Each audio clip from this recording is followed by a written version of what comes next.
everyone, welcome, or welcome back to the channel.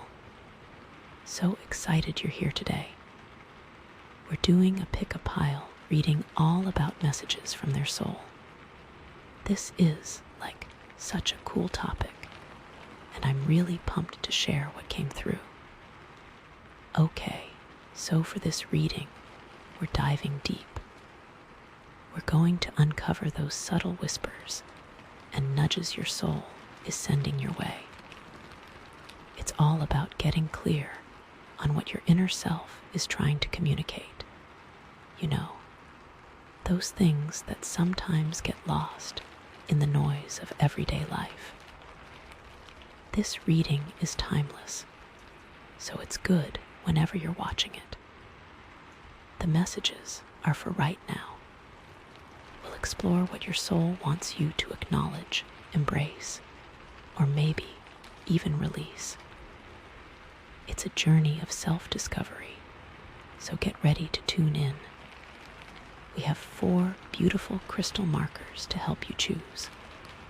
First up, we have the Amethyst raw crystal, which is all about harmonizing. This pile whispers of acceptance, messages arriving to soothe and validate their inner self. Then we have the Aquamarine sphere, which is all about centering. This is like echoes of clarity, messages surfacing to bring focus and a calm perspective to their intentions. Next, we have the Smoky Quartz point, and this is transformative. It's murmurs of release, messages emerging to dissolve blockages and initiate growth in their spirit. And finally, we have the Jade tree, which is all about nurturing. This is rustlings of care, messages revealed to cultivate self-compassion and foster the well-being of their soul. Take a moment, pause the video if you need to, and just see which crystal you're most drawn to. It's totally okay if you're drawn to more than one. Maybe check them all out. Just trust your intuition, okay? We're going to make a quick wish together for clarity and insight. Let's just take a breath and set the intention to receive the messages that are meant for us. Whenever you're ready, go ahead and dive into the pile that called to you. I'm so excited for you.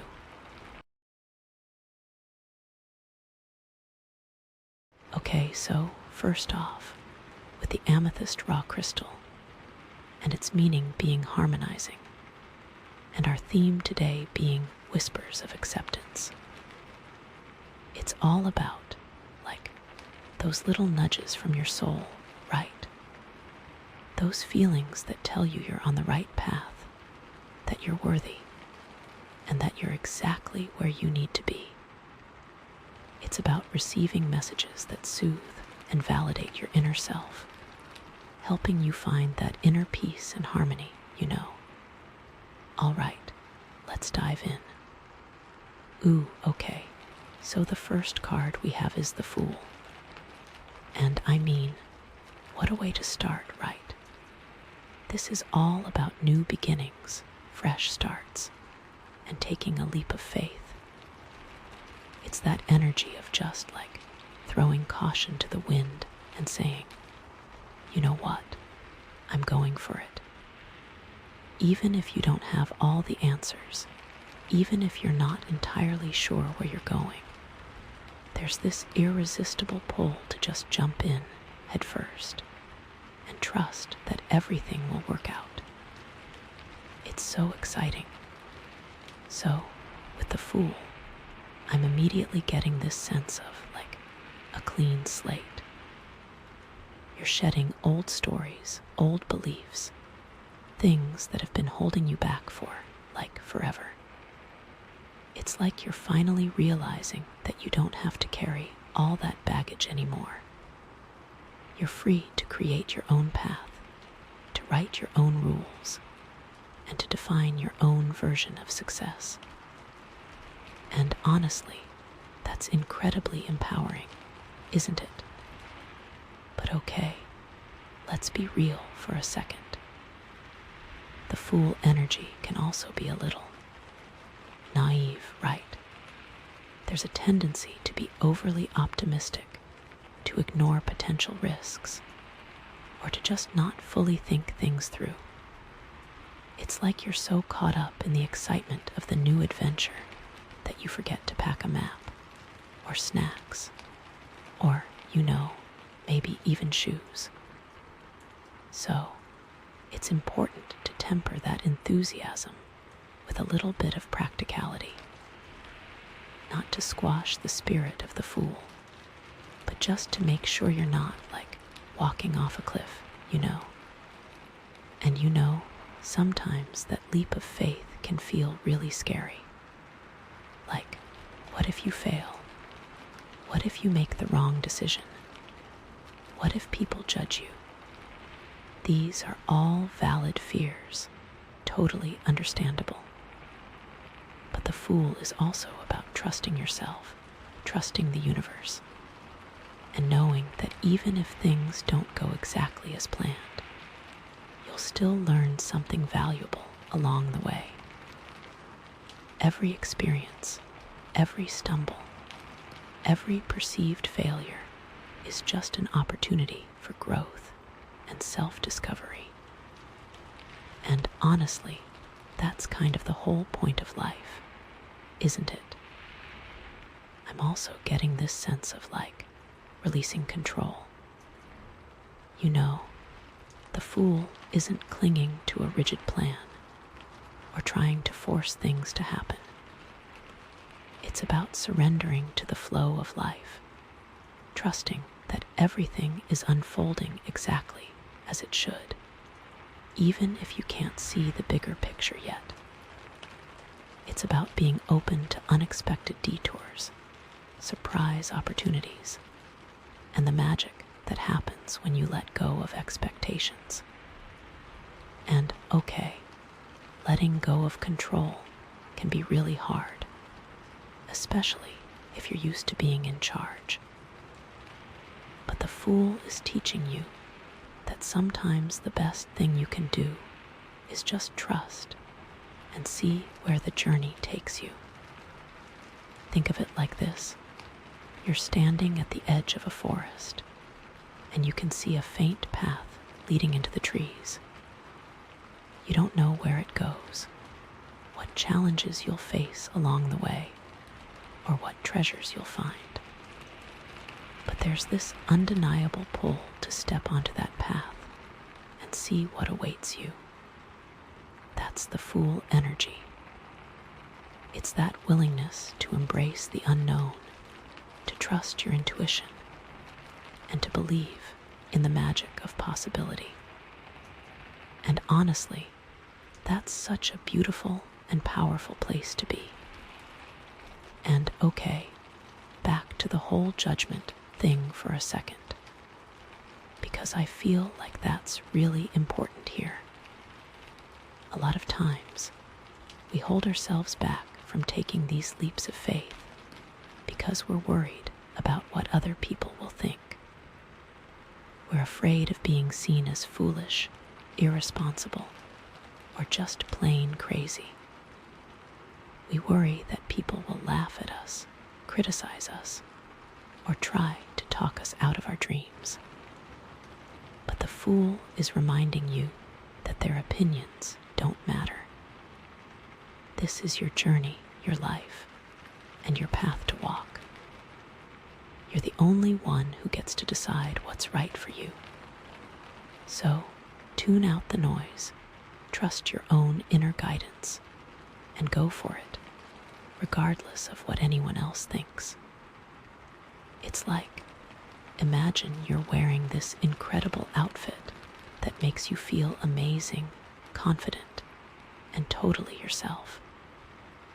But you're also worried that people will think it's too flashy, too weird, or just not you.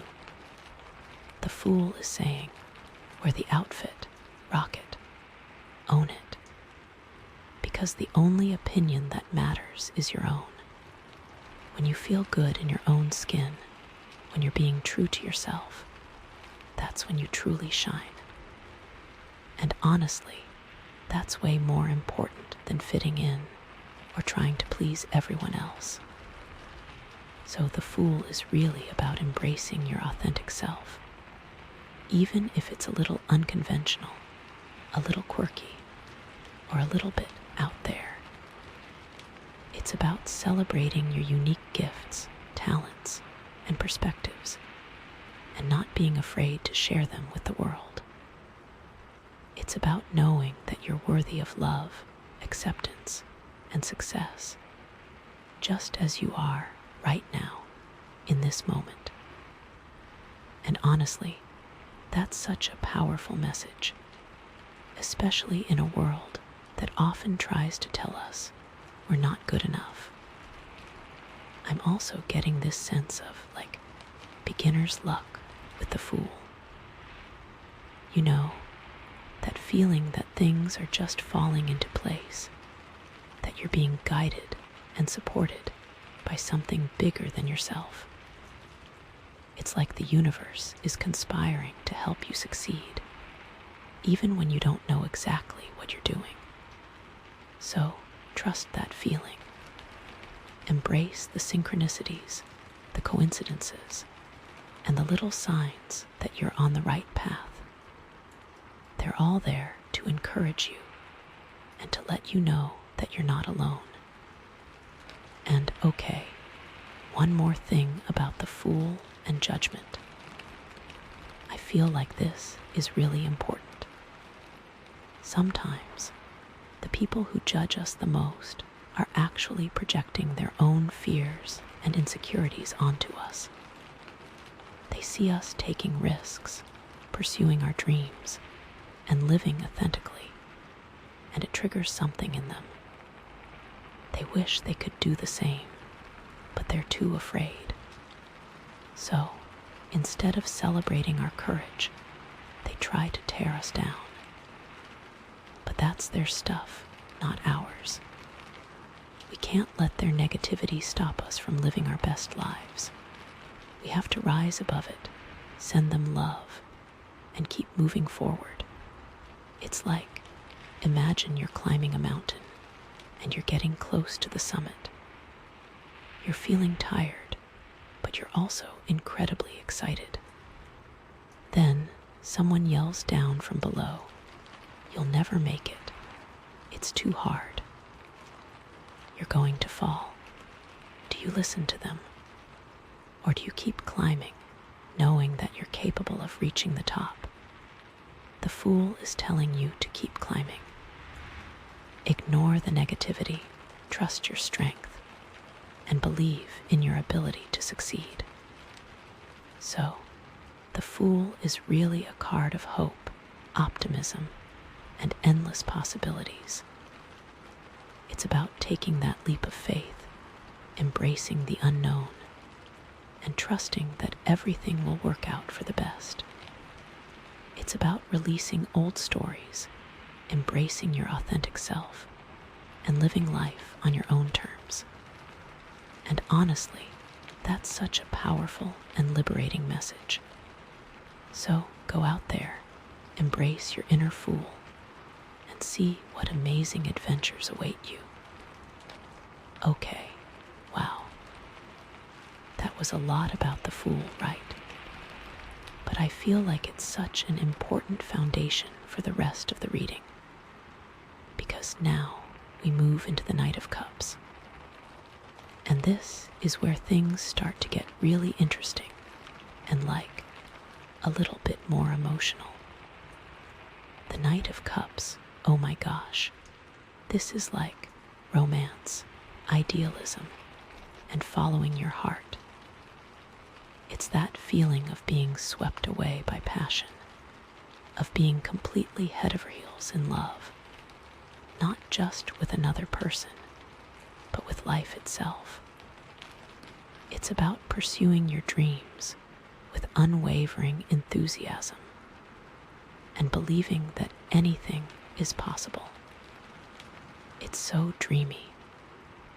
So after taking that initial leap of faith with the Fool, the Knight of Cups is like diving deeper into your emotions, exploring your feelings, and allowing yourself to be vulnerable. It's about opening your heart to new experiences, new connections, and new possibilities. It's about trusting your intuition and following your heart, even if it leads you down unexpected paths. And honestly, that can be really scary, but it can also be incredibly rewarding.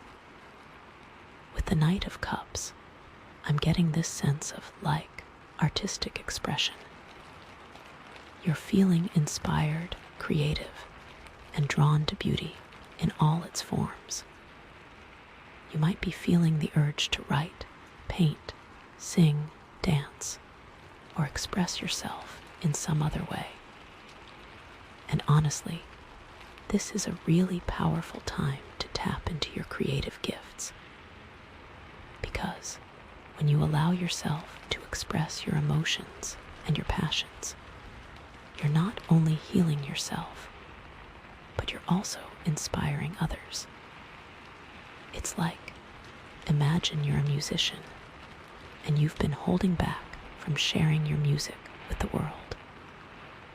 You're afraid of being judged, of not being good enough, or of not being taken seriously.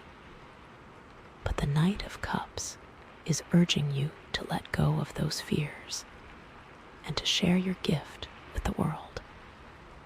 Because your music has the power to touch people's hearts, to heal their wounds, and to inspire them to live their dreams. I'm also getting this sense of deep compassion and empathy with the Knight of Cups. You're feeling more connected to others, more understanding of their struggles, and more willing to offer your support. You might be drawn to helping others, volunteering your time, or just being a listening ear for a friend in need. And honestly, this is a really beautiful and important quality. Because when we show compassion to others, we're not only making the world a better place, but we're also healing ourselves. It's like, imagine you see someone struggling on the street. They're clearly in distress, and they need help. The Knight of Cups is urging you to stop and offer your assistance. Even if it's just a small gesture, like offering them a kind word or helping them carry their groceries, it can make a huge difference in their day. And honestly, that's what it's all about, making a positive impact on the lives of others.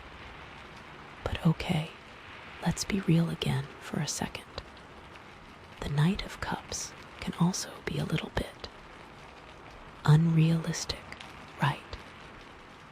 There's a tendency to see the world through rose-colored glasses, to ignore red flags, or to get caught up in fantasies. It's like you're so focused on the potential for romance and happiness that you forget to pay attention to the practical details. So, it's important to balance that idealism with a little bit of groundedness. Not to kill the romance, but just to make sure you're not falling for a scam, And sometimes that emotional vulnerability can feel really scary. What if you get hurt? What if you're rejected? What if your heart gets broken? These are all valid fears, totally understandable. But the Knight of Cups is also about trusting yourself, trusting your intuition, and knowing that even if you get hurt, you'll heal and you'll grow stronger. Every heartbreak, every disappointment is just an opportunity to learn more about yourself. and what you truly want in a relationship. And honestly, that's kind of the whole point of life, isn't it? Learning and growing through our experiences. I'm also getting this sense of like following your dreams, no matter what. You know, the Knight of Cups isn't settling for a mediocre life or a boring job. It's about pursuing your passions, chasing your dreams, and creating a life that truly excites you. It's about believing that you deserve to be happy, fulfilled, and living your best life.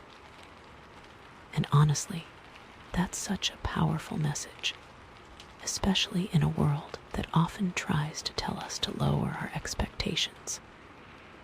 Think of it like this.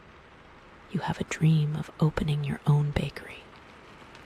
You love baking, you're good at it, and you know you could create something amazing. But you're also worried about the risks, the competition, and the possibility of failure. The Knight of Cups is telling you to go for it. Trust your passion, believe in your ability, and create the bakery of your dreams. And honestly, that's what it's all about. Pursuing your passions and creating a life that you love. And okay, back to the whole unrealistic thing for a second, because I feel like that's really important here.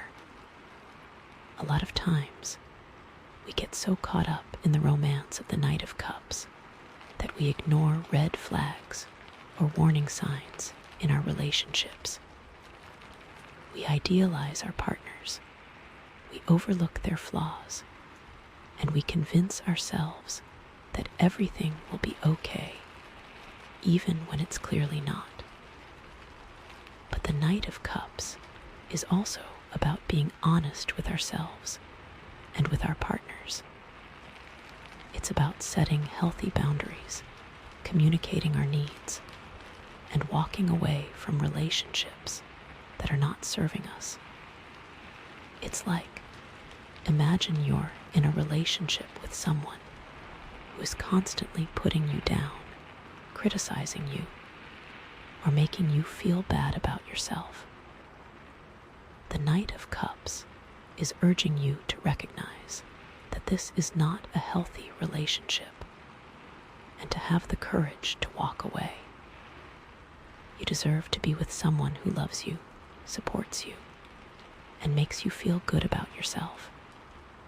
And honestly, that's what it's all about. Surrounding yourself with people who lift you up and make you feel like the best version of yourself.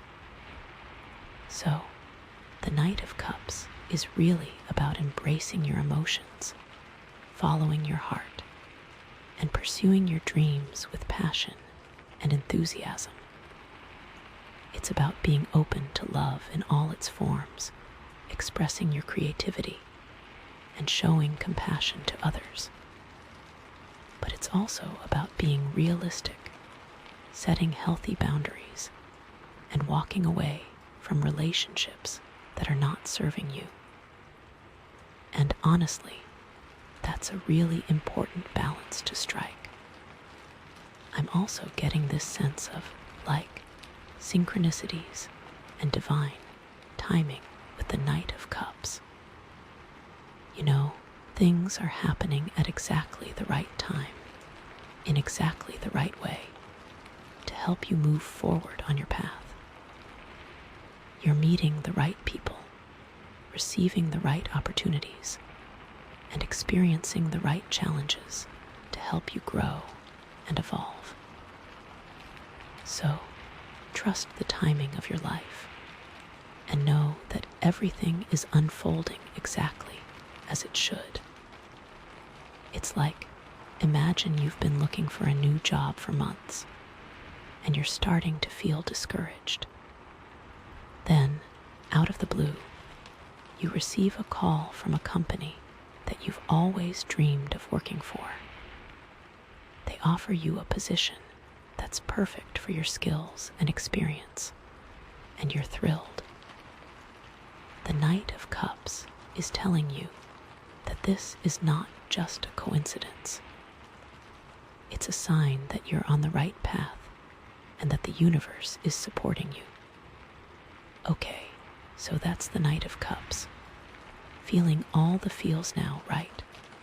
All that passion and romance. But now, oh my gosh, now we move into the Queen of Wands. And this is where you really step into your power, your confidence, and your authentic self. This is where you shine. The Queen of Wands, wow. This is like embodying your inner goddess, expressing yourself fearlessly, and inspiring others to do the same. It's about owning your unique gifts, talents, and perspectives, and using them to make a positive impact on the world. It's about being a leader, a visionary, and a force for good. It's so empowering. So after taking that leap of faith with the Fool, exploring your emotions with the Knight of Cups, the Queen of Wands is like fully embracing your authentic self and stepping into your power. It's about knowing who you are, what you stand for, and what you want to create in the world. It's about radiating confidence, passion, and enthusiasm, and inspiring others to do the same. And honestly, that's such a beautiful and powerful place to be. With the Queen of Wands, I'm getting this sense of, like, creative manifestation. You're using your energy, your passion, and your intention to bring your dreams into reality. You're not just sitting around waiting for things to happen. You're actively creating the life you want. You're taking action, making decisions, and moving forward with confidence and purpose. And honestly, that's what it's all about, being the creator of your own reality. It's like, imagine you have a vision for a new business. You're passionate about your idea. You know it can make a difference, and you're ready to take action. The Queen of Wands is urging you to create a business plan, secure funding, and launch your venture with confidence and enthusiasm. And honestly, that's what it's all about. Turning your vision into reality through action and determination. I'm also getting this sense of, like, inspiring leadership with the Queen of Wands. You're not just leading by telling people what to do. You're leading by example. You're showing others how to live authentically, how to pursue their dreams, and how to make a positive impact on the world. You're a role model, a mentor, and a source of inspiration for those around you. And honestly, that's such a valuable and important role to play. It's like, imagine you're a teacher, and you have the opportunity to inspire your students to learn, to grow, and to achieve their full potential. The Queen of Wands is urging you to create a classroom environment that is supportive, encouraging, and empowering. You're helping your students to believe in themselves, to pursue their passions, and to make a positive impact on the world. And honestly, that's what it's all about, inspiring others to be their best selves. But okay, let's be real yet again for a second. The Queen of Wands can also be a little bit intimidating, right? There's a tendency to be overly confident, to be bossy, or to be a little too assertive. It's like you're so focused on achieving your goals that you forget to consider the feelings of others. So it's important to balance that confidence balance with a little bit of humility and empathy. Not to dim your light, but just to make sure you're not, like, stepping on anyone's toes, And sometimes that self-expression can feel really scary. Like, what if people don't like what you have to say? What if they disagree with your opinions? What if they try to silence you? These are all valid fears, totally understandable. But the Queen of Wands is also about trusting your voice, trusting your intuition, and knowing that your perspective is valuable and important. You have a right to express yourself, to share your ideas, and to stand up for what you believe in. And honestly, that's kind of the whole point of life, isn't it? Using your voice to make a difference. I'm also getting this sense of owning your sexuality and your sensuality with the Queen of Wands. You're feeling confident, empowered, and comfortable in your own skin. You're embracing your feminine energy and expressing yourself in a way that feels authentic and true to you. And honestly, that's such a liberating and empowering feeling. Think of it like this. You're going out on a date, and you're wearing an outfit that makes you feel amazing, confident, and totally yourself. You're not trying to be someone you're not. You're just being you. And that's incredibly attractive. The Queen of Wands is telling you to own your sexuality, to embrace your sensuality, and to be confident in your own skin. And honestly, that's what it's all about. Feeling good about yourself and expressing yourself authentically. And okay, back to the whole intimidating thing for a second, because I feel like that's really important here. A lot of times, we hold ourselves back from stepping into our power because we're worried about being seen as too much. We're afraid of being labeled as bossy, aggressive, or just plain difficult. But the Queen of Wands is reminding you that you don't have to apologize for being strong, confident, or assertive. You can be both powerful and compassionate, both a leader and a team player. It's all about finding that balance and using your power for good. It's like, imagine you're in a meeting and you have a brilliant idea that you know will benefit the company. But you're also worried about speaking up because you don't want to be seen as pushy or aggressive. The Queen of Wands is urging you to share your idea with confidence and enthusiasm. You have a valuable perspective to offer, and you have a right to be heard. And honestly, that's what it's all about. Using your voice to make a positive impact. So, the Queen of Wands is really about embodying your authentic self, expressing yourself fearlessly, and inspiring others to do the same. It's about owning your unique gifts, talents, and perspectives, and using them to make a positive impact on the world. It's about being a leader, a visionary, and a force for good. But it's also about being humble, empathetic, and considerate of others. And honestly, that's a really important balance to strike. I'm also getting this sense of abundance and prosperity with the Queen of Wands. You're attracting wealth, success, and opportunities into your life. You're reaping the rewards of your hard work, your dedication, and your passion. And honestly, you deserve it. You've earned it. So, celebrate your success, enjoy your abundance, and use your resources to help others. It's like, imagine you've been working hard on a project for months, and it's finally paying off.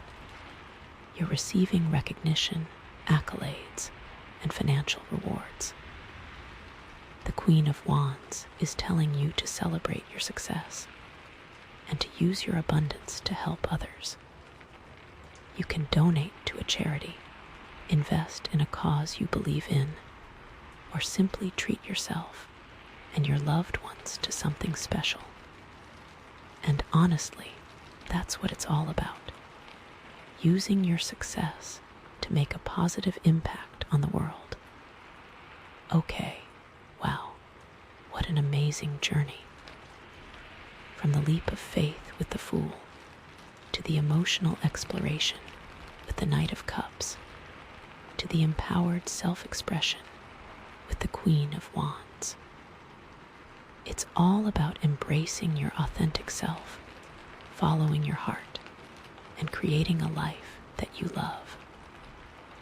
And remember that Amethyst and the whispers of acceptance, it all ties together.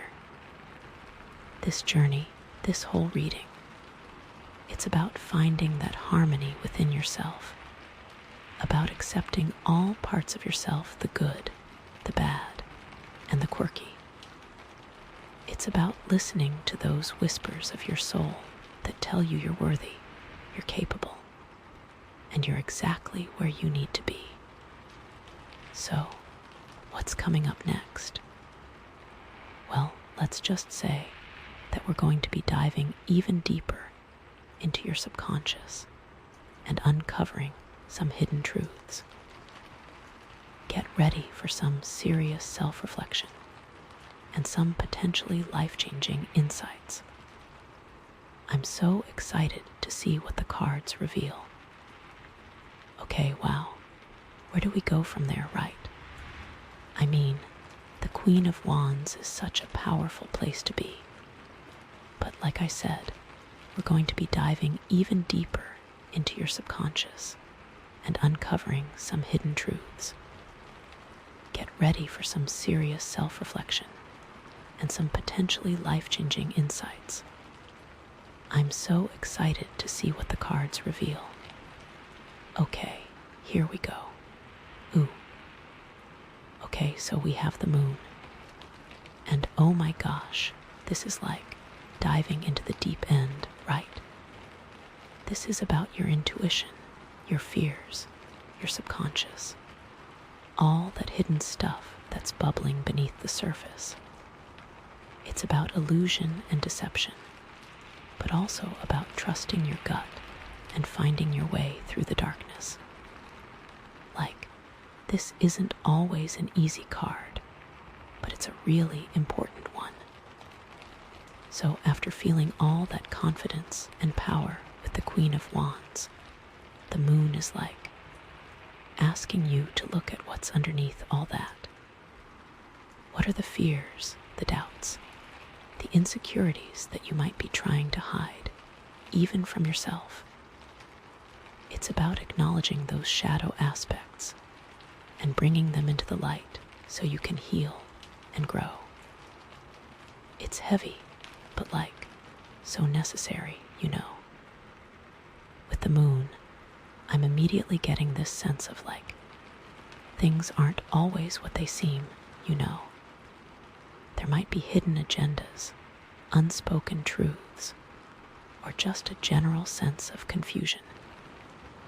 It's like you're walking through a fog, and you can't quite see what's in front of you. So, this is a time to really trust your intuition and pay attention to those gut feelings. What's your inner voice telling you?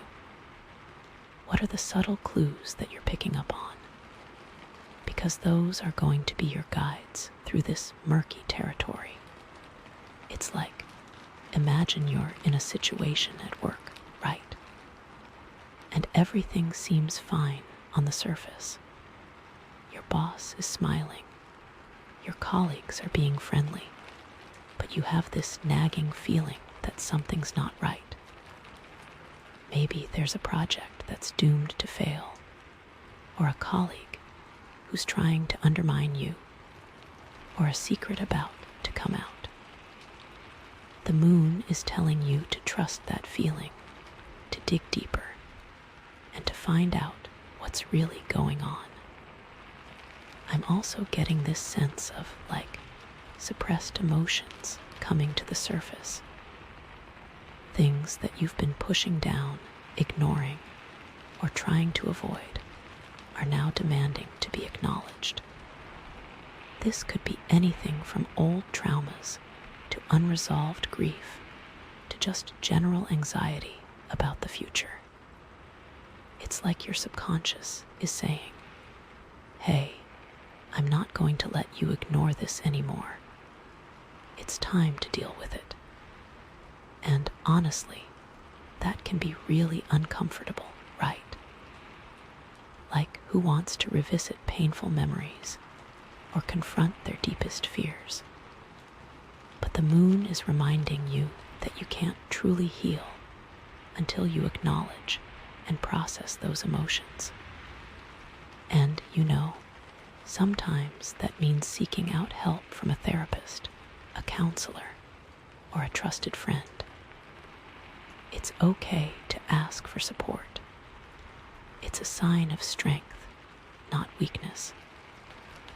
It's like, imagine you've been carrying around this weight of sadness for years, right? Maybe it's from a past relationship, or a loss, or just a general sense of disappointment with life.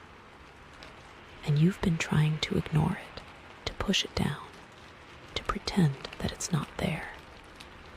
But the moon is saying, it's time to feel that sadness. It's time to cry, to grieve, to let it out. And honestly, that can be incredibly cathartic. It can be like releasing a dam that's been holding back a flood of emotions.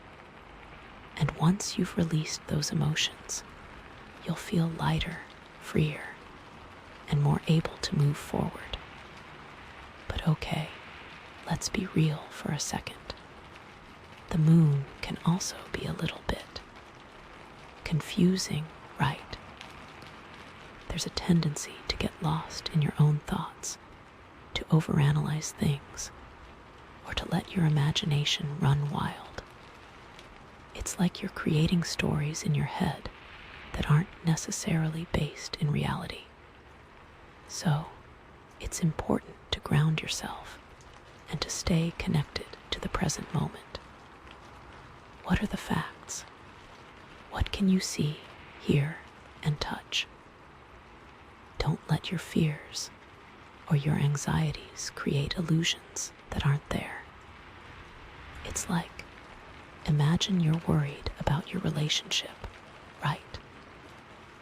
And you start to create these elaborate scenarios in your head about your partner cheating on you, or falling out of love with you, or leaving you. And you have no real evidence to support those scenarios, but you're so caught up in your own fears that you start to believe them. The moon is telling you to take a step back, to look at the facts, and to ask yourself, is this really happening, or am I just creating a story in my head? And, sometimes that intuition can be really hard to trust. Like, what if you're wrong? What if you misinterpret the signs? What if you make a bad decision based on your gut feeling? These are all valid concerns, totally understandable. But the moon is also about trusting your inner wisdom and knowing that even if you make a mistake, you'll learn from it. Every experience, every decision, every perceived failure is just an opportunity for growth and self-discovery. And honestly, that's kind of the whole point of life, isn't it? Learning and growing through our experiences. I'm also getting this sense of connecting with your dreams and your subconscious mind. You know, the moon is all about the realm of the unseen, the hidden, and the mysterious. So, pay attention to your dreams. What are they trying to tell you? What symbols are showing up? What emotions are you feeling? Your dreams can be a powerful source of insight and guidance if you're willing to listen. It's like, imagine you keep having this recurring dream about being chased through a dark forest. And you don't know what it means, but it's unsettling you. The moon is urging you to explore the symbolism of that dream. What does the forest represent? What are you being chased by? What are you afraid of? By understanding the meaning of your dream, you can gain valuable insights into your subconscious fears and anxieties. And okay, back to the whole illusion thing for a second, because I feel like that's really important here. A lot of times, we create illusions for ourselves because we're afraid of facing the truth. We create stories that make us feel better, that protect us from pain, or that allow us to avoid responsibility. But the moon is reminding you that you can't truly heal or grow until you're willing to see things as they really are.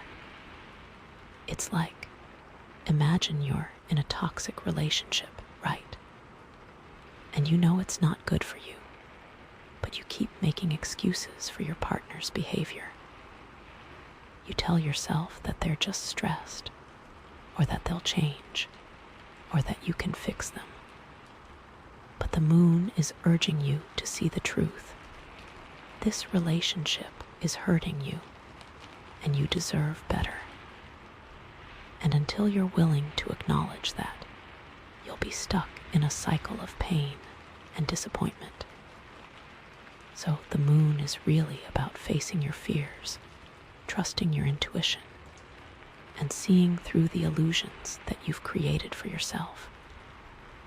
It's about acknowledging your shadow side and bringing it into the light so you can heal and grow.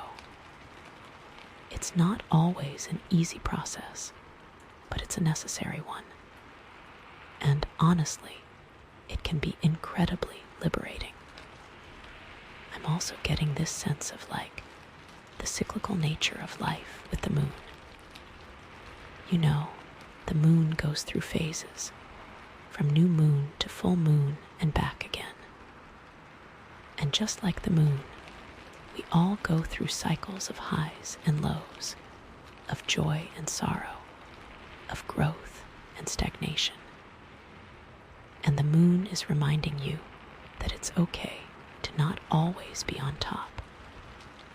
It's okay to have periods of darkness, of uncertainty, and of self-doubt. These are just part of the natural rhythm of life. And just like the moon, you will eventually emerge from the darkness and shine brightly once again. It's like, imagine you're feeling really down about yourself, right? You're comparing yourself to others. You're focusing on your flaws, and you're just feeling generally inadequate. The moon is reminding you that this is just a temporary phase. It's not who you are, it's just where you are right now. And just like the moon, you will eventually come out of this dark phase and feel confident, empowered, and full of light once again. Okay, wow. That was a lot about the moon, right? But I feel like it's such an important piece of the puzzle, because now we're starting to see what's really going on beneath the surface. What are the hidden fears, the suppressed emotions, and the illusions that are holding you back? And honestly, that's the first step towards healing and growth. So, with the Fool being the start, the Knight of Cups being emotions, and the Queen of Wands being empowerment, this feels like where that foundation faces its first real test. But okay, let's connect this back to the Amethyst and the whispers of acceptance, right? Because it's all connected. Even though the moon can feel a little scary, a little dark, it's also about accepting those shadow aspects of yourself. It's about recognizing that you're not perfect, that you have flaws, and that you make mistakes. But that's okay. That's what makes you human. And the Amethyst is reminding you to be gentle with yourself, to be compassionate, and to offer yourself the same love and acceptance that you would offer to a friend. It's like, imagine you're looking in the mirror and you're focusing on all the things you don't like about yourself. You're criticizing your appearance, your weight, your flaws. The Amethyst is urging you to shift your perspective and to focus on all the things you love about yourself. Your kindness, your intelligence, your sense of humor, your strength. And to offer yourself a whisper of acceptance. I love you just as you are. So, the moon is really about embracing all aspects of yourself, the light and the dark, the good and the bad, the strengths and the weaknesses. It's about trusting your intuition, facing your fears, and seeing through the illusions that you've created for yourself. And it's about offering yourself love, acceptance, and compassion, even when you're feeling lost or confused. And honestly, that's such a powerful and liberating message. So go out there, embrace your inner moon, and see what amazing insights await you. Now, what's coming up next? Well, after diving into the depths of your subconscious, we're going to be looking at how you can integrate those insights into your everyday life and create lasting change. Get ready for some practical advice and some empowering strategies for moving forward with confidence and clarity. I'm so excited to see what the next cards reveal. Like, how do you take this shadowy stuff and make it work for you, you know? How do you turn fear into fuel? I'm literally buzzing to find out. And you know what else? This card also brings to mind that whole Queen of Wands energy, right? Like, she's all confident and out there. But the moon is like, okay, but what's driving that confidence? Is it real, or is it just a mask? It's not about tearing down the Queen of Wands, but about making her even stronger by understanding her shadow side. It's like giving her a secret weapon, a deeper understanding of herself that nobody else can see. I think what's so cool is that we're seeing how each card builds on the last, right? The Fool starts the journey. The Knight of Cups adds the emotional layer. The Queen of Wands brings the power. And now the moon is like, okay, let's get real. Let's see what's really going on here. And it all ties back to that amethyst, that harmonizing energy. It's about finding balance, about integrating all these different aspects of yourself into a cohesive whole. And you know, the whispers of acceptance are so important here because the moon can bring up some really uncomfortable stuff. It can be easy to judge yourself, to beat yourself up for your fears and insecurities. but the whispers are saying, it's okay. You're human. You're doing your best. It's about being kind to yourself, about offering yourself the same compassion that you would offer to someone you love.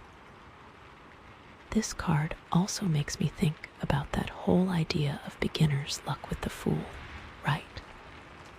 Like, sometimes things seem to fall into place so easily at the beginning of a journey.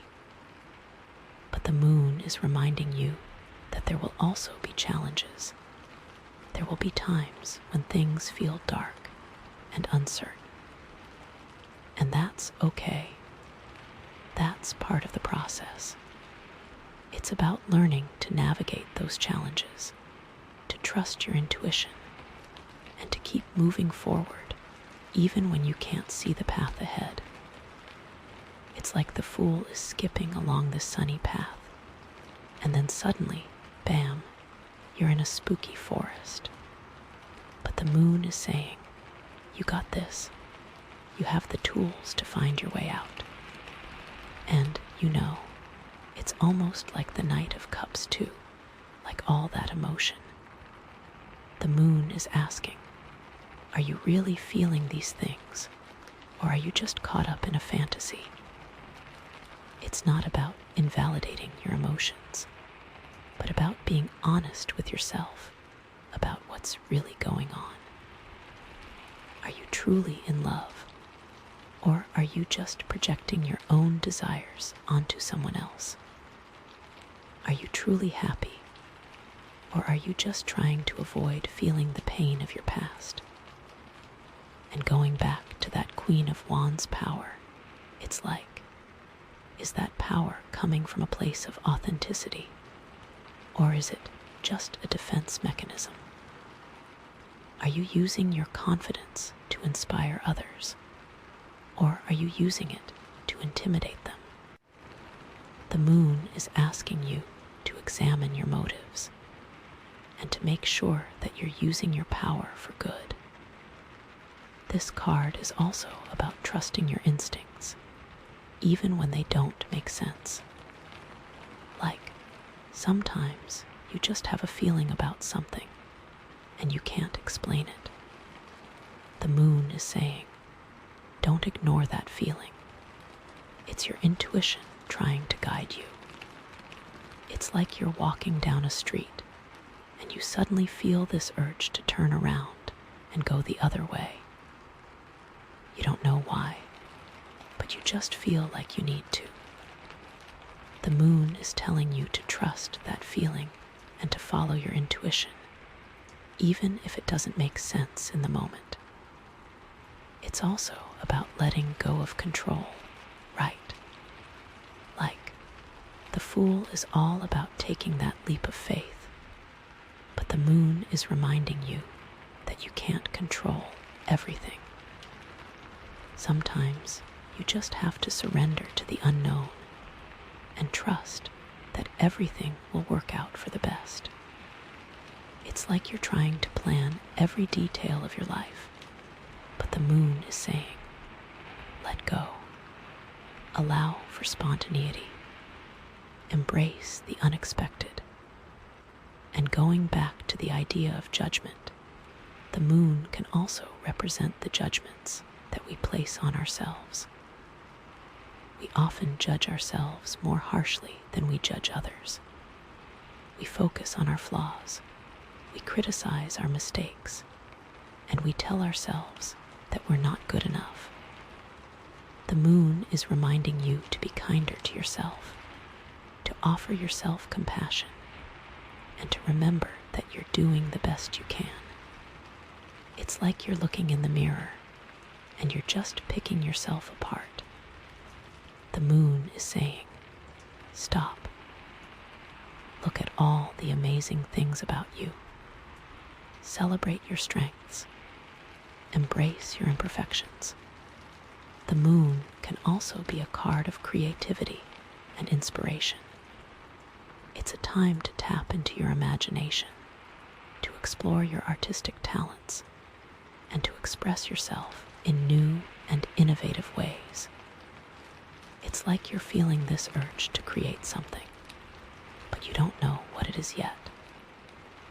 The moon is telling you to let go of your inhibitions, to experiment, and to see what emerges. And you know what else? The moon can also represent the need for solitude and introspection. Sometimes we need to withdraw from the world, to spend time alone with our thoughts and feelings, and to connect with our inner selves. It's like you're feeling overwhelmed by all the noise and activity in your life. The moon is saying, take a break, go for a walk in nature, meditate, spend some time in silence. It's also about honoring your emotions, even the difficult ones. We often try to suppress our emotions, to pretend that we're not feeling sad, angry, or afraid. But the moon is reminding you that your emotions are valid and important. They're trying to tell you something. It's like you're feeling really angry about something, but you're trying to push it down. The moon is saying, allow yourself to feel that anger. Explore it. What is it trying to tell you? What needs to change? And going back to that whole idea of synchronicities, the moon can also represent the mysterious ways that the universe works. Sometimes things happen that we can't explain, but they seem to be guiding us in a certain direction. The moon is telling you to pay attention to those synchronicities, to trust the signs, and to know that you're being supported by something bigger than yourself. It's also about letting go of the need for certainty. We often crave certainty. We want to know what's going to happen in the future, and we want to feel in control. But the moon is reminding you that life is full of uncertainty, and that's okay. It's about embracing the unknown, trusting your intuition, and knowing that you can handle whatever comes your way. The moon is urging you to delve into the depths of your subconscious, to confront your fears, and to embrace your shadow side. And, you know, this card really challenges that Queen of Wands energy, right? It's like, okay, you're confident, you're powerful, but are you really being honest with yourself? It's not about diminishing that power, but about grounding it in truth and authenticity. This makes me think about all those times when we put on a brave face, even when we're feeling scared or insecure. The moon is saying, it's okay to be vulnerable. It's okay to admit that you don't have all the answers. It's about allowing yourself to be seen, flaws and all. The whispers of acceptance are so crucial with this card. It's like, I accept my fears. I accept my doubts. I accept my insecurities. And I still love myself. It's about not letting those shadows define you, but about integrating them into your whole self. It's about recognizing that those shadows are part of what makes you unique and human. And you know, even though the moon can feel a little heavy, it's also a card of hope. It's about knowing that even in the darkest of times, there is always light to be found. It's about trusting that you have the inner resources to navigate any challenge and to emerge stronger on the other side. So, yeah, the moon. Deep stuff, right? But so important. I'm seriously buzzing to see what comes next. Okay, so after all that deep diving with the moon, oh my gosh, we have the Six of Wands. And you know what that means, right? It's like victory, success, public recognition. It's that feeling of like you've worked so hard for something, and now you're finally getting the applause, the accolades, the attaboys and attagirls that you deserve. But like, how does this fit in with all that shadow stuff from the moon, right? I mean, we were just down in the basement of your subconscious, digging around in the dark. And now suddenly we're out in the spotlight. It's kind of a jarring transition, isn't it? Well, I think what's really important here is to look at what kind of success we're talking about. Is it authentic success? The kind that comes from living your truth and following your purpose? Or is it the kind of success that's based on ego, on the need for validation, on trying to impress other people? Because, honestly, those are two very different things. And the Six of Wands can represent either one, depending on where you're coming from. You know what I mean. Like, imagine you've just won an award for something, right? And everyone's congratulating you, telling you how amazing you are, how talented you are, how much you deserve it. And on the one hand, that can feel really good, right? It can be a validation of all your hard work, all your sacrifices, all your dedication. But on the other hand, it can also be a trap. It can be easy to get caught up in the praise, to start believing your own hype, and to forget what really matters. And that's where the moon comes back in, right? Because the moon is all about seeing through illusions, about uncovering the truth, about being honest with yourself. And if you haven't done that shadow work, if you haven't faced your fears and insecurities, then that success can actually be really dangerous. Because you might start to believe that you're only worthy of love and acceptance if you're successful, if you're getting accolades, if you're impressing other people. And that's a really slippery slope, you know. It's like you're building your house on sand. I mean, think about it, right? How many celebrities have we seen who seem to have it all, the fame, the money, the adoration, but who are secretly miserable, who are struggling with addiction, with depression, with anxiety? And it's because they haven't done that inner work. They haven't learned to love and accept themselves for who they are, regardless of their external success. They're so busy chasing after the next award, the next hit song, the next blockbuster movie, that they've completely lost touch with their authentic selves. And that's why the whispers of acceptance are so important here, right? Because they're a reminder that you're worthy of love and acceptance, just as you are right now, in this moment. You don't need to achieve anything. You don't need to impress anyone. You don't need to be perfect. You're already enough. And when you can truly believe that, then that success can actually be a really beautiful thing. Because it's not about proving yourself to anyone else.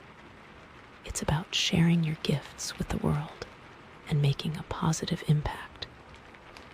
It's about living your purpose and inspiring others to do the same. Okay, so how does this tie back to the other cards we've pulled, right? Well, with the Fool, it's about taking that leap of faith, even when you don't know where you're going. And the Six of Wands is like, you took that leap, And guess what? You landed on your feet. You succeeded. You achieved something amazing. But it's also a reminder to stay humble, to remember where you came from, and to keep that sense of childlike wonder and curiosity alive. Don't let the success go to your head and make you forget what it was like to be a beginner, to be vulnerable, to be open to new possibilities.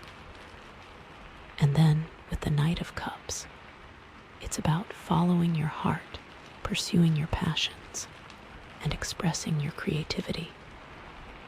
And the Six of Wands is like, you followed your heart, and it led you to success. You created something beautiful and meaningful, and now you're being recognized for it. But it's also a reminder to stay true to your values, to not compromise your integrity for the sake of fame or fortune. Don't let the success corrupt you and make you forget what's really important to you. And then with the Queen of Wands, it's about embodying your authentic self, owning your power, and inspiring others to do the same. And the Six of Wands is like, you stepped into your power, and now you're being celebrated for it. You're a leader, a role model, a force for good in the world. But it's also a reminder to use your power wisely, to not abuse it, and to not let it go to your head. Don't let the success make you arrogant or entitled or out of touch with the people you're meant to serve. Like, I'm thinking of this one friend of mine, right? She's a total Queen of Wands, like super confident, super successful, super inspiring.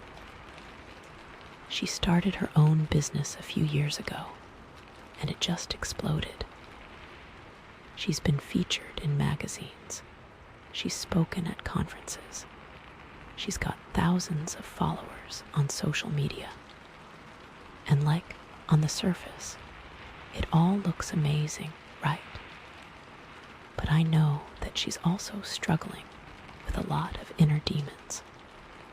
She's got this constant need for validation, this fear that she's not good enough, this anxiety that she's going to lose it all.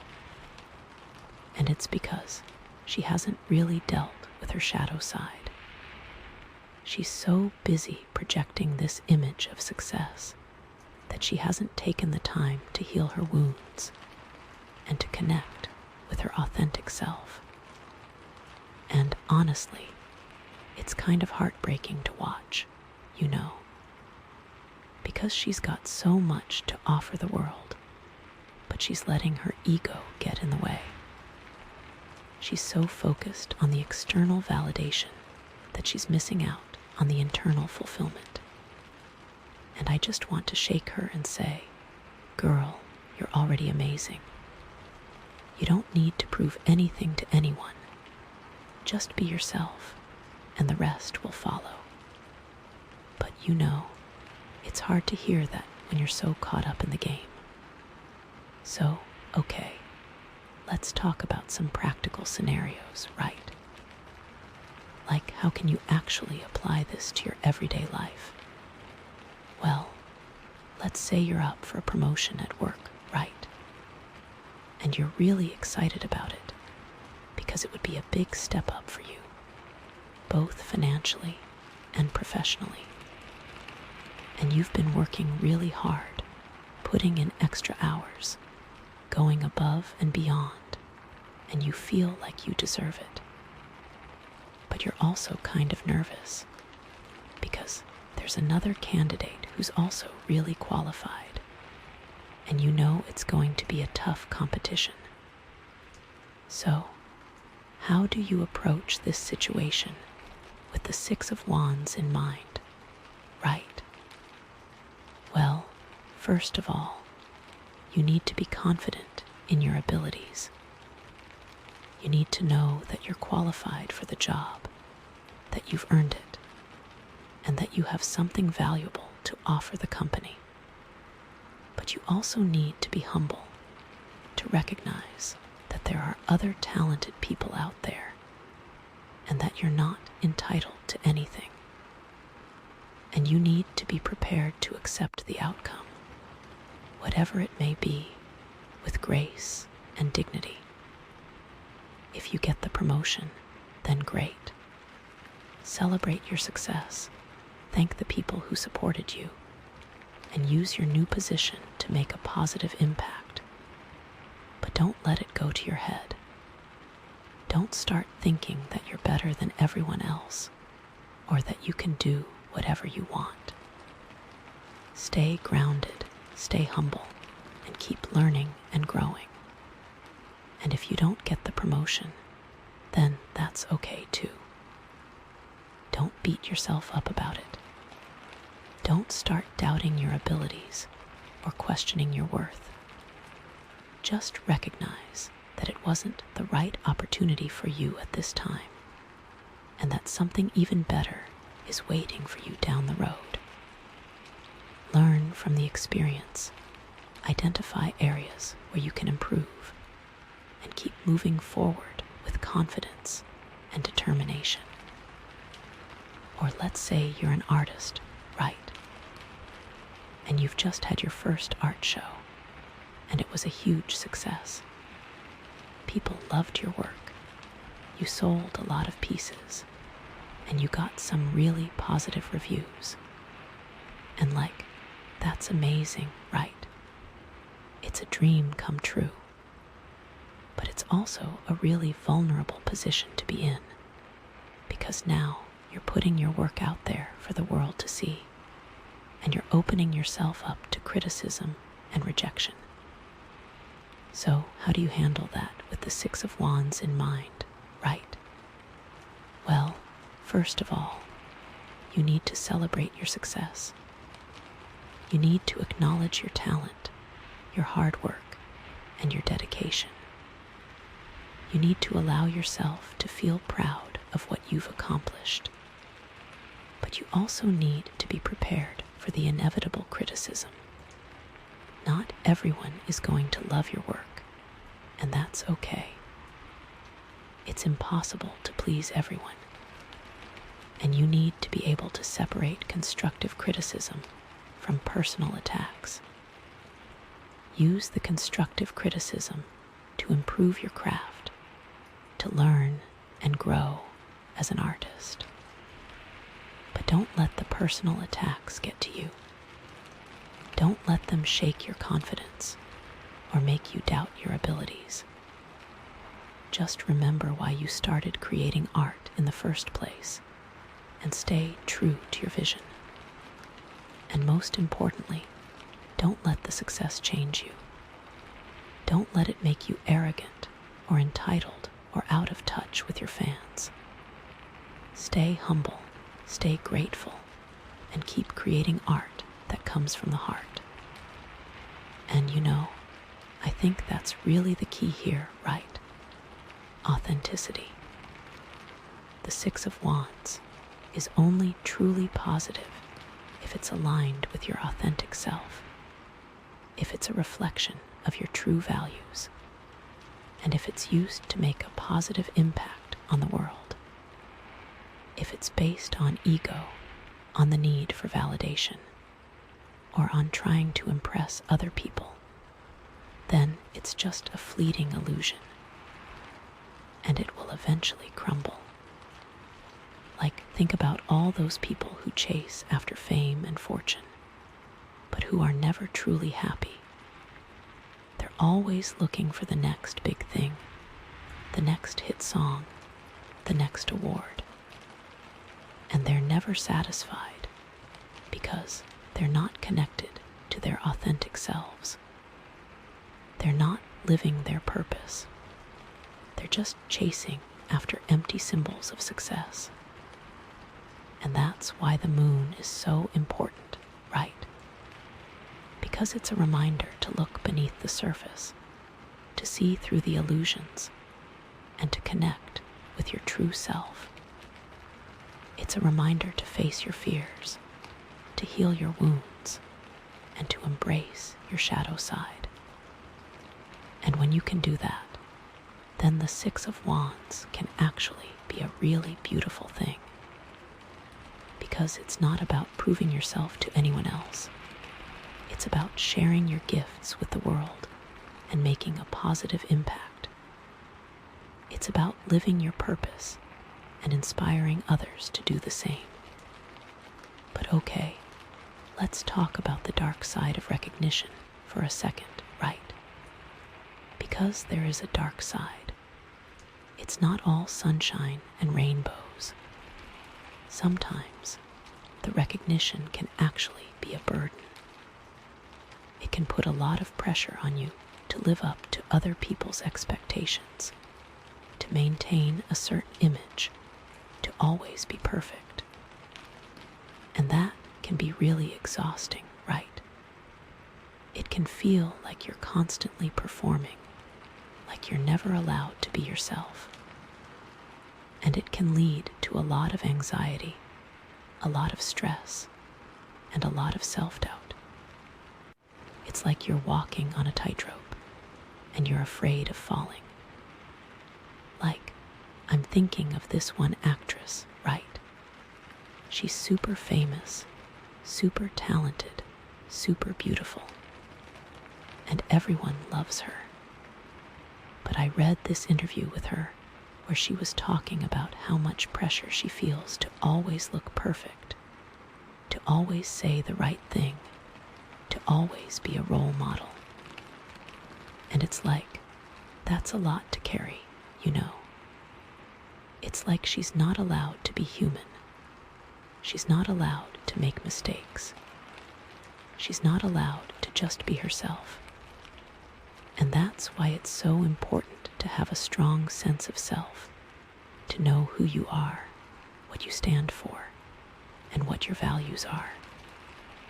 Because when you're grounded in your authentic self, then you can handle the pressure, the criticism, and the expectations that come with recognition. You can stay true to yourself, even when everyone else is trying to tell you who you should be. And it's also important to have a support system, to have people in your life who love you for who you are, not for what you do. People who will be there for you no matter what, who will remind you of your worth, even when you're feeling down. People who will tell you the truth, even when it's hard to hear. Because, honestly, that's what it's all about, right? Connection. Human connection. We all need it. We all crave it.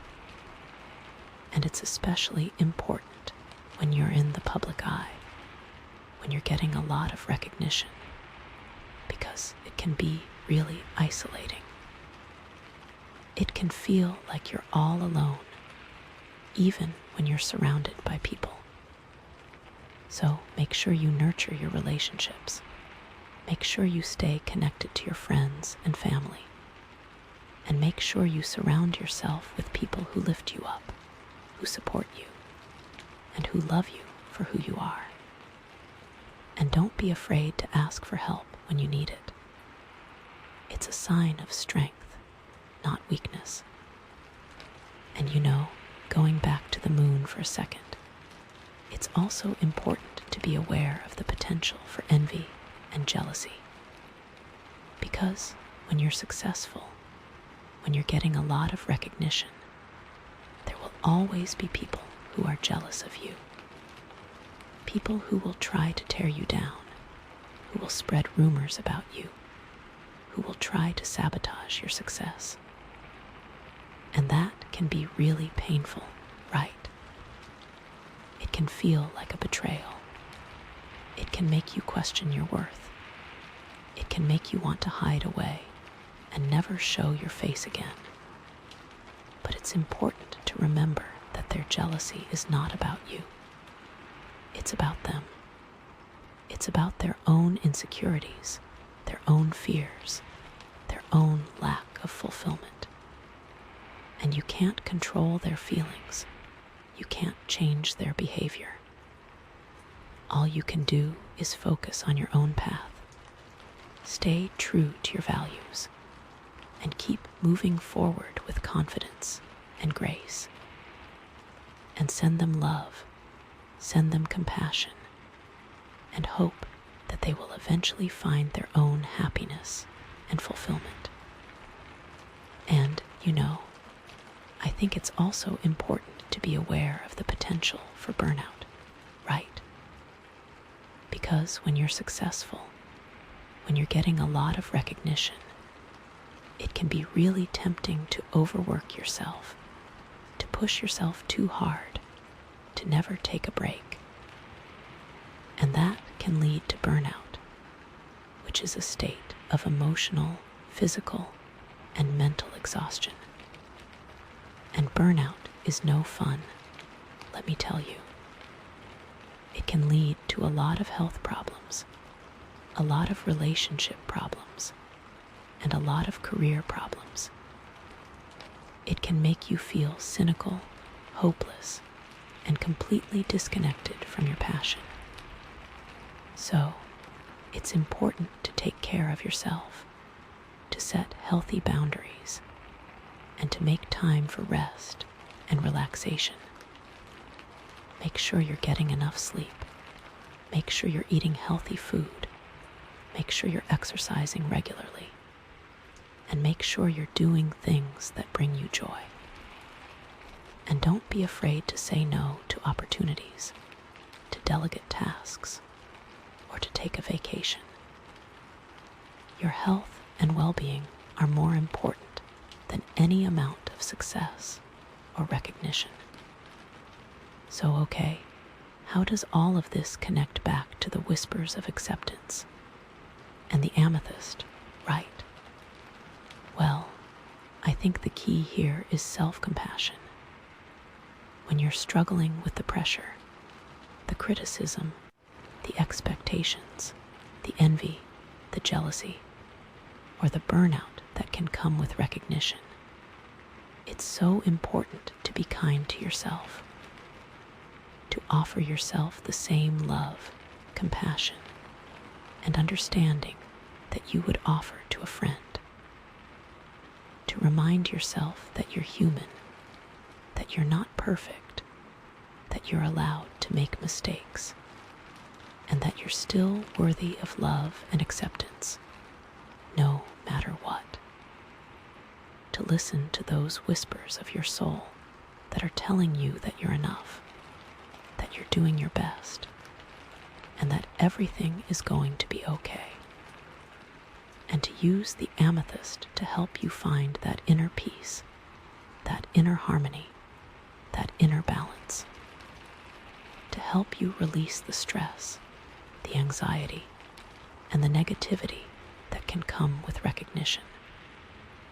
To help you connect with your intuition, your inner wisdom, and your authentic self. Because, honestly, that's what it's all about, right? Inner peace, inner harmony, inner balance. When you have those things, then you can handle anything that life throws your way. You can handle the success. You can handle the recognition. You can handle the challenges. And you can handle the setbacks. Because you know who you are. You know what you stand for. And you know that you're worthy of love and acceptance, no matter what. Okay, wow. That was a lot about the Six of Wands, right? But I feel like it's such an important card, especially in the context of all the shadow work we've been doing with the moon. Because it's about recognizing that true success comes from within, from living your authentic self, from making a positive impact on the world, and from listening to those whispers of acceptance that are always there to guide you. And to be a person of good character, no matter what is happening around you. That is what gives true peace. So, What's coming up next? Well, after exploring the highs and lows of the Six of Wands, we're going to be looking at how you can create lasting change in your life and manifest your dreams. Get ready for some more practical advice and some more empowering strategies for moving forward with confidence and clarity. I'm so excited to see what the next card reveals. It's like, how do you take this victory and turn it into something sustainable? How do you build on this success and create a life that's truly fulfilling? I'm literally on the edge of my seat to find out.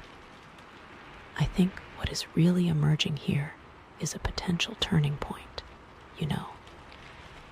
I think this is a journey of self-discovery and growth. Okay, so after exploring the highs and lows of the Six of Wands, we're going to be looking at how you can create lasting change in your life and manifest your dreams, right? How do you take this victory and turn it into something sustainable? I'm literally on the edge of my seat to find out. And what is really emerging here is a potential turning point, a journey of self-discovery and growth. Okay, here we go. Drum roll, please. And oh, we have the Eight of Pentacles, okay. I mean, what a grounded energy following all that other stuff we've talked about. It's like, okay, all that talk is great, but time to buckle down and put in the work. The Eight of Pentacles. This card is all about mastery, dedication, and honing your skills. It's about putting in the time and effort to become really, really good at something. It's that feeling of being totally absorbed in your craft, of loving the process of learning and growing, and of seeing tangible results from your hard work.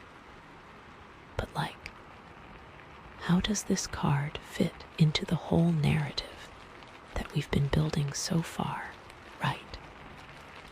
What does the Eight of Pentacles mean after the Fool's Leap, after the Knight of Cups romance, after the Queen of Wands power, and the Moon digging up the subconscious, and after that Six of Wands victory? Well, let's see. This is where the real work begins, you know. Think of it like this. All those other cards were setting the stage, preparing you for something big. And now the Eight of Pentacles is telling you that it's time to roll up your sleeves and get to work. It's like you've got this amazing idea, this incredible vision, and you know you have the potential to make it a reality. But potential alone isn't enough, right? You have to put in the hours, you have to practice your skills, and you have to be willing to learn from your mistakes. It's not always going to be easy. It's not always going to be glamorous, but it's going to be worth it in the end. I think one of the most important things about the Eight of Pentacles is that it's not just about working hard. It's about working smart. It's about being intentional with your time and energy, about focusing on the things that truly matter, and about constantly seeking ways to improve your craft. It's not enough to just go through the motions. You have to be fully present, fully engaged, and fully committed to what you're doing. You have to love the process, not just the outcome. You know what I mean. It is about mastery, not just a means to an end. Imagine you're learning to play a musical instrument, right? And you could just bang away at it randomly, hoping to magically become a virtuoso. Or you could take lessons, practice scales, and work diligently to improve your technique. Which approach do you think is more likely to lead to mastery? Obviously, the second one, right? And it's the same with anything else in life. If you want to be really good at something, you have to be willing to put in the time and effort to learn and grow, to hone your skills, and to perfect your craft. And this isn't just about career stuff either, though we'll get to that. It could be about a relationship. Think about it like, if you want to be a good partner, you have to put in the work. Learn your partner's love language. You can't just expect things to magically work themselves out, can you? Okay, so how does the Eight of Pentacles build on that Six of Wands energy, right? Because we just saw that victory, that public recognition, and now we're suddenly talking about hard work and dedication again. It's like, wait a minute, I thought I already made it. I thought I was already successful. Why do I have to keep working so hard? Well, the thing is, success isn't a destination. It's a journey. It's not something you achieve once and then just coast on forever. It's something you have to constantly work at, constantly nurture, and constantly improve. The Six of Wands might represent a moment of triumph, a moment of recognition, but it's also a stepping stone to something bigger and better. It's a sign that you're on the right path, but it's not a guarantee that you'll stay there.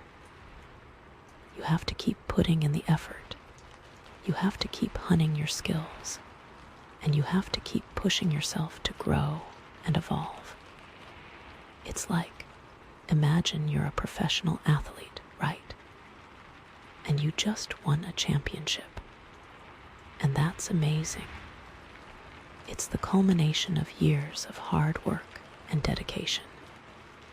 But does that mean you can just stop training? Does that mean you can just sit back and relax and let your skills atrophy? Of course not. You have to keep working hard. You have to keep pushing yourself. And you have to keep improving your game. Because there are always other athletes who are hungry, who are determined, and who are ready to take your place. And it's the same with anything else in life. If you want to stay on top, you have to keep working hard. You have to keep honing your skills. You have to keep pushing yourself to grow and evolve. This is what it means to build a legacy. That Six of Wands is a moment in time, and Eight of Pentacles is a lifestyle. Okay, so what about that shadow stuff from the moon, right? How does that play into all of this? Because we just spent all that time digging around in your subconscious, uncovering your fears and insecurities. And now we're talking about hard work and dedication again. It's like, wait a minute, I thought I was supposed to be embracing my shadow side. I thought I was supposed to be accepting my imperfections. Why do I have to be so perfect now? Well, the thing is, embracing your shadow side doesn't mean giving up on your goals. It doesn't mean letting your fears and insecurities hold you back. It means acknowledging those fears and insecurities, understanding where they come from, and then using that knowledge to fuel your efforts. It means being honest with yourself about your strengths and weaknesses, and then working to improve your weaknesses while leveraging your strengths. It means accepting your imperfections, but not letting them define you. It's like, imagine you're afraid of public speaking, right? And you could just avoid public speaking situations altogether. Let your fear control you. Or you could acknowledge your fear, understand why you're afraid, and then take steps to overcome that fear. You could join a public speaking club. You could practice your speeches in front of friends. You could work with a coach to improve your delivery. And over time, you could become a confident and effective public speaker. You'd be turning that moon energy into something that fuels your Eight of Pentacles lifestyle. The point is, the shadow work from the moon doesn't negate the need for hard work and dedication. It enhances it. It gives you a deeper understanding of yourself, your motivations, and your potential. And it allows you to approach your goals with more authenticity, more intention, and more self-awareness. And that self-awareness ties into accepting those whispers, right? You can't do the work if you don't accept yourself. You can't learn if you are too busy being self-critical to hear the teachings. Okay, so let's get practical for a second. How can you actually apply this to your everyday life? Well, let's say you're trying to start a new business, right? And you have this amazing idea, you're passionate about it, and you know it has the potential to be really successful. But you're also kind of overwhelmed because there's so much to do, so much to learn, and so much to figure out. Where do you even start? Well, the Eight of Pentacles is telling you to break it down, to focus on one thing at a time, and to master each step along the way. Start with the basics, learn the fundamentals, and then gradually build your knowledge and skills. Don't try to do everything at once, or you'll just get overwhelmed and burn out. And this is where all the other cards come into play, right? You have to take that leap of faith like the Fool. You have to believe in your idea, even when you don't know exactly how it's going to work out. You have to follow your heart like the Knight of Cups. You have to be passionate about what you're doing. You have to love the process, and you have to be willing to put in the time and effort. You have to embody your authentic self like the Queen of Wands. You have to own your power. You have to be confident in your abilities, and you have to be willing to take risks. And you have to do that shadow work like the moon. You have to face your fears. You have to heal your wounds, and you have to embrace your imperfections. And then, when you finally achieve that success, you have to be prepared for the Six of Wands. You have to be ready to receive the recognition, the praise, and the accolades. But you also have to stay grounded. You have to stay humble, and you have to remember where you came from. Like, you could start by researching your market, identifying your target audience, and developing a business plan. Then you could move on to creating a website, setting up your social media accounts, and marketing your services. And then you could start reaching out to potential clients, networking with other entrepreneurs, and building your brand. And as you go, you'll inevitably make mistakes. You'll try things that don't work. You'll face setbacks and challenges, and you'll feel like giving up. But the Eight of Pentacles is telling you to keep going, to keep learning, and to keep improving. To see those mistakes as opportunities for growth, to to embrace the challenges as opportunities for learning, and to never give up on your dream. Or let's say you're trying to learn a new skill, like coding, right? And you're starting from scratch. You have no prior experience, and you feel completely lost.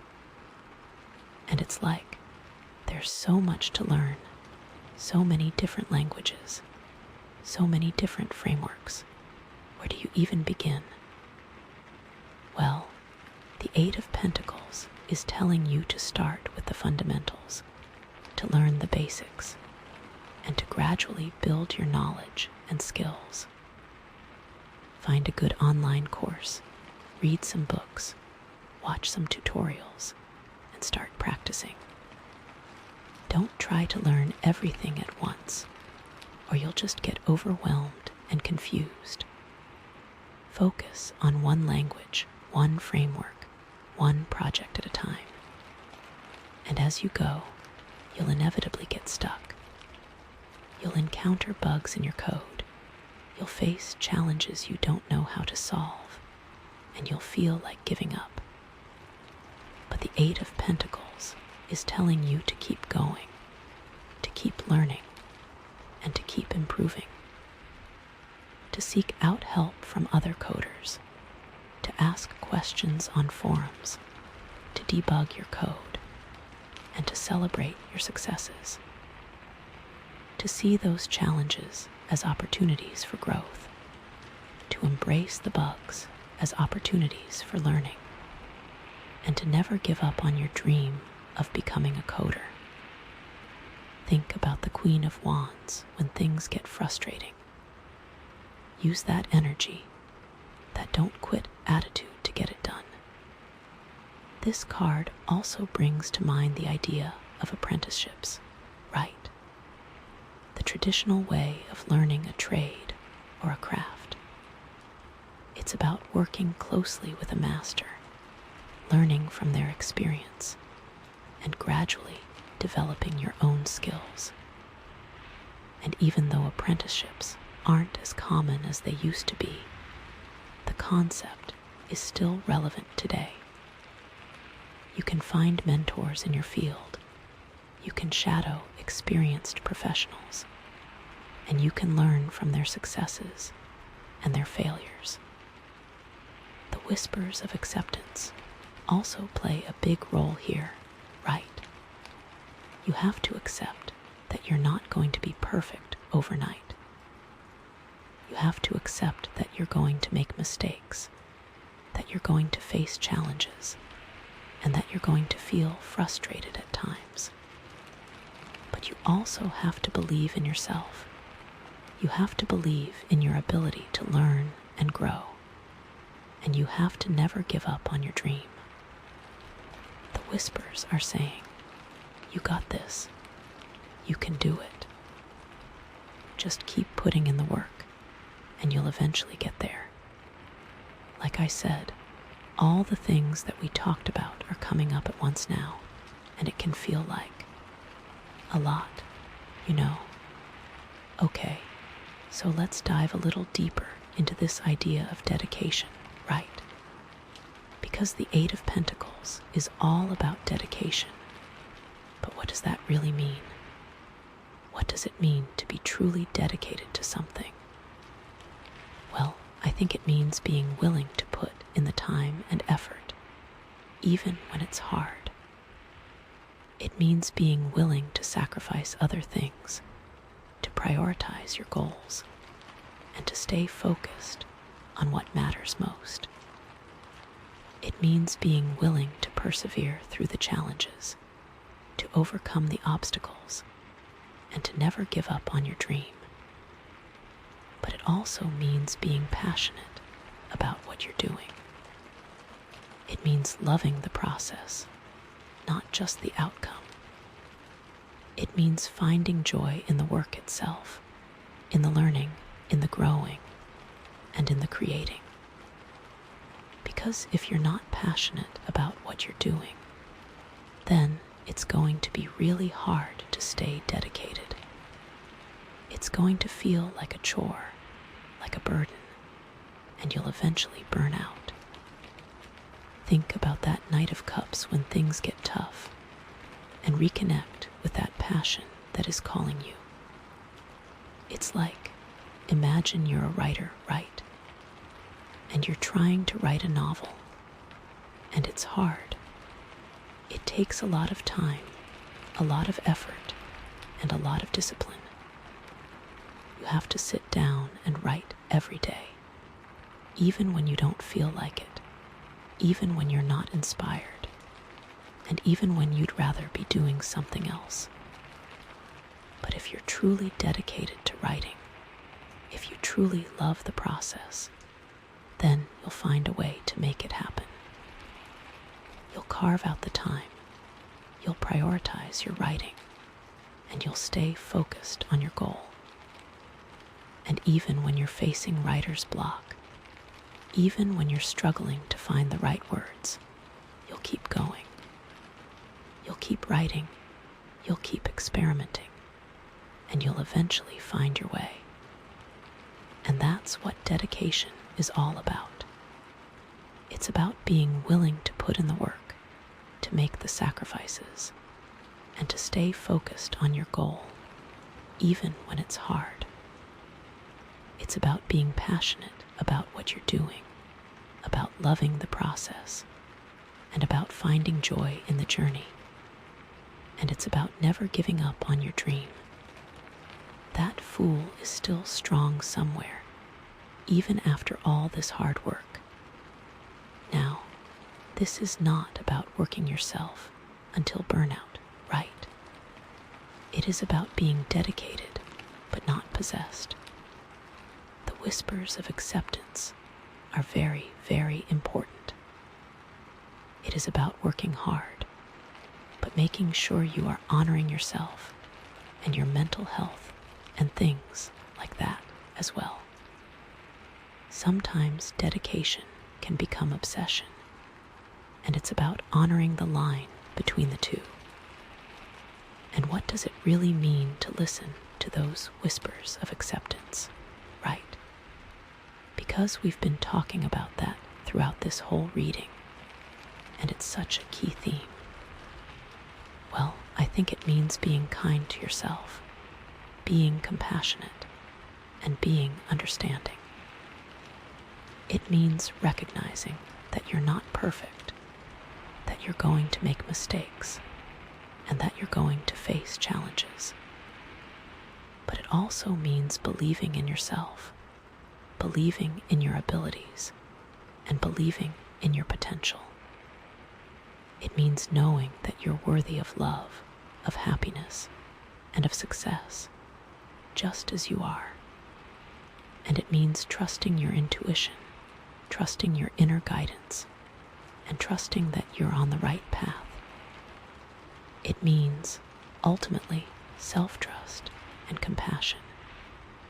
It's about not just listening to yourself, but believing what you have to say. It's like, imagine you're feeling really down about yourself, right? You're comparing yourself to others. You're focusing on your flaws, and you're just feeling generally inadequate. And it's easy to get caught up in those negative thoughts, to believe those critical voices, and to let them drag you down.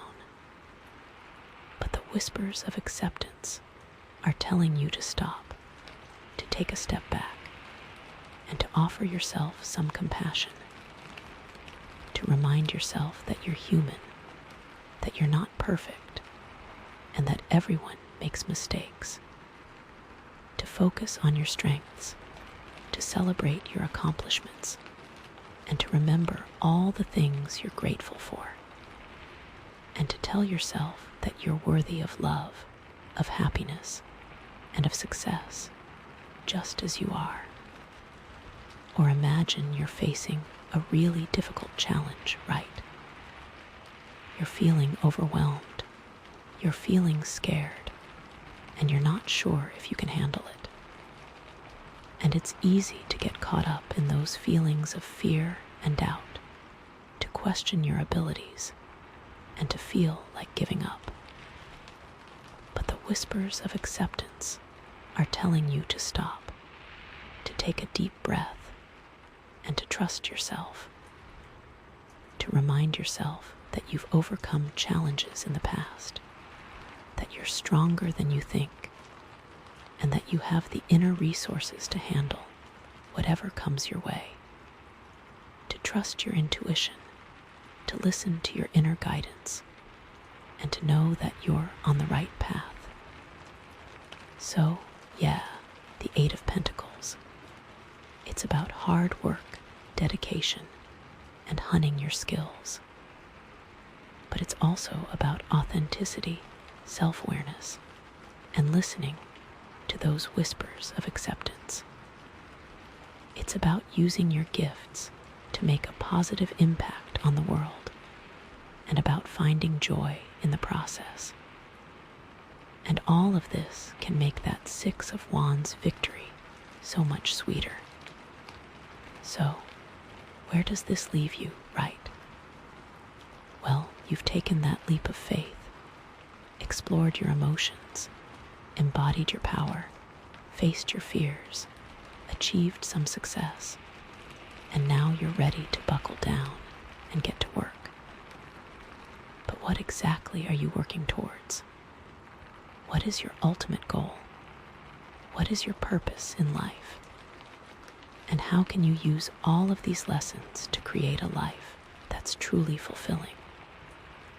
It's like the universe is saying, okay, you've got all the tools, you've got all the skills, you've got all the knowledge. Now, what are you going to do with it? You have climbed all these steps. Where will they lead? I think that final card will be like the key to unlocking all of that, you know. It's going to be the final piece of the puzzle, the answer to that burning question. And I'm so excited to see what it is. How do you turn all this into something real and lasting, you know? I am really so buzzing to see what the next card is. Okay, so you're all ready. You have climbed all the steps and you want to know where they will lead. I am buzzing to show you. Oh my gosh. Okay, so we have the Seven of Cups. What? Okay, whoa. The Seven of Cups. Okay, wow. So, the Seven of Cups, wow. Okay, this card is all about, like, choices, illusions, and wishful thinking, right? It's about being faced with a bunch of different options and not really knowing which one to choose. It's about getting caught up in fantasies and daydreams and losing touch with reality. It can be a little overwhelming, but also kind of exciting, you know. It's like anything is possible, but you have to be careful what you wish for. But how does this all fit in with everything else we've already uncovered, right? I mean, we've been through so much, from that Fool energy all the way to that Eight of Pentacles dedication. How does the Seven of Cups bring it all together? Okay. Well, let's see. I feel like this card is really asking you to take a step back and assess your options, to really think about what you want and what's truly important to you. It's about getting clear on your values, your priorities, and your goals. It's about cutting through the illusions and seeing things as they really are. It's not about just blindly chasing after whatever looks shiny and appealing, but about making conscious, intentional choices that are aligned with your authentic self. And I think it's really important to remember that not all choices are created equal, right? Some choices are going to lead you down a path of fulfillment and happiness, while others are going to lead you to disappointment and regret. And it's not always easy to tell the difference, especially when you're caught up in the moment. That's where trusting yourself comes in. It's about trusting your intuition and listening to those whispers. But let's dig in to the history first. That Fool energy, it's a very powerful start. I think this card really ties back to that Fool energy, right? Because the Fool is all about taking that leap of faith, embracing the unknown, and trusting that everything will work out. But the Seven of Cups is like, okay, you took the leap, but now what? Now you're faced with all these different possibilities, all these different paths you could take. Which one do you choose? And it's really important to remember that the Fool isn't just about blindly jumping into anything. It's about trusting your intuition and following your heart. It's about being open to new experiences, but also being discerning about what you choose to pursue. It's like, imagine you're standing at a crossroads, right? And there are 7 different paths leading off in different directions. And each path looks appealing in its own way. One path is paved with gold. One path is lined with flowers. One path leads to a beautiful castle, and so on. But you can't take all the paths.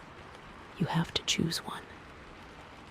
And the Fool is telling you to trust your gut, to follow your intuition, and to choose the path that feels right for you, even if it's not the easiest or the most obvious.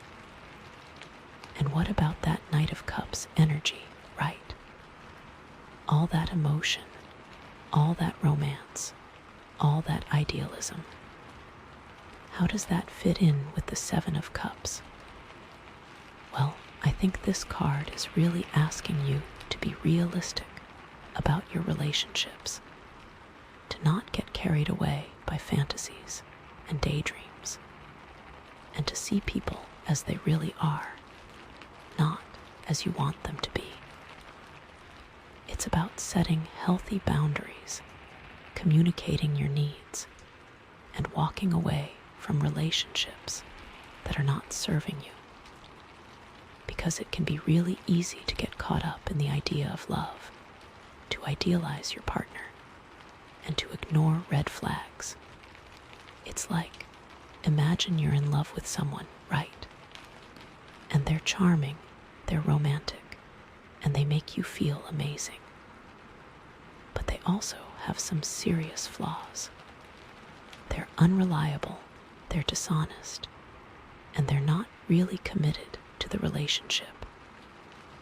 And it's easy to get caught up in the good stuff and to ignore the bad stuff, to tell yourself that they'll change, that you can fix them, or that their flaws don't really matter. But the Seven of Cups is telling you to be realistic, to see them as they really are, and to not let your emotions cloud your judgment. The Knight of Cups is so dreamy, but Seven of Cups is like, wake up. I think the Seven of Cups is really challenging that Queen of Wands energy, right? Because the Queen of Wands is all about confidence, power, and self-expression. But the Seven of Cups is like, okay, you're confident, you're powerful, and you're expressing yourself. But what are you actually creating? Are you using your power wisely? Are you making choices that are aligned with your values? And it's really important to remember that power without responsibility is dangerous, right? It's easy to get caught up in your own ego, to think that you're invincible, and to make choices that are selfish or harmful. So, the Seven of Cups is asking you to use your power wisely, to to be mindful of the consequences of your actions, and to make choices that are aligned with your highest good. Are you being a force for good, or are you just trying to impress people? It's like, imagine you're a leader, right? And you have the power to make decisions that affect a lot of people. And you could use that power to benefit yourself, to enrich your friends, or to consolidate your power. Or you could use that power to benefit your community, to create positive change, and to serve the greater good. And the Seven of Cups is telling you to choose the latter, to use your power wisely, and to make a positive impact on the world, and to take that responsibility seriously. The Seven of Cups really ties in with that shadow work from the moon, right? Because the moon is all about illusions, hidden fears, and suppressed emotions. And the Seven of Cups is like, okay, you've faced your fears, you've healed your wounds, and you've embraced your shadow side. But are you still clinging to any illusions? Are you still avoiding any uncomfortable truths? And it's really important to be honest with yourself about your motivations, your desires, and your fears. It's easy to get caught up in wishful thinking, to imagine that things are better than they really are, or to avoid facing uncomfortable realities. It's like, imagine you're in denial about a problem in your life, right? And you're pretending that everything is fine, even though it's clearly not. And you could keep pretending, you could keep avoiding the truth, but that's not going to make the problem go away. In fact, it's probably going to make it worse. So, the Seven of Cups is telling you to face reality, to see things as they really are, and to take action to solve the problem. And what about that Six of Wands energy, right? All that victory, all that recognition, all that applause. How does that fit in with the Seven of Cups? Well, I think this card is really asking you to not let success go to your head, to not get caught up in the hype, and to remember what's truly important. It's easy to get caught up in the praise, to start believing your own hype, and to lose touch with reality. It's like, imagine you've just won an award for something, right? And everyone's congratulating you, telling you how amazing you are, how talented you are, how much you deserve it. And it's easy to let that go to your head, to start thinking that you're better than everyone else, and to lose sight of your values. But the Seven of Cups is telling you to stay grounded, to stay humble, and to remember that success is not the most important thing in life. It's about using your gifts to make a positive impact on the world, and to staying humble in light of recognition and applause. And finally, how does the Seven of Cups relate to that Eight of Pentacles dedication, right? All that hard work, all that mastery, all that hunting of skills. Well, I think this card is really asking you to be intentional with your efforts, to not just blindly work hard, but to focus on the things that truly matter. It's easy to get caught up in the grind, to just go through the motions, and to lose sight of your goals. It's like, imagine you're working really hard at your job, right? And you're putting in long hours. You're taking on extra responsibilities, and you're doing everything you can to succeed. but you're not really enjoying it. You're not really passionate about it. And you're not really making a positive impact on the world. And it's easy to just keep going, to just keep working hard, because you feel like you have to. You feel like you need the money. You feel like you need the recognition. Or you feel like you need to prove yourself. But the Seven of Cups is telling you to take a step back, to reassess your priorities, and to make sure that you're working towards something that truly matters to you. Make sure that labor of love is actually love. Okay, so let's get down to some practical scenarios, right? How can you actually apply this Seven of Cups energy to your everyday life? Well, let's say you're trying to decide what career path to pursue, right? And you're faced with a bunch of different options, each with its own pros and cons. One option is high paying but stressful. One option is low paying but fulfilling. One option is creative but unstable, and so on. And it's hard to know which one to choose, because they all seem appealing in their own way. So, how do you approach this situation with the Seven of Cups in mind, right? Well, first of all, you need to get clear on your values, your priorities, and your goals. What's truly important to you in a career? Do you value money, security, creativity, purpose, or something else? Once you know what you're looking for, you can start to evaluate your options more effectively. You can weigh the pros and cons of each option, considering how well it aligns with your values and goals. And you can also do some research, talk to people in those fields, and get a sense of what it's really like to work in those roles. The Knight of Cups can come out in full force here as you pursue your passions. But it's really important to not just focus on the external factors, like the salary or the job title, but also on the internal factors, like your own skills, interests, and personality. What are you good at? What do you enjoy doing? What kind of work environment do you thrive in?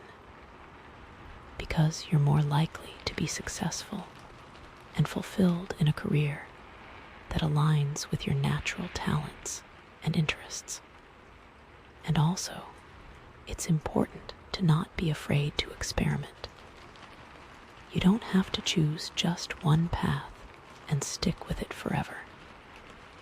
You can try different things, take on different projects, and see what resonates with you.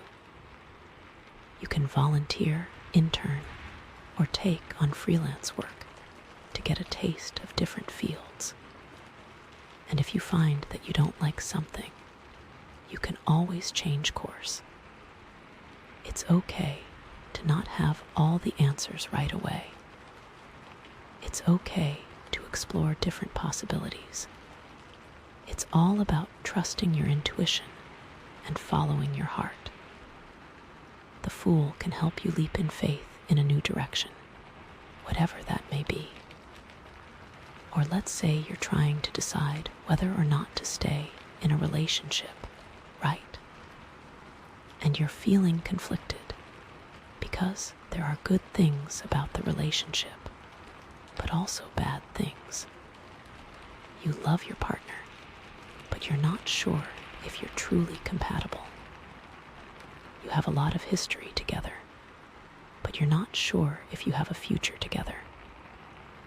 Well, the Seven of Cups is telling you to take a step back, to assess the situation objectively, and to see things as they really are. To not let your emotions cloud your judgment, to not ignore red flags, and to not cling to wishful thinking. You need to be honest with yourself about what's working in the relationship and what's not working. What are the strengths of the relationship? What are the weaknesses? What are your needs and desires? Are they being met? Are you both happy and fulfilled? And you also need to be honest with your partner about your feelings, your concerns, and your needs. You need to communicate openly and honestly, and you need to be willing to listen to their perspective. And it's also important to remember that not all relationships are meant to last forever.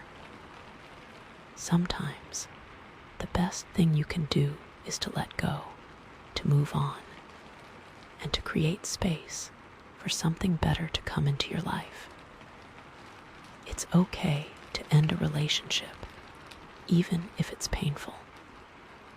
It's okay to prioritize your own happiness and well-being. It's all about trusting your intuition and following your heart. Or let's say you're trying to decide what to do with your money, right? And you're faced with a bunch of different investment options, each with its own risks and rewards. You could invest in stocks, bonds, real estate, cryptocurrency, or something else. And it's hard to know which one to choose, because they all seem appealing in their own way. But how do you handle it with the 7 of Cups in mind, right? You need to educate yourself. You need to learn about the different investment options, understand the risks and rewards, and get a sense of what's right for you. You can read books, articles, and websites. You can talk to financial advisors, and you can attend seminars and workshops. Once you have a good understanding of your options, you can start to create a plan. You can set your goals, determine your risk tolerance, and allocate your resources accordingly. And it's also important to diversify your investments. Don't put all your eggs in one basket. Spread your money across different asset classes to reduce your risk. And it's important to be patient. Don't expect to get rich quick. Investing is a long-term game, and it takes time to see results. And the Queen of Wands says, don't be afraid to take calculated risks. Remember that risk and reward are related. Just be smart. Okay, so let's tie all this back to the whispers of acceptance and the amethyst, right? Because that's what this whole reading is about. Well, I think the key here is self-awareness. To be clear that success is not a one-size-fits-all model. To really understand that the best path is about what is best for you. It is about what fulfills you, and it is not about what checks boxes for other people. To be in tune with those whispers is to know your mind and to trust that you are on the right path. The amethyst is here as well. I think it's important to use the amethyst to connect with your intuition, to quiet your mind, and to listen to those whispers of your soul. To create space for clarity, for guidance, and for inspiration. And to trust that you have the wisdom and the strength to make the right choices. To remind yourself that you're worthy of love, of happiness, and of success, no matter what. Because, honestly, that's what it's all about, right? Self-love, self-acceptance, and self-trust. When you have those things, then you can navigate any situation with confidence and grace. You can make choices that are aligned with your values. You can create a life that's truly fulfilling. and you can live your purpose with joy and passion. Okay, that Queen of Wands energy and Fool energy are there to help. It's also important to remember that you're not alone, right? You have a whole team of spirit guides, angels, and ancestors who are supporting you, guiding you, and cheering you on. And they're always there for you, ready to offer their love, their wisdom, and their support. All you have to do is ask. So, connect with your spiritual team, ask for guidance, and trust that you're being divinely guided every step of the way. And trust that you're worthy of their love, their support, and their guidance. Because, honestly, you are. You are a powerful, radiant, and beautiful soul, and you're here to make a difference in the world. And now, you have the understanding to proceed. Wow, the choices are all yours. All those experiences are yours. And remember that amethyst. It's not just about harmonizing with the good stuff. It's about harmonizing with the difficult stuff too. The doubts, the fears, the uncertainties. To accept these things and not let them dictate which road you take. It's about finding that balance, that inner peace, even when things feel chaotic or confusing. So, what does this all mean? Okay, so, wow, the choices are all yours. All those experiences are yours. And remember that amethyst. It's not just about harmonizing with the good stuff. It's about harmonizing with the difficult stuff too. The doubts, the fears, the uncertainties. To accept these things and not let them dictate which road you take. It's about finding that balance, that inner peace, even when things feel chaotic or confusing. So, what does this all mean? Well, drum roll please. Because the final card, the one that ties it all together, the one that reveals the ultimate message is the world. Oh my gosh, the world. Seriously. I mean, wow. What a perfect way to end this reading, right? It's like the universe giving you a standing ovation. The world is all about completion, fulfillment, and integration. And I am so excited for you. It's the culmination of all your hard work, all your growth, and all your self-discovery.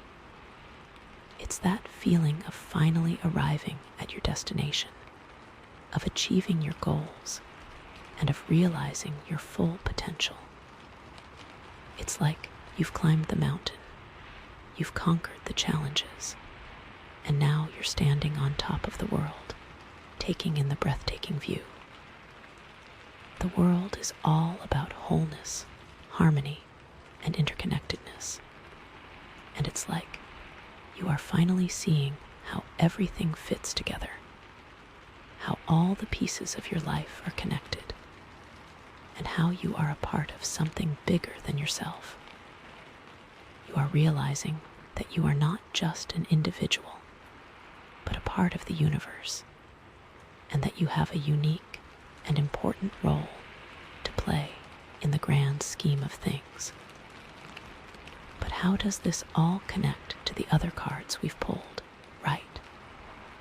Because we've been through so much together, from the Fool's leap of faith to the 7 of Cups choices. How does the world bring it all together, make it all make sense? Well, let's start at the beginning with the Fool, right? Because the Fool is all about new beginnings, fresh starts, and taking that leap of faith. And the world is like, you took the leap, and look where you landed. You've come full circle, you've completed your journey, and you're ready to start a new cycle. The Fool is that first step into the unknown. The world is reaching the other side of the unknown, only to realize you're ready to embark on a brand new journey. All that excitement and vulnerability of the Fool, that's still there, but now it's tempered with wisdom and experience. You're not just blindly jumping into things anymore. You're leaping with intention, with purpose, and with a deep understanding of yourself and the world around you. Think about it. The Fool is card 0, and the world is card 21, the last card in the major arcana. You went through the entire cycle. And then there's the Knight of Cups, right? All that romance, all that emotion, all that idealism. And the world is like, you followed your heart, you embraced your emotions, and you created meaningful connections with others. And now you're experiencing the joy and fulfillment of true love and harmony. The world shows you the highest expression of that Knight of Cups energy. Now, it's not just about chasing after fleeting passions. It's about creating lasting relationships, about building a life filled with love and connection, and about sharing your heart with the world. You have built something real, something beautiful, something that resonates with your soul. It is no longer all dreams and feelings. It's grounded. And then, wow, the Queen of Wands, right? All that power, all that confidence, all that self-expression. And the world is like, you embodied your authentic self, you owned your power, and you inspired others to do the same. And now you're making a positive impact on the world and living your purpose with joy and passion. Now, it's not just about expressing yourself for the sake of expressing yourself. It's about using your gifts, your talents, and your voice to make a difference. You are aware of your power, and you know how to wield it. You are no longer a student, but a teacher. It is like you have built that confidence, but you now have the authority to teach others about what confidence means. You have created that positive change. You have inspired others, and you have lived your purpose. You are the Queen of Wands in her highest form, and the Queen is ruling the world. And oh, the shadow work, that moon energy, right? All those illusions, all those hidden fears, all those suppressed emotions. And the world is like, you faced your fears, you healed your wounds, and you embraced your shadow side. And now you're living in truth, authenticity, and wholeness. You see the world as it truly is, and you accept yourself and others for who you truly are, and have created an environment of pure authenticity. It's knowing that those shadow parts are there, but that they don't define you. You've integrated them, you've learned from them, and you've transformed them into sources of strength and wisdom. That healing has led you to now see the world without those filters, and you can finally celebrate and trust your intuition and your inner guidance. And then, the Six of Wands with the victory and the recognition. All that applause, all that celebration. And the world is like, you achieved your goals, you received the recognition you deserved, and you celebrated your success. And now you're sharing your gifts with the world and inspiring others to do the same. You are a role model, a beacon of light, and a living testament to what's possible when you follow your heart and pursue your dreams. The work doesn't end there, right? It doesn't stop there. You are now setting the example for others, and that is a victory that is not just about you, but about the impact you can make on the world. And then, the Eight of Pentacles, right? The hard work, the dedication, the honing of skills. And the world is like, you put in the effort, you mastered your craft, and you created something beautiful and meaningful. And now you're reaping the rewards of your labor and living a life of purpose and fulfillment. Now you have built the skills, and that is a way that you are ready to take on any challenge. The hard work has paid off, but it is the dedication, the passion, the perseverance. Those are the lessons that you carry. You now possess the resources, the skills, and the knowledge to create a life that is truly aligned with your values and your goals. And lastly, the Seven of Cups with the choice. You have the ability to see through the illusions and discern what is real and what is not. And the world is like, you made conscious, intentional choices that are aligned with your authentic self. And now you're living a life of joy, peace, and harmony. You have learned to trust your intuition, to listen to your inner guidance, and to make decisions that are in your highest good. And it is all culminating into the ability to have the authority to act on it and trust that you are doing the right thing. You are now living a life that is filled with purpose, meaning, and fulfillment. You can see how all these things connect. It's like a puzzle coming together, piece by piece, until you have this beautiful, complete picture, the world. Okay, so how can you actually apply this to your everyday life? What does this actually look like, right?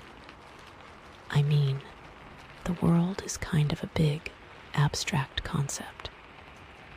How do you bring it down to earth? Well, let's say you're at a point in your life where you're feeling really good about everything, right? You're happy in your relationships.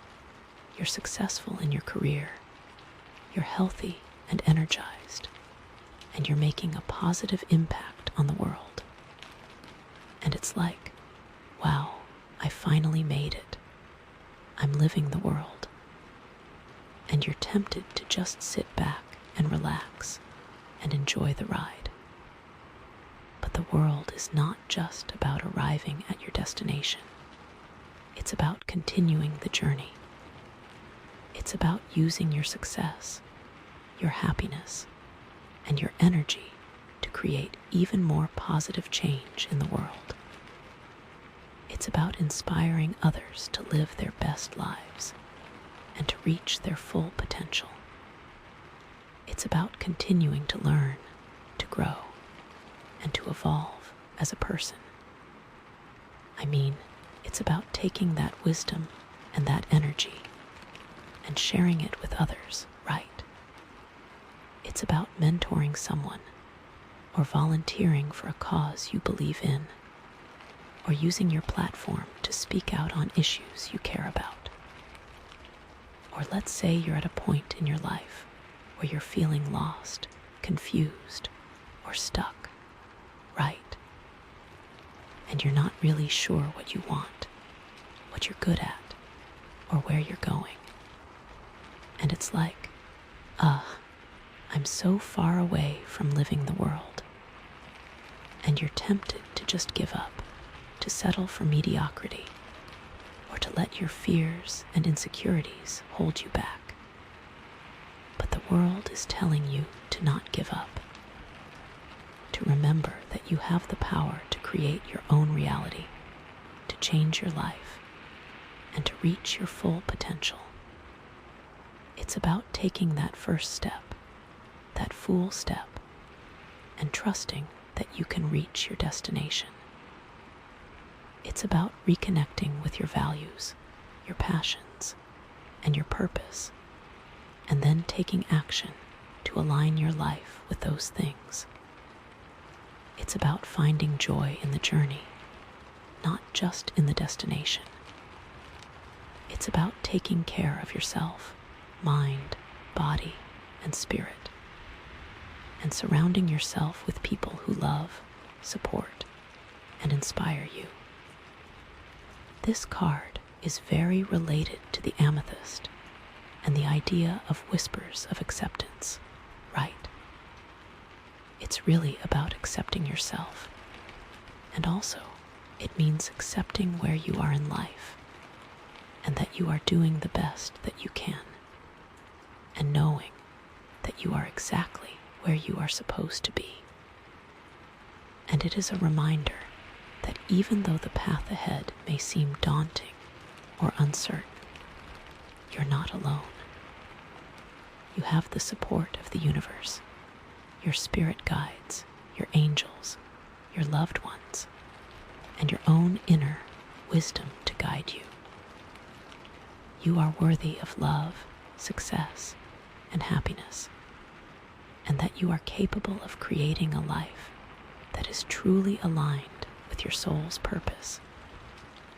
I keep thinking about that movie trope, where the hero finally reaches the top of the mountain, achieves their goal, and then the camera zooms out and you see that there are even bigger mountains in the distance.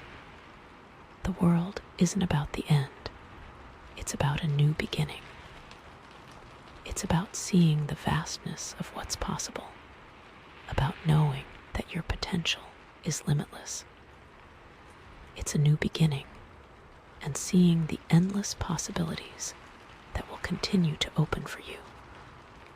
I mean, think of it as you are now graduating and moving on to the next thing in your life, whatever that may be.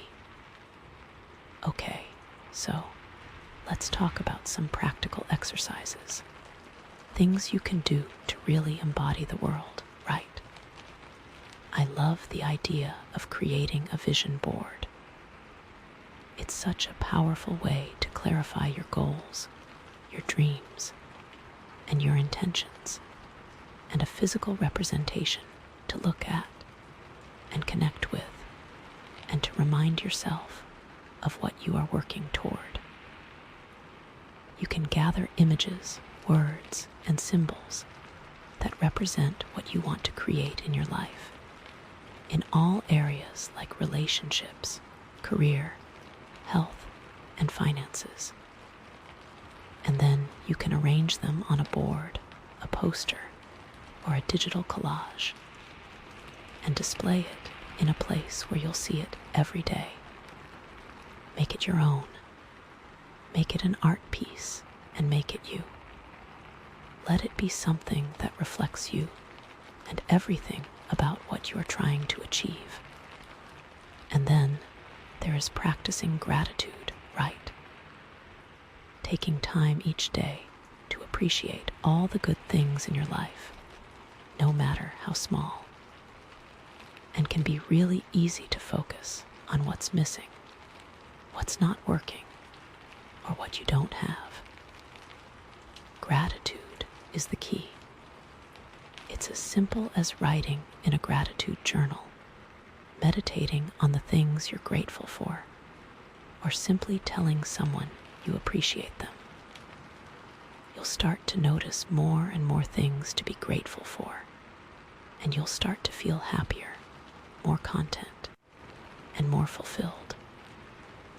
And then there is the act of serving others, right? Finding ways to give back to your community, to help those in need, or to make a positive impact on the world. And volunteering your time, donating to a cause you believe in, or simply offering a kind word or gesture to someone who's struggling can really shift things. It's not just about helping others, it's also about helping yourself. It's about connecting with something bigger than yourself, about feeling a sense of purpose, and about making a difference in the world. And then there is embracing change, right? Learning to let go of the need for control, to trust the flow of life, and to be open to new experiences. It can be really tempting to cling to the familiar, to resist change, and to try to control everything. Learn the flow. Learn to trust the journey. The whispers will lead you there. But life is constantly changing, and the more you resist it, the more you'll suffer. Embrace it. The change is good. You will flow. You will be happy. And it is time to make that the world transition. Let's not forget that crystal from the beginning. Really use that amethyst to connect with that harmonizing energy, right? Carry it with you, meditate with it, place it on your altar, or simply hold it in your hand and let it soothe your soul. It's about creating a sense of peace, balance, and harmony within yourself, so that you can navigate the world with grace and ease. So, what do you do with all of this, right? This is where all of those cards finally come together. It's that Queen of Wands power, but also that awareness of those emotions that can get in the way. It is about connecting with that authentic self, to being aware of that power. Take the leap, be authentic, face the shadows, and be bold. Just be yourself, and trust that everything is going to work out for the best. But the amethyst says to give yourself some grace on your new journey. You are creating your world. That is what the world means in a nutshell. What will you do with this information now? What is calling you? Now is the time. Whatever choice you make, it is the right choice. All of those cards are not just steps that you have climbed, but tools that you have acquired and skills you have learned. And remember that all ties back to those whispers of acceptance, right? Listen to them, trust them, and let them guide you on your journey. They are always there for you, always reminding you of your worth, your strength, and your potential. You are loved, you are supported, and you are capable of achieving your dreams. You are ready to create your world. You are ready to live the world. Okay, wow. What a journey we've been on together, right? From the Fool to the world, from new beginnings to complete fulfillment. I feel so honored and grateful to have been a part of it, to have shared these messages with you, and to have witnessed your growth and transformation. But more importantly, you were there and you listened to you. You are a radiant and beautiful soul, and you have so much to offer the world. So go out there, embrace your power, and create the life you've always dreamed of. You can do it.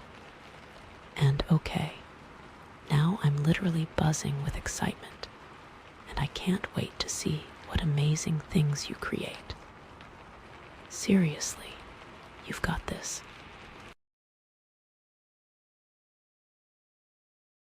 Okay, hi there, Aquamarine sphere people. Welcome to your reading.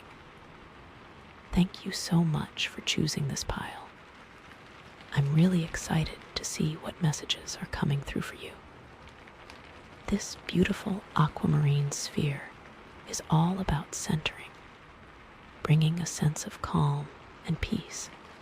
and just really helping you to find your focus. And the theme for this reading is Echoes of Clarity, which I just love because it suggests that even amidst chaos, there are messages trying to surface to bring you that calm perspective and really clarify your intentions. So, let's dive right into these cards, shall we? Okay, so we have the Eight of Wands, the Devil, and the Five of Wands. Okay, whoa, that's a lot. That's a lot of energy right off the bat. My first impression is like things might feel a little chaotic right now. Like maybe you're feeling pulled in a million different directions. Or maybe there are some, like, temptations or attachments that are kind of holding you back.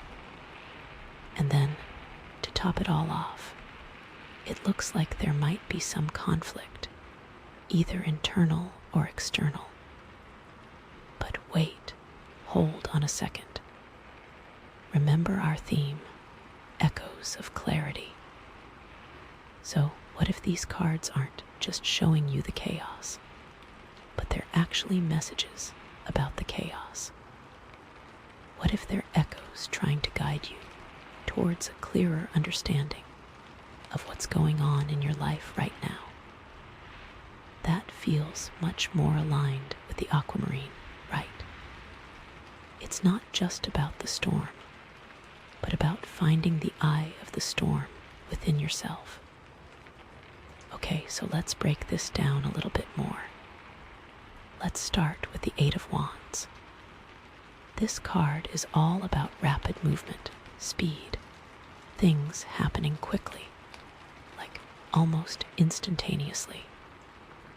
You might be experiencing a sudden influx of information opportunities, or even just like a flurry of activity in your life. It's like boom, boom, boom, one thing after another. Now, that can be really exciting, right?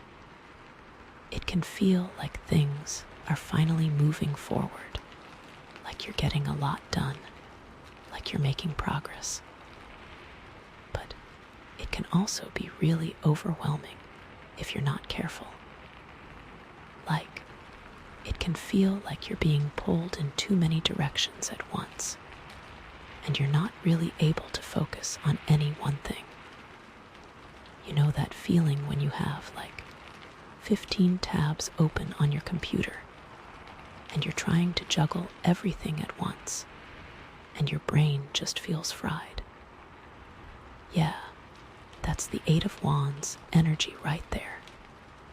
So, the message here might be, slow down, take a breath, and try to prioritize. It's not about doing everything at once, but about focusing on the things that are truly important to you and letting the rest go. Easier said than done, I know. But that's where the Aquamarine comes in, right? It's about finding that sense of calm and centering amidst the chaos. Think of it like this. Imagine you're standing in the middle of a busy intersection, and cars are whizzing by you from every direction. It's loud, it's chaotic, it's overwhelming.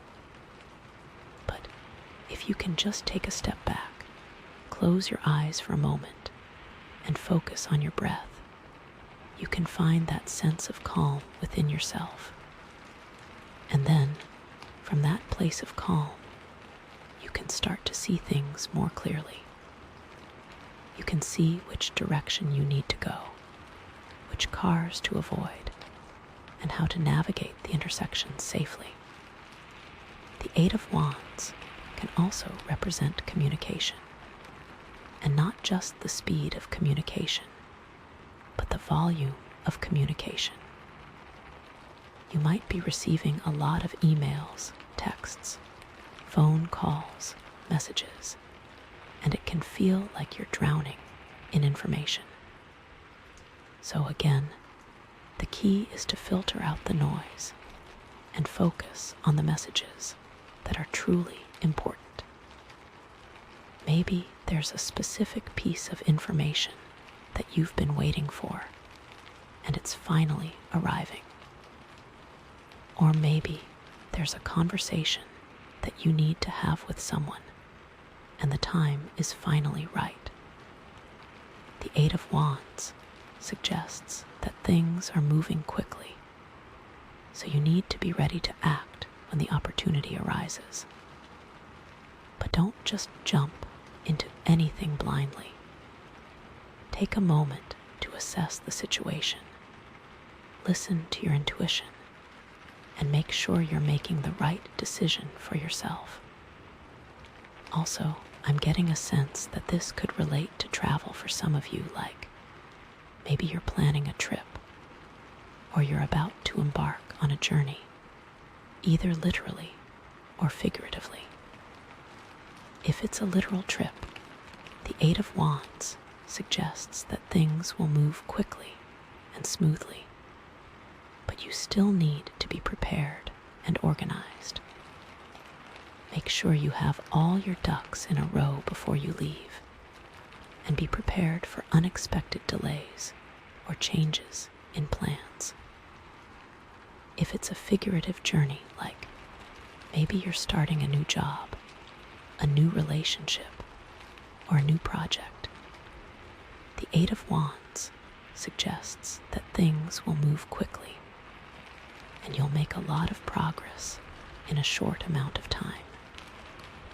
But again, you need to be prepared for challenges and obstacles along the way. Don't get discouraged if things don't go exactly according to plan.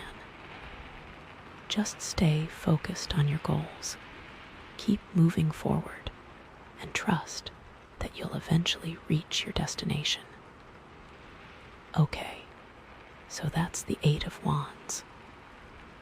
Fast-paced movement, communication opportunities, but also the potential for overwhelm and scattered energy. Remember, the key is to find your center, prioritize, and focus on what's truly important. Now, let's move on to the next card, the Devil. Ooh, this is a big one. The Devil card often gets a bad rap because it's associated with temptation, addiction, and feeling trapped. But it's not necessarily a negative card. It's more of a card of awareness, of recognizing the things that are holding you back from living your best life. The Devil represents those binding attachments, those unhealthy patterns, those limiting beliefs that keep you stuck in a cycle of negativity. It could be anything from an addiction to a toxic relationship to a deeply ingrained fear or insecurity. The Devil is shining a light on these things, bringing them to your attention so you can start to break free from them. So, what are your devils, Aquamarine sphere people? What are the things that are holding you back from achieving your goals, from being happy, from living your authentic self? Are you addicted to something, whether it's a substance, a behavior, or a person? Are you in a toxic relationship that's draining your energy and making you feel miserable? Do you have limiting beliefs about yourself that are preventing you from pursuing your dreams? These are tough questions, I know. It's not easy to look at our shadow side, to confront our demons. But it's necessary if we want to grow and evolve. The Devil card is an invitation to do just that, to take a hard look at ourselves and identify the things that are holding us back. One of the key aspects of the Devil card is the idea of choice. The figures in the traditional Rider-Waite-Smith tarot deck are chained to the Devil, but the chains are loose. They could easily remove them if they wanted to, but they choose not to. They choose to stay in their comfort zone, even if it's a miserable comfort zone. So, the question is, are you choosing to stay chained to your devils? Are you choosing to stay in your comfort zone, even if it's making you unhappy? Or are you ready to break free and start living a life that's more aligned with your true self? This is where the Aquamarine comes in again. It's about finding that sense of calm and clarity so you can make conscious choices rather than being driven by your subconscious patterns. It's about recognizing that you have the power to change your life, to break free from your limitations, and to create a future that's more in line with your desires. The devil can also represent materialism and the pursuit of worldly possessions. It's about getting caught up in the desire for more, without ever feeling satisfied. You might be working long hours to earn more money, but you're not really enjoying your life. You're so focused on accumulating wealth that you're neglecting your relationships, your health, and your passions. The message here is, don't get so caught up in the pursuit of material things that you forget what's truly important in life. Money is important, yes, but it's not everything. It's just a tool, a means to an end. Don't let it control you. The devil can also represent power dynamics in relationships. It's about one person having control over another, whether it's through manipulation, intimidation, or emotional blackmail. You might be in a relationship where you feel like you're constantly walking on eggshells, afraid of saying or doing the wrong thing. Or maybe you're the one who's in control, and you're using your power to manipulate and control your partner. Either way, this is an unhealthy dynamic. It's not a relationship of equals, and it's not sustainable in the long run. The devil is shining a light on this imbalance of power, urging you to address it and create a more healthy and equitable relationship. Sometimes, the devil can also indicate repressed desires or shadow aspects of yourself that you're afraid to acknowledge. Maybe you have a secret longing for something that you're ashamed of, or maybe you have a dark side that you're trying to suppress. The devil is saying, it's okay to acknowledge these things. It's okay to have desires and shadow aspects. They're part of what makes you human. But you need to be aware of them and manage them responsibly. Don't let them control you, and don't let them hurt yourself or others. Okay, so that's the devil. Attachments, temptations, unhealthy patterns, limiting beliefs, materialism, power dynamics, repressed desires. It's a lot to take in, I know. But remember, the key is awareness. The devil is not here to condemn you, but to help you see the things that are holding you back so you can start to break free from them. And the Aquamarine is here to help you find that sense of calm and clarity so you can make conscious choices and create a life that's more aligned with your true self. All right, let's move on to the final card in this spread, the Five of Wands. Okay, this card is all about conflict, competition, and discord. It often shows up when there's a lot of clashing energies either within yourself or in your environment. You might be experiencing disagreements with others, feeling like you're constantly fighting for your place, or struggling with internal conflict and self-doubt. The Five of Wands can represent external conflicts, like arguments with family members, coworkers, or friends. You might be feeling like you're constantly misunderstood, or that people are trying to undermine you. It can also represent competition in the workplace, where you're feeling pressured to outperform your colleagues or worried about losing your job. The message here is, don't get too caught up in the drama. Try to step back and see the bigger picture. Is this conflict really worth your energy? Are you fighting for something that's truly important to you? Or are you just getting caught up in petty arguments? Sometimes, the Five of Wands can also indicate a lack of clear direction or purpose.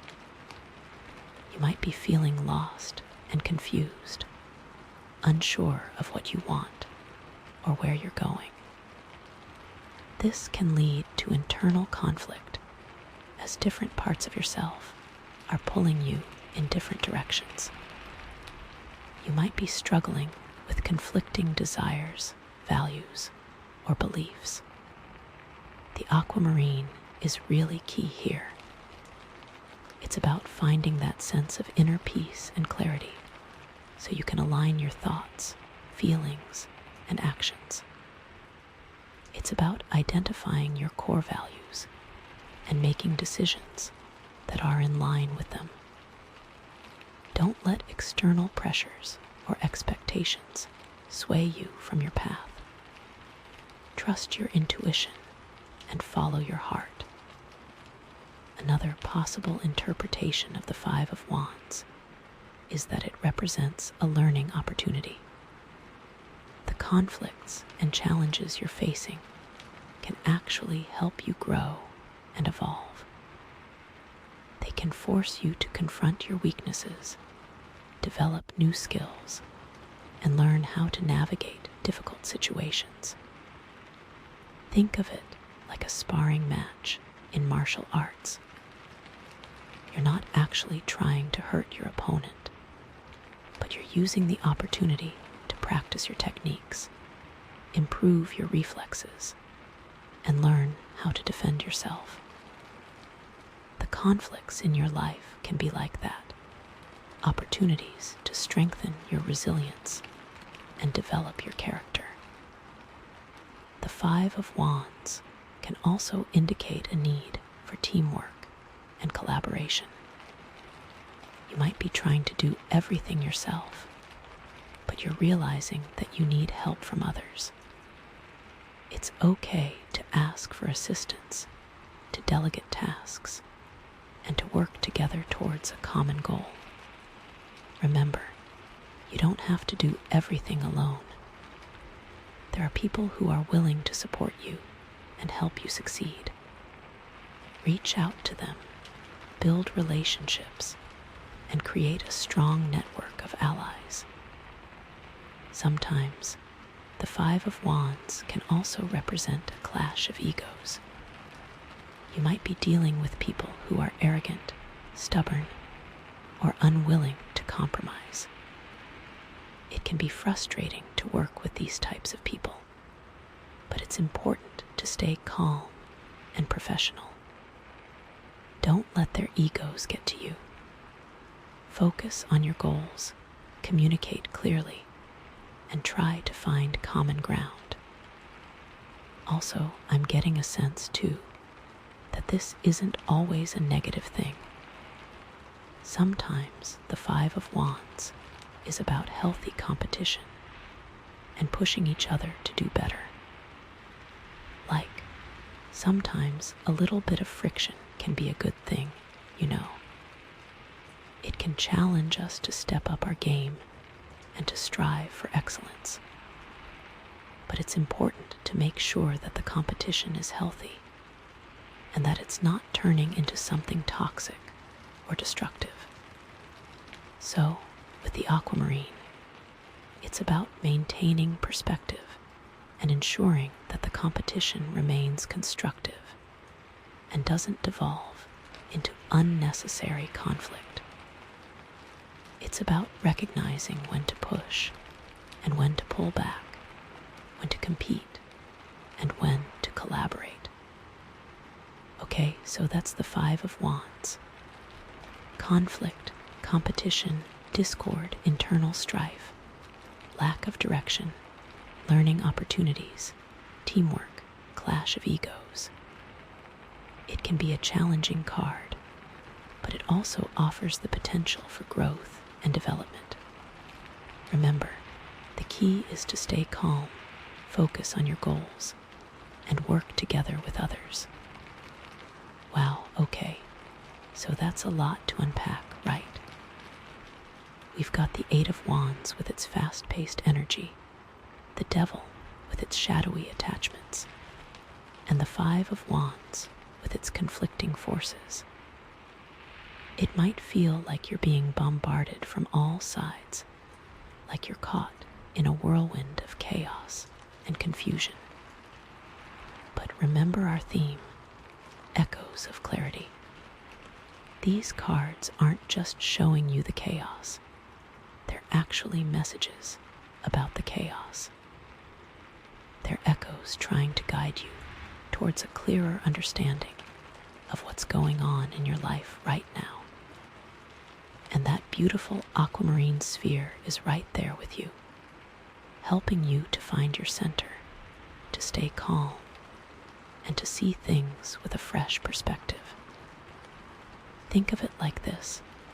The Eight of Wands is like the wind, blowing in all directions, scattering leaves and debris.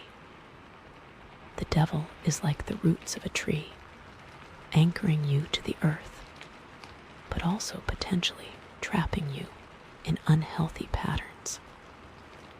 And the Five of Wands is like the branches of the tree, swaying in the wind, sometimes clashing with each other, but also reaching towards the sky. And you, aquamarine sphere person, you are the trunk of the tree, strong and steady, grounded in your center, and reaching for the light. You have the power to weather the storm, to break free from your limitations, and to create a life that's more aligned with your true self. These three cards, while seemingly disparate, are actually working together to bring you a message of empowerment and transformation. The Eight of Wands is urging you to embrace new opportunities and to communicate your truth. The Devil is challenging you to confront your shadow side and to break free from your attachments. And the Five of Wands is encouraging you to navigate conflicts with grace and to find harmony within yourself and in your relationships. So, take a deep breath, aquamarine sphere person. Trust in yourself, trust in the universe, and trust that you have the strength and wisdom to navigate whatever challenges come your way. The echoes of clarity are there for you, guiding you towards a brighter future.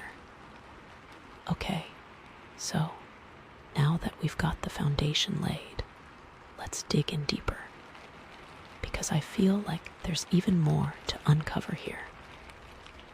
I'm sensing that the next card is really going to illuminate how you can harness these energies and really transform your life.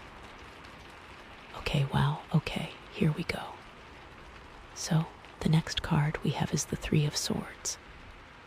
Ooh, okay, that definitely adds a new layer to everything, doesn't it?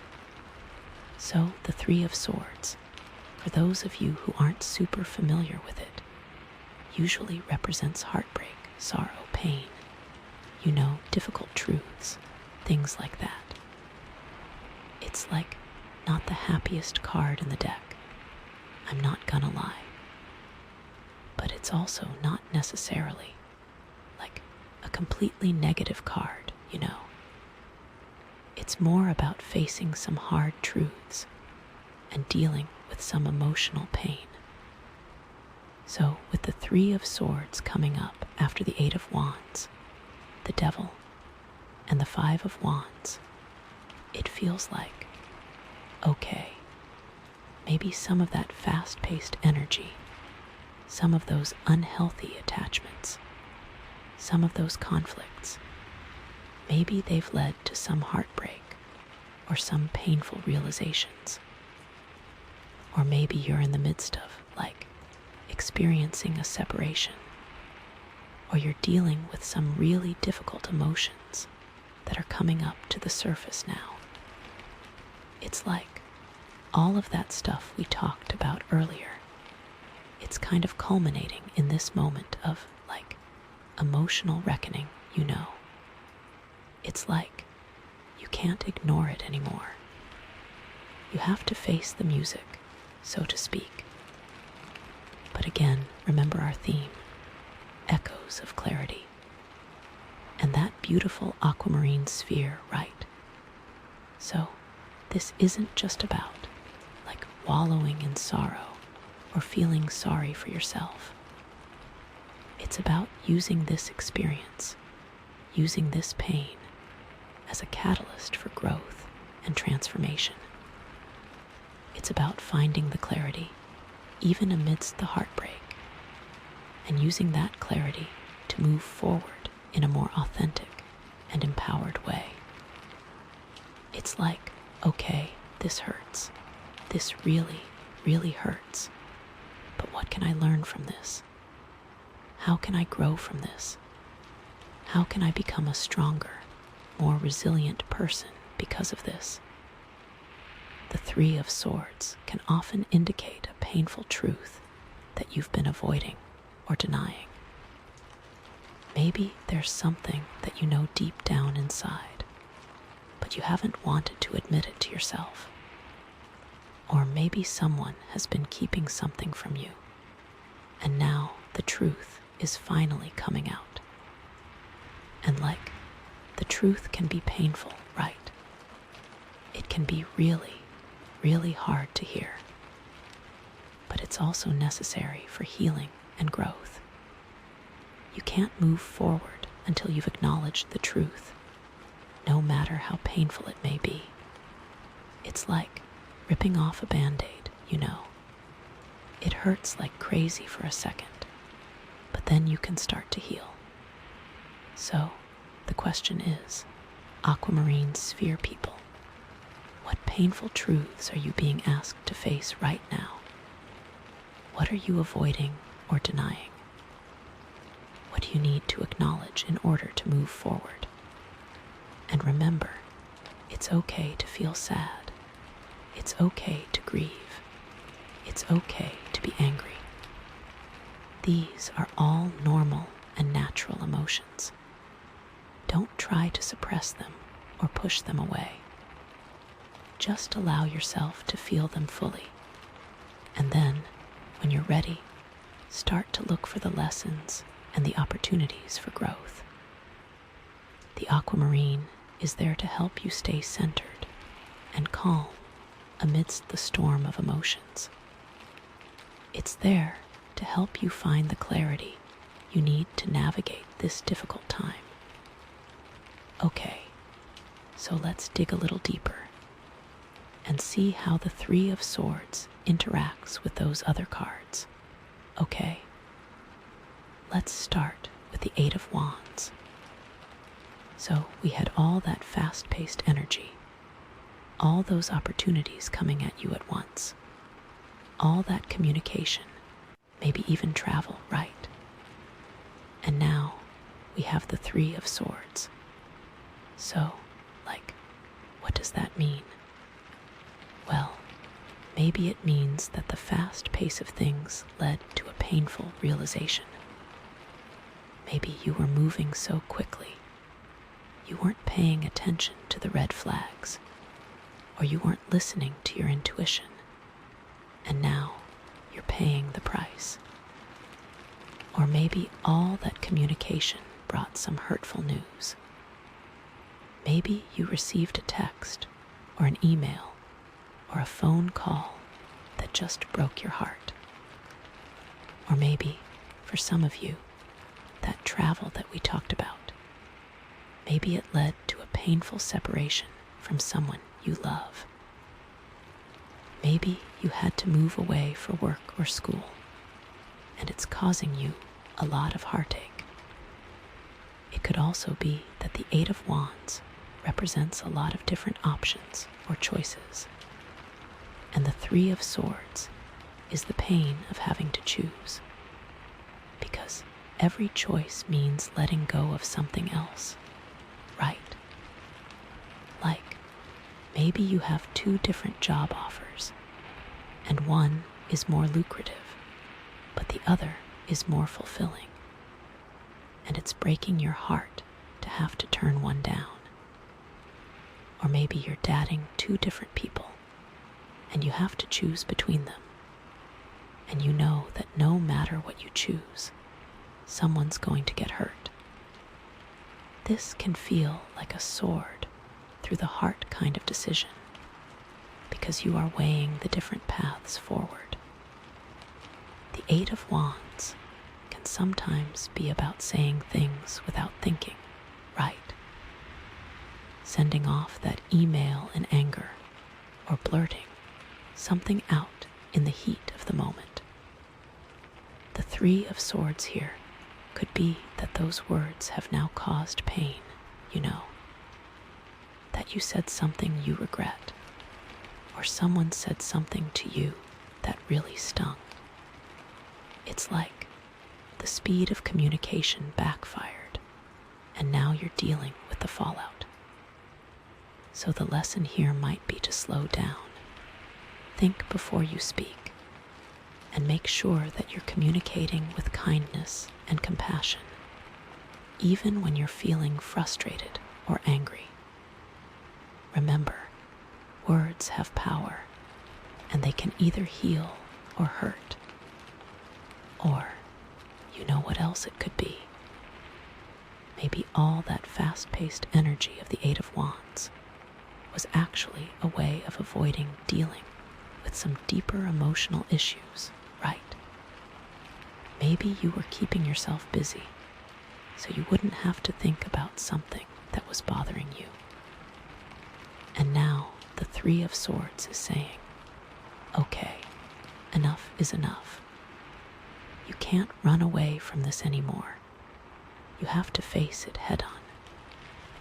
It's like the universe is forcing you to slow down and deal with your feelings, whether you want to or not. So, with the Aquamarine, it's about using this forced pause to your advantage. Instead of resisting the pain, embrace it. Allow yourself to feel it fully, but don't let it consume you. Use the Aquamarine to stay grounded and centered, and to gain some clarity about what's really going on. What are you really feeling? What do you really need? What's the lesson here? And how can you use this experience to grow and evolve? Also, I'm getting a sense that for some of you, this could be about, like, a sudden ending to something that you thought was going to last. Like maybe you were in a relationship that seemed to be going really well, and then, out of the blue, your partner broke up with you. Or maybe you were working on a project that you were really excited about, and then it got canceled unexpectedly. The Eight of Wands can represent things moving quickly and smoothly, but the Three of Swords is a reminder that things can also change very quickly and unexpectedly, and that sometimes things don't work out the way we want them to. But again, the key is to not get discouraged. Don't let this setback derail you from your goals. Use the Aquamarine to stay focused on what's truly important to you and to keep moving forward even when it's hard. Remember, every ending is also a new beginning. And sometimes, the things that we think are the worst things that could happen to us actually turn out to be blessings in disguise. It's like, sometimes you have to lose something in order to gain something even better. Okay, so that's the Eight of Wands and the Three of Swords. Fast-paced energy leading to a painful realization, hurtful communication, a sudden ending, or maybe just avoiding deeper issues. Remember to slow down, listen to your intuition, communicate with kindness, and use the Aquamarine to stay grounded and find clarity amidst the chaos. Now, let's move on to the Devil and the Three of Swords. Ooh, okay, this could be interesting. So, the Devil, we talked about attachments, temptations, unhealthy patterns, limiting beliefs, right? And now we have the Three of Swords. So, how do these two cards play together? Well, maybe it means that those attachments, those unhealthy patterns, those limiting beliefs, they're causing you a lot of pain.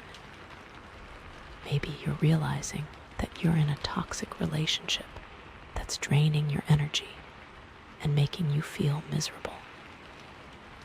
Or maybe you're addicted to something that's hurting you, whether it's a substance, a behavior, or a person. Or maybe you have limiting beliefs about yourself that are preventing you from pursuing your dreams, and it's breaking your heart to see yourself held back like this. The Devil can also represent feeling trapped, right? Like you're stuck in a situation that you can't get out of. And the Three of Swords here could be the pain of realizing that you're the one who's holding yourself back, that you have the power to change your life, but you're choosing to stay in your comfort zone, even though it's making you unhappy. It's like you're chained to the Devil, but the chains are loose, and you could break free if you really wanted to. But you're afraid to. You're afraid of the unknown. You're afraid of what might happen if you step outside of your comfort zone. But the Three of Swords is saying, okay, enough is enough. You can't keep living like this. You have to break free from these chains. You have to take a leap of faith and trust that you'll be okay. It's like you have to choose yourself, even if it's scary. You have to prioritize your own happiness and well-being, even if it means letting go of something that you're attached to. The Devil card is all about recognizing the chains that bind you. And the Three of Swords is the pain of acknowledging that those chains are real and they're hurting you. It can also mean that you are heartbroken over someone who is very toxic for you. You know that this person is bad news, that they are manipulative or untrustworthy, but you can't help but love them anyway. The Three of Swords here is that painful push-pull where your head knows something that your heart refuses to accept. You are clinging to this person even though they are causing you immense pain. The message here is to really look at why you are so attached to someone who is hurting you. What void are they filling? What are you afraid of losing if you let them go? This is where the Aquamarine sphere can really help, by allowing you to detach emotionally and see the situation more objectively. Or, you know what else? Maybe the devil is representing someone else who's controlling you or manipulating you. And the Three of Swords is the pain of realizing that you're being taken advantage of. Maybe you're in a relationship where your partner is constantly putting you down or making you feel bad about yourself. Or maybe you're working for a boss who's abusive or demanding. The Three of Swords is saying, okay, this isn't okay. You don't deserve to be treated like this. You need to stand up for yourself and break free from this toxic situation. So, the Aquamarine is coming in to help you find your voice, to set boundaries, and to protect yourself from further harm. It's about recognizing your own worth and refusing to tolerate abuse or disrespect from anyone. You deserve to be treated with kindness and compassion. And if someone isn't willing to give you that, then you need to walk away. It sounds harsh, but sometimes it's the only way to protect yourself. Also, I'm getting a sense that for some of you, this could be about repressed desires or shadow aspects of yourself that you're afraid to acknowledge. The devil can represent those hidden parts of ourselves that we don't want to look at. And the Three of Swords is the pain of realizing that those parts are there, and they're influencing our lives, whether we like it or not. Maybe you have a secret longing for something that you're ashamed of, or maybe you have a dark side that you're trying to suppress. The Three of Swords is saying, okay, it's time to face these things. It's time to acknowledge your desires and your shadow aspects. They're part of what makes you human, but you need to be aware of them and manage them responsibly. So, with the Aquamarine, it's about integrating those shadow aspects into your personality, rather than trying to deny or suppress them. It's about accepting yourself fully, flaws and all.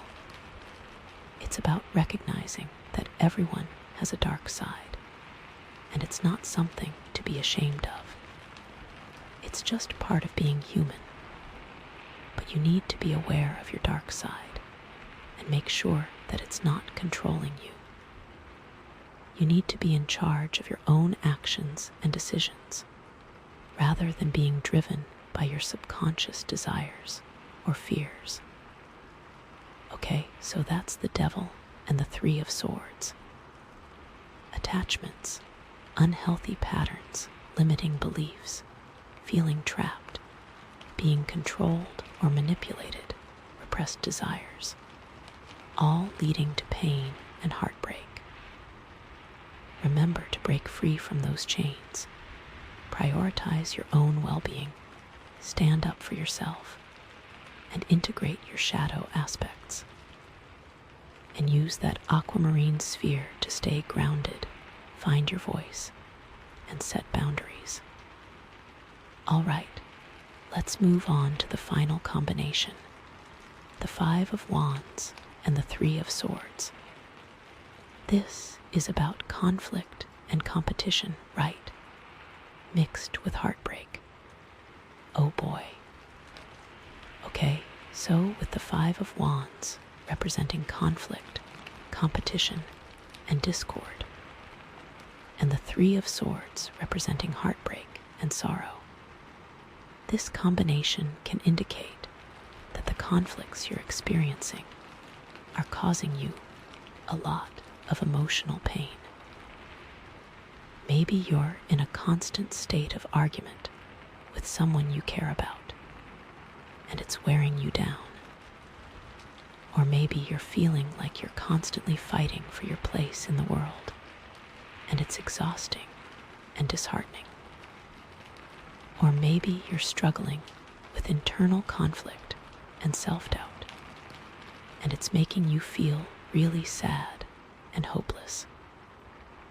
The Five of Wands can also represent a lack of clear direction or purpose, right?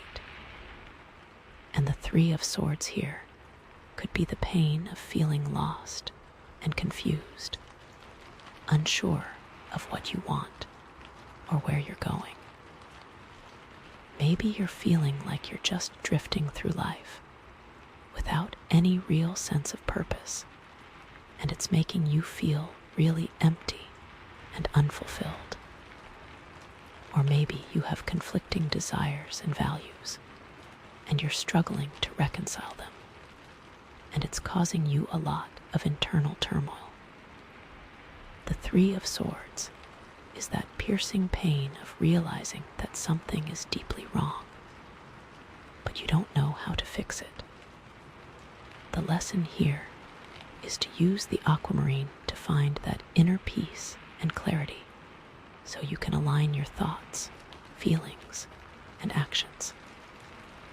Identify your core values and make decisions that are in line with them. Don't let external pressures or expectations sway you from your path. Trust your intuition and follow your heart. It's about getting honest with yourself about what you really want, even if it's scary or unconventional. Or, maybe the Five of Wands is about external conflicts, like arguments with family members or coworkers. And the Three of Swords is the pain of feeling misunderstood or unappreciated. Maybe you're feeling like you're constantly being criticized or judged, and it's making you feel really insecure and vulnerable. Or maybe you're in a situation where people are trying to undermine you or sabotage your efforts, and it's making you feel really angry and resentful. It could also mean that you're experiencing betrayal from someone you thought you could trust. The Three of Swords often shows up when a secret is revealed, or when someone acts in a way that deeply wounds you. The message here is to not get too caught up in the drama. Try to step back and see the bigger picture. Is this conflict really worth your energy? Are you fighting for something that's truly important to you?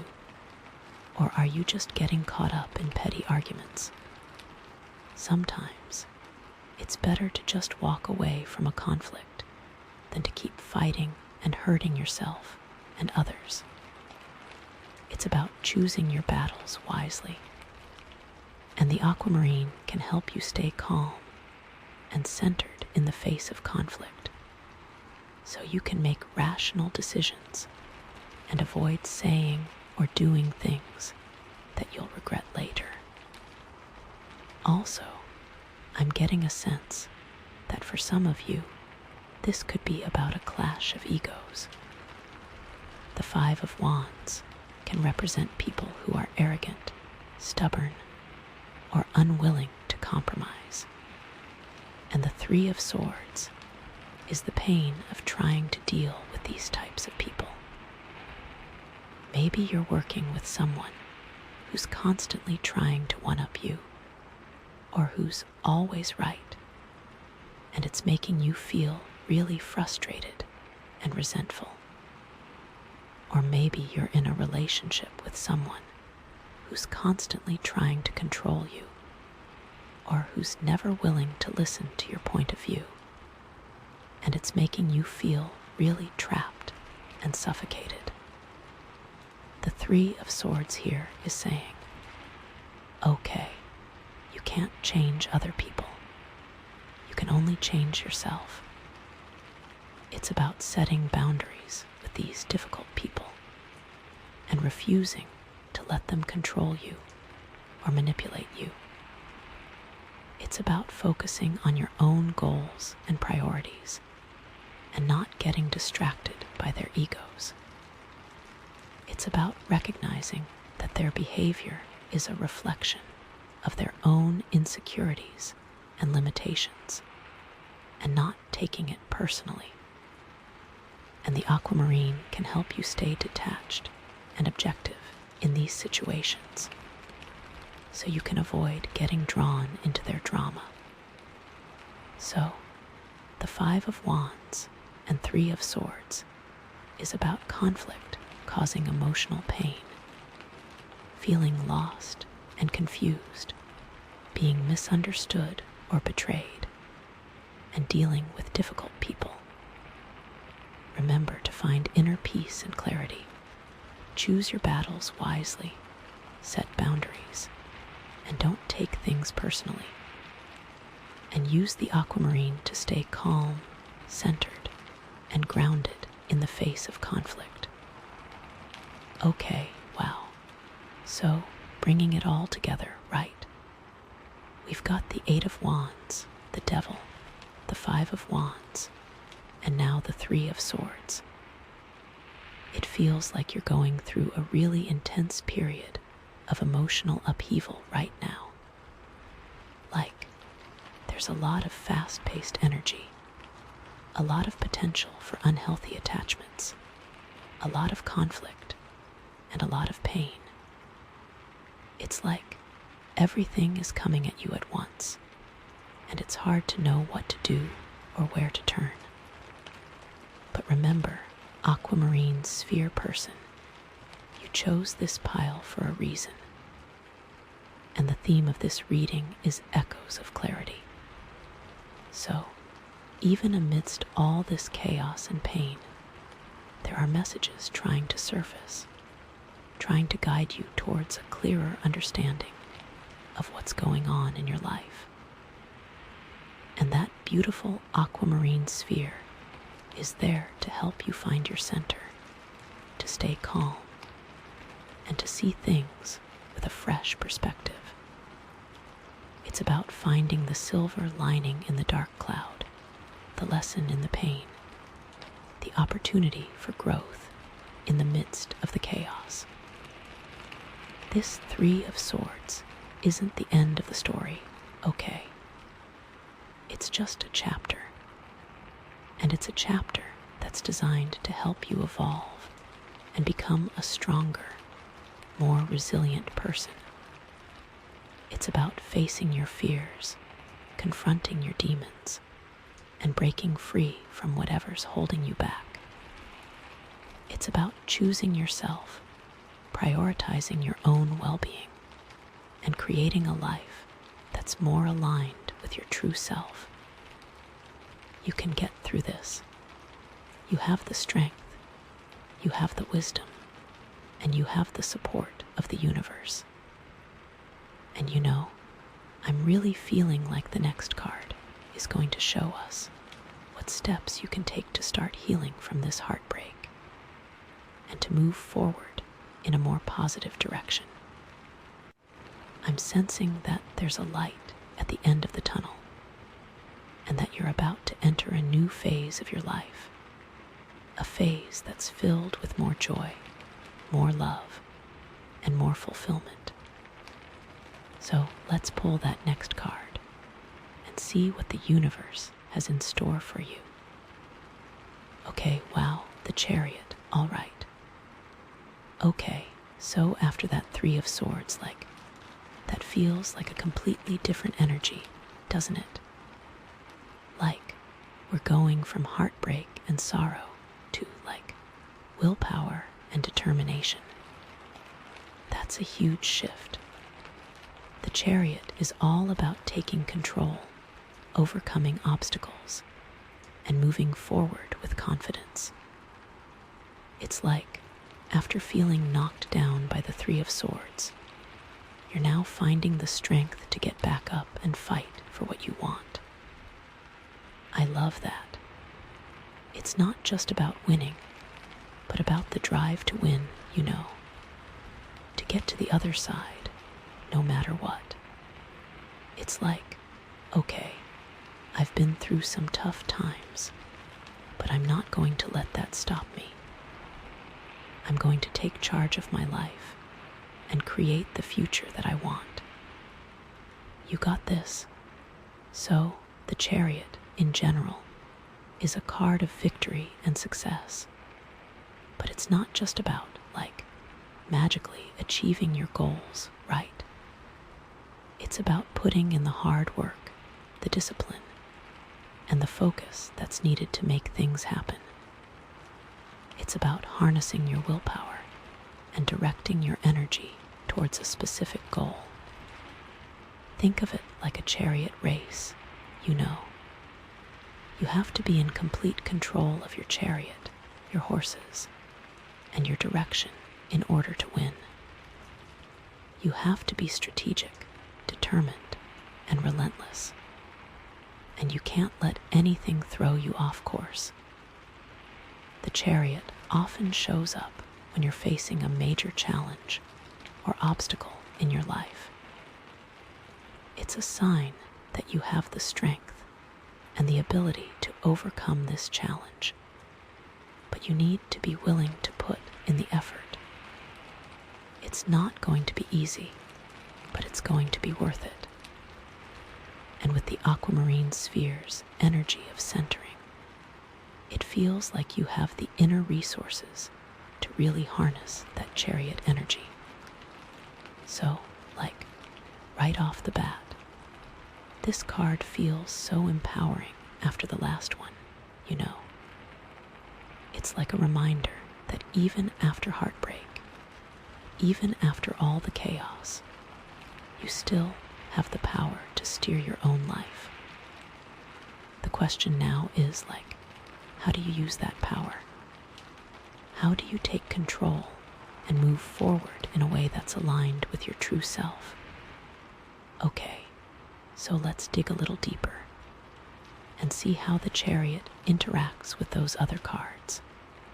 This is where it gets really interesting. Okay, so first, let's look at the Eight of Wands and the Chariot. So the Eight of Wands was all about that fast-paced energy, that influx of information, those opportunities coming at you quickly, right? And now we have the Chariot, which is about control and direction. So, how do these two cards work together? Well, maybe it means that you need to take control of that fast-paced energy and direct it towards a specific goal. Instead of feeling overwhelmed by all the opportunities coming your way, you need to prioritize and focus on the ones that are most important to you. It's about harnessing that momentum and using it to propel you forward. Channel that energy into something really productive. The chariot here could be saying, okay, you have all these options, but which one is going to get you where you want to go? Which one is aligned with your values and your goals? It's about being strategic and not just jumping at every opportunity that comes your way. Think of it like a race car driver, right? They're going super fast, but they're also in complete control of their car. They know exactly where they're going, and they're making split-second decisions to stay on course. You need to be like that race car driver, Aquamarine sphere person. You need to be in control of your own speed and direction, and not let the fast pace of things overwhelm you. Or, what else it could be? Maybe the Eight of Wands represents a lot of different voices or opinions coming at you at once. And the Chariot is about asserting your own voice and making your own decisions. It's about not letting other people influence you or pressure you into doing something that you don't want to do. It's about standing your ground and saying, This is what I believe in, and this is what I'm going to do. The Chariot is a strong, independent energy, and it's not afraid to go against the grain. It's about trusting your own intuition and making decisions that are right for you, even if they're not popular with everyone else. It could also be that the Eight of Wands represented travel or movement, and the Chariot is about taking control of that journey. Maybe you're planning a trip, and the Chariot is saying, okay, be prepared, be organized, and make sure you're in charge of your own itinerary. Don't let unexpected delays or changes in plans throw you off course. Stay focused on your destination and be willing to adapt to whatever challenges come your way. Or maybe the Eight of Wands represented a figurative journey, like starting a new job or a new relationship. And the Chariot is about taking the reins and steering that journey in the direction you want it to go. Don't just sit back and let things happen to you. Take an active role in shaping your own destiny. And remember that we talked about communication with the Eight of Wands, right? All those texts, emails, messages. The Chariot here could be about taking control of your communication and making sure you're sending the right messages. It's about being clear, concise, and assertive in your communication, and not letting your emotions get the best of you. It's about using your words to empower yourself and to achieve your goals. Don't let misunderstandings or miscommunications derail you from your path. Be proactive and make sure you're getting your point across effectively. It's about directing your energy towards communicating what you want and need. The Eight of Wands can sometimes be about scattered energy, right? Feeling pulled in a million different directions. The Chariot is the antidote to that. It's about focusing your energy on one thing and pursuing it with unwavering determination. It's about cutting out distractions and staying laser-focused on your goal. Think of it like a laser beam, right? It's a concentrated beam of light that can cut through anything. You need to be like that laser beam, Aquamarine sphere person. You need to focus your energy and cut through any obstacles that are standing in your way. That laser focus with Aquamarine centering will be unstoppable. Okay, so that's the Eight of Wands and the Chariot. Taking control of that fast-paced energy, prioritizing opportunities, asserting your own voice, taking the reins of your journey, and focusing your energy on a specific goal. Remember to be strategic, determined, and relentless, and don't let anything throw you off course. You got this. Now, let's move on to the Devil and the Chariot. Ooh, this is going to be interesting, because, the Devil is all about those attachments and unhealthy patterns, right? So, how does the Chariot help us break free from those things? Well, maybe it means that you need to use your willpower to overcome those temptations and addictions. The Devil is about feeling trapped, but the Chariot is about breaking free. It's about recognizing the chains that are holding you back and using your determination to shatter them. It's not going to be easy, but it's possible. You have the strength within you to overcome any obstacle, even the ones that seem insurmountable. but you have to want it. The Chariot here could be saying, okay, you're addicted to something, whether it's a substance, a behavior, or a person. But you have the power to break free from that addiction. You just need to make the decision and commit to it. It's about taking control of your life and not letting your addictions control you. It's about finding healthier ways to cope with your emotions and to find satisfaction in your life. The Chariot is a symbol of self-mystery, and it's about mastering your own desires and impulses. Or, you know what else it could be? Maybe the Devil represents a toxic relationship that you're in, and the Chariot is about finding the strength to leave that relationship.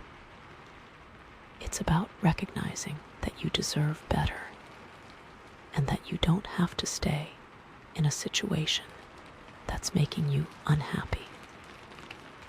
It's about taking control of your own happiness and well-being, even if it means making a difficult decision. The Chariot is about moving forward with confidence, and it's about leaving behind anything that's holding you back. So, if you know deep down that a relationship is toxic, the Chariot is giving you the green light to leave.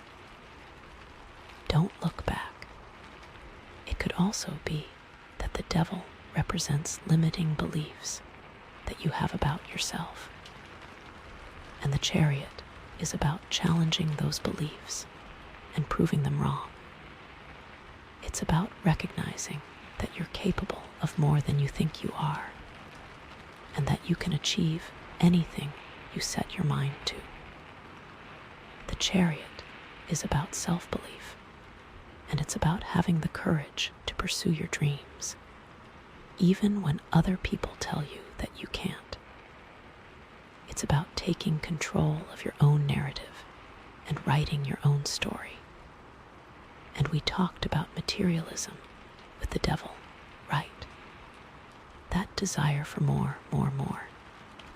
The Chariot here could be about taking control of your finances and not letting money control you.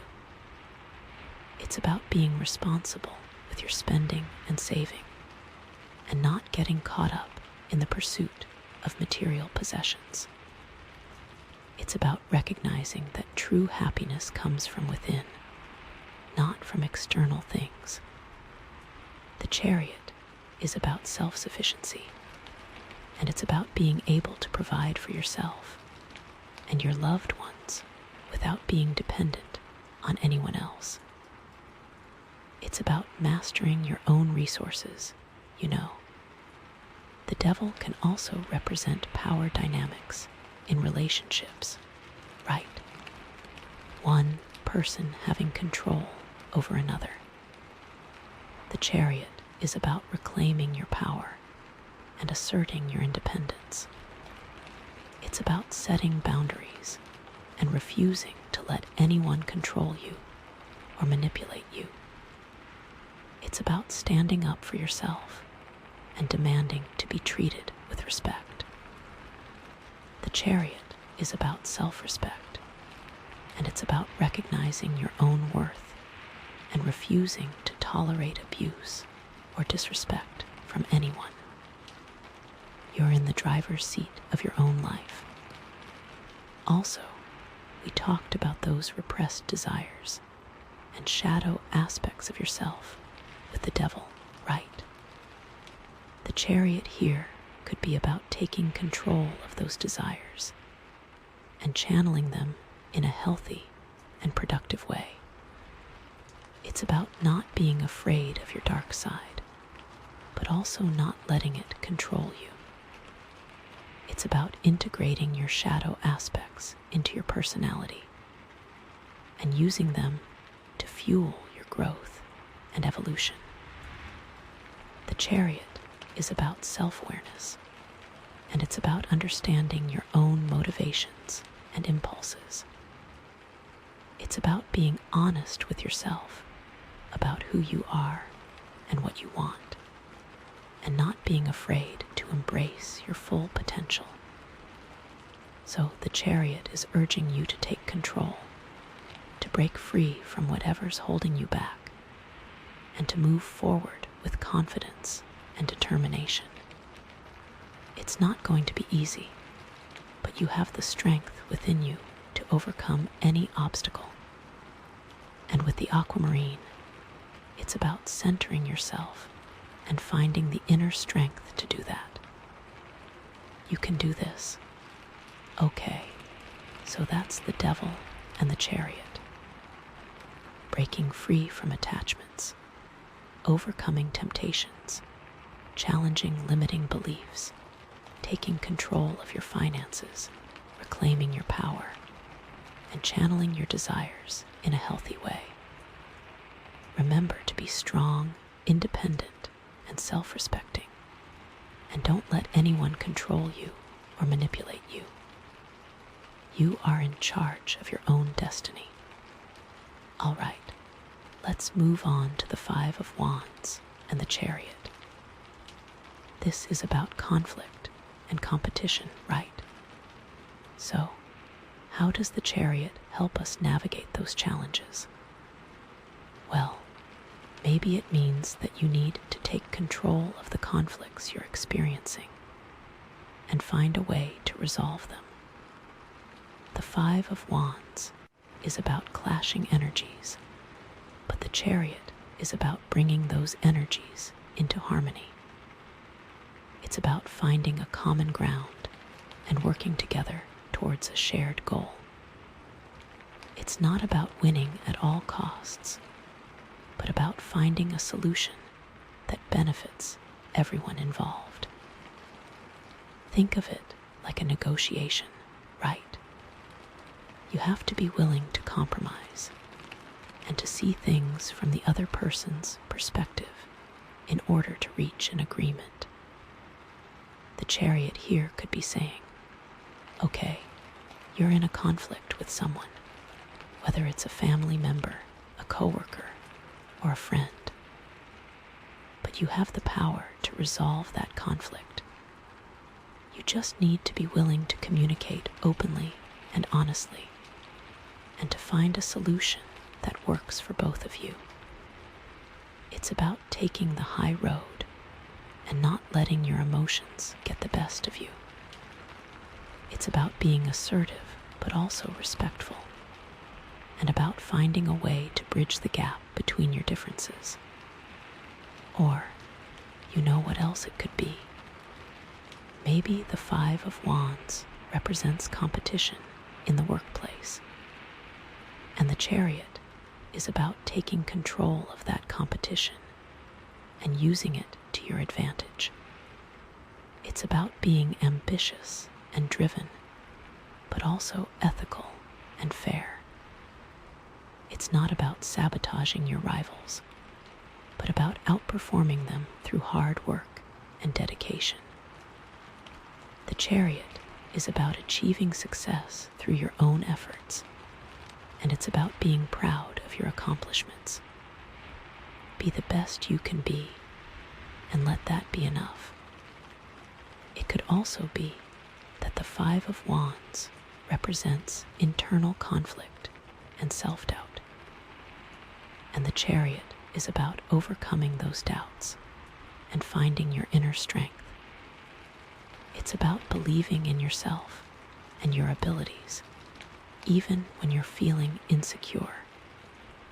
It's about taking control of your thoughts and emotions and directing them towards a positive outcome.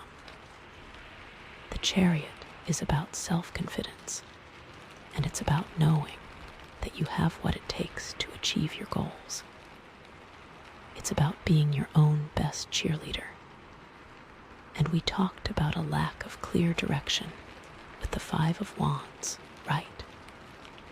The Chariot is the perfect antidote to that.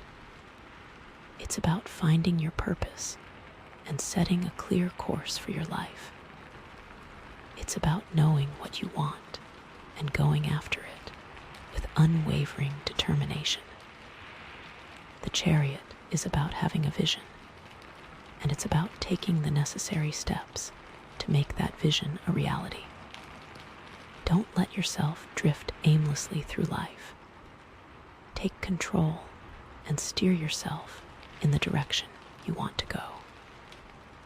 The Five of Wands can sometimes be about a clash of egos, right? Dealing with people who are arrogant or stubborn. The Chariot is about not letting those egos get to you.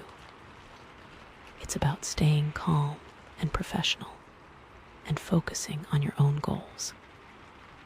It's about not getting drawn into their drama and about setting boundaries to protect yourself from their negativity.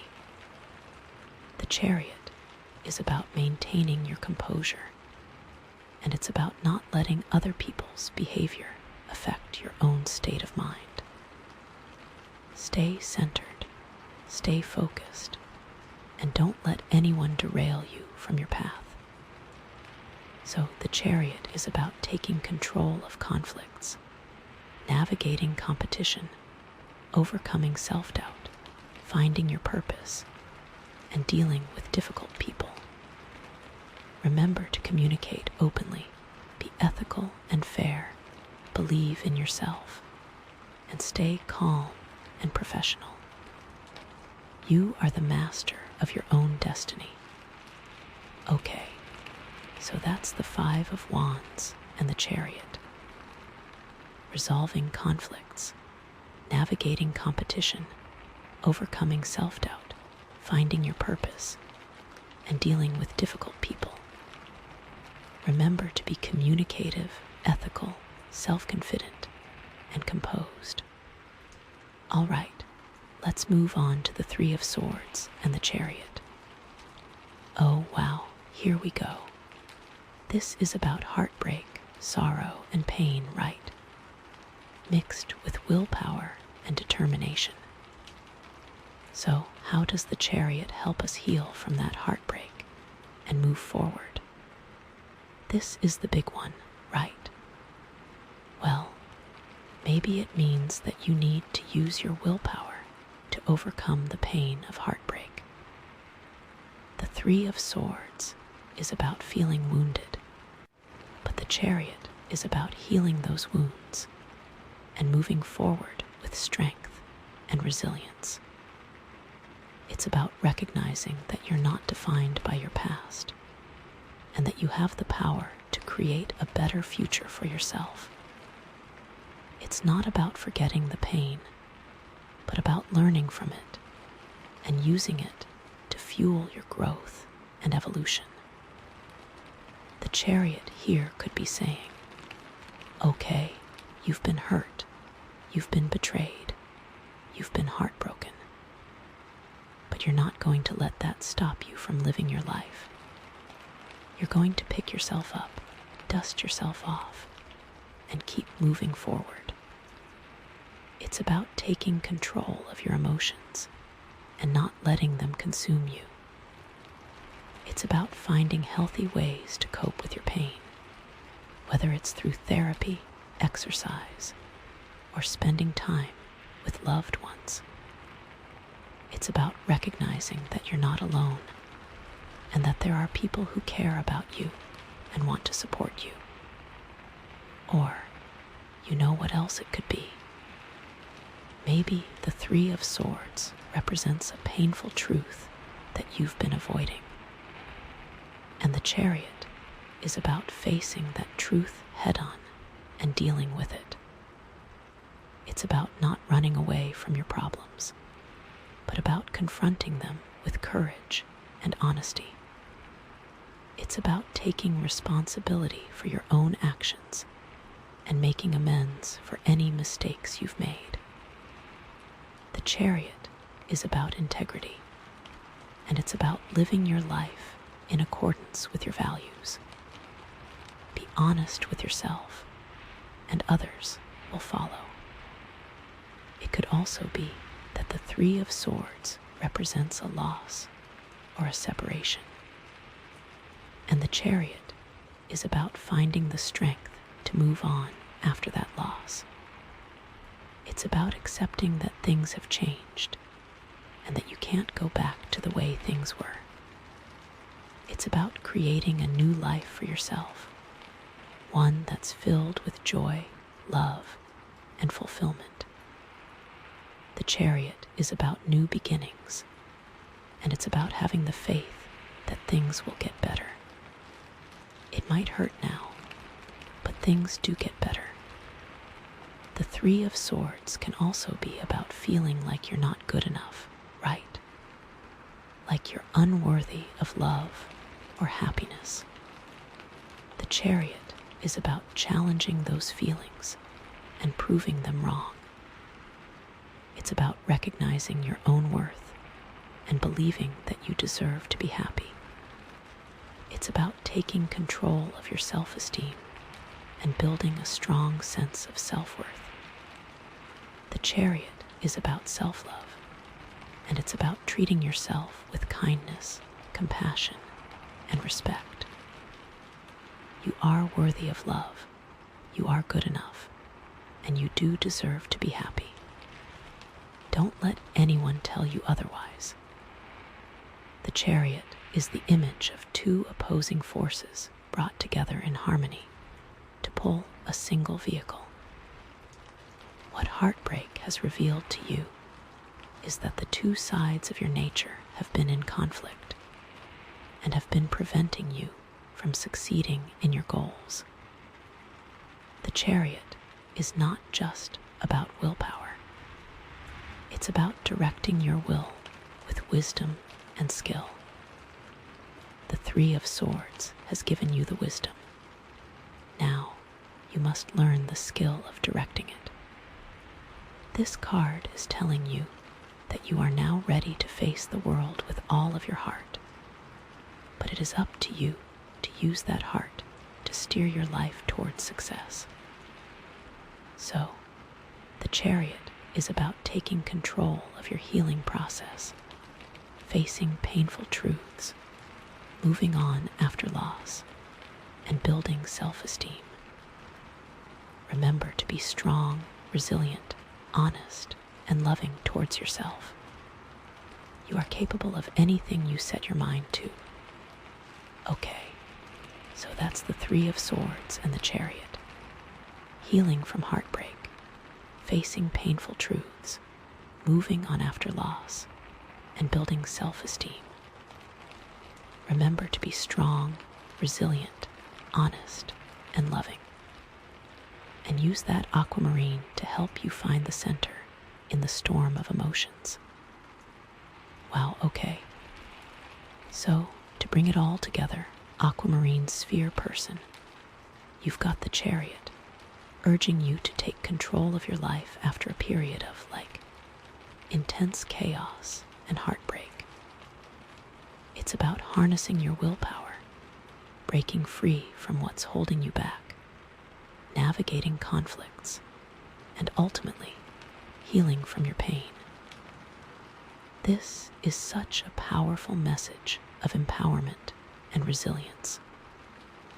It's like the universe is saying, okay, you've been through a lot, but you're not broken. You're stronger than you think, and you have the power to create the life you want. And that Aquamarine Sphere is there to help you stay centered and focused as you move forward. It's about finding the inner strength to overcome any obstacle and about trusting that you're on the right path. The Chariot isn't just about charging ahead blindly. It's about directing your energy with intention and wisdom. It's about aligning your actions with your values and about creating a life that's truly meaningful to you. The echoes of clarity are getting louder and louder, aren't they?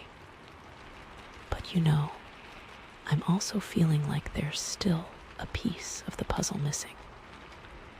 The Chariot is about taking control, but what exactly are you supposed to be controlling? What's the ultimate goal here? And how do you make sure you're not being too controlling, you know?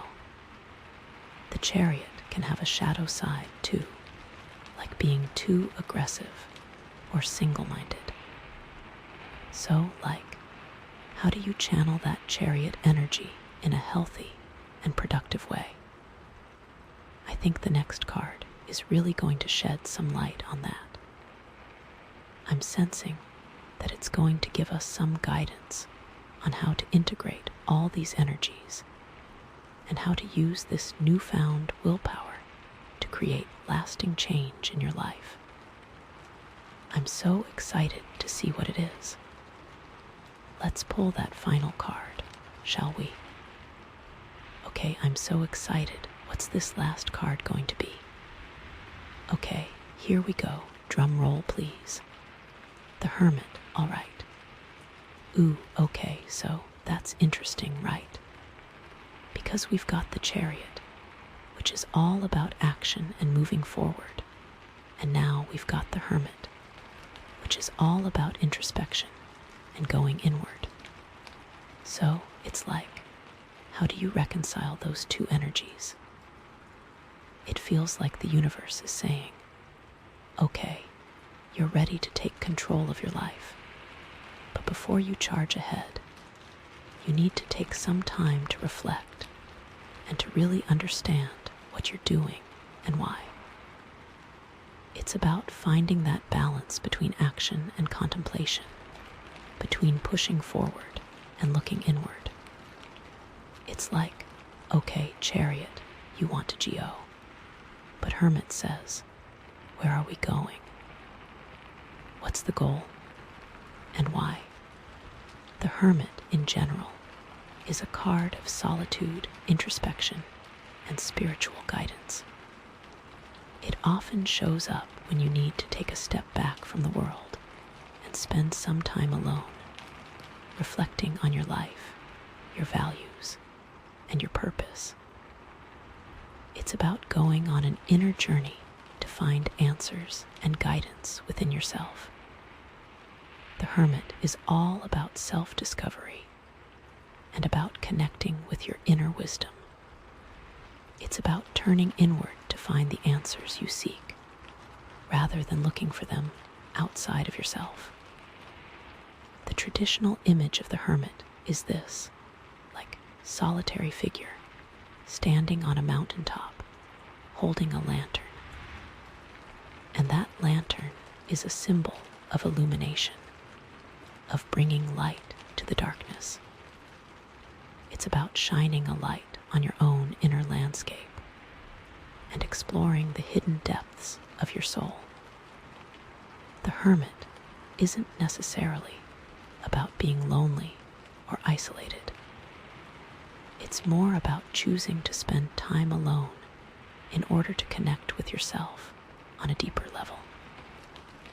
It's about creating space for introspection and self-reflection so you can gain clarity and insight. It's turning off all the external noise and distractions so you can hear your own inner voice. The Hermit often appears when you're at a crossroads in your life, when you're feeling lost or confused, and you need to make a big decision. It's a sign that you need to take some time to reflect on your options and to listen to your intuition. The Hermit isn't about rushing into things or making impulsive decisions. It's about being patient and taking the time to really understand what's right for you. It's about trusting your own inner wisdom and making choices that are aligned with your values and your purpose. It's before you take that leap of faith, make sure you know where you're jumping. The Hermit can also represent a mentor or a guide, someone who can offer you wisdom and support on your journey. This could be a teacher, a therapist, a spiritual advisor, or even just a trusted friend. The Hermit isn't about going it alone. It's about seeking guidance and support from those who have walked the path before you. It's about learning from their experiences and using their wisdom to help you navigate your own challenges. But ultimately, the Hermit is about finding the answers within yourself. It's about recognizing that you have all the wisdom and guidance you need, and that you just need to take the time to connect with it. It's about trusting your own intuition and making choices that are aligned with your true self. The Hermit with the Aquamarine sphere feels like a deep dive into your own intuition.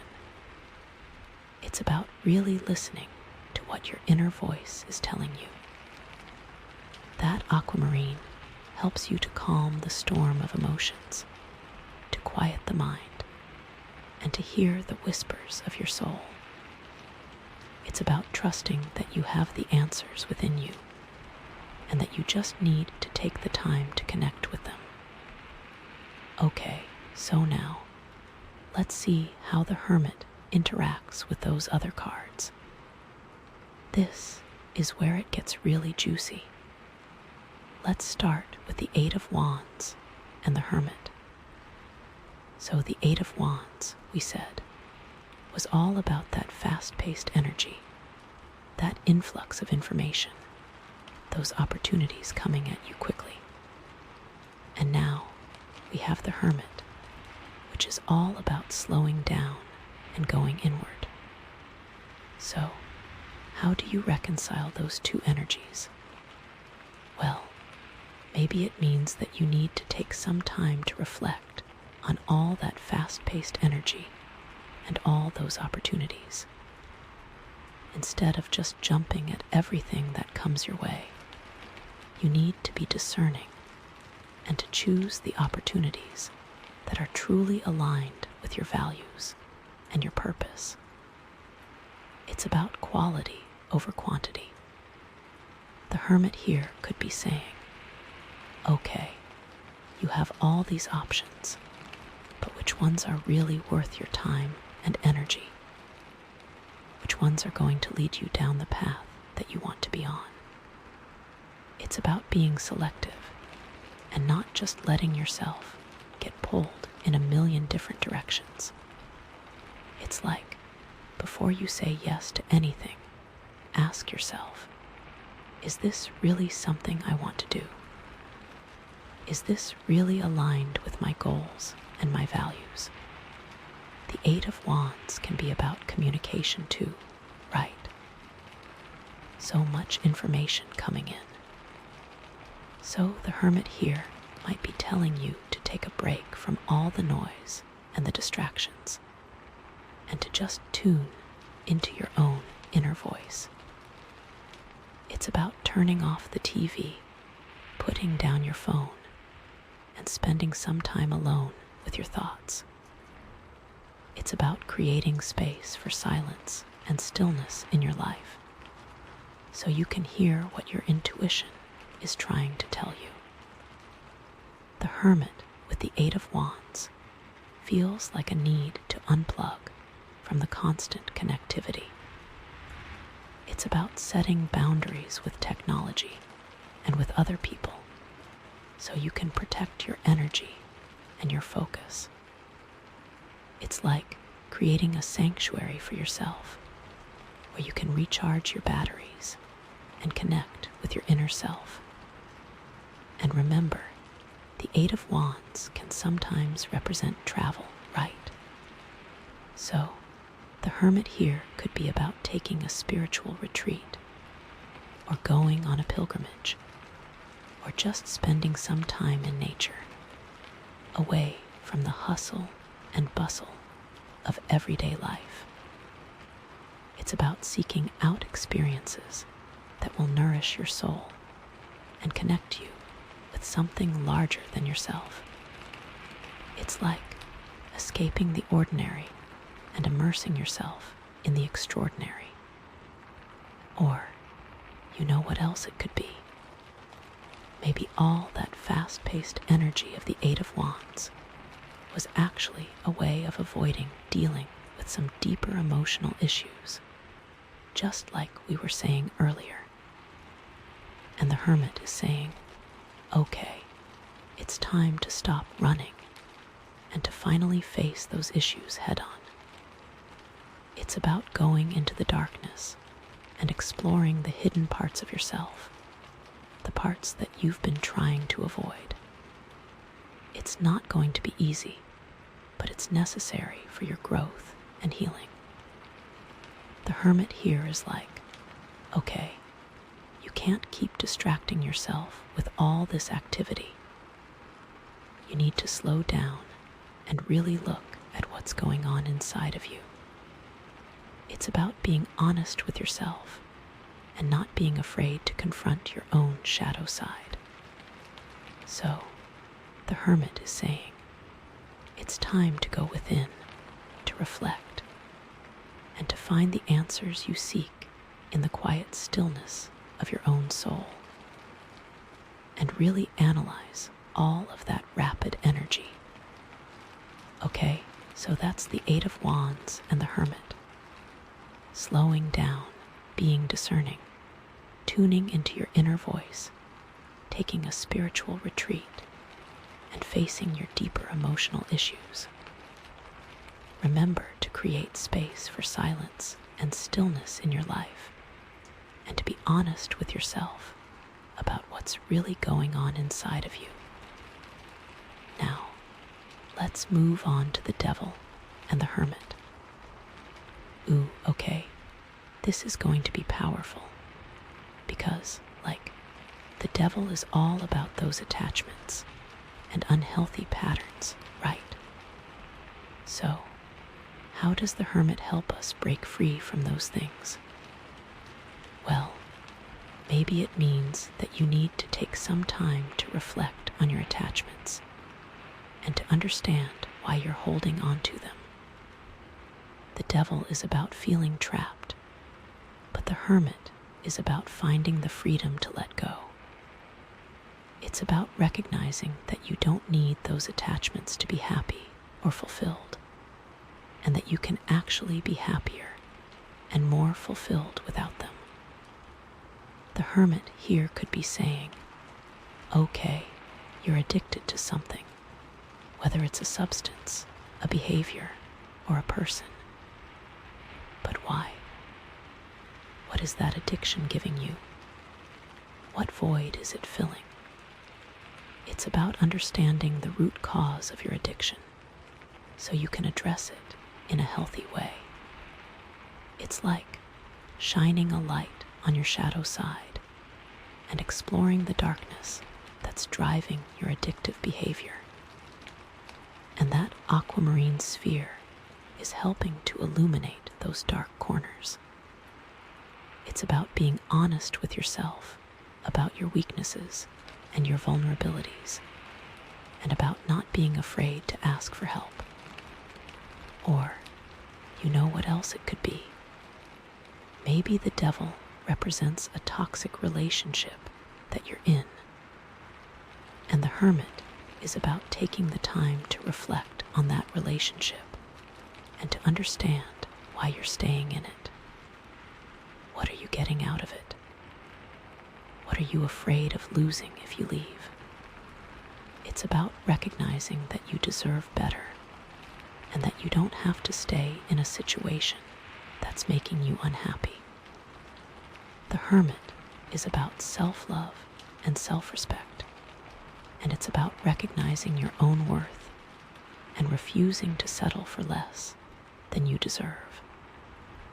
It's like stepping back from the relationship and looking at it objectively. What are the patterns? What are the dynamics? Are you truly happy? And if not, what are you going to do about it? The Hermit is urging you to go within and to find the answers within yourself. It could also be that the Devil represents limiting beliefs that you have about yourself, like we were saying. And the Hermit is about challenging those beliefs and reframing them. It's about recognizing that those beliefs are just stories that you're telling yourself, and that you have the power to change those stories. It's about identifying the negative thoughts and patterns that are holding you back and replacing them with positive and empowering ones. The Hermit is about self-empowerment, and it's about taking control of your own thoughts and beliefs. The Hermit is all about finding your own truth, not just accepting what you've been told. The Hermit might be about seeking therapy, where you spend time really diving into your personal story. The aim isn't to assign blame. It's to uncover why you feel like you're unworthy of love, success, or happiness. The Hermit is there to illuminate the thought processes that got you here. The Hermit-Devil combo is about taking extreme ownership. It's about acknowledging your own role in the patterns that keep repeating. That can be difficult, but as the crystal suggests, centering will allow you to view yourself with compassion without letting yourself off the hook. Unless you can own those issues, you can't grow beyond them. Okay, so that's the Devil and the Hermit. Reflecting on your attachments, understanding your addictions, challenging your limiting beliefs, and taking extreme ownership. Remember to be honest with yourself, to seek help when you need it, and to believe in your own worth. All right, let's move on to the Five of Wands and the Hermit. This is about conflict and competition, right? So, how does the Hermit help us navigate those challenges? Well, maybe it means that you need to take some time to reflect on the conflicts you're experiencing and to understand why they're happening. The Five of Wands is about clashing energies, but the Hermit is about finding the source of those energies. It's about understanding what's driving the conflict and what you can do to resolve it. The Hermit here could be saying, okay, you're in a conflict with someone, whether it's a family member, a coworker, or a friend. But what's really going on here? What are the underlying issues? What are the unmet needs? It's about digging deeper than just the surface level arguments and trying to understand what's really at stake. It's like stepping back from the conflict and looking at it from a more objective perspective. What are the patterns? What are the dynamics? What's your role in the conflict? The Hermit is urging you to go within and to find the answers within yourself. It could also be that the Five of Wands represents competition in the workplace, and the Hermit is about taking the time to reflect on your own motivations for competing. Why do you feel the need to compete? What are you trying to prove? Are you competing for the right reasons? Or are you just trying to fill some kind of void? The Hermit is urging you to be honest with yourself about your motivations and to make sure that you're competing in a healthy way. It's not about winning at all costs, but about striving to be your best self. Also, the Five of Wands can be about internal conflict and self-doubt, just like we said earlier. And the Hermit is about taking the time to explore those doubts and to understand where they're coming from. What are you afraid of? What are you insecure about? What are the negative thoughts and beliefs that are holding you back? The Hermit is urging you to challenge those doubts and to replace them with positive and empowering beliefs. It's about recognizing that you're capable of more than you think you are, and that you have the power to overcome any challenge. The Hermit says that you need to be at peace with yourself, and that you're worthy of love, respect, and success. So, the Five of Wands Hermit means that, while sparring can be useful, you might be getting caught up in ego. The Aquamarine here is really useful for seeing beyond the surface level irritations to the deeper reasons for the conflict. It's about asking yourself, is this conflict really serving me? What am I hoping to achieve? Is there a more peaceful way to resolve this? The Hermit urges you to disconnect from the chaos. Go somewhere quiet, perhaps in nature, and really reflect on the situation. What are you truly feeling? What do you need? What is the wise course of action? By tuning into your intuition, you can find a resolution that is aligned with your highest good. Okay, so that's the Five of Wands and the Hermit. Reflecting on your conflicts, understanding your motivations for competing, and challenging your self-doubt. Remember to be honest with yourself, to seek inner peace, and to trust your own intuition. And now we're on the Three of Swords, right? So, how does the Hermit help us heal from that heartbreak and move forward? This is another big one. Well, maybe it means that you need to take some time to reflect on the pain of that heartbreak and to understand what you can learn from it.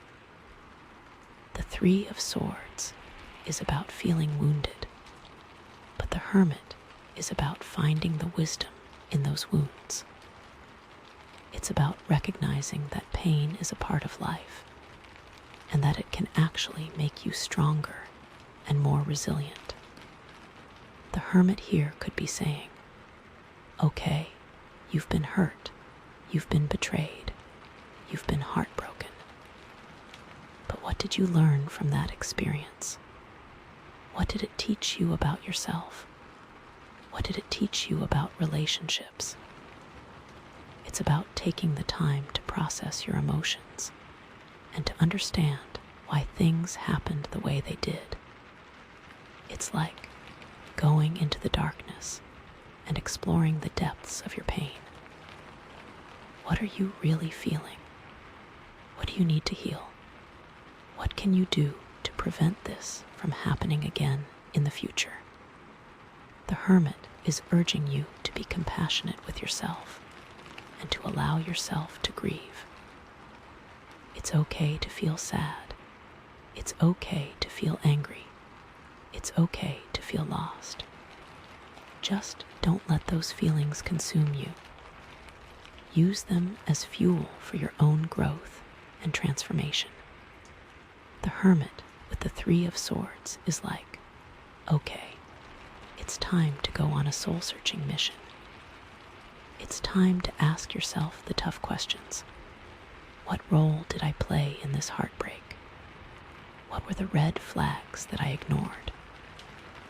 What can I do differently in the future?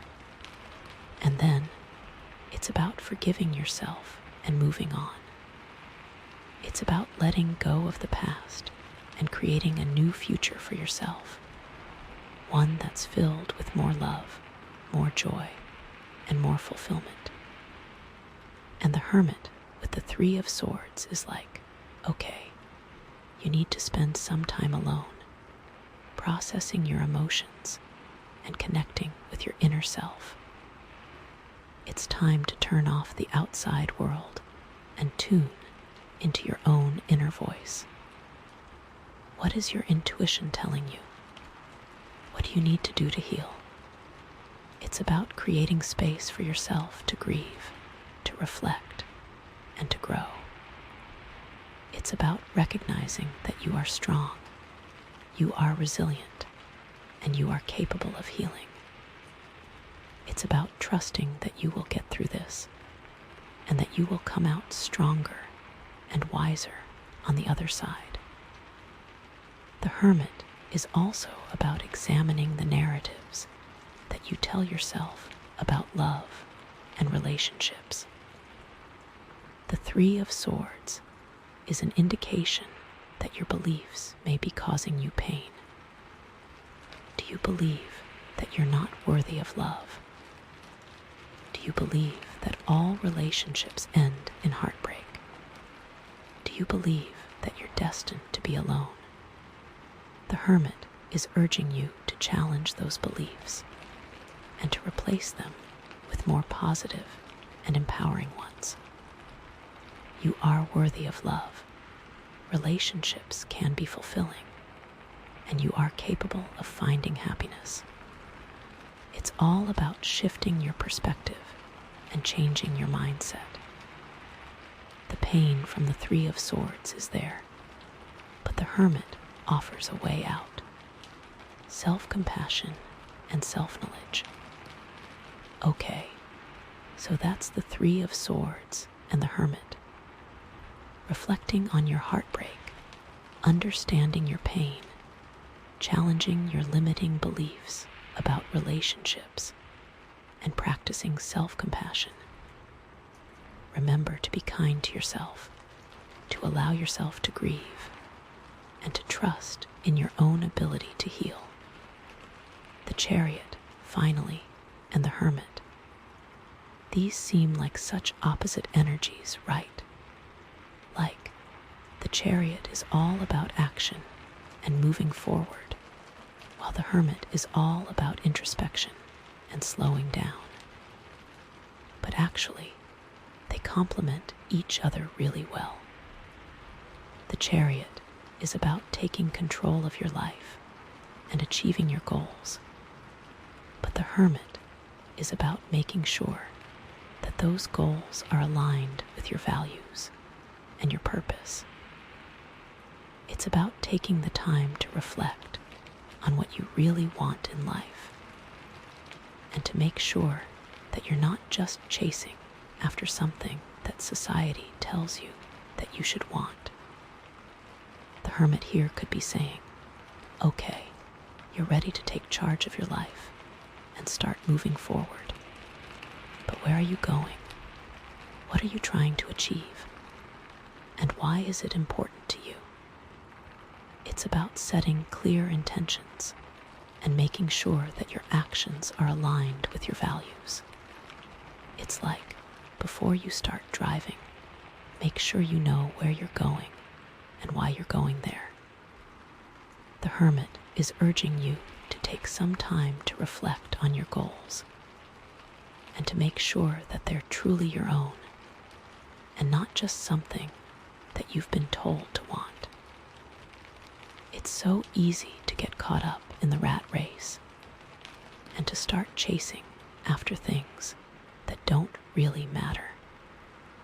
But the Hermit is reminding you to slow down, to tune into your own inner voice, and to make sure that you're living a life that's authentic and meaningful to you. With the centering Aquamarine, you're going to be able to find the path forward that's in alignment with your values. And what's more, it's about making sure that you're not being too controlling. The Chariot can sometimes be a bit of a control freak, trying to micromanage every aspect of your life. But the Hermit is reminding you to surrender to the flow of life and to trust that things will unfold in the way that they're meant to. It's about letting go of the need to control everything and allowing yourself to be guided by your intuition. It's like relaxing your grip on the reins and letting the horses run free. Trust that they know where they're going. Also, the Hermit can represent a mentor or a guide, just like we said earlier. And the Chariot is about taking control of your own life and making your own decisions. So, how do you balance those two energies? Well, maybe it means that you need to seek guidance from others, but ultimately, you need to make your own choices. It's about learning from the wisdom of others, but not blindly following their advice. It's about taking their insights and applying them to your own life in a way that's authentic and meaningful to you. The Hermit is urging you to be discerning about who you listen to, and to make sure that you're not just letting other people dictate your path. It's about trusting your own intuition and making choices that are aligned with your own values and your own goals. It's like seeking advice from a wise elder, but ultimately making your own decisions. The Hermit is reminding you that you are the master of your own destiny. The Hermit is also a reminder to make sure you aren't sacrificing your well-being in the pursuit of success. It is easy to become overly focused on achieving your goals and to forget to take care of yourself. The Hermit reminds you that true success comes from a place of balance, and that you need to nurture your mind, body, and spirit in order to thrive. The Hermit is also about learning to trust your own inner guidance. You don't need to constantly seek validation or approval from others. You have the wisdom within you to make the right decisions for your life. Trust your intuition and follow your heart. So, the Chariot and the Hermit are urging you to set clear intentions, to make sure your goals are aligned with your values, to surrender to the flow of life, to seek guidance from others, but ultimately trust your own intuition and to take care of your well-being. Remember to be authentic, to be mindful, and to trust in your own inner wisdom. Okay, Aquamarine sphere people, so putting it all together right. The Hermit is coming in as this call to introspection, this invitation to go inward and really understand what's driving you after all of that chaos, heartbreak, and now, finally, taking charge with the Chariot. It's about finding that balance between action and contemplation, and about making sure that you're living a life that's authentic and meaningful to you. It's like the universe is saying, okay, you're ready to take control of your life, but before you charge ahead, you need to take some time to reflect and to really understand what you're doing and why. It's about connecting with your inner wisdom and trusting that you have all the answers you need within yourself. The Aquamarine sphere is really amplifying this message. It's about creating space for silence and stillness in your life so you can hear the whispers of your soul. The Chariot is about taking control, but the Hermit reminds you that true control comes from within. It's about mastering your own thoughts and emotions, and about aligning your actions with your values. This isn't the time to be impulsive. It's a time to be deliberate and intentional. But I'm still feeling like there's one more piece of the puzzle that we need to uncover. The Hermit is about going inward. But what exactly are you supposed to be doing once you get there? What specific questions should you be asking yourself? What actions should you be taking to integrate all of these energies? This isn't the end of your journey. The Hermit is simply preparing you for the next stage. The next card will reveal what steps you need to take to manifest your desires. I'm so excited to see what it is. Okay, so let's see what we've got here.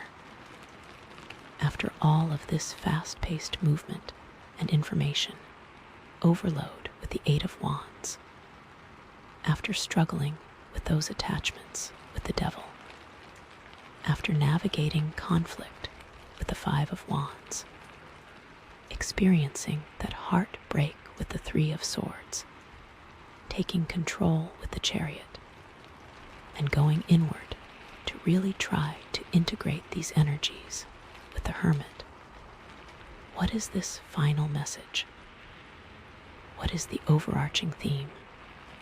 What's the thing that's going to pull it all together? Drum roll, please. The Six of Cups. Okay, so the Six of Cups in general is a card about nostalgia, about memories, about childhood, about innocence, and about giving and receiving. It often shows up when you're feeling a longing for the past, or when you're reconnecting with people or places from your past. It can also represent a time of simple pleasures, of enjoying the small things in life, and of being surrounded by loved ones. But it's not just about the past, you know. It's also about how the past influences the present, and how you can use those memories to create a better future. It's about taking the lessons you've learned and sharing them with others, about giving back to your community, and about creating a more loving and compassionate world. It's like remembering the good old days, but also using that nostalgia to fuel your present-day actions. It's like remembering, wow, that was such a wonderful time in my life. It brings up so much warmth. What can I recreate from that era in my current life right now? It's about looking back with fondness, but not getting stuck there. That's really key. This card is all about generosity and kindness. It's about sharing your resources, your time, and your love with others. It's about being compassionate and empathetic, and about helping those who are less fortunate than you. The Six of Cups is about recognizing that we're all connected, and that we're all in this together. It's about creating a community of support and love, where everyone feels valued and appreciated. Think back to the Aquamarine's theme of centering, and how the Six of Cups calls on feelings of nostalgia and the past. That's such a recipe to ground this all and connect you with your roots. So, like overall, it feels like the universe is saying, okay, you've been through a lot, but you're not alone. You have a lot of love and support in your life, and you have a lot to offer the world. It's about remembering the good things from the past, using those memories to create a better future, and sharing your gifts with others. Okay, so now let's dig a little deeper and see how this Six of Cups interacts with those other cards. Okay, I am sensing that there is still more that needs to be uncovered. But wow, let's get started, shall we? Okay, so first, let's look at the Eight of Wands and the Six of Cups. The Eight of Wands was all about that fast-paced energy, that influx of information, those opportunities coming at you quickly. And now we have the Six of Cups, which is all about nostalgia, memories, and simple pleasures.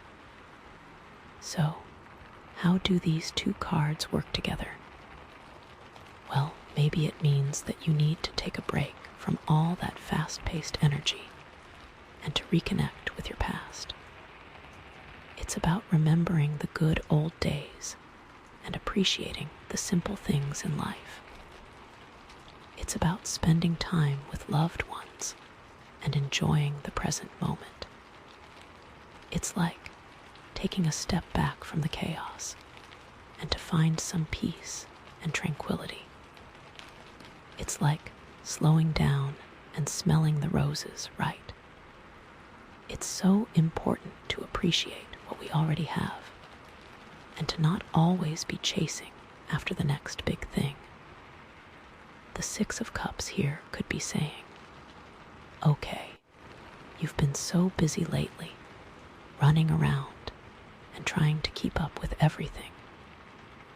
But have you taken the time to just stop and appreciate the simple things in life? Have you spent time with the people you love? Have you enjoyed the beauty of nature? Have you allowed yourself to just be present in the moment? It's so easy to get caught up in the hustle and bustle of everyday life and to forget what's really important. But the Six of Cups is reminding you to slow down and to savor the simple pleasures. Also, it might mean that some of that communication coming at you through the Eight of Wands is about someone from your past reaching out. A childhood friend, a former colleague, maybe even a past love. This could be a pleasant reconnection, a chance to reminisce and catch up. But the Six of Cups also urges caution. Don't let nostalgia cloud your judgment. Remember why things ended, if they did. Don't idealize the past. It's about seeing those old relationships with new eyes, with the wisdom you've gained since then. It's like, okay, it's great to reconnect, but have I really grown since then? Are we both in a different place now? Or maybe it means that you're feeling inspired to revisit a childhood hobby or passion. The Eight of Wands could represent new ideas and inspiration, and the Six of Cups is about channeling that inspiration into something that brings you joy and fulfillment. Maybe you used to love painting or playing music or writing stories. The Six of Cups is encouraging you to pick up those old hobbies again and to see what happens. It's about reconnecting with your inner child and rediscovering the things that used to make you happy. The Six of Cups with the Eight of Wands might be about rapid changes, bringing you back in touch with what grounds you. Maybe a job loss has you thinking about what you really want to do with your life, and you're remembering that childhood dream of being a writer. Maybe a move to a new city has you seeking out connections with people who share your values, leading you to reconnect with old friends who share your history. The lesson is to not be afraid to look back. Your past holds clues to your future happiness. Okay, so that's the Eight of Wands and the Six of Cups. Slowing down, reconnecting with your past, revisiting childhood hobbies, and finding inspiration in nostalgia. Remember to appreciate the simple pleasures, to spend time with loved ones, and to reconnect with your inner child. Now, let's move on to the Devil and the Six of Cups. Ooh, this is going to be interesting, because the Devil is all about those attachments and unhealthy patterns, right? So, how does the Six of Cups help us break free from those things? Well, Maybe it means that you need to look at the origins of those attachments and unhealthy patterns. The Devil is about feeling trapped in the present, but the Six of Cups is about looking back to the past to understand why you're feeling that way. It's about recognizing that those attachments and unhealthy patterns may have started in your childhood or in past relationships, and that you need to address those roots in order to break free. The Six of Cups here could be saying, okay, you're addicted to something, whether it's a substance, a behavior, or a person. But why? What happened in your past that made you turn to this addiction? What are you trying to escape from? It's about understanding the underlying trauma or pain that's driving your addictive behavior. It's like going back to your childhood and exploring the events that shaped you. What were your relationships like with your parents? What kind of messages did you receive about yourself? What needs weren't met? It's like shining a light on your inner child and giving them the love and attention that they didn't receive in the past. The Six of Cups with the Devil feels like a need to heal your inner child. It's about recognizing that those early experiences are still influencing your behavior today, and that you need to address those wounds in order to move forward. Maybe you grew up in a chaotic or dysfunctional family, and you learned to cope by numbing yourself with drugs or alcohol.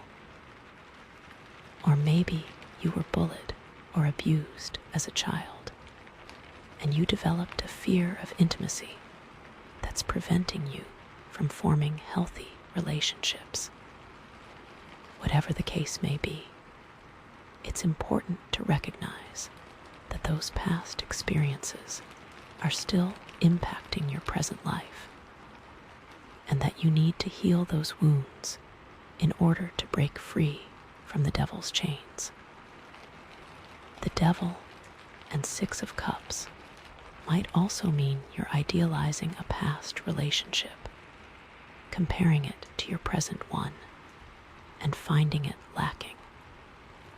The Six of Cups urges you to remember the reality of that past relationship, not just the rosy memories.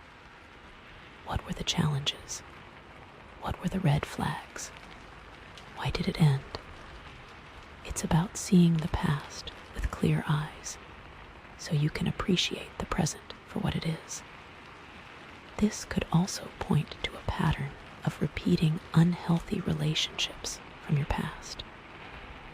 The Six of Cups here is about identifying that pattern, recognizing the common thread that runs through all those relationships. What are you attracted to? What are you tolerating? The lesson is to break the cycle by choosing differently in the future. This could also be about forgiving someone from your past who hurt you. The Devil represents the pain and resentment you've been holding on to, while the Six of Cups is about letting go of that negativity and offering forgiveness. This doesn't mean condoning their behavior, but it does mean freeing yourself from the burden of anger and resentment. Forgiveness is a gift you give yourself. Okay, so that's the Devil and the Six of Cups. Looking at the origins of your attachments, healing your inner child, breaking free from unhealthy patterns, and forgiving someone from your past.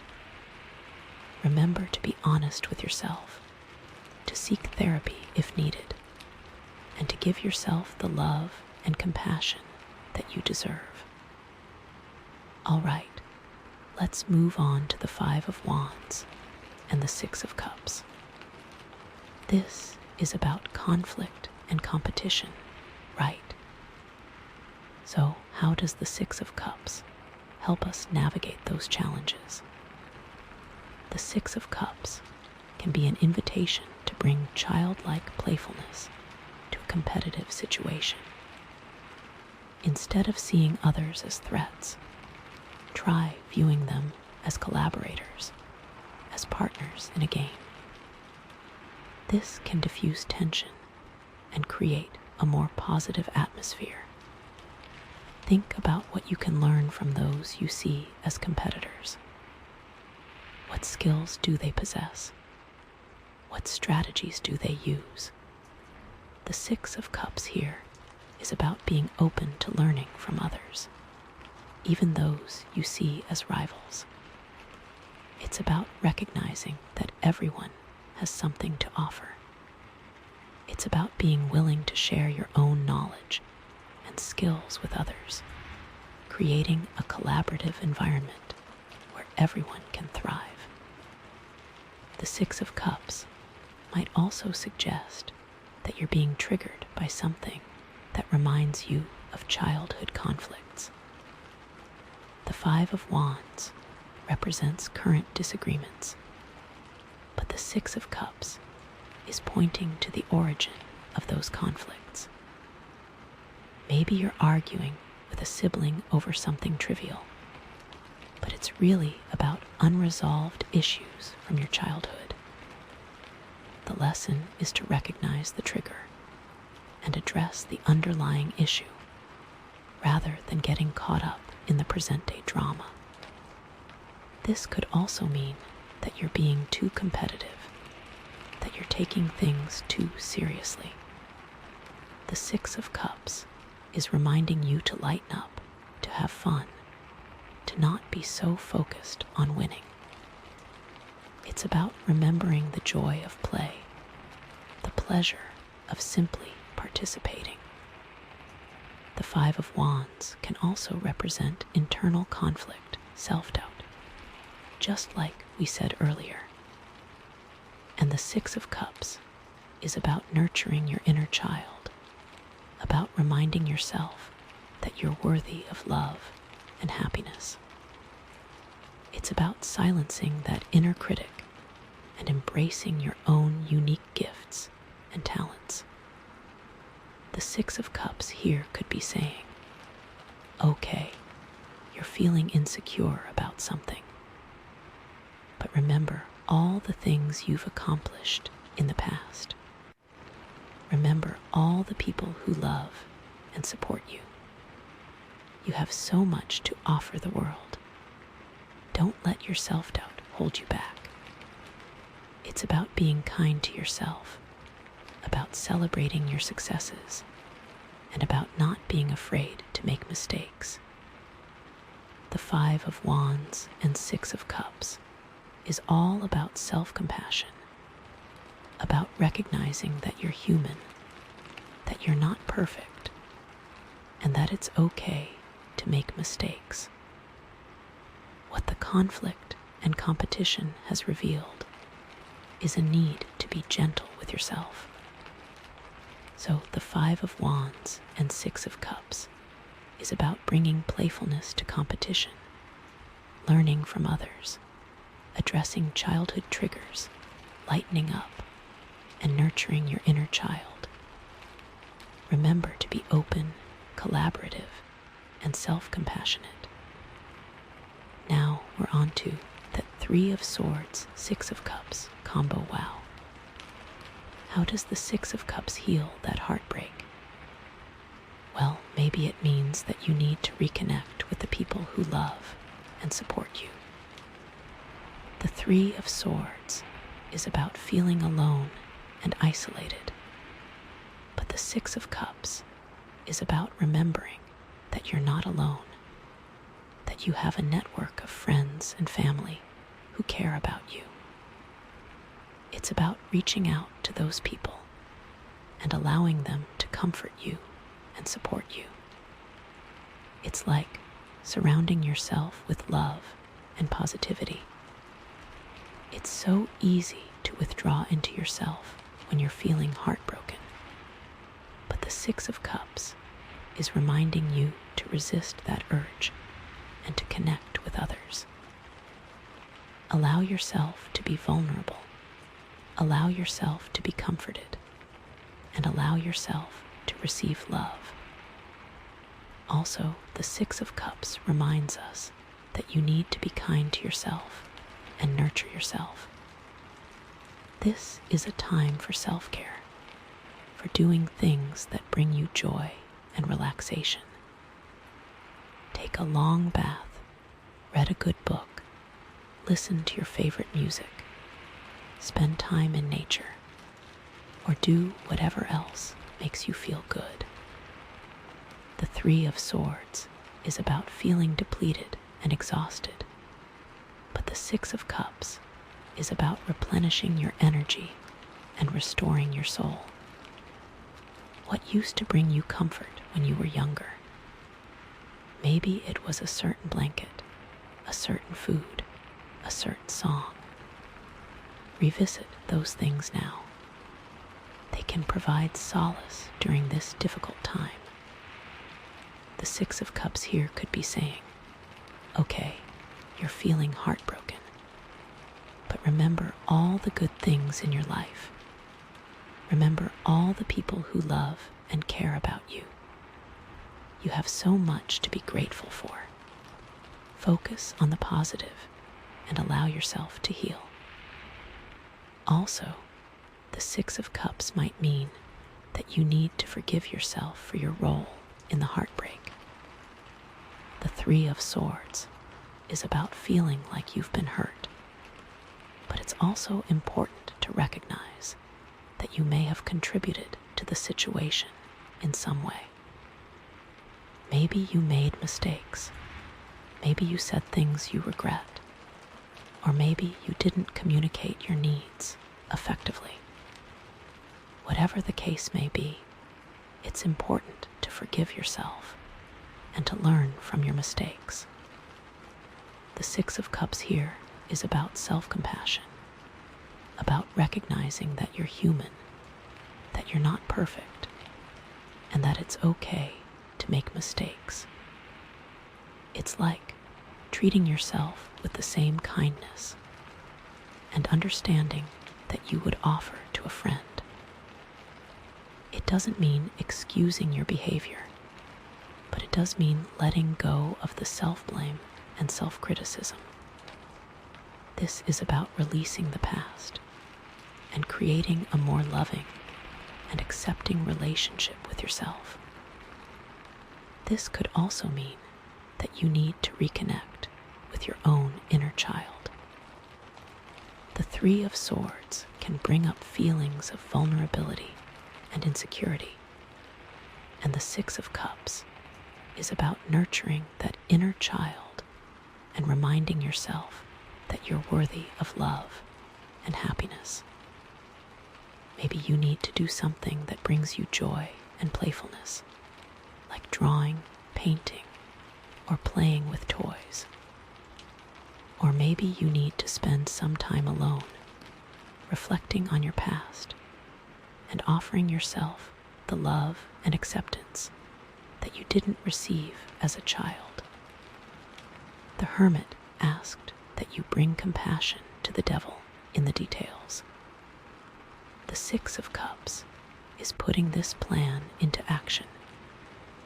The Three of Swords and Six of Cups are urging you to forgive yourself, nurture yourself, reconnect with your inner child, and find joy in simple pleasures. Remember to be kind, compassionate, and loving towards yourself, and to allow yourself to heal.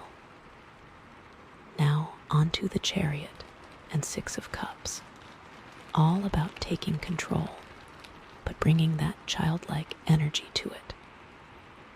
Well, maybe it means that you need to approach your goals with a sense of playfulness and joy.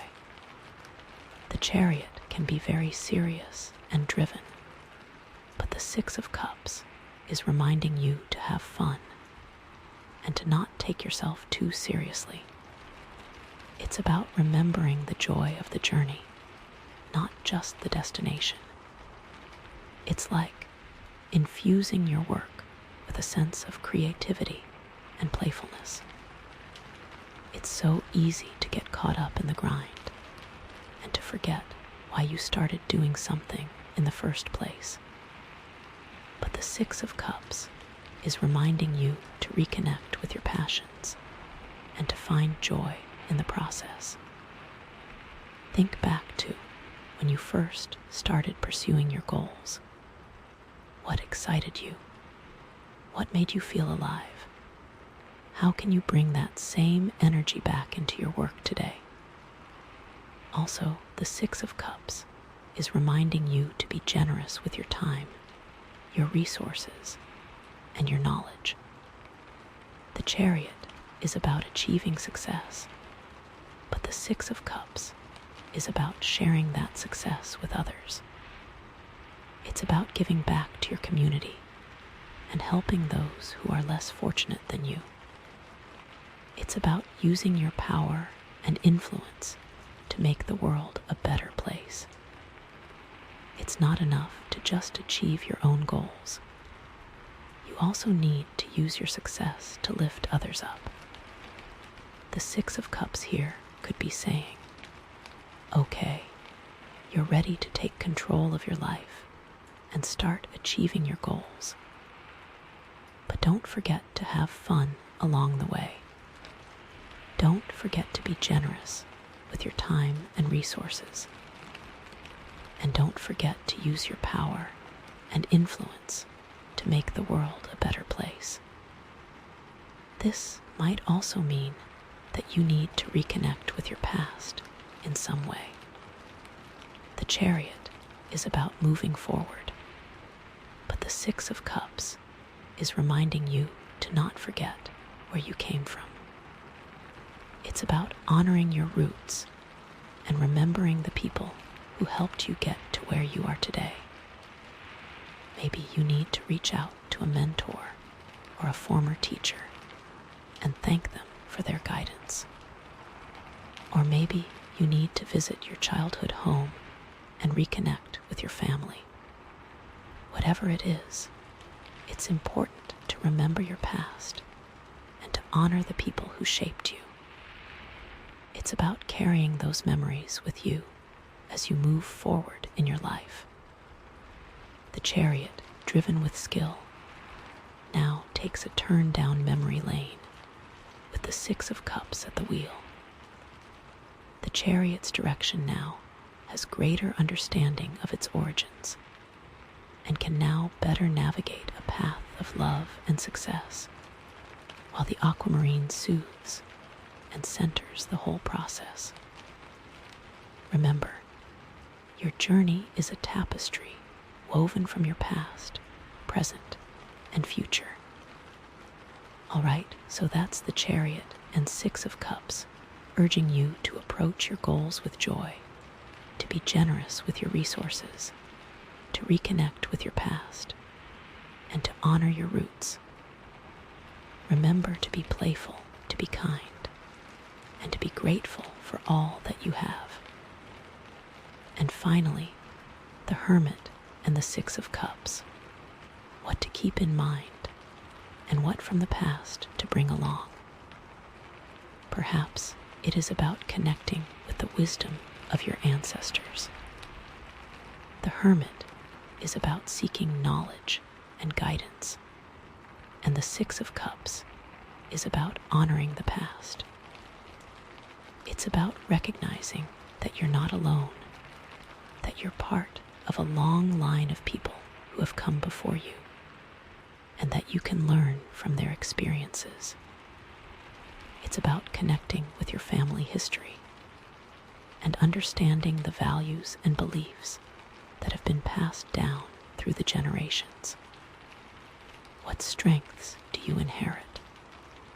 What challenges have your ancestors faced?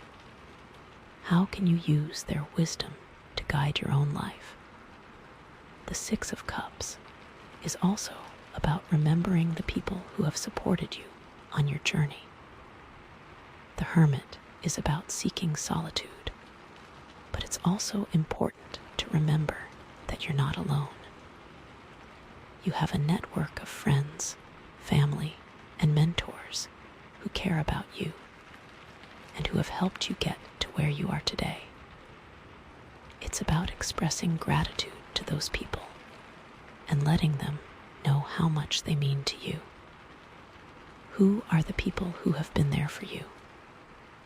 Who has offered you guidance and support? How can you show them your appreciation? The Hermit is also about finding your own inner child with that flashlight. This isn't about going back to the way you were. This is about integrating the playful, innocent self with the knowledgeable, strong self that has been built since then. That integration will give you the most balanced path forward. The Six of Cups can also be about creating a legacy for the future. The Hermit is about seeking wisdom and guidance, and the Six of Cups is about sharing that wisdom with others. It's about passing on your knowledge, your values, and your experiences to the next generation. What do you want to leave behind? What kind of impact do you want to have on the world? It's about using your wisdom and your experience to make the world a better place for future generations. So, the overall message is that the echoes of clarity are drawing you back to your roots, to your childhood, to your past, to your community. The Six of Cups is a reminder that you are not alone, that you are part of something bigger than yourself, and that you have a lot to offer the world. Remember to be kind, to be generous, to be grateful, and to always honor your past. You are the sum of all your experiences, and those experiences have shaped you into the person you are today. Embrace your past, learn from your mistakes, and use your wisdom to create a better future for yourself and for others. So with the Aquamarine, we're not just looking at chaos, but understanding the messages within it. And the Six of Cups comes as such a strong reminder that you are not alone, that you have a network of support, and that by looking to the past, you can find a lot of answers for your present and future. Wow, this has been quite the journey. But remember, Aquamarine Sphere person, this isn't the end of the story. This is just one snapshot in time, and your journey is constantly evolving. And with the cards we pulled today, you can be sure that a powerful and profound message is on its way to you very soon. Okay, Aquamarine Sphere people. So to recap, we've journeyed through a whirlwind of energies, right? From the fast-paced Eight of Wands to the introspective Hermit. And now, finally, we've arrived at the Six of Cups, this beautiful card of nostalgia, of connection, and of simple joys. And it feels like the universe is giving you a big hug, telling you that everything's going to be okay. It's a beautiful way to bring the reading to close. And remember, you picked this pile right. So, this message is specifically for you. You were drawn to this centering energy of the Aquamarine Sphere. It's like the universe knew you needed this reminder to slow down, to reconnect with your past, and to find joy in the present moment. So let's really dig into this Six of Cups and see how it ties everything together, because I feel like this is where the magic really happens, you know. Okay, So starting with that Eight of Wands and the Six of Cups, we talked about slowing down, right? About taking a break from all that fast-paced energy. The Six of Cups here is like, remember what used to make you happy as a kid. What brought you joy and laughter? What were you passionate about? And it's not just about, like, wallowing in nostalgia. It's about actively bringing those elements back into your life. So, think back. What were your favorite things to do as a child? Did you love to draw, to paint, to play with Legos, to build forts in the woods?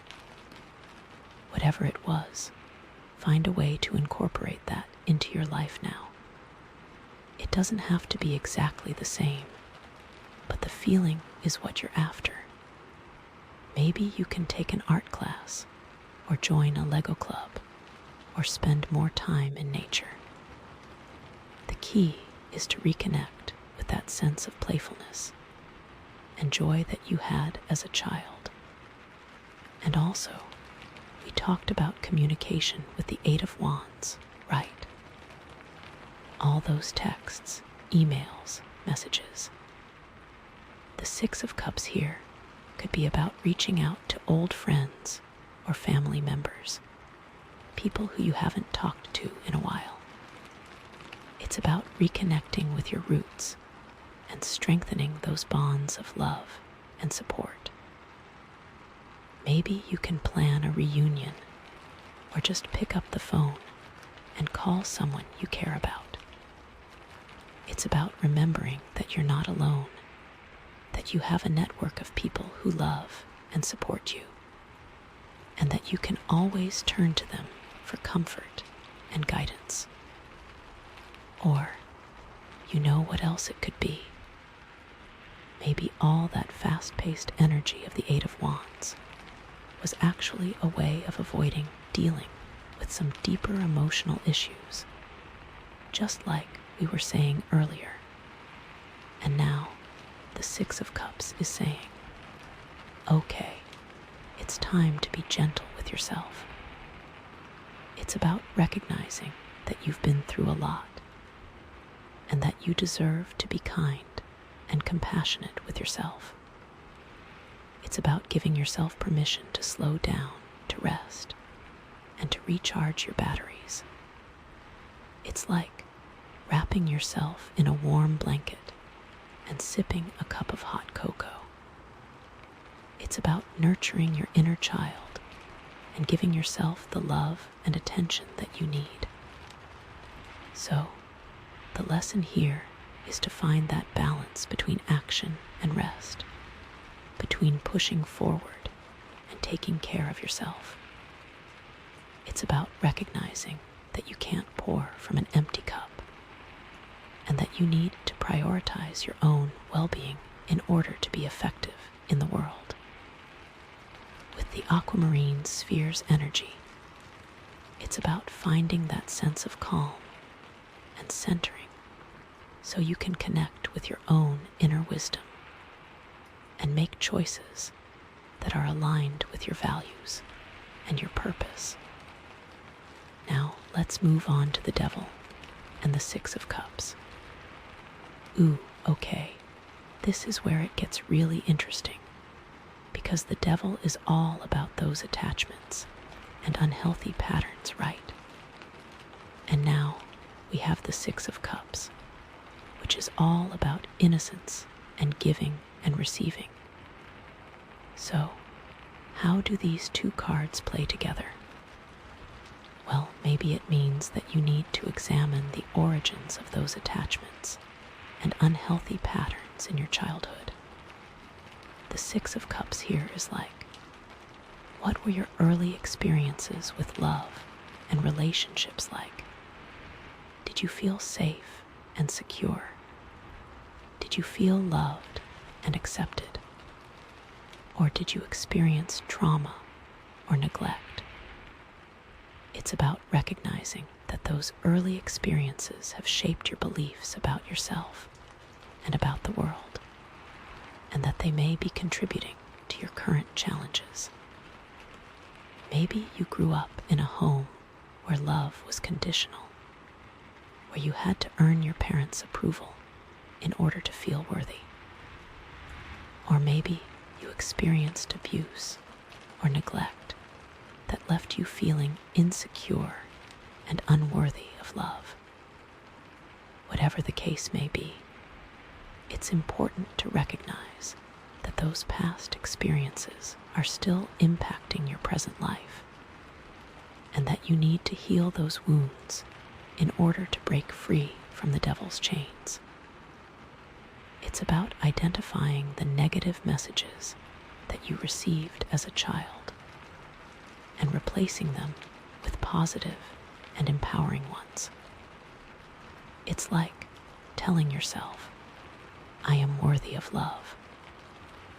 I am capable of creating healthy relationships. I am strong and resilient. The Devil Six of Cups is a call to go back to your roots, to understand where these unhealthy patterns started. Maybe you learned these behaviors from your parents or other caregivers. The Six of Cups encourages you to have compassion for them, to understand that they were likely doing the best they could with what they had. This doesn't excuse their behavior, but it can help you to forgive them and to release the anger and resentment you've been holding on to. You can also give yourself the childhood you deserved. What did you yearn for as a child that you didn't receive? Maybe it was a sense of safety, a feeling of being loved unconditionally, or simply more playtime. Find ways to give yourself those things now. Create a safe and nurturing environment for yourself. Surround yourself with people who love and support you, and make time for activities that bring you joy and laughter. Or maybe those devil attachments are to people or places you knew in childhood, and it's time to reevaluate those connections. Are they still serving you? Are they healthy? The Six of Cups can be a caution against idealizing the past. Remember the bad times too. Sometimes, letting go of what was is necessary to create space for what can be. The lesson here is to be gentle with yourself as you explore your past. It's not about blaming yourself or anyone else. It's about understanding the roots of your challenges and taking steps to heal. With the Aquamarine sphere's energy, it's about finding that sense of calm and centering so you can approach this work with compassion and understanding. All right, let's move on to the Five of Wands and the Six of Cups. This is about conflict and competition, right? So, how does the Six of Cups help us navigate those challenges? Well, maybe it means that you need to approach those conflicts with a more playful and light-hearted attitude. The Five of Wands can be very intense and stressful, but the Six of Cups is reminding you to not take things too seriously. It's about remembering the joy of play and the importance of having fun. It's like infusing your interactions with a sense of humor and creativity. Maybe you can try approaching a difficult conversation with a friend or family member with a playful attitude. Or maybe you can find a way to turn a competitive situation into a game. The key is to lighten the mood and to create a more positive and collaborative environment. Remember when you were kids and you could argue 1 minute and be best friends the next. The Six of Cups invites you to recapture that ability to forgive and move on. Don't let disagreements fester. Find common ground and focus on what unites you rather than what divides you. What shared history do you have with these people? What positive memories can you draw upon? The Six of Cups might also be about being generous and kind to those you see as competitors. The Five of Wands can be a very cutthroat and competitive energy, but the Six of Cups is reminding you to not forget your humanity. It's about recognizing that everyone is just trying to do their best, and that you can achieve more by working together than by competing against each other. Maybe you can offer a helping hand to a colleague who's struggling, or maybe you can share your knowledge and resources with others. The key is to be generous and compassionate, and to create a more supportive and collaborative environment. The Five of Wands is about expressing individuality, and the Six of Cups is about community. Are you trying so hard to be unique that you're isolating yourself? The Six of Cups invites you to find your tribe, those who appreciate you for who you are and support your endeavors. This could be a group of friends, a professional organization, or even an online community. The lesson here is to find that balance between expressing your individuality and connecting with others. The Aquamarine sphere has been grounding you in the moment, and the energy of the Six of Cups is that a little bit of generosity, a little bit of kindness can go such a long way in diffusing conflict and creating a more positive environment. Now let's get to that Three of Swords and Six of Cups combination, oh boy. The Three of Swords is all about heartache, and the Six of Cups is like childhood memories. So it sounds like there is some healing that needs to happen with your inner child. What did you tell yourself when you were little to get you through those tough times? It's about using those memories to create a better future. So, how does the Six of Cups help us heal that heartache? Well, maybe it means that you need to reconnect with the things that bring you joy and comfort. The Three of Swords is about feeling sad and lonely, but the Six of Cups is about remembering the good things in life and finding joy in simple pleasures. It's about nurturing your inner child and giving yourself the love and attention that you need. The Three of Swords can be about feeling isolated, but the Six of Cups is about remembering that you're not alone, that you have a network of people who care about you, and that you can always reach out for support. It's about surrounding yourself with love and positivity and allowing yourself to heal. Maybe you can spend time with loved ones, do something creative, or just indulge in some self-care. The key is to find ways to lift your spirits and to remind yourself that you are worthy of love and happiness. Maybe this card is saying that you should look back at what made you feel loved as a child. Did you feel loved with physical touch, gifts, words of affirmation, quality time, or acts of service? This card is telling you that you should look at the things that made you feel the best as a child and do them for yourself. It's about taking yourself on a date and showing your inner child that you love them and that you are there for them. This card is all about healing your inner child so you can move forward with grace. Maybe you're remembering the good times with an X, but it's likely that there were some red flags that you ignored that led to the ending of the relationship. It's good to remember the good times, but also remember the bad times so you can make a better decision on who you allow in your life.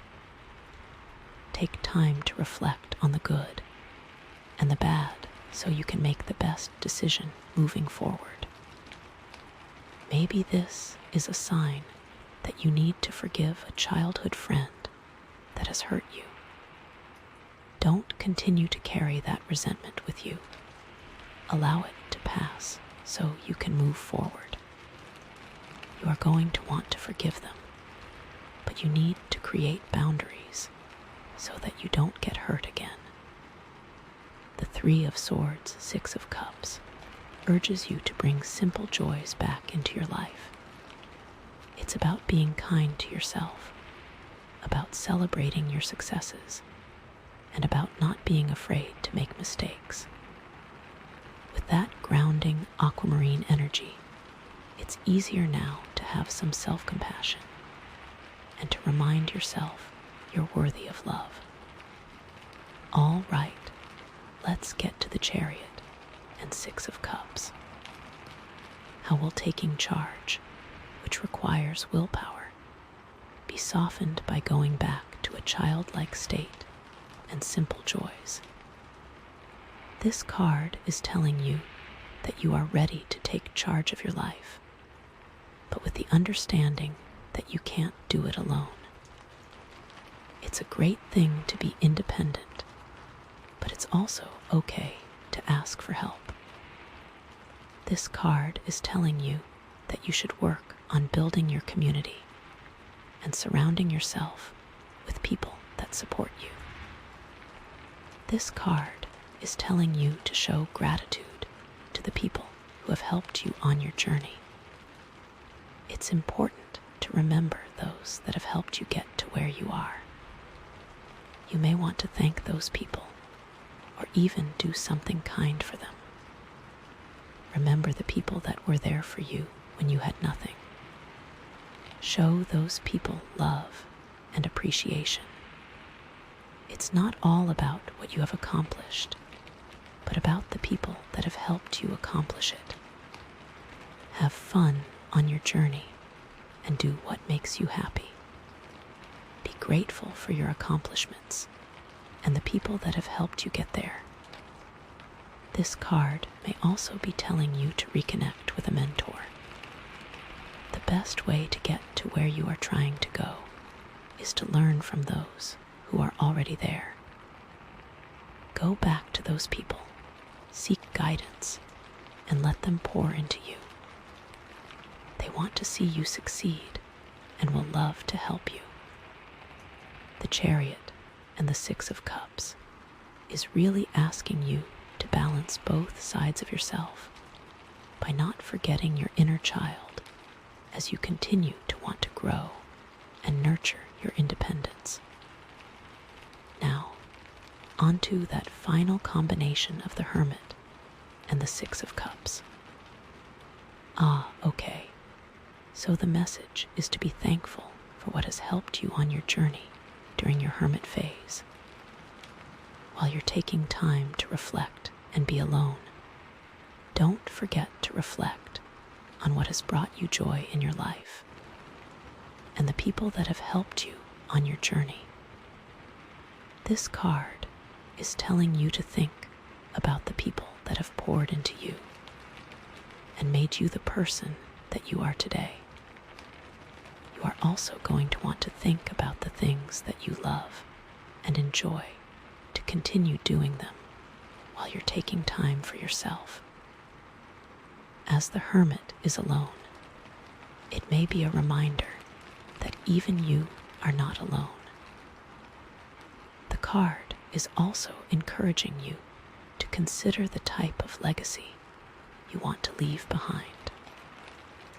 Maybe the Hermit is guiding you to see that you should consider pouring back into your community when you are done with your phase of isolation.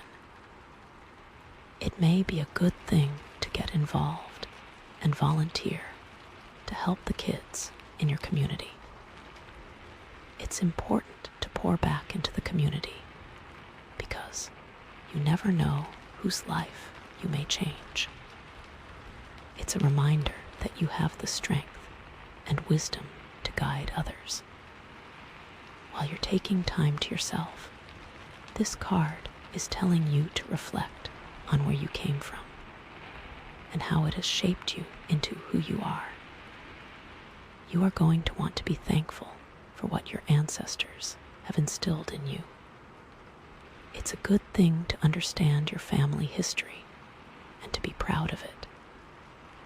You also have the opportunity to make the changes so you don't repeat any negative patterns your ancestors may have had.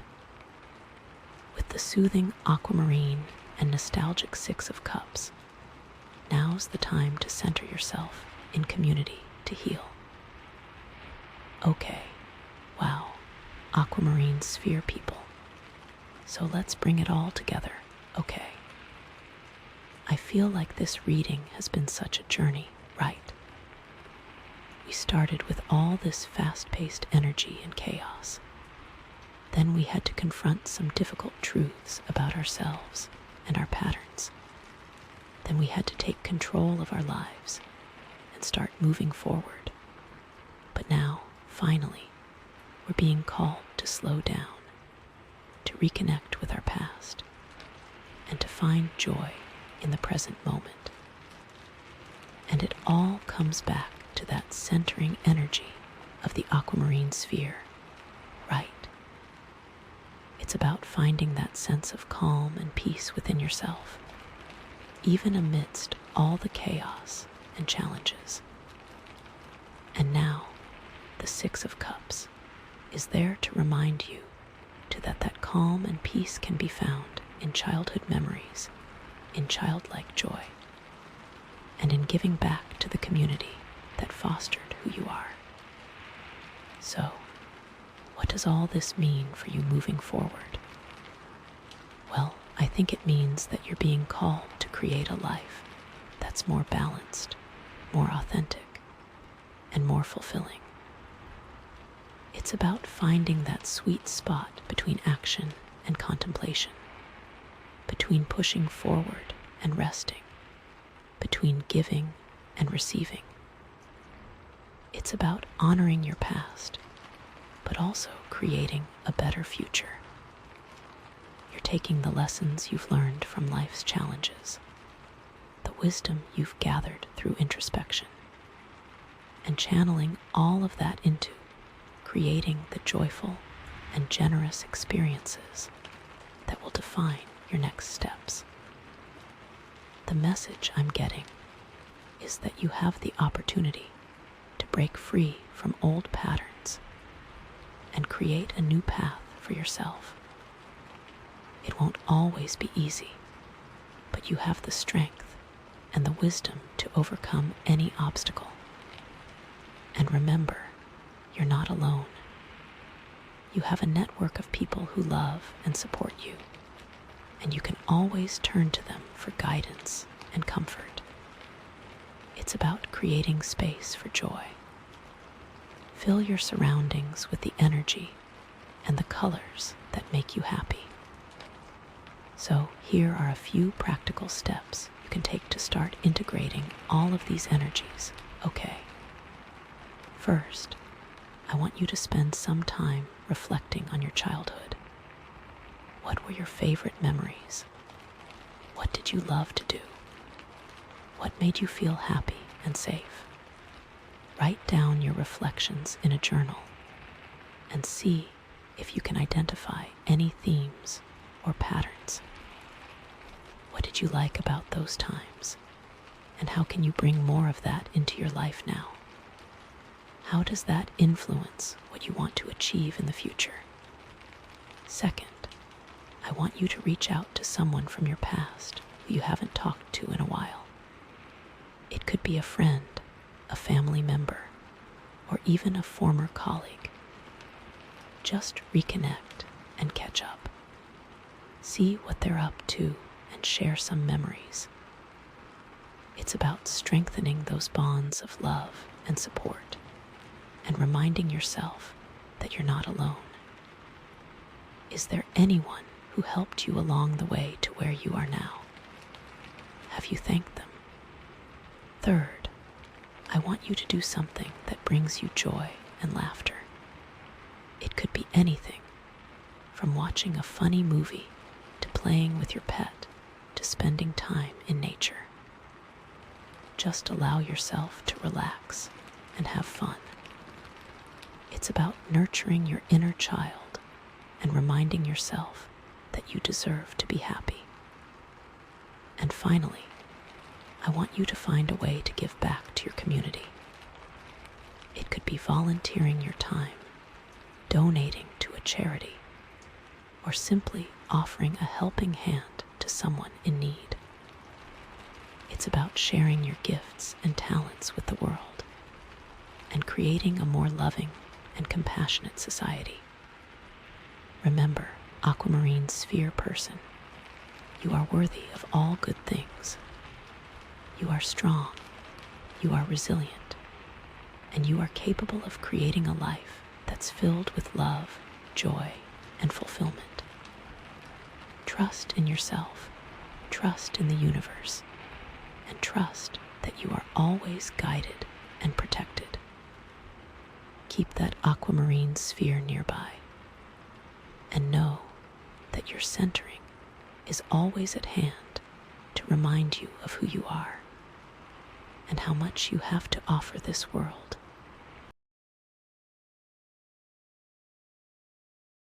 Hey there, welcome to your reading. So you chose the Smoky Quartz point, which is all about transformation, like seriously powerful stuff for shifting your energy. And your reading theme is murmurs of release, messages emerging to dissolve blockages and initiate growth in their spirit, which I am so excited to dive into. Okay, let's see what the cards have to say. Alright, so the first card we have is the World. Ooh, okay, this is huge energy right off the bat. The World is all about completion, like the end of a major cycle, you know. Think of it as closing a chapter in your life, finishing a marathon, graduating, or something. But it's not just about endings. It's also about accomplishment and fulfillment. Like you've put in the work, you've learned the lessons, and now you're ready to reap the rewards, you know. It's a sense of having come full circle. It's one of the major arcana cards, which means, like, big, significant life stuff. I'm getting the sense that whatever this cycle is, it's been a long time coming. You might have been working towards this for years, maybe even decades. And now, finally, you're at the finish line. You've reached a point of mastery, a point of understanding, and now you get to enjoy the fruits of your labor. Doesn't that sound amazing? The image on the card, it usually shows a figure surrounded by a wreath, right?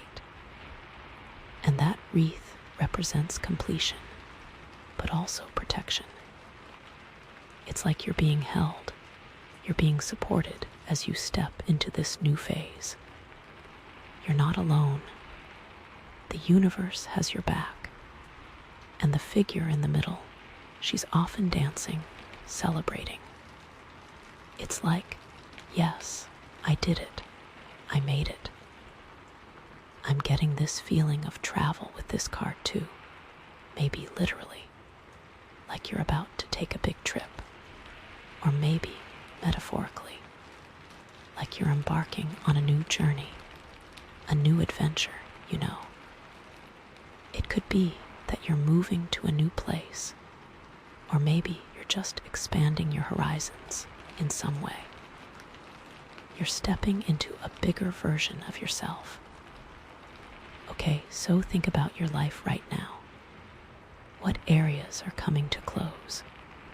What projects are you finishing? What relationships are evolving? What lessons have you learned? This card is asking you to acknowledge your accomplishments, to celebrate your progress, and to prepare for what's next. It's like you've climbed the mountain, and now you get to enjoy the view from the top. But here's the thing about the world. It's not just about the end. It's also about the beginning. Because when one cycle ends, another one begins. So as you're closing this chapter, you're also opening yourself up to new possibilities, new opportunities, new adventures. It's like the universe is saying, okay, you've done this. Now what do you want to do next? I feel like for some of you, this could be related to your career or your life's purpose. Maybe you've been working in a job that you don't really love, but you've been doing it because it's stable, because it pays the bills, you know. But now, you're reaching a point where you're like, okay, I've done this. I've proven that I can do it. But is this really what I want to be doing with my life? And the answer might be no. And that's okay. The world is giving you permission to move on, to explore new options, to find something that truly lights you up. It's like you're graduating from one level of the game, and now you get to unlock the next level, which is even more exciting and fulfilling. Or maybe it's about a relationship. Maybe you've been in a relationship that's been good, but it's run its course. Maybe you've grown apart, or maybe you just have different goals now. And the world is saying, it's okay to let go. It's okay to move on. It doesn't mean that the relationship was a failure. It just means that it's time for something new. Think about it like this. Imagine you're reading a book and you're really enjoying it, but you get to the end and the story is over. You can't keep reading the same book forever. You have to turn the page and start a new chapter. And that's what the world is about. It's about turning the page and starting a new chapter in your life. I'm also picking up that this cycle ending is going to be something of a relief. Like you've been pushing and striving, and now you can finally breathe. You've earned your rest. Savor it. Enjoy it. You deserve it. Don't feel guilty about slowing down and taking a break. The universe is literally applauding you. And remember that transformative energy from the Smoky quartz. It's totally amplified here. This ending isn't just an ending. It's a metamorphosis, like a caterpillar turning into a butterfly. You're not just finishing something, you're becoming something new. You're evolving into a higher version of yourself. But, there's a little warning here too. The world can also represent getting stuck at the finish line. Sometimes we can be so afraid of change that we cling to the past, even when it's no longer serving us. We might be afraid of the unknown, afraid of failure, afraid of not being good enough. And so we stay stuck, replaying the same old patterns, even though we know it's not what we truly want. So the challenge with this card is to embrace the change, to trust the process, and to have faith in yourself. You've come this far, you've learned so much, and you're ready for what's next. Don't let fear hold you back. Don't let doubt creep in. You are capable, you are worthy, and you are ready to create the life of your dreams. Seriously, feel that energy right now. The power, the potential, the excitement of a new beginning. This is your moment. This is your time to shine. Embrace it, own it, and run with it. The world is your oyster. What are you going to do with it? What world are you going to create for yourself? This is such exciting energy. Oh my gosh. Okay, let's move on to the next card. And oh my gosh, it's death. Whoa, okay, so we go from the completion of the world right into death. Now, don't freak out. Death isn't about physical death, okay? Let's just get that out of the way. It's all about transformation, endings, and new beginnings. It's about shedding the old to make way for the new. It's seriously powerful stuff, with the smoky quartz and the murmurs of release theme. This is like a triple whammy of letting go and stepping into your power. Think of death as a cosmic reset button. It's like the universe is saying, okay, that's over. Time to start fresh. It can be scary, but it's also incredibly liberating. It's like you're finally free from something that's been holding you back, something that's been weighing you down. I see this as a major shift in perspective. Like, something is going to happen that completely changes the way you see things. It could be a sudden realization, a dramatic event, or just a gradual awakening, you know. But whatever it is, it's going to shake you to your core and force you to reevaluate everything you thought you knew. This card is all about letting go of the past. Letting go of old beliefs, old patterns, old relationships, old identities that no longer serve you. It's about clearing out the clutter so you can make space for something new and better to come into your life. It's like you're cleaning out your closet, throwing away all the clothes that don't fit anymore, so you can make room for new clothes that reflect who you are today. I'm getting a strong sense that this transformation is going to be unexpected. It might come out of the blue, or it might be something you've been anticipating for a while, but it's still going to feel like a shock to the system. It's like you're driving down the road, and suddenly you take a detour, and you're not sure where you're going, but you know you have to trust the journey. And this isn't just any detour.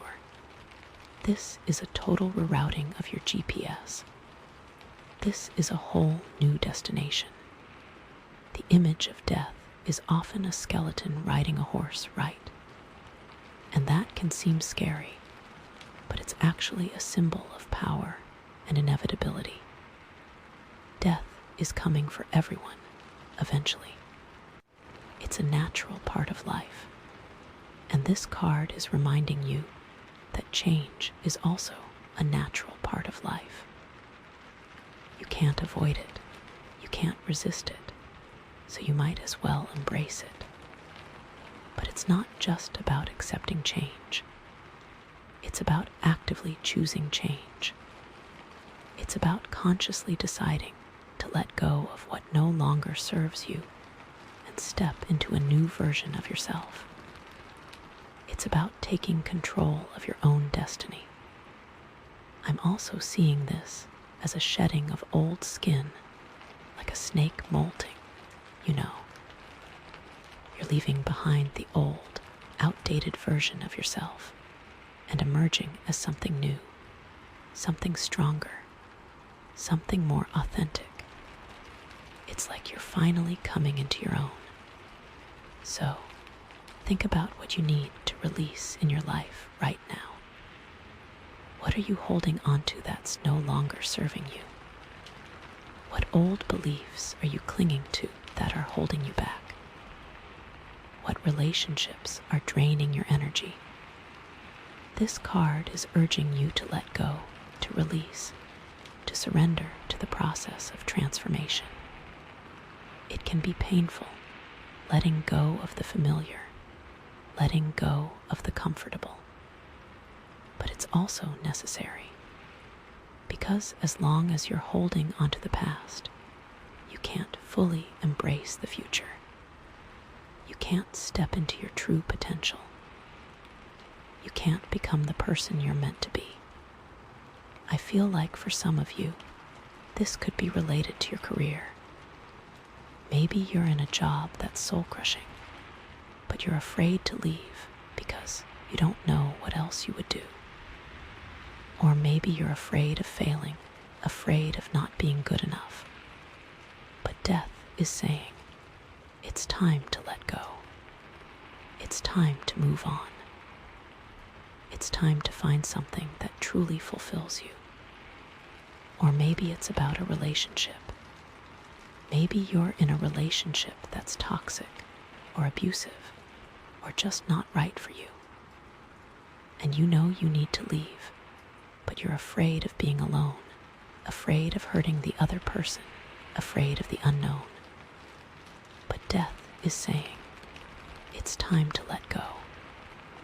It's time to prioritize your own well-being. It's time to find someone who truly loves and supports you.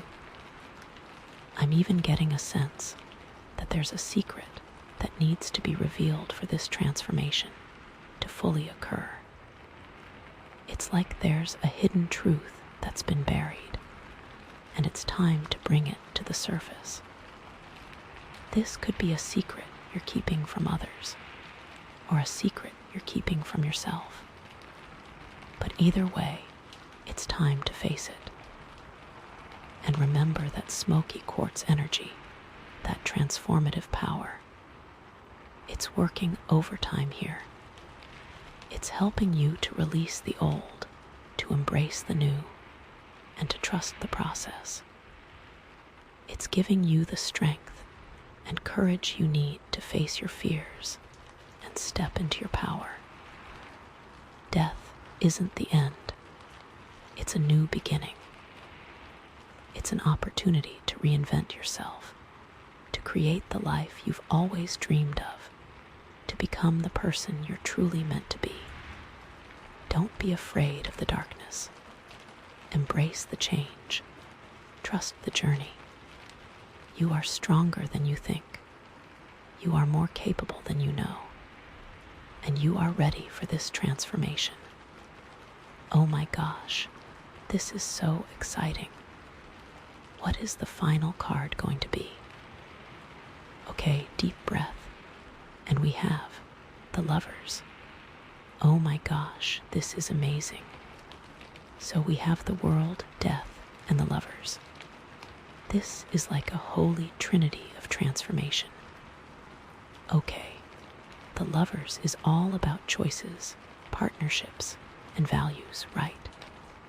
It's not just about romantic love, although it can definitely indicate that.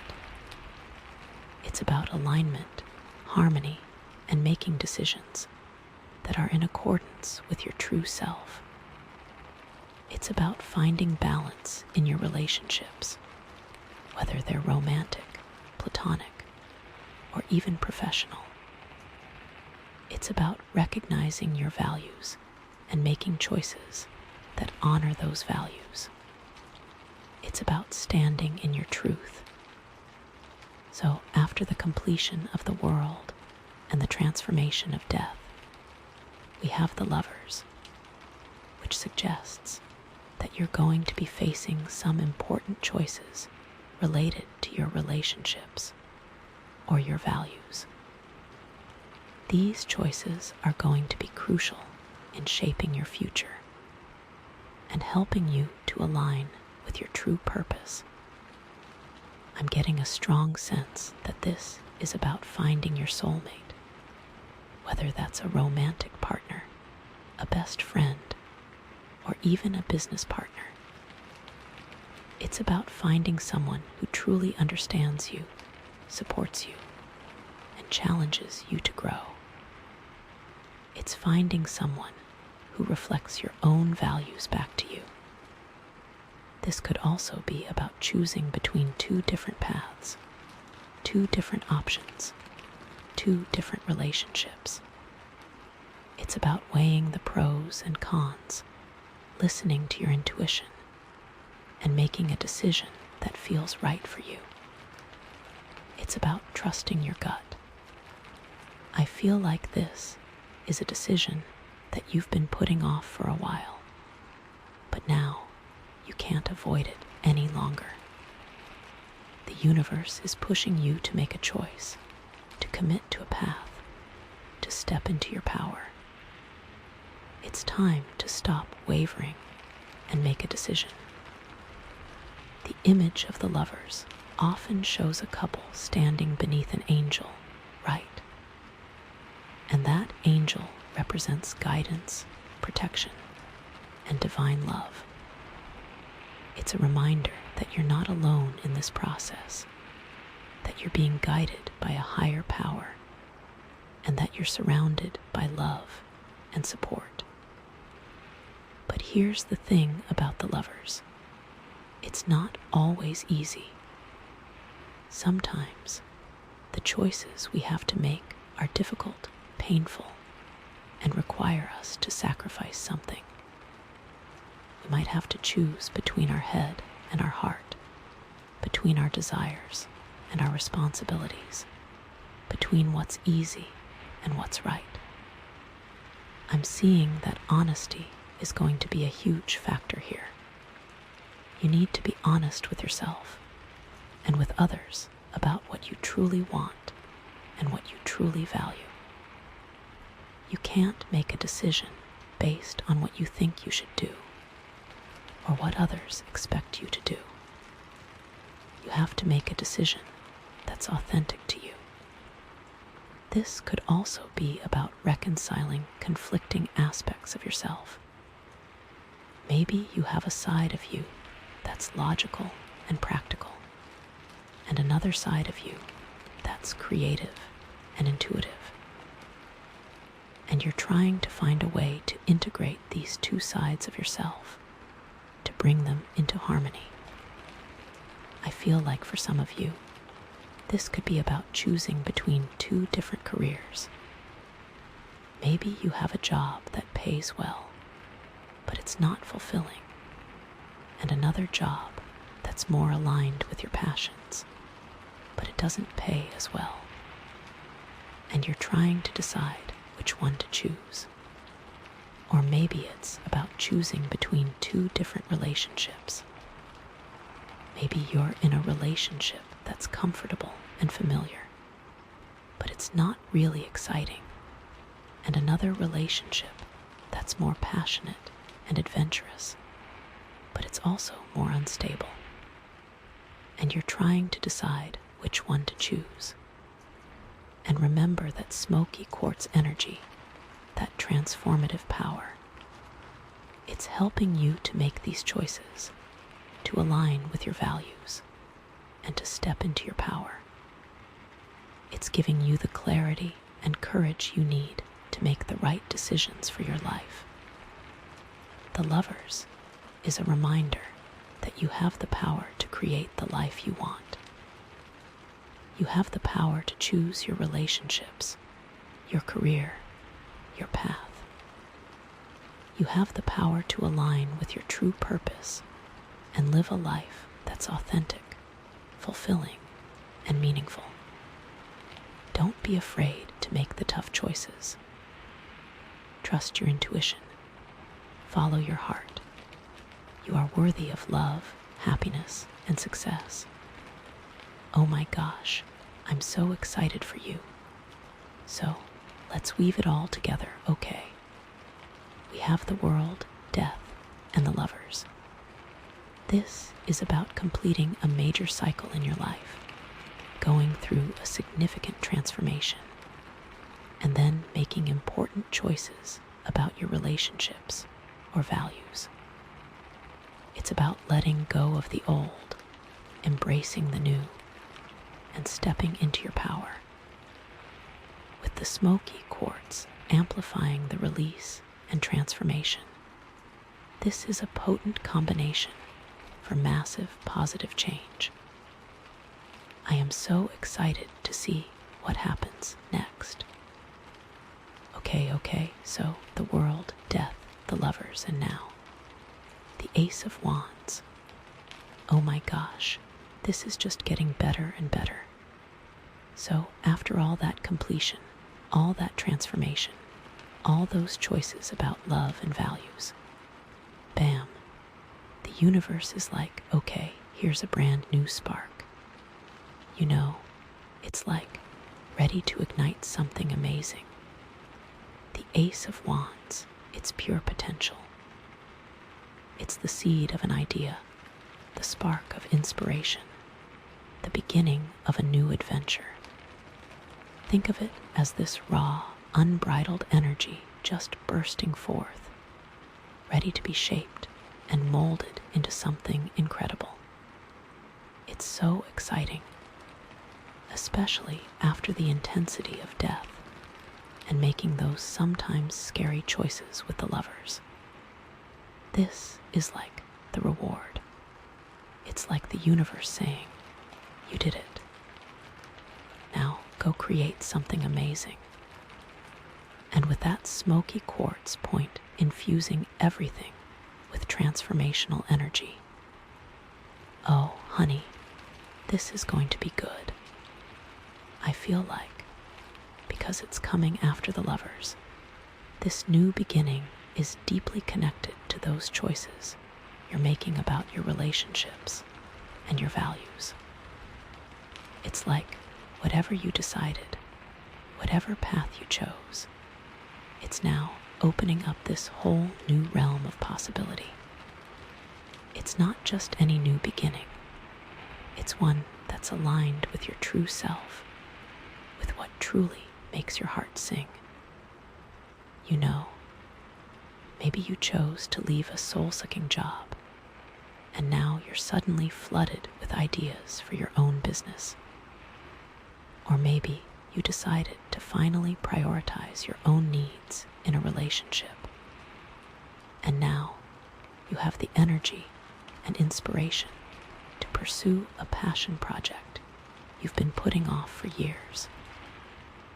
Or maybe you chose between two lovers, and now you're ready to manifest the perfect one for you.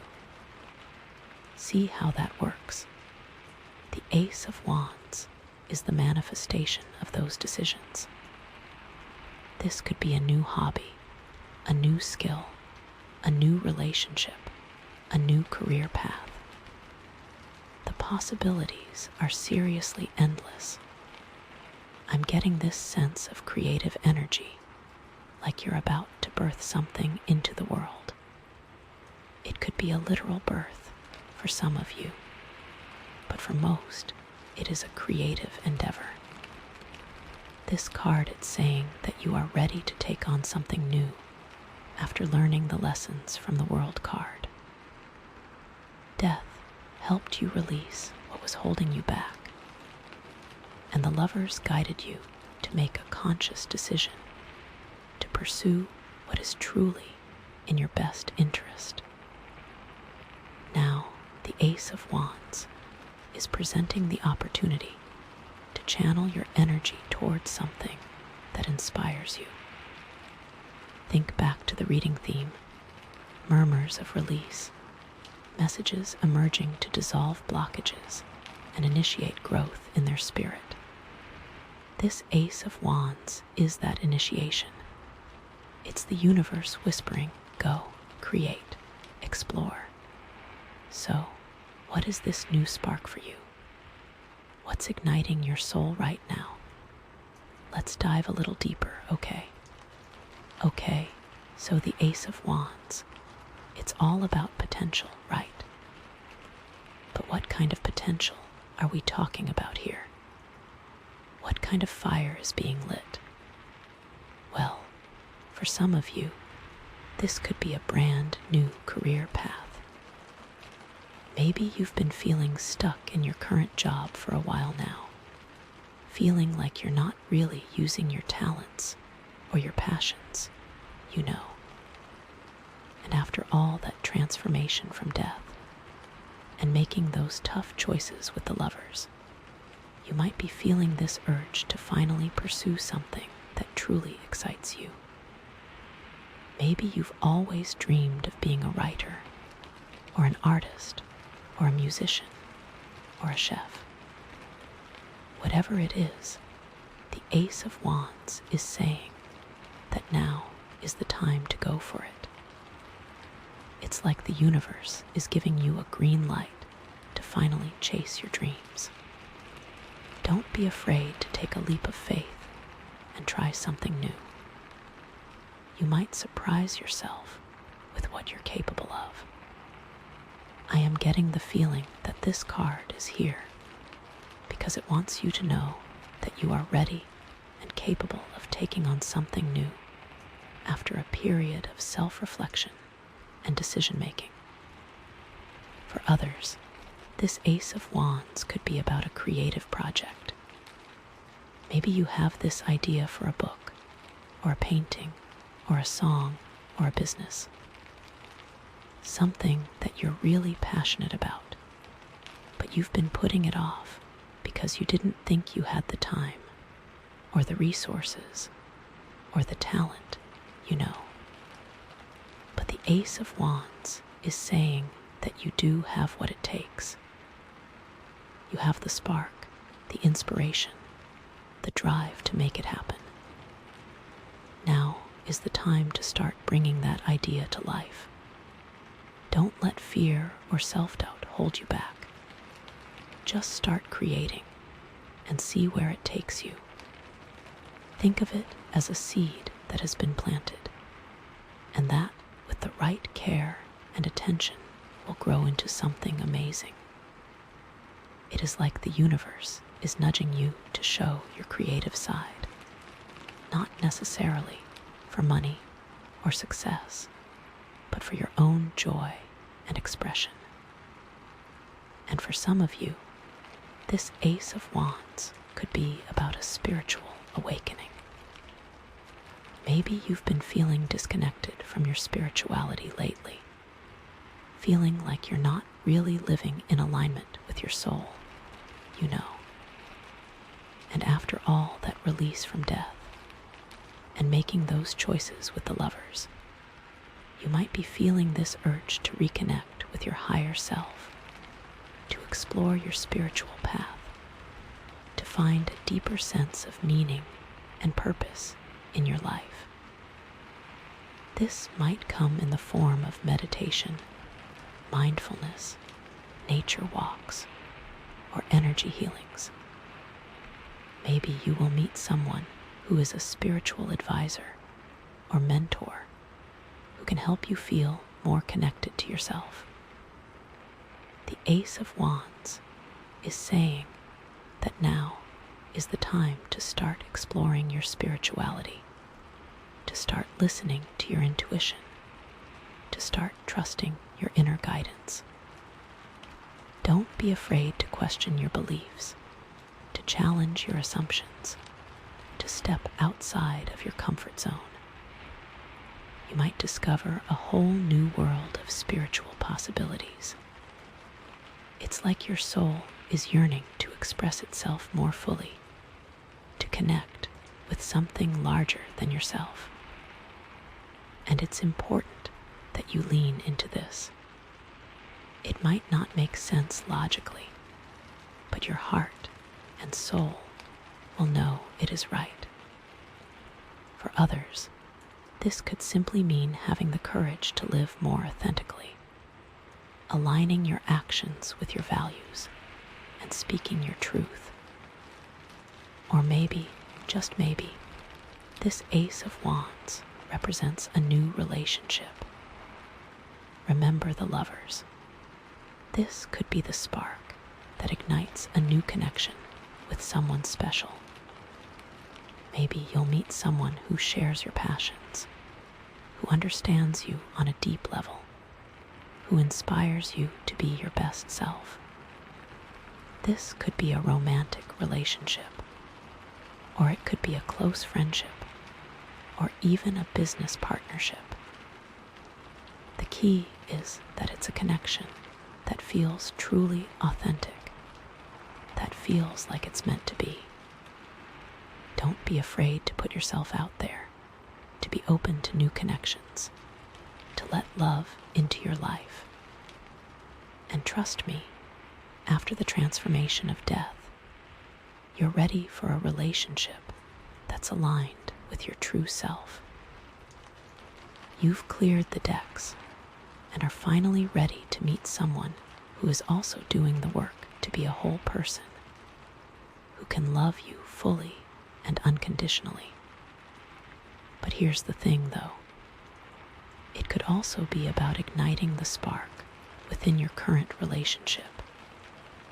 You and your partner might be feeling a bit stagnant lately, like you're stuck in a rut, you know.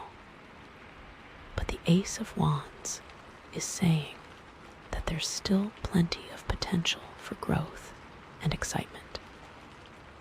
It's a fresh wave of energy that can revitalize the bond.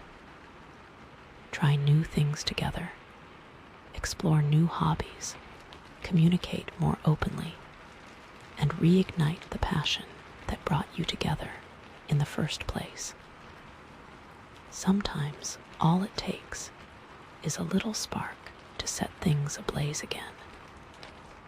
It's like this fire of inspiration is being lit under you, and it's pushing you to move forward, to take action, to create something amazing. It's an energetic push to express your joy and to share your gifts with the world. But of course, with any new beginning, there are also challenges that might come up, right? It's not always smooth sailing. So, let's talk about some of the potential obstacles you might face as you embark on this new adventure. Okay, so the Ace of Wands is all about new beginnings, right? But new beginnings can be scary, especially after going through such a big transformation with death. It's exciting, but can also be overwhelming. It's natural to have a few doubts creeping in. One of the biggest challenges you might face is self-doubt. You might start questioning whether you're really good enough, whether you have what it takes to succeed, whether you're making the right decision. You might start comparing yourself to others, feeling like you're not as talented or as experienced or as successful as they are. It's like that little voice in your head starts whispering, "Who are you to try this? You're not an artist. You can't write. You'll never succeed." But here's the thing. Everyone feels self-doubt sometimes. It's a normal part of the human experience. The key is not to let it paralyze you. Don't let those negative thoughts hold you back from pursuing your dreams. Remember that everyone starts somewhere. Everyone was a beginner at some point.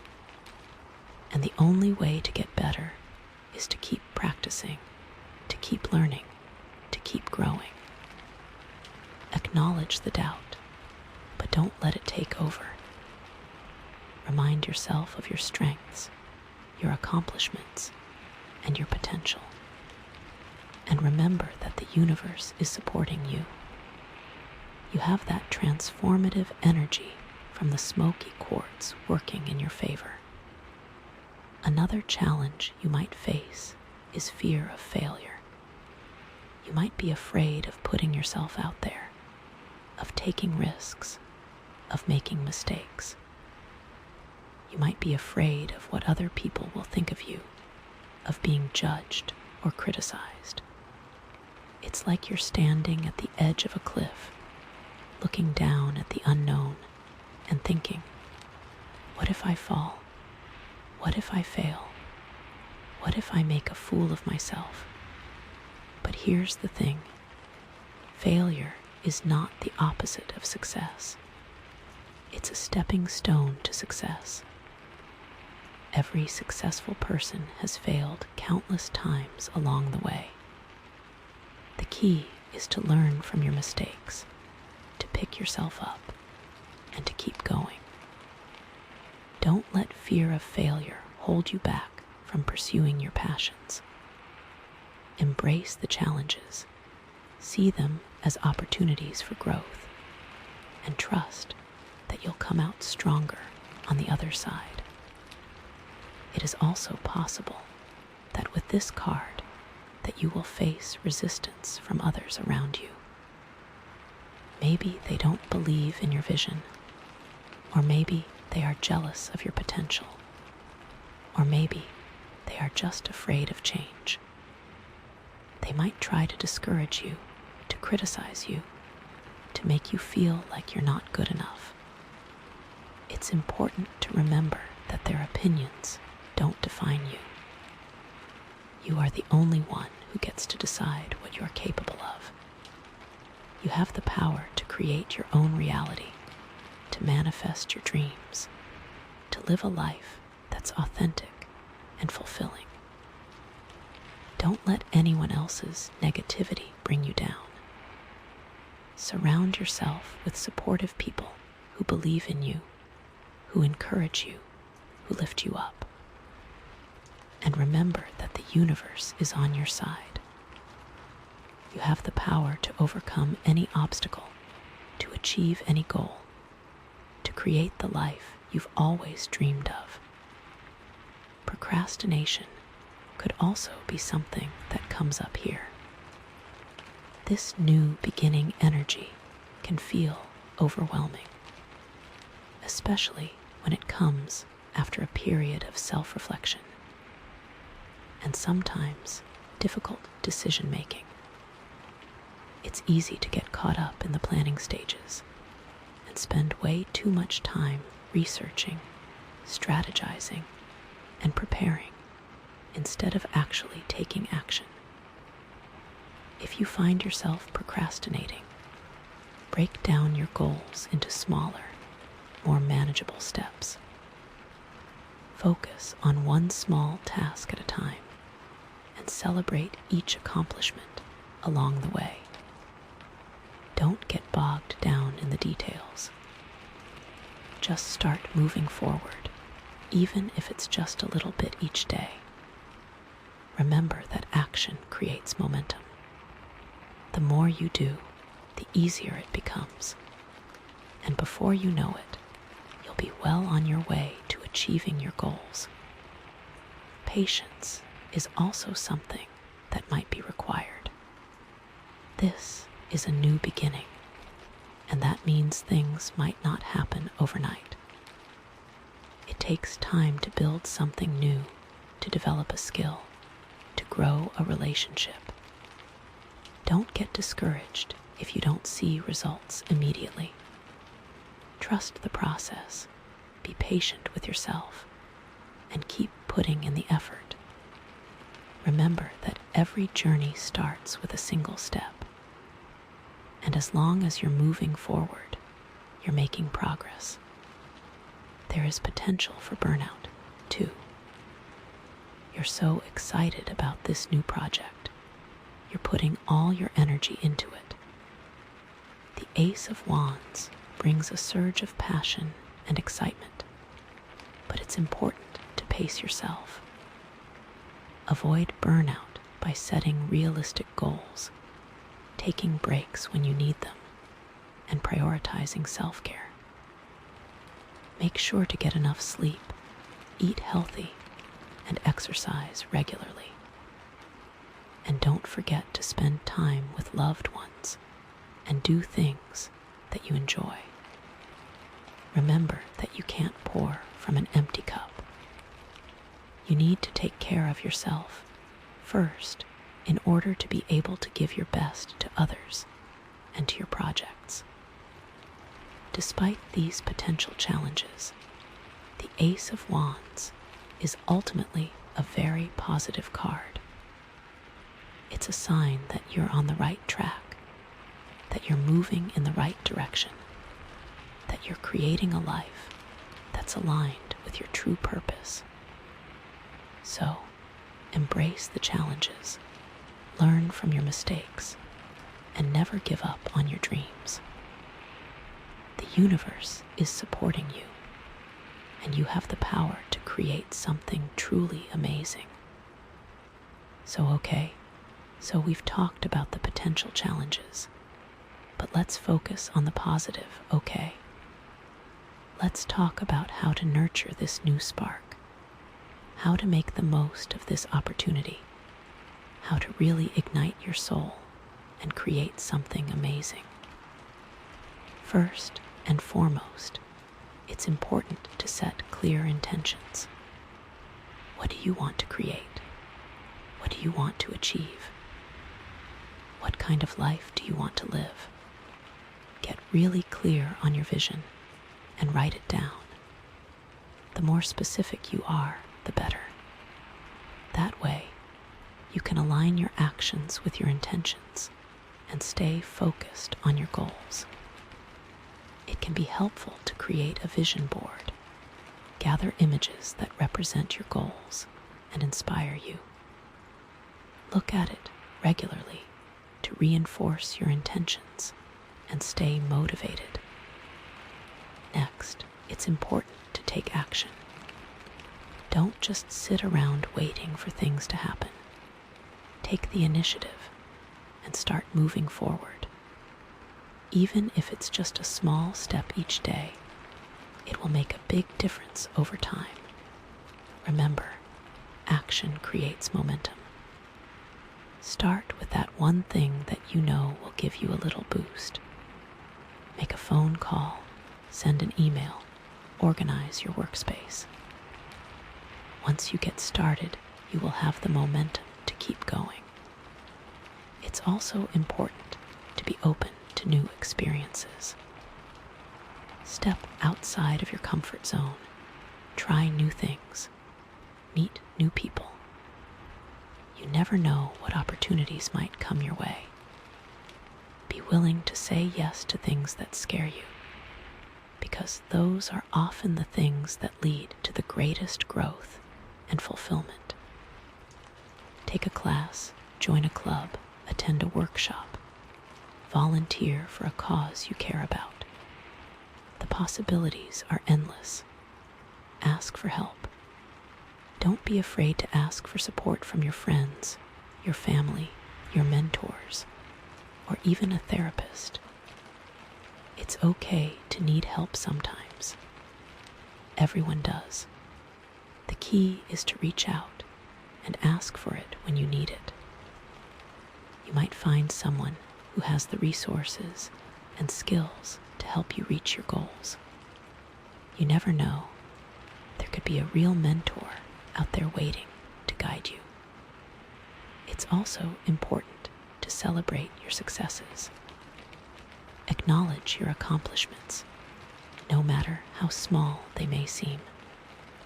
Give yourself credit for all the hard work you've put in. And don't forget to reward yourself for your progress. Treat yourself to something special. Take a day off, or spend time with loved ones. It's important to celebrate the journey, not just the destination. And last, but not least, it's important to trust your intuition. Listen to your inner guidance and follow your heart. You know what's best for you. Don't let anyone else tell you what to do or what to believe. Trust your own inner wisdom, and you'll never go wrong. Meditate, journal, spend time in nature, or do whatever helps you connect with your intuition. The more you practice listening to your inner voice, the easier it will become to hear it clearly. So, With the Ace of Wands, the universe is giving you a brand new spark, a brand new opportunity to create the life you've always dreamed of.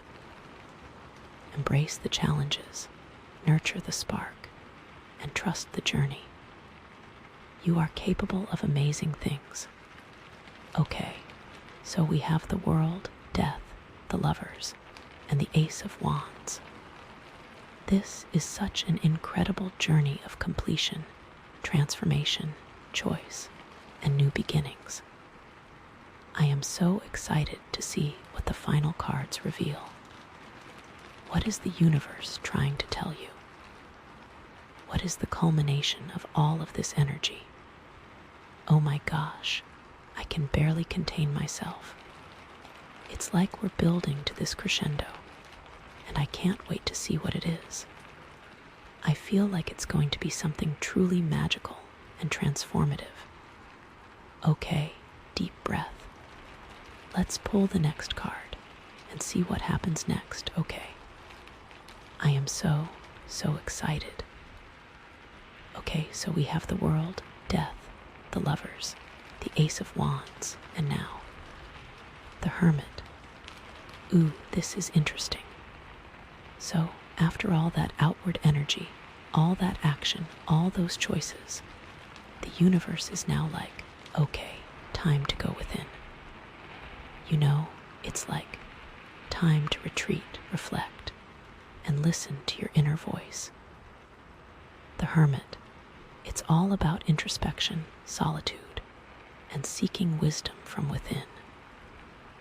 Think of it as taking a step back from the world, going on a spiritual retreat, or just spending some quiet time alone to recharge your batteries and connect with your true self.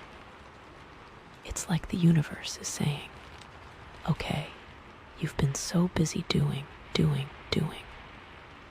Now it's time to just be.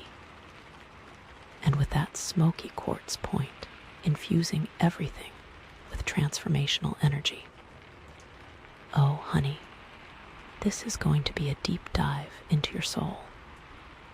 I feel like, because it's coming after the Lovers and the Ace of Wands, this inward journey is deeply connected to those choices you're making about your relationships, your values, and that new spark that's igniting within you. It's like whatever path you've chosen, whatever new adventure you're embarking on, it's now time to go within and make sure that it's truly aligned with your soul's purpose. You know, this isn't just about any kind of solitude. It's one that's aligned with your inner truth, with what truly nourishes your spirit. You know, like you are being divinely guided on a journey.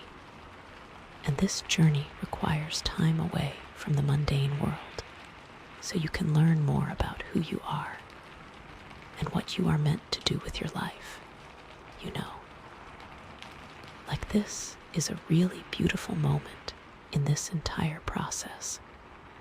Like a very, very, very beautiful moment. This could be a time for meditation, journaling, spending time in nature, or just simply being still and quiet. The key is to create space for yourself, to listen to your inner voice, to connect with your intuition, and to receive guidance from the universe. It's like the universe is saying, okay, I've given you all these tools, all these opportunities. Now it's up to you to go within and figure out how to use them wisely. What is this inner guidance for you? What's sparking in your soul right now? You know, like, let's dive a little deeper, okay? After all that action in the outside world, now it's time to pull back and reflect. Okay, so the Hermit, it's all about introspection, right? But what kind of introspection are we talking about here? What kind of wisdom are you seeking? Well, first and foremost, this card is asking you to examine your values. After making those choices with the Lovers, it's time to really dig deep and ask yourself, what do I truly believe in? What's really important to me? What kind of life do I want to create? You know, it's about aligning your actions with your values, living with integrity, and being true to yourself. This could mean reevaluating your relationships, your career, your lifestyle, and making changes that are more in alignment with your soul's purpose. You know, the Lover's card requires that you ask yourself what truly matters to you. And this Hermit card is telling you that there is nothing more important than you valuing yourself.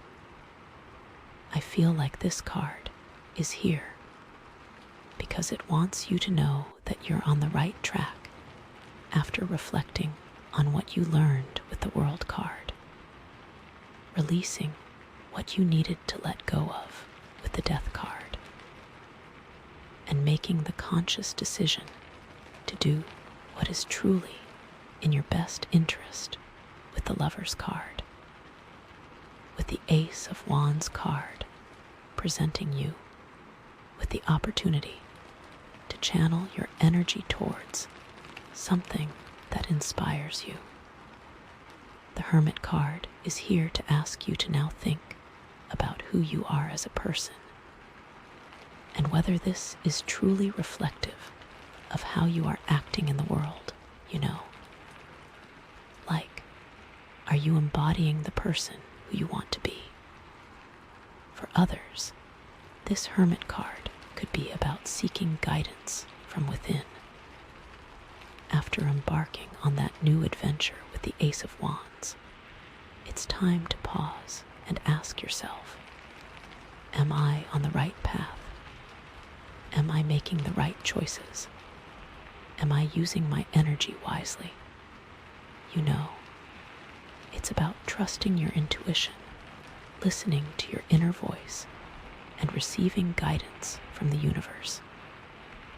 This could mean spending time in meditation, journaling, or simply being still and quiet to allow your inner wisdom to surface. Maybe you will meet someone who is also very spiritual and connected to themselves, who can help guide you on your journey and confirm that you are on the right path.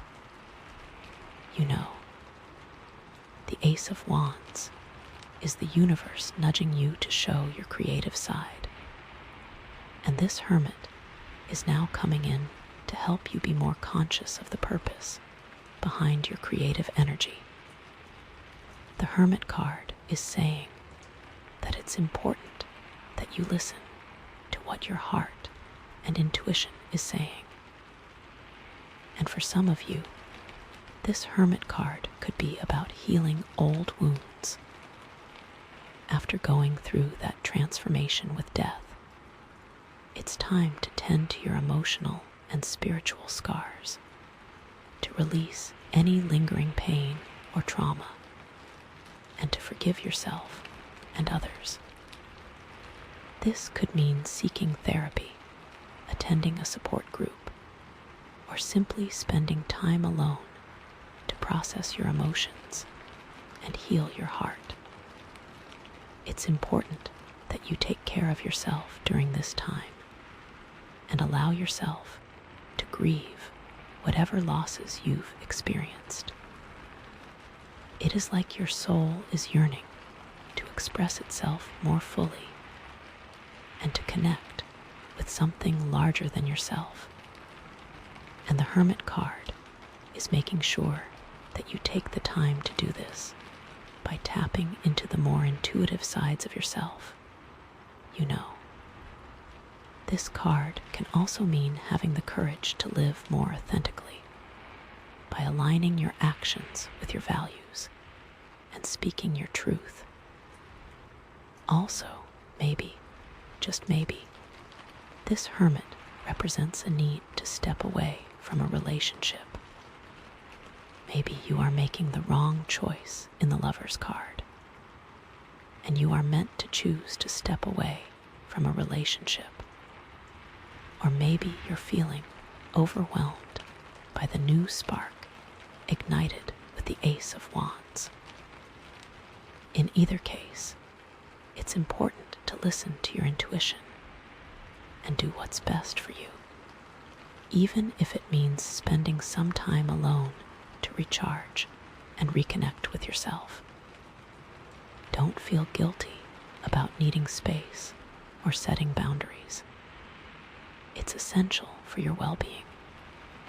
It's like this light of self-awareness is being shown on you, and it's pushing you to connect to yourself and your own spirit.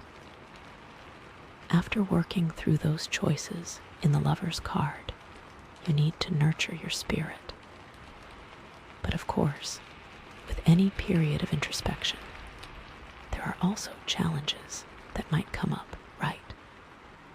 It's not always easy to face your inner demons or to spend time alone with your thoughts.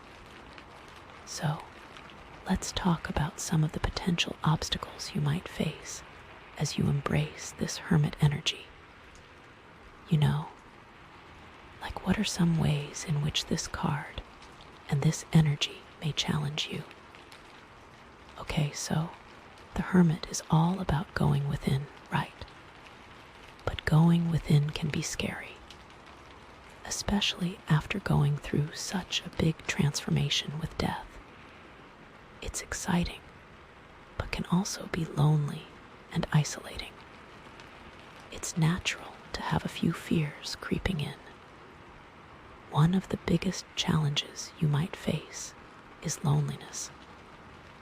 You might start feeling disconnected from others, like you're all alone in the world, like no one understands you.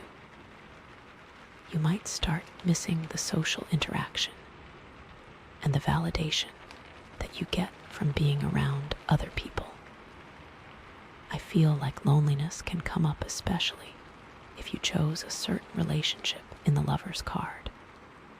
And if you didn't, you may feel lonely, and you might feel a desire for connection to others who truly understand you. But here's the thing. Solitude is not the same as loneliness. Solitude is a choice, a conscious decision to spend time alone for the purpose of introspection and self-discovery. Loneliness is a feeling of isolation and disconnection that can happen even when you're surrounded by people. The key is to embrace the solitude, to use it as an opportunity to connect with your true self, and to trust that you're not really alone.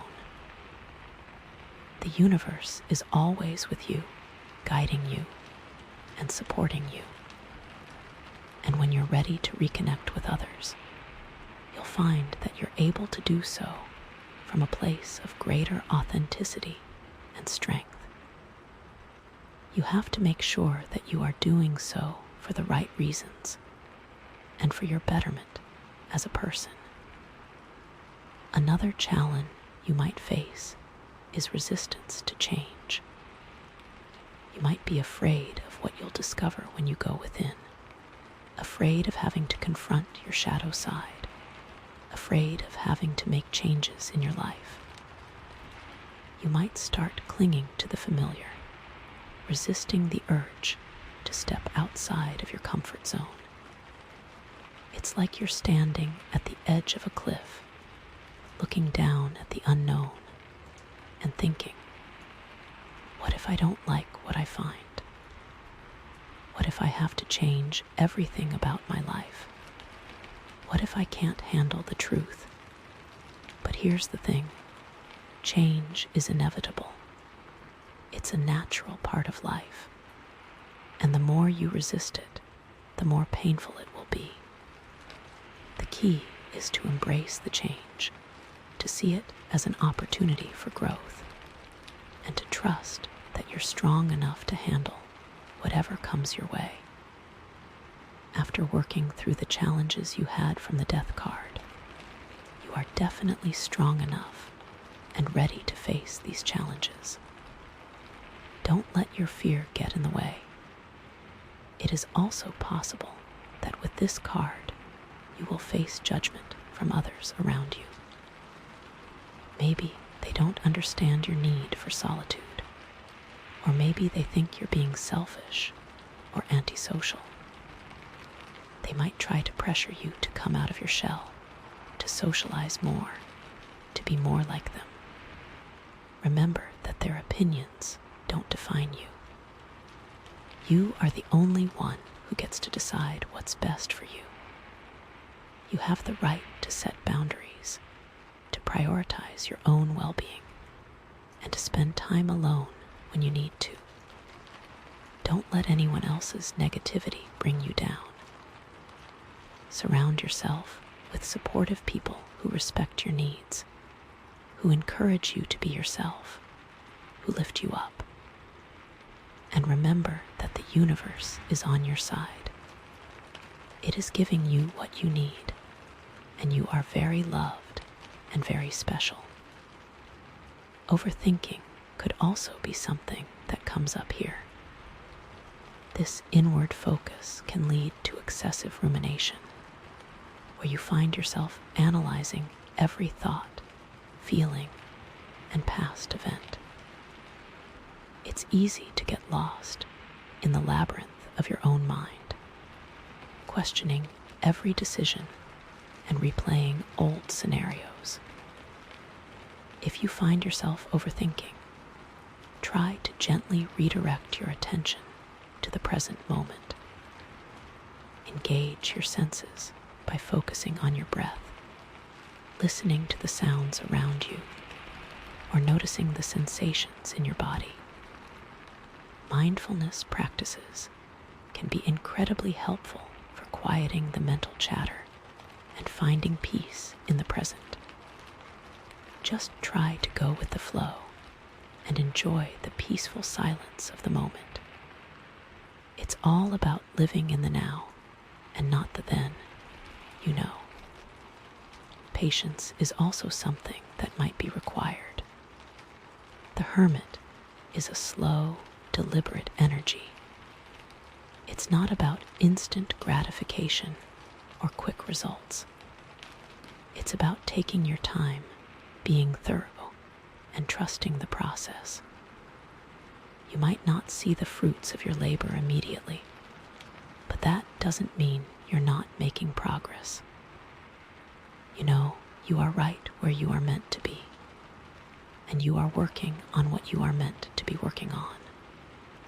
Trust that everything is unfolding in divine timing, and that you will eventually reach your destination. It might be hard, but trust that you are going to get there one day. Self-criticism could also rear its ugly head during this introspective period. You might find yourself focusing on your flaws, your mistakes, and your shortcomings. It's easy to fall into the trap of perfectionism, setting impossibly high standards for yourself, and then beating yourself up when you don't meet them. If you find yourself being overly critical, try to practice self-compassion. Treat yourself with the same kindness, understanding, and forgiveness that you would offer to a friend. Remember that you're human, you're imperfect, and you're doing the best you can. Self-love will always be one of the most important things you can focus on. Despite these potential challenges, the Hermit is ultimately a very positive card. It's a sign that you're on the right track, that you're moving in the right direction, that you're creating a life that's aligned with your true purpose. So, embrace the challenges, learn from your mistakes, and never give up on your dreams. The universe is supporting you, and you have the power to create something truly amazing. Just keep moving forward. You can do this. So we've talked about the potential challenges, but let's focus on the positive, okay? Let's talk about how to embrace this hermit energy, how to make the most of this opportunity, how to really connect with your inner wisdom and create a life that's authentic and fulfilling. First and foremost, it's important to create space for solitude. Schedule time each day or each week to be alone with your thoughts, without any distractions. This could mean waking up early before everyone else, taking a walk in nature, or simply locking yourself in your room for an hour. Whatever works for you, just make sure you have dedicated time to be alone and connect with your inner self. You can also try things like meditation, yoga, or spiritual journaling to help you connect more to yourself. Like what is most true to you. Next, it's important to practice mindfulness. Pay attention to the present moment without judgment. Notice your thoughts, your feelings, your sensations, without getting caught up in them. Simply observe them, like clouds passing by in the sky. This will help you to quiet your mind and connect with your inner wisdom.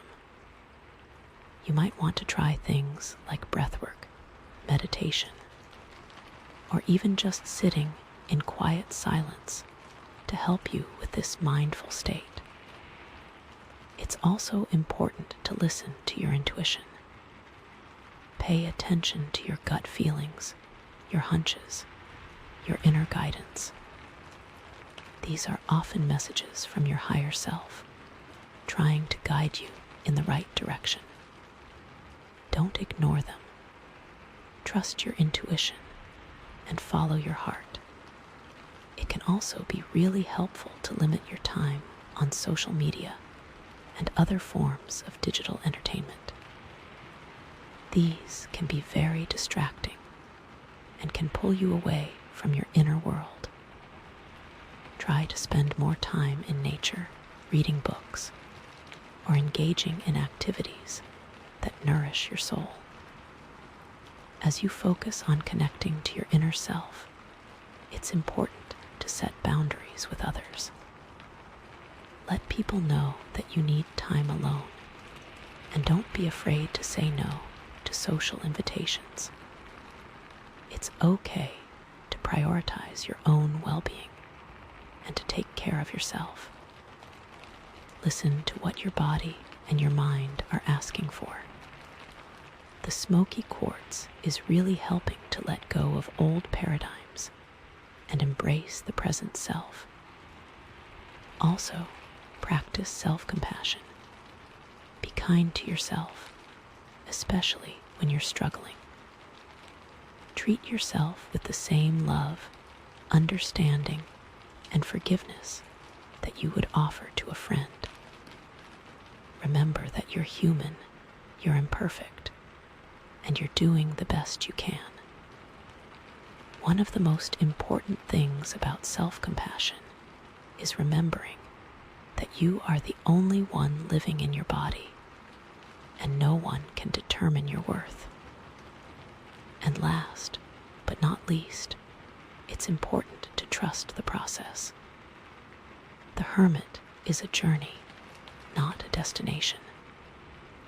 There will be ups and downs, twists and turns, moments of clarity and moments of confusion. Just trust that you're on the right path and that you're exactly where you need to be. Surrender to the process and allow the universe to guide you.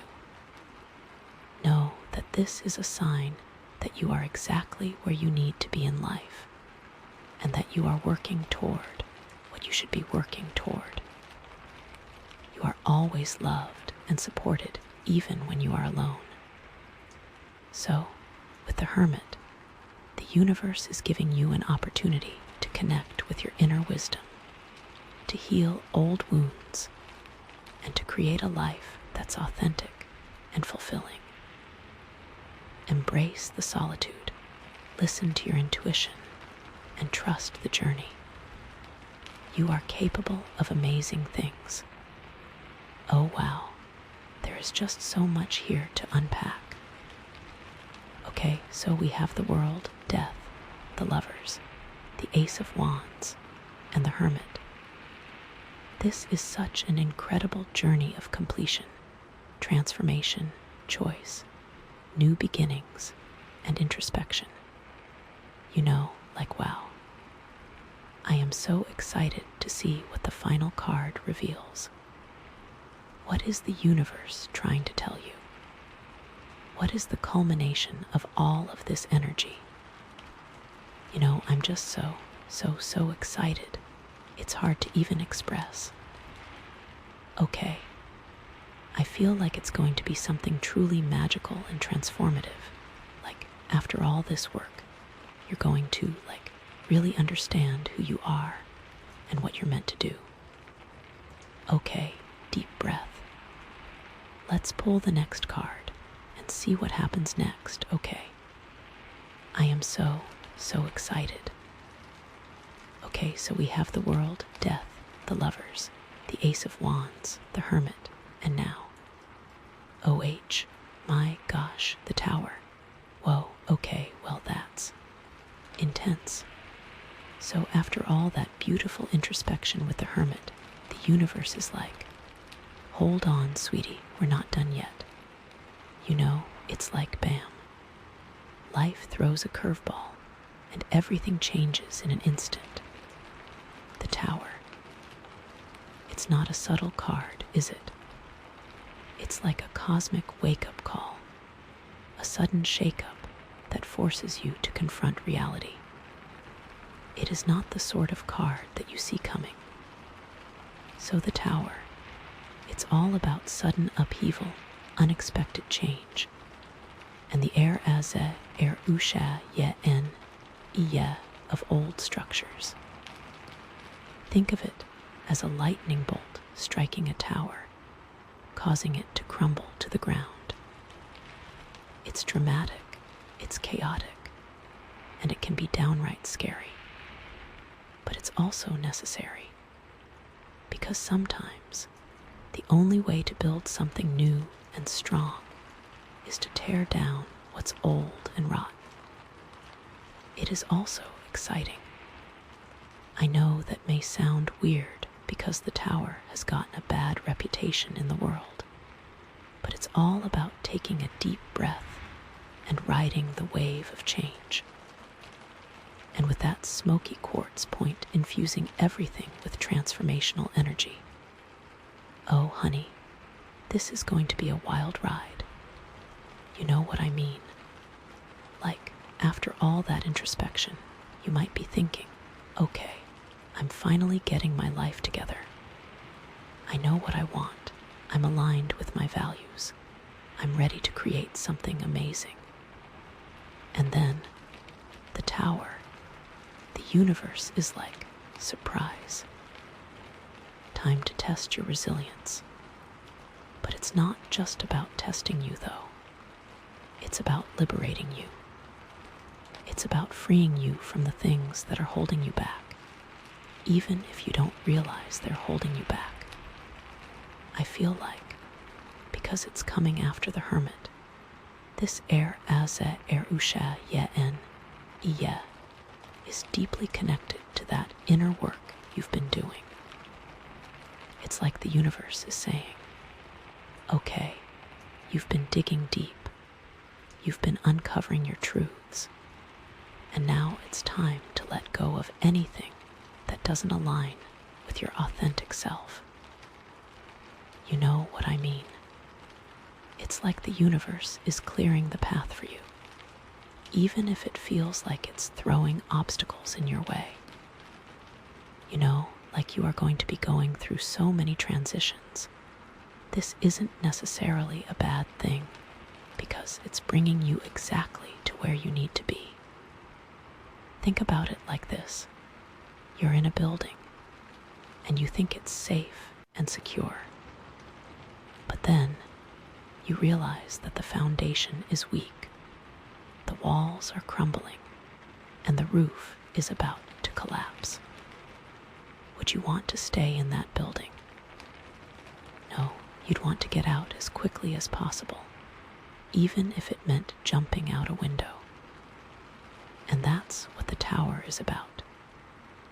It's about escaping from a situation that's no longer serving you, even if it's scary and uncomfortable. I feel like this is a major wake-up call. Like something is going to happen that completely shakes you to your core and forces you to reevaluate everything you thought you knew. It could be a sudden job loss, a relationship breakup, a financial crisis, or even a health scare. But whatever it is, it's going to be unexpected and disruptive. You know, it's like the universe is saying, okay, you've been coasting along for too long. It's time to get real. It's time to wake up. It's time to take action. I'm also seeing this as a release of pent-up energy. Like you've been holding on to something for too long, and it's finally reaching a breaking point. It could be anger, frustration, resentment, or even grief. But whatever it is, it needs to be released. It needs to be expressed. It needs to be let go. It's like a volcano erupting, spewing out all the built-up pressure. You know, it can be messy, it can be destructive, but it's also cathartic. It's also liberating. It's like after the storm, the air is clear. So, think about what areas of your life are feeling unstable right now. What structures are feeling shaky? What beliefs are feeling outdated? This card is asking you to prepare for change, to be ready to let go, and to trust that even in the midst of chaos, there is an opportunity for growth. You know, like the universe is going to be presenting you with something. It's just a matter of time.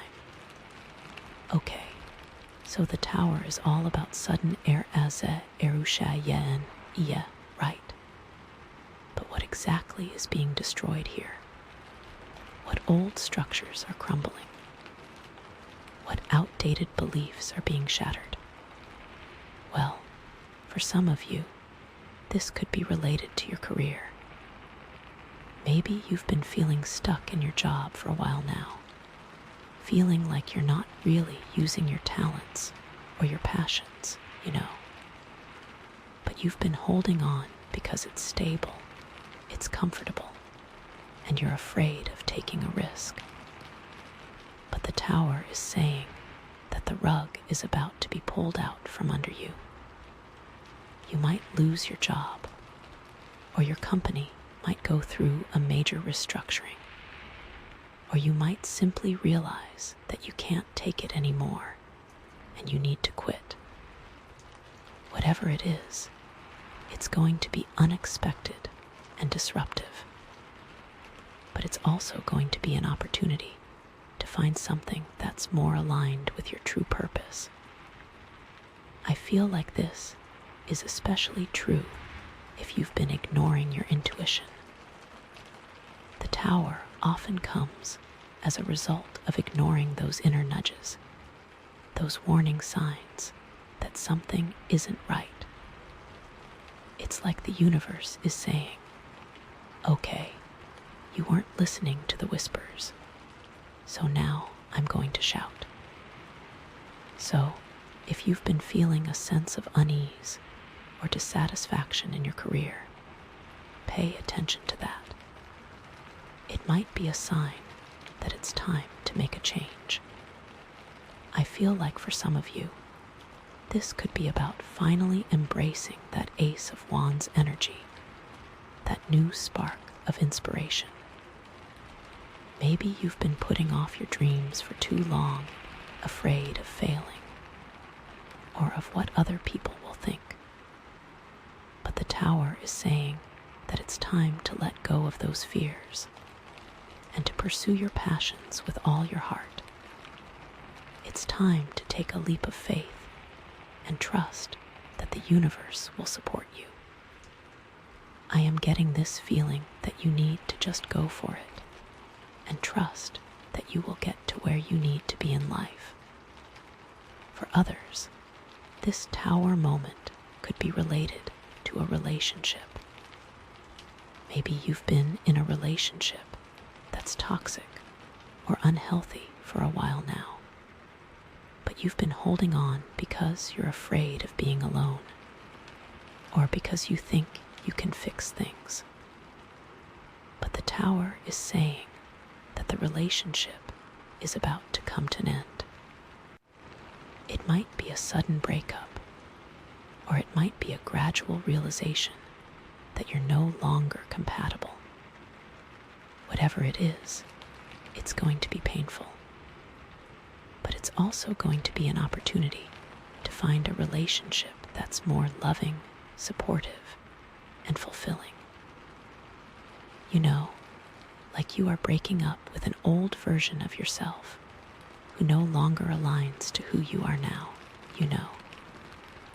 It's kind of like your previous self is a cactus, but now you're becoming a rose. I feel like this is especially true if you've been ignoring red flags in the relationship.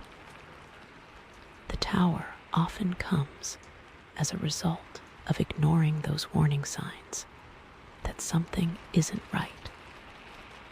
It's like the universe is saying, okay, you weren't listening to the red flags, so now I'm going to throw a brick at your head.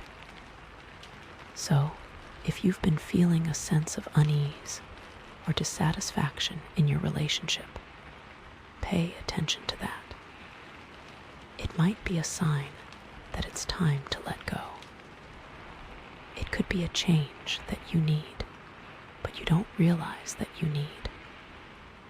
This could also be about letting go of outdated beliefs about love and relationships. Maybe you've been holding onto the idea that you need to be in a relationship to be happy, or that you need to settle for someone who's not really right for you. But the Tower is saying that those beliefs are not true. You are worthy of love. You are worthy of happiness, and you deserve to be with someone who truly cherishes you. So it's time to let go of those limiting beliefs and to open yourself up to the possibility of finding true love. It is about letting go of limiting thoughts and embracing change. It's all about moving to the next best version of yourself. And for some of you, this Tower moment could be related to your health. Maybe you've been neglecting your physical or mental health for a while now, you know. Maybe you've been working too hard, eating unhealthy food, or not getting enough sleep. But the Tower is saying that your body is about to send you a message. You might get sick, or you might have an accident, or you might simply burn out. Whatever it is, it's going to be a wake-up call to start taking better care of yourself. It's so important to put yourself and your health first. I feel like this is especially true if you've been ignoring your body's signals. The Tower often comes as a result of ignoring those warning signs that something isn't right. It's like the universe is saying, okay, you weren't listening to your body, so now I'm going to knock you on your butt. So, if you've been feeling tired, stressed, or unwell, pay attention to that. It might be a sign that it's time to slow down, to rest, and to prioritize your health. This could also be about letting go of unhealthy habits or patterns. Maybe you've been relying on alcohol, drugs, or other substances to cope with stress. Or maybe you've been engaging in self-destructive behaviors. But the Tower is saying that those habits are no longer serving you. They're actually harming you, and it's time to let them go. It's time to seek help, to heal, and to create a healthier lifestyle. And it can feel really, really good, you know. It can feel freeing to release yourself from those yucky things. But here's the thing about the Tower. It's not always a bad thing. It can actually be a catalyst for positive change. It's like the universe is shaking things up to make way for something better. It's like tearing down an old building to make room for a new one. It is an action of love and care. Just trust the process and keep moving forward, you know.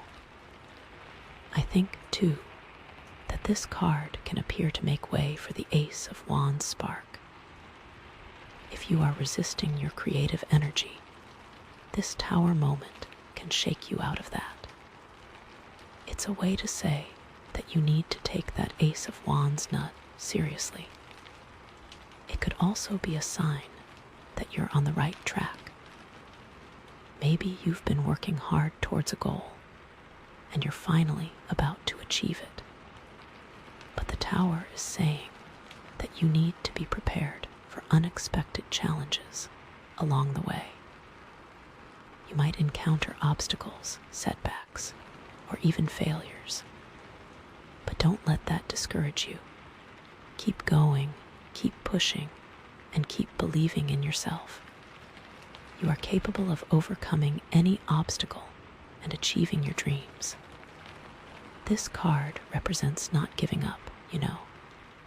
Okay, so we've talked about what might be crumbling, but how do we handle the rubble?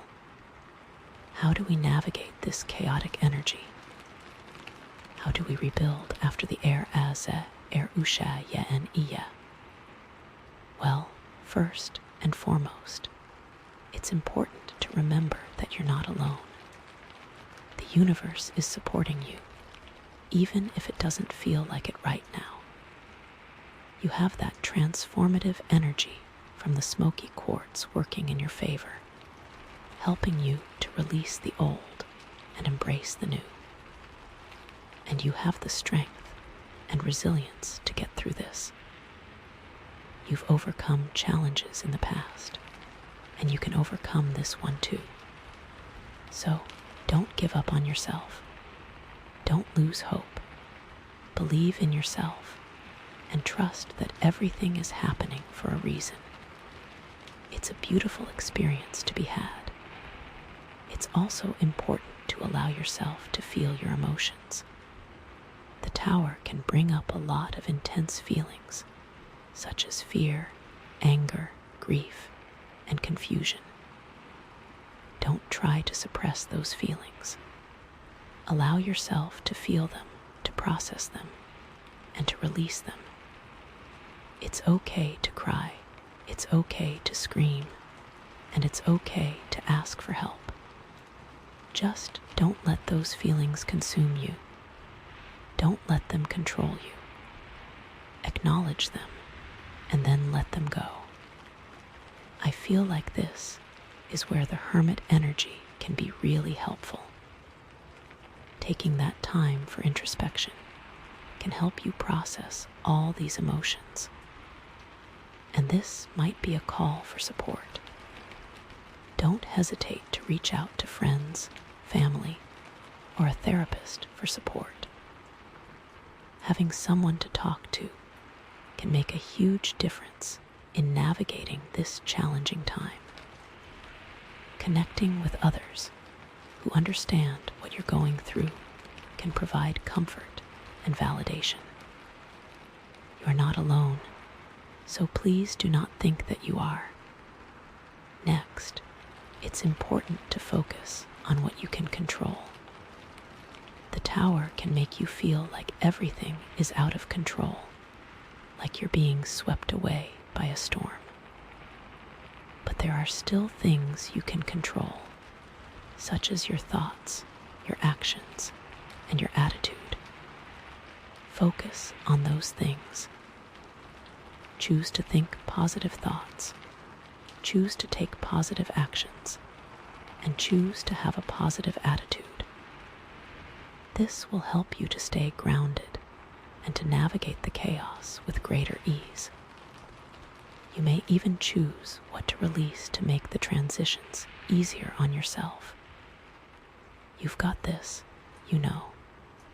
Like you are strong, you are amazing, and you are very powerful. It's also important to take things one step at a time. The tower can feel overwhelming, like you have too much to deal with all at once. But you don't have to do everything at once. Take things one step at a time. Focus on the most important thing first, and then move on to the next thing. Break down your goals into smaller, more manageable steps. This will make the process feel less daunting and more achievable. It's like that saying, how do you eat an elephant? One bite at a time. Just keep taking those small steps, and you'll eventually get to where you need to be. You just need to trust in yourself and your journey, you know. Like you're in charge, and you will get to where you need to be. You have all the love and support in the world. Just remember that you are capable. Then, it's important to be open to new possibilities. The tower can usha ite yeri old structures, but it also creates space for new ones to emerge. Be open to those new possibilities. Be willing to try new things, to meet new people, and to explore new paths. You never know what opportunities might come your way. The universe is full of surprises, and sometimes the best things in life come when you least expect them. This can also be a great opportunity to connect with that Ace of Wands energy, that new spark of inspiration. Let go of your old plans and embrace the new possibilities that are emerging. Allow that creative energy to guide you towards something even better than you could have imagined. Let go of the fear and follow your heart. And last but not least, it's important to trust the process. The tower is a journey, not a destination. There will be ups and downs, twists and turns, moments of clarity and moments of confusion. But trust that you're on the right path and that you're exactly where you need to be. Surrender to the process and allow the universe to guide you. It knows what's best for you, even if you don't understand it right now. So trust in the process, trust in yourself, and trust in the universe. You've got this. This is not the end. It's just the beginning of something new and beautiful. The universe is on your side, so be on your side too. Okay, so we've talked about how to navigate the chaos, but what about the rebuilding process? How do we create something stronger and more resilient after the erusha? What does it look like to actually rebuild something after this? Well, one of the most important things is to build on a solid foundation. The tower often Erusha Ayete structures that were built on shaky ground, such as outdated beliefs, unhealthy relationships, or unsustainable lifestyles.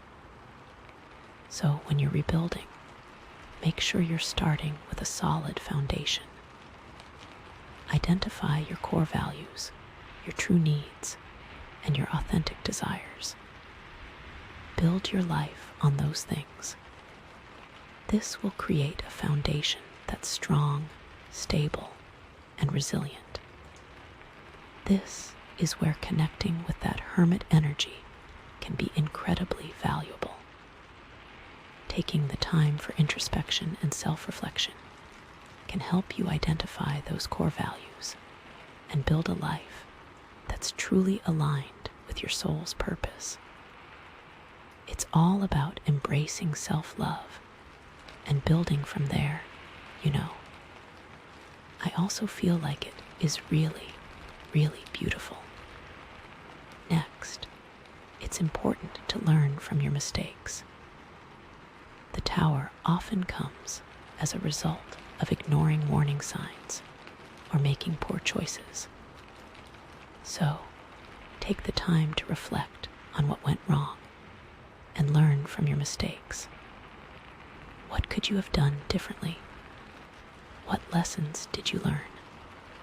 How can you avoid making the same mistakes in the future? This will help you to create a life that's more aligned with your values and more resistant to future challenges. Don't be afraid to seek advice from others who have been through similar experiences.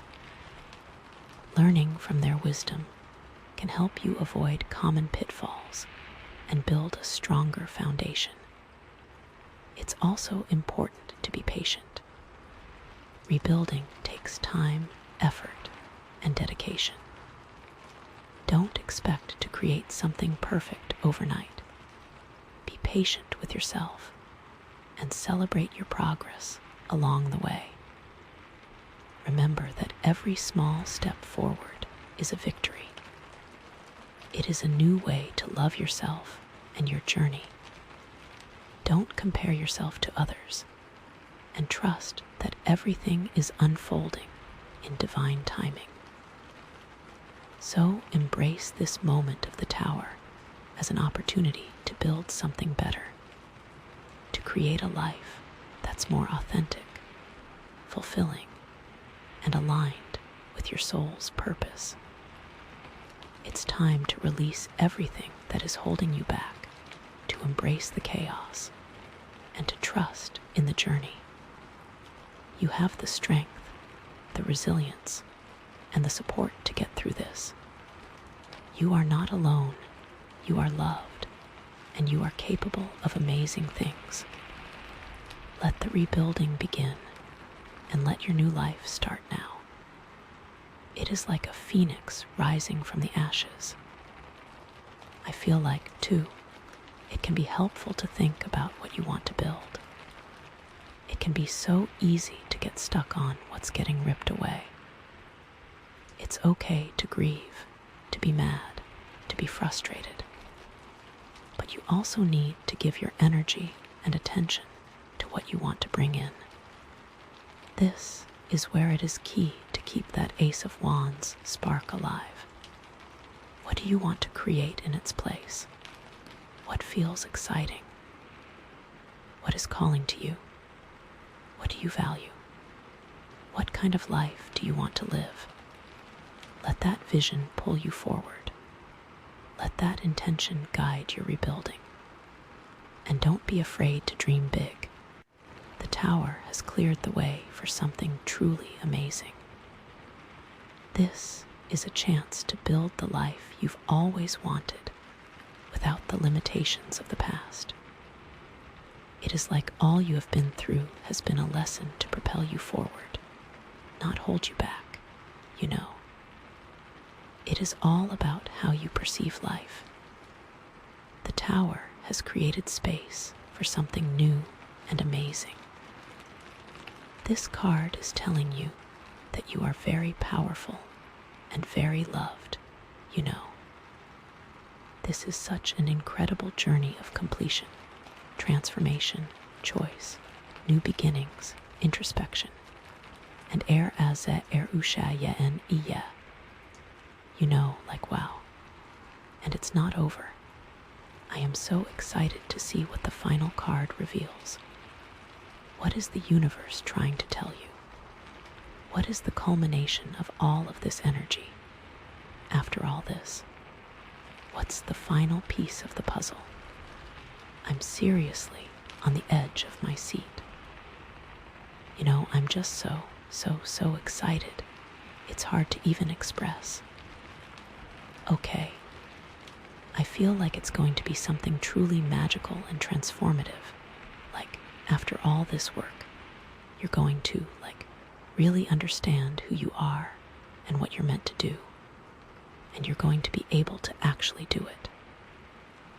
Okay, deep breath. Let's pull the next card and see what happens next. Okay. I am so excited. Okay. So we have the world, death, the lovers, the Ace of Wands, the Hermit, the Tower. Oh my gosh, that was a roller coaster. And now, finally, the last card to bring it all home. Okay, deep breath, and we have the Hierophant. Okay. So, after all of that, the universe is giving you the Hierophant. This is really interesting, Like after that tower moment, after all that destruction, all that chaos. The Hierophant is all about finding structure, finding meaning, finding guidance, It's about tradition. It's about institutions. It's about learning from established systems and mentors. It's about finding your place within a larger framework. Like it is kind of like finding a way to build something after the tower has fallen. It's almost like, okay, now what? Now, how do I make sense of all this? And the Hierophant is that card. Think of the Hierophant as like the bridge between the individual and the collective, It's about finding a way to integrate your personal experiences with the established norms and values of society. It's about seeking wisdom from those who have come before you, from the teachers and mentors who can guide you on your path. It's also about questioning those norms and values and deciding for yourself what you truly believe in. Like after the tower moment, there is a lot of learning to be done. And with that smoky quartz point infusing everything with transformational energy. Oh, honey, this isn't just about blindly following tradition. It's about finding your own truth within those traditions, about transforming them to fit your unique needs and values. It's about becoming a leader yourself, a guide for others on their own spiritual journeys. Like how can this new version of yourself, that is no longer a cactus, and instead a beautiful rose, bring to the world?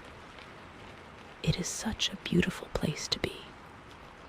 I feel like, because it's coming after the tower, this card is all about finding stability after a period of chaos,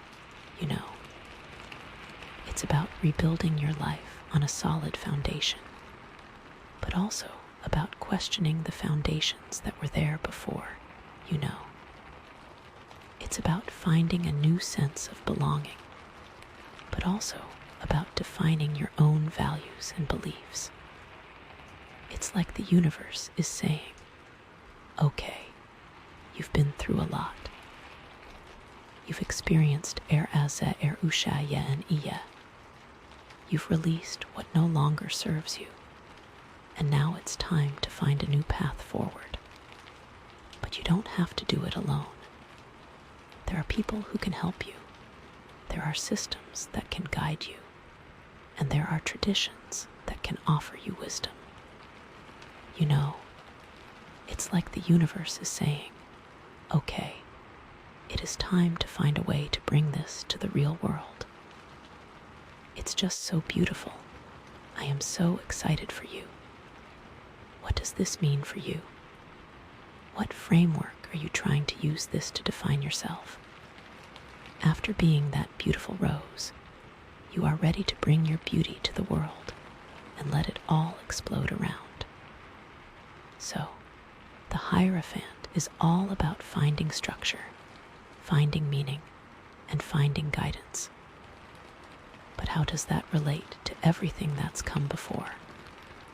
Well, let's break it down, okay? After the completion of the world, you're ready to move on to a new cycle, but you need a framework to guide you. After the transformation of death, you're a new person, but you need to integrate those changes into your life. After the choices of the lovers, you're committed to a path, but you need to understand the implications of those choices.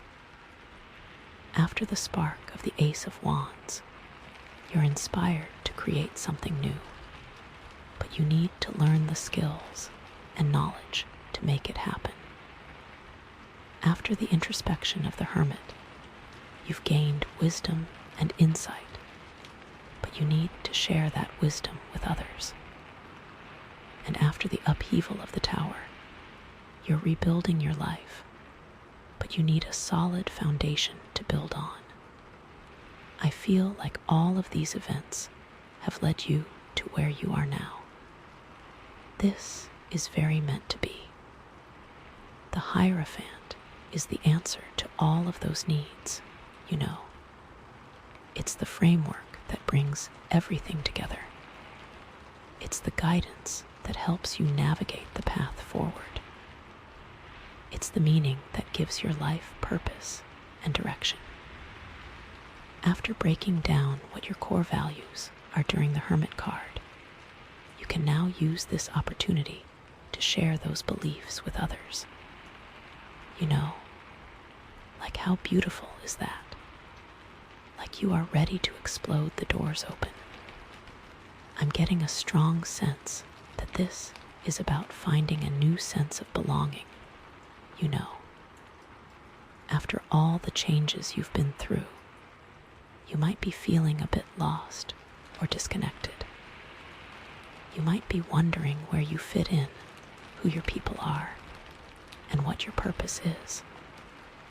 The Hierophant is guiding you to find a community, a group, or an institution that shares your values and supports your goals.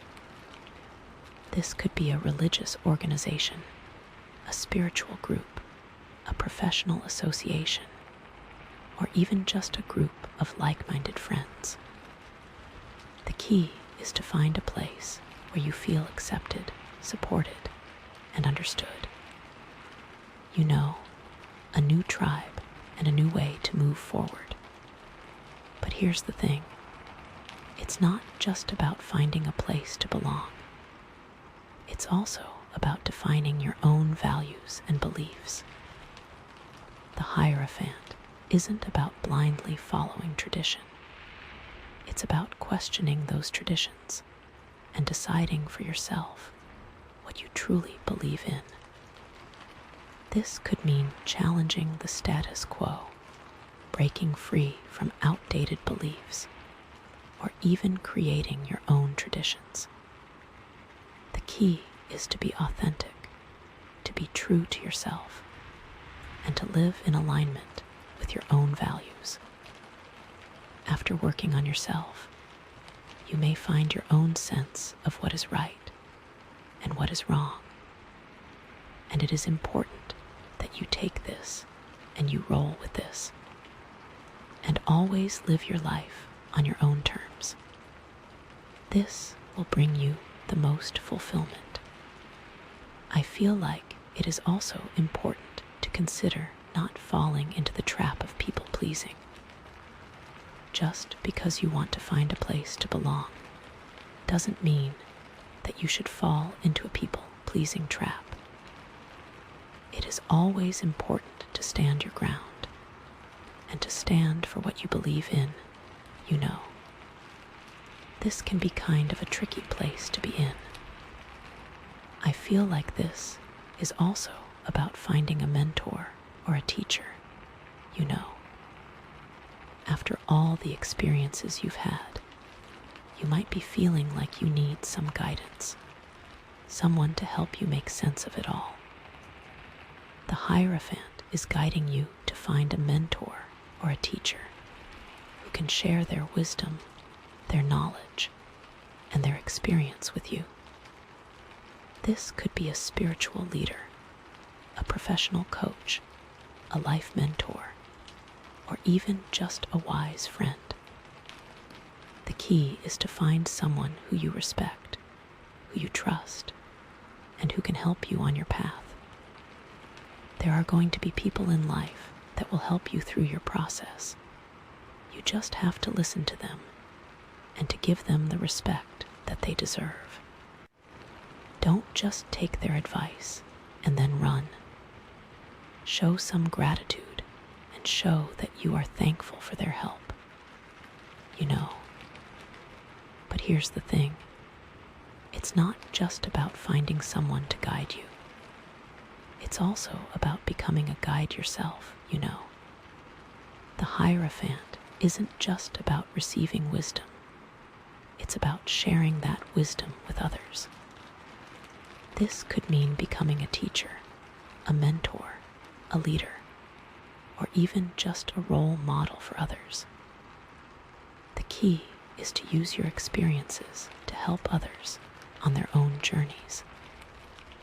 You know, like how beautiful would it be to tell your story to others who may be going through similar experiences? Sharing your story is extremely powerful, and that is why this Hierophant card is very, very important. Pay attention to the ways in which life is going to bring you forward. I feel like for some of you, this could be about going back to school, you know. The Hierophant is often associated with learning, education, and the pursuit of knowledge. If you've been feeling a desire to expand your knowledge or skills, this could be a sign that it's time to go back to school, take a class, or pursue a new area of study.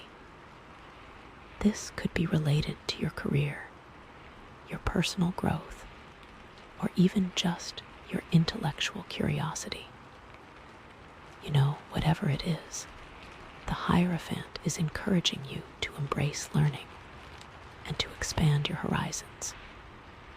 The new version of yourself is going to be able to inspire the world and bring so much beauty. The pursuit of knowledge is a lifelong journey, and learning doesn't just happen in a classroom. You can learn from books, from mentors, from experiences, and even from your own mistakes. The key is to be open to learning, to be curious, and to never stop growing. You know, like a beautiful rose in the world who is ready to grow and show what beauty can be. It will be a very beautiful process, and I am so excited for you. So, with all of this said, let's dive a little deeper into how this card can affect different aspects of your life. Okay, so the Hierophant is all about tradition, institutions, and learning, right? But how does that play out in different areas of your life? What does it mean for your career? What does it mean for your relationships? And what does it mean for your personal growth? You know, there are so many different aspects in life that will be affected, and it is important to listen to what the world is saying. Well, for some of you, This could be about finding a new career path that aligns with your values. After the tower moment, you might be feeling like you need to make a change in your career. You might be realizing that your current job is no longer fulfilling, or that it doesn't align with your values. The Hierophant is guiding you to find a career that is more meaningful, more purposeful, and more in alignment with your true self. This could mean going back to school, changing your field, or even starting your own business. The key is to find something that you're passionate about, something that you believe in, and something that makes a positive impact on the world. Think back to that Ace of Wands spark. Or can you channel that energy into a career that is both fulfilling and aligned with your values? It's all about finding that intersection between passion and purpose, where you can use your talents to make a difference. So, don't be afraid to explore new options, to take risks, and to follow your heart. The universe is supporting you, and you have the power to create a career that's both successful and meaningful. This could also mean seeking guidance from a mentor or a coach in your field. The Hierophant encourages you to learn from those who have come before you, to seek wisdom and guidance from experienced professionals. This could mean joining a professional organization, attending industry events, or even just reaching out to someone you admire and asking for advice. Mentorship can provide valuable insights, support, and connections that can help you advance your career and achieve your goals. So, don't be afraid to ask for help. There are people who want to see you succeed, and they're willing to share their knowledge and expertise with you. Sometimes all you have to do is ask, And for others, this could be about integrating your spiritual beliefs into your workplace. The Hierophant is often associated with spirituality, religion, and ethics. If you're someone who is deeply connected to your spiritual beliefs, this could be a sign that it's time to bring those beliefs into your workplace. This could mean creating a more ethical and compassionate work environment, advocating for social justice, or even just expressing your values through your work. The key is to be authentic and to find ways to integrate your spiritual beliefs into your professional life. It is all about being authentic to yourself and to bring your true self to the world. There's so much potential there.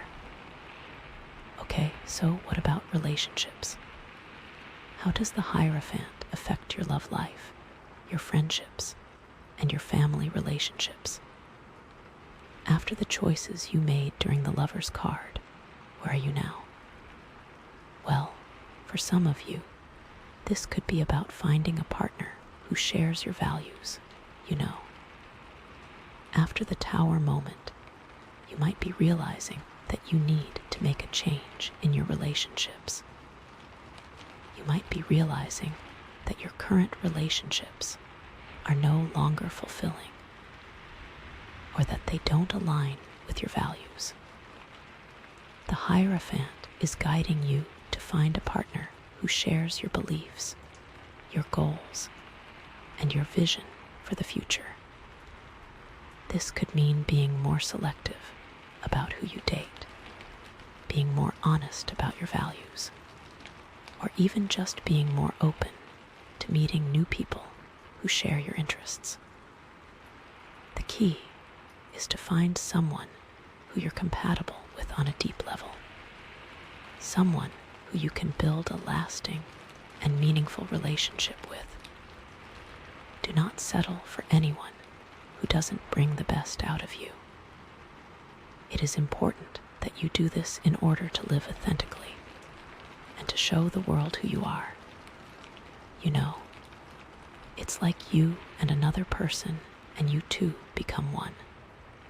This creates a unique bond that nothing can break.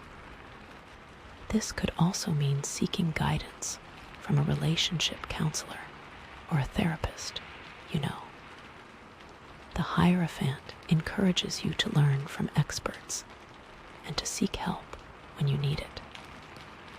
If you're struggling in your relationships, this could be a sign that it's time to seek professional help. A therapist or counselor can provide valuable insights, support, and guidance that can help you improve your communication, resolve conflicts, and build stronger and healthier relationships. It can be scary to do this, but I want to reassure you that this is going to be very, very powerful and transformative. You know, do not be scared and just leap and lizards.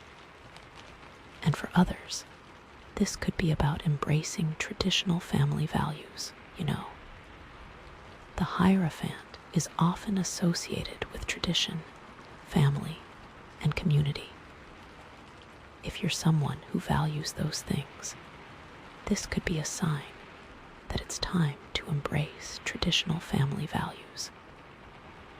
This could mean spending more time with your family, honoring your elders, or even just preserving family traditions.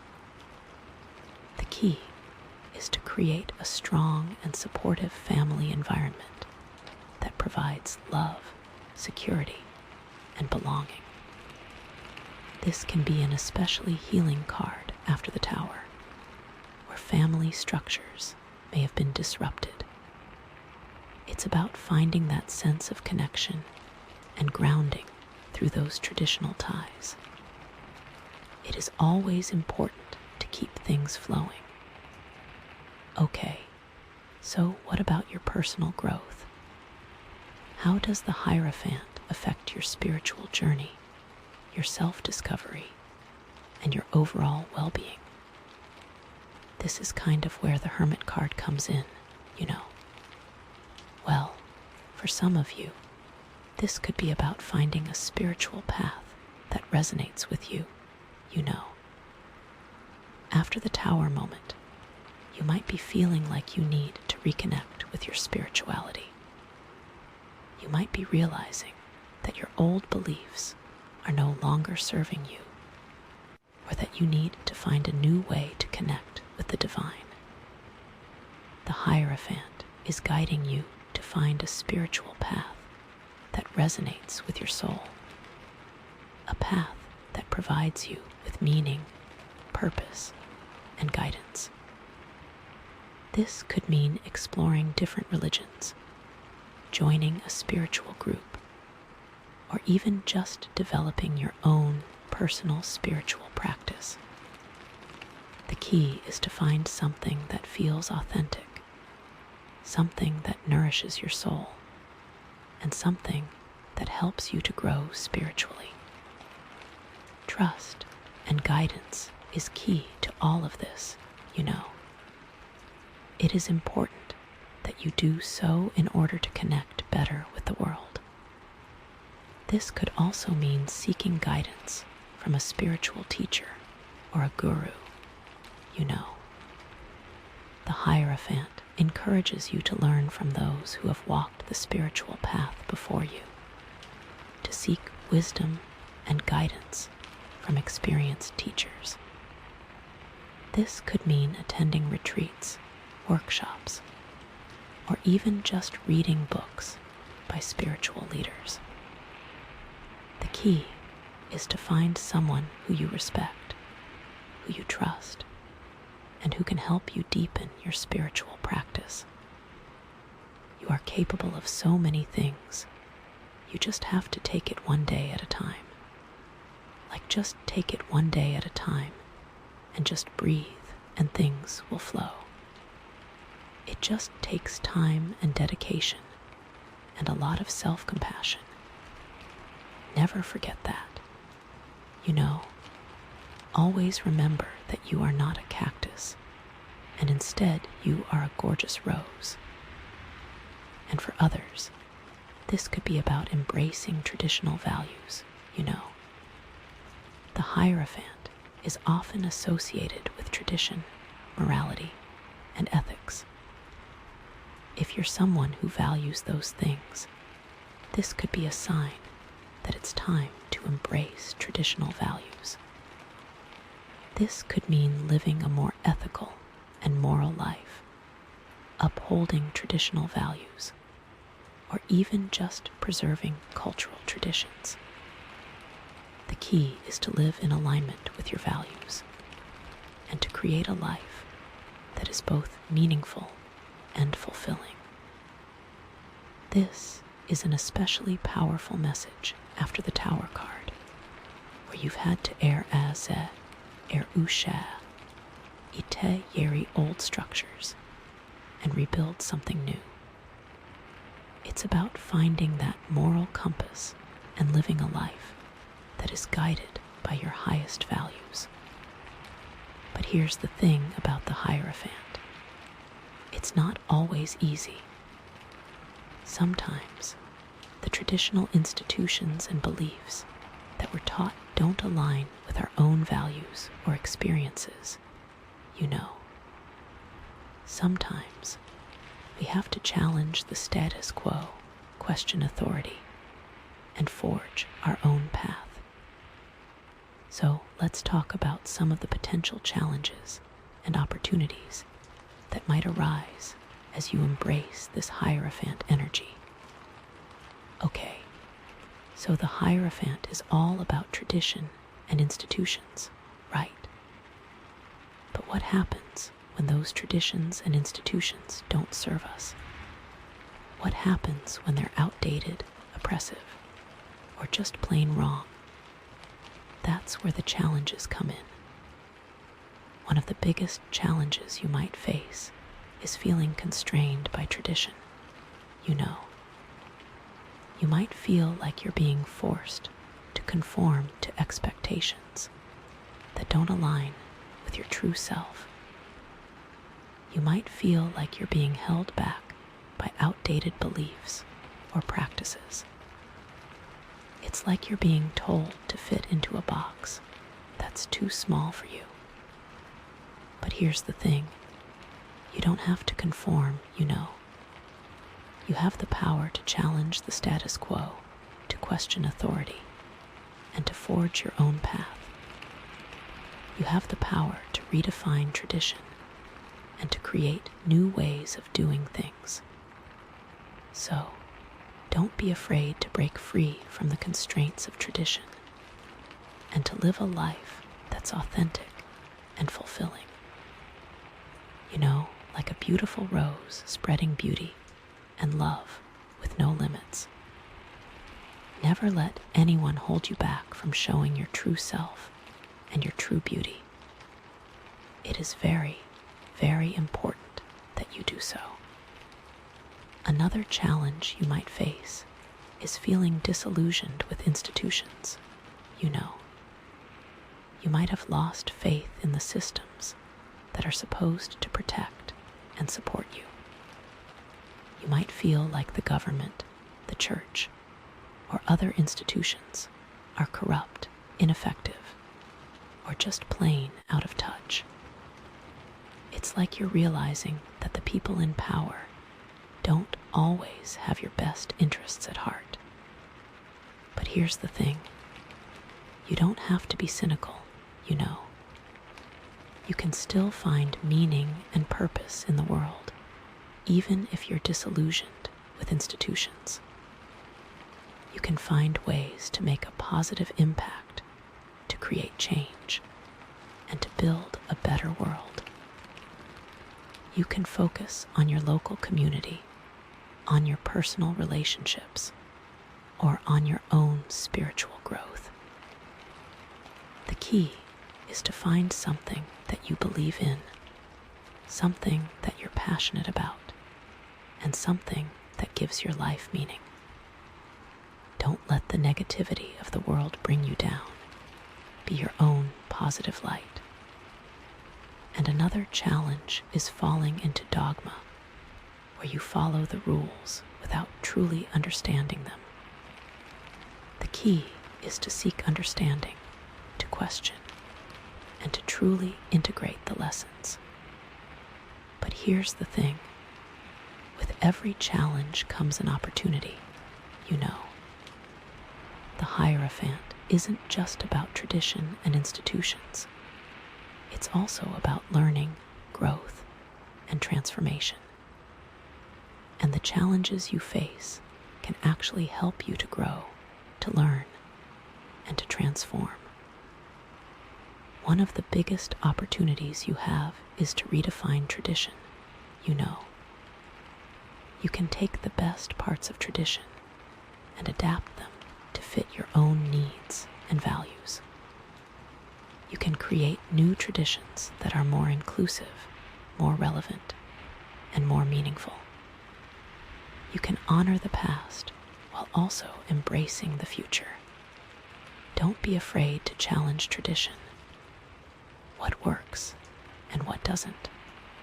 What can you keep and what do you need to leave behind? This is a chance to create something truly authentic and meaningful. Another opportunity you have is to create positive change, you know. You can use your voice, your talents, and your resources to make a positive impact on the world. You can advocate for social justice, protect the environment, or support your local community. You can be a force for good in the world, even if you're just one person. And last, but not least, there's the opportunity to find deeper meaning. This is a chance to connect with something larger than yourself, to explore your spirituality, and to discover your purpose in life. Whether that's through traditional means or creating your own path. So after the destruction of the tower, this can be a wonderful card, a beautiful way of showing up to the world and showing your beauty. How can you integrate what you've learned, what you value, into your world and community? What is this new world you are creating, this beautiful rose that inspires others? So, the Hierophant after the tower can seem like an odd pairing, like tradition after Eraze, Usha Eniye. But it's about finding meaning in the Eraze, Usha Eniye, in the aftermath. It's about building a new foundation, yes, but also understanding why the old one crumbled. It's about learning the lessons, integrating the wisdom, and moving forward with purpose, with authenticity, with that smoky quartz transformation driving it all. This whole journey with the world, death, the lovers, the Ace of Wands, the Hermit, the Tower, and now the Hierophant. It's not just about the external events, you know. It's about the internal transformation, the growth of your soul, and the evolution of your consciousness. You are a powerful being, and you will do amazing things. So, what now? What do you do with all of this? How do you integrate these lessons and move forward? Well, that's up to you. But know this, you're ready, you're capable, and the universe is cheering you on. Okay, so wow, we made it right. We've gone from the world, that feeling of completion, like you finished a huge cycle, into death, that massive transformation, shedding the old to make way for the new. Then we had the lovers, those crucial choices about your relationships and your values, leading to the Ace of Wands, that brand new spark of inspiration. And then the Hermit, needing to go within, finding your inner wisdom right, which was followed by the Tower, all that sudden upheaval and change. And now, finally, the Hierophant. It's like the universe has taken you on this wild ride, this crazy roller coaster of emotions and experiences. And now it's saying, okay, time to make sense of it all. Time to find your place in the world. You know, the Hierophant. It's a card about tradition, about institutions, about learning from established systems and mentors, you know. It's about finding your place within a larger framework, about understanding the rules of the game, but also about questioning those rules and deciding for yourself what you truly believe in. It's not about blindly following tradition. It's about finding your own truth within those traditions, about transforming them to fit your unique needs and values. It's about becoming a leader yourself, a guide for others on their own spiritual journeys. You know, like how can this new version of yourself, that is no longer a cactus and instead a beautiful rose, bring beauty to the world? It is such a beautiful place to be. Think of it like this. The Hierophant is like the headmaster of a school or the leader of a religious group, you know. They're the ones who uphold the traditions, who teach the rules, who guide the followers. But they're not just about enforcing the rules. They're also about interpreting them, about adapting them to the changing times, and about helping people find their own meaning within those rules. It's about finding a balance between tradition and innovation, between structure and freedom, and between conformity and individuality.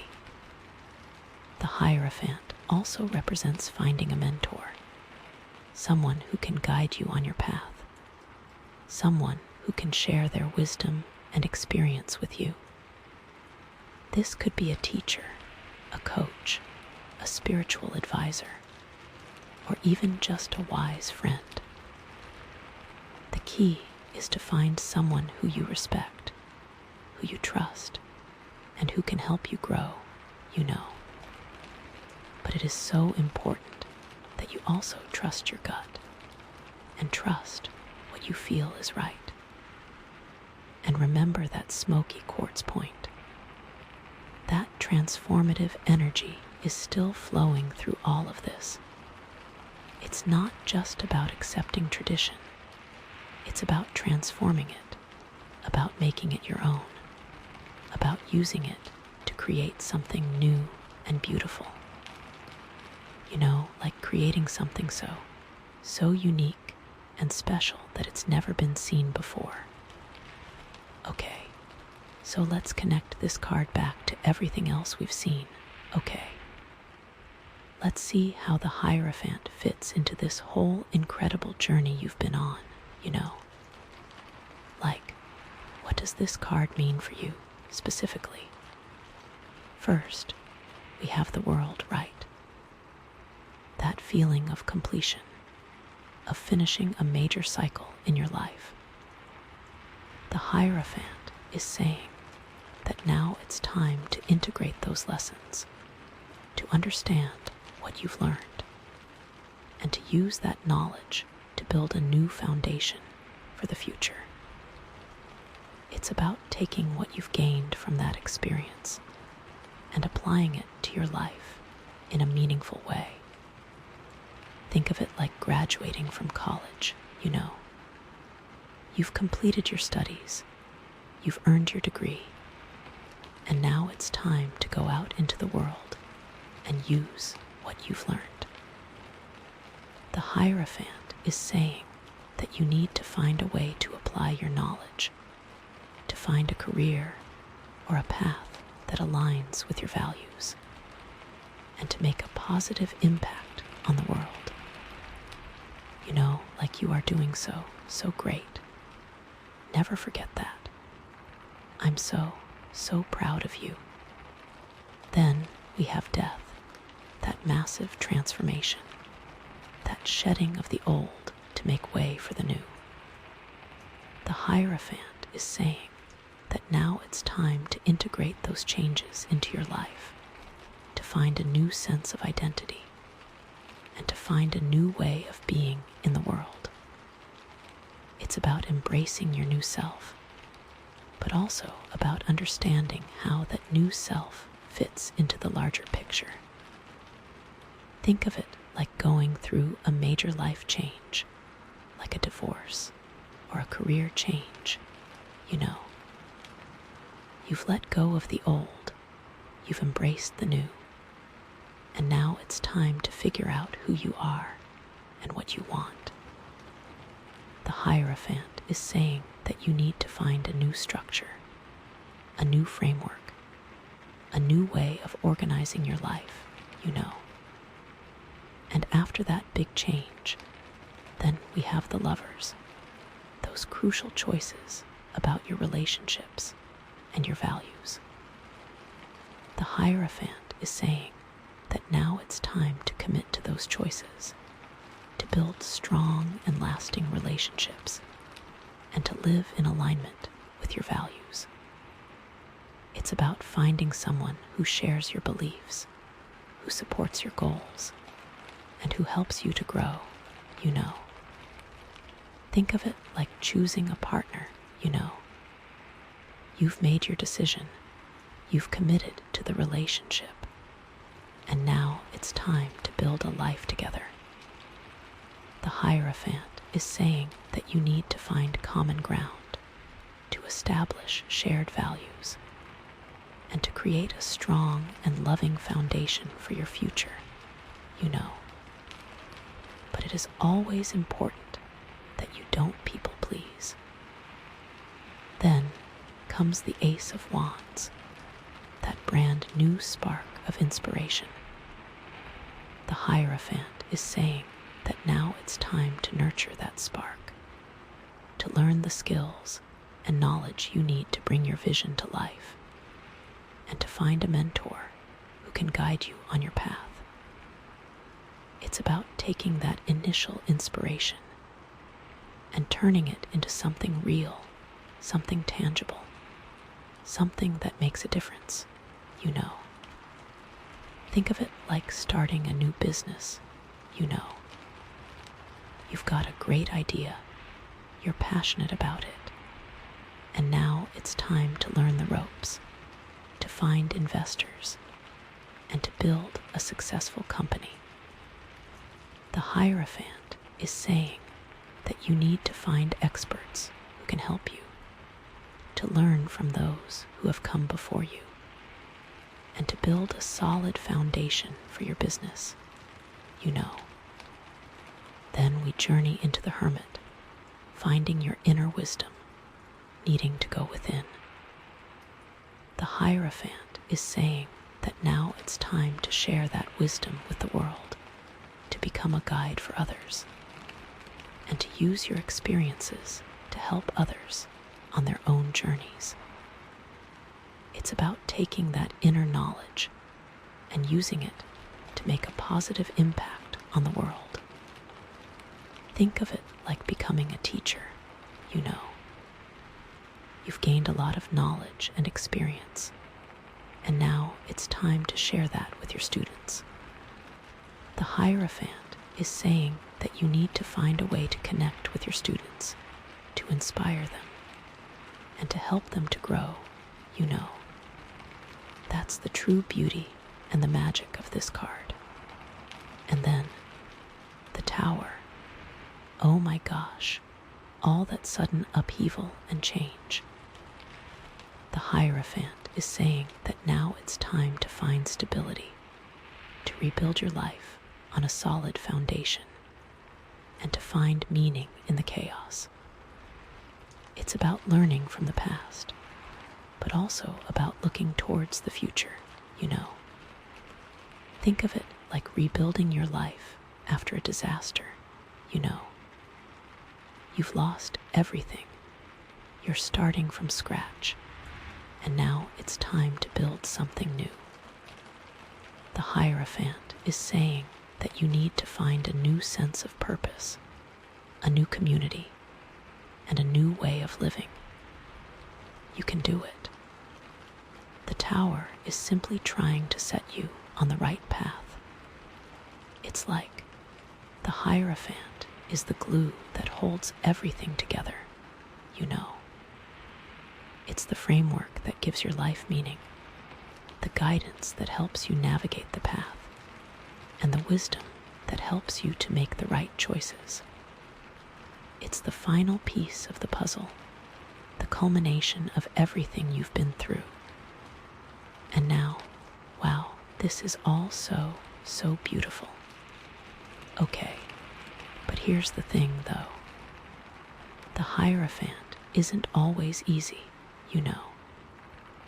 Sometimes the traditional institutions and beliefs that we're taught don't align with our own values or experiences, you know.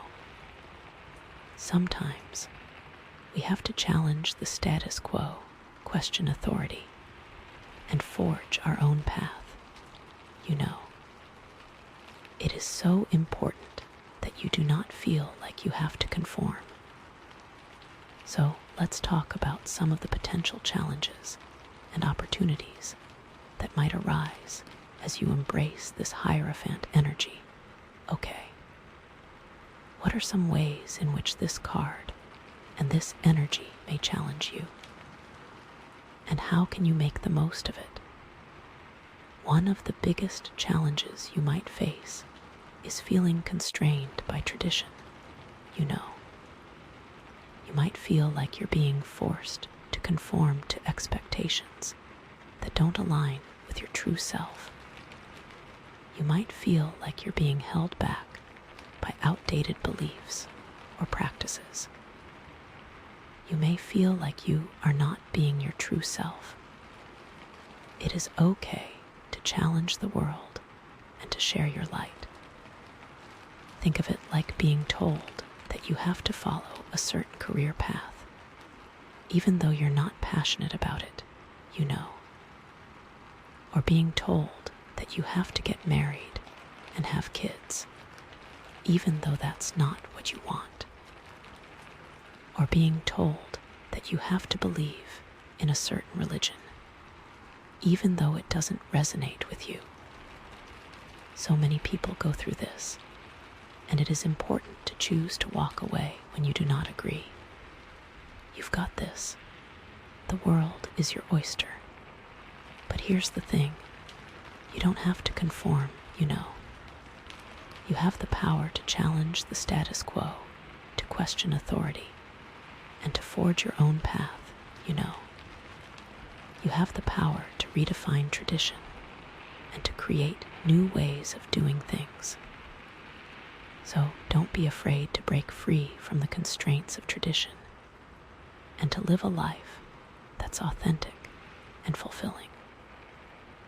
And this is where that smoky quartz point comes in again, right?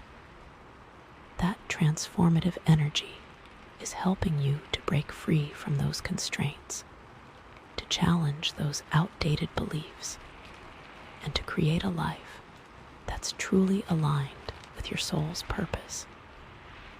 It's about trusting your intuition, following your heart, and being true to yourself, no matter what anyone else says, you know. You are so important. The only person who has to love your decisions is you.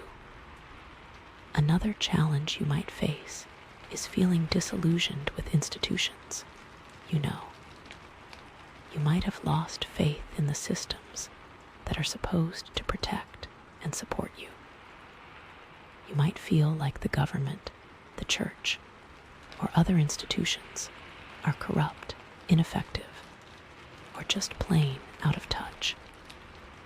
It is kind of a yucky feeling to feel like you can't trust anyone. Think of it like losing faith in the political system, you know. You might feel like politicians are all liars, that the system is rigged, and that your vote doesn't matter. Or like losing faith in the education system, you know. You might feel like schools are just factories that churn out mindless drones, that they don't really care about your individual needs or talents. It can be very hard when the things you were once told no longer feel true. But here's the thing. You don't have to be cynical, you know. You can still find meaning and purpose in the world, even if you're disillusioned with institutions. You can find ways to make a positive impact, to create change, and to build a better world, you know. It is not fair to the world to hold back your magic. You can focus on your local community, on your personal relationships, or on your own spiritual growth. The key is to find something that you believe in, something that you're passionate about, and something that gives your life meaning. And you know, with your beautiful rose heart, you can give back. That hermit energy is coming back here. There is so much beauty and wonder in the world, and it is important to keep those beautiful things going. We need you here. The world needs that spark from the Ace of Wands, and it needs the world to hear your voice. And this is where that Hierophant energy can be really helpful, you know. You can use your knowledge, your skills, and your resources to create positive change in the world. You can advocate for social justice, protect the environment, or support your local community. You can be a force for good in the world, even if you're just one person. Do not hold back. There is no point in doing so. So, those are some of the challenges you might face. But what about the opportunities? What about the positive aspects of this card? What about the ways in which the Hierophant can help you to grow, to learn, and to transform? There are so many possibilities in your future. Well, one of the biggest opportunities you have is to find deeper meaning in your life, you know. You can use the traditions, the institutions, and the beliefs that resonate with you to create a life that's more meaningful, more purposeful, and more fulfilling. You can find a spiritual path that aligns with your soul, a career that makes a positive impact, or relationships that are built on trust and respect, you know. It really is the most beautiful thing to have in life. This is where the Ace of Wands comes in again, right? That brand new spark of inspiration can help you to find your purpose, to discover your talents, and to create a life that's truly your own, you know. It's about following your heart, trusting your intuition, and living a life that's aligned with your values, you know.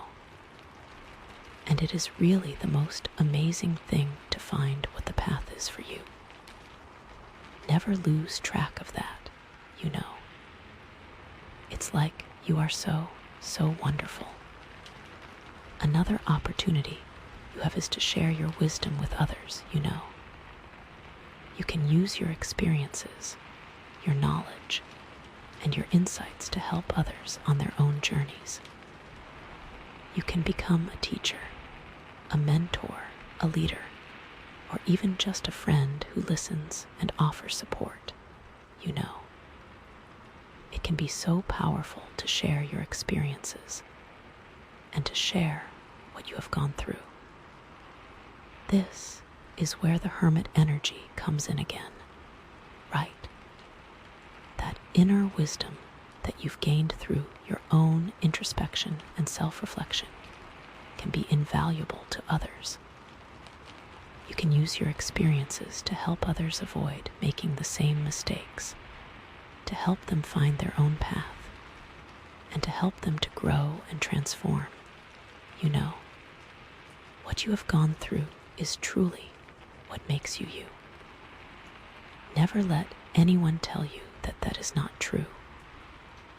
You can also start a blog, write a book, or create a podcast where you share your thoughts and ideas with the world. You know, you can use your voice to inspire others, to challenge the status quo, and to create positive change. The key is to find a way to share your wisdom in a way that feels authentic and meaningful to you. You know, it is never too late to do so. You are always able to share your thoughts. You can do it. I'm getting this image of you as a beacon of light, guiding others through the darkness. You know, after that tower moment, you've gained so much strength, so much resilience, and so much wisdom. And now it's time to share that with the world, you know. It's like you've become a lighthouse, shining your light for others to see, helping them to navigate the stormy seas of life, you know. It really is the most beautiful thing. So, as you embrace this Hierophant energy, remember to be open to new ideas, to be willing to challenge the status quo, and to be true to yourself. Embrace the journey and trust that you are always being guided towards your highest good. Okay, so wow, we've covered a lot, right? We've talked about the meaning of the Hierophant.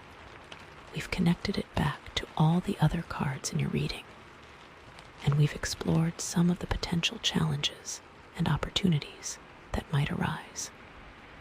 So, what now? What do you do with all of this? How do you integrate these lessons and move forward in your life? You may be asking these questions, and that is okay. It is normal to ask. Well, first and foremost, it's important to embrace your own unique path, you know.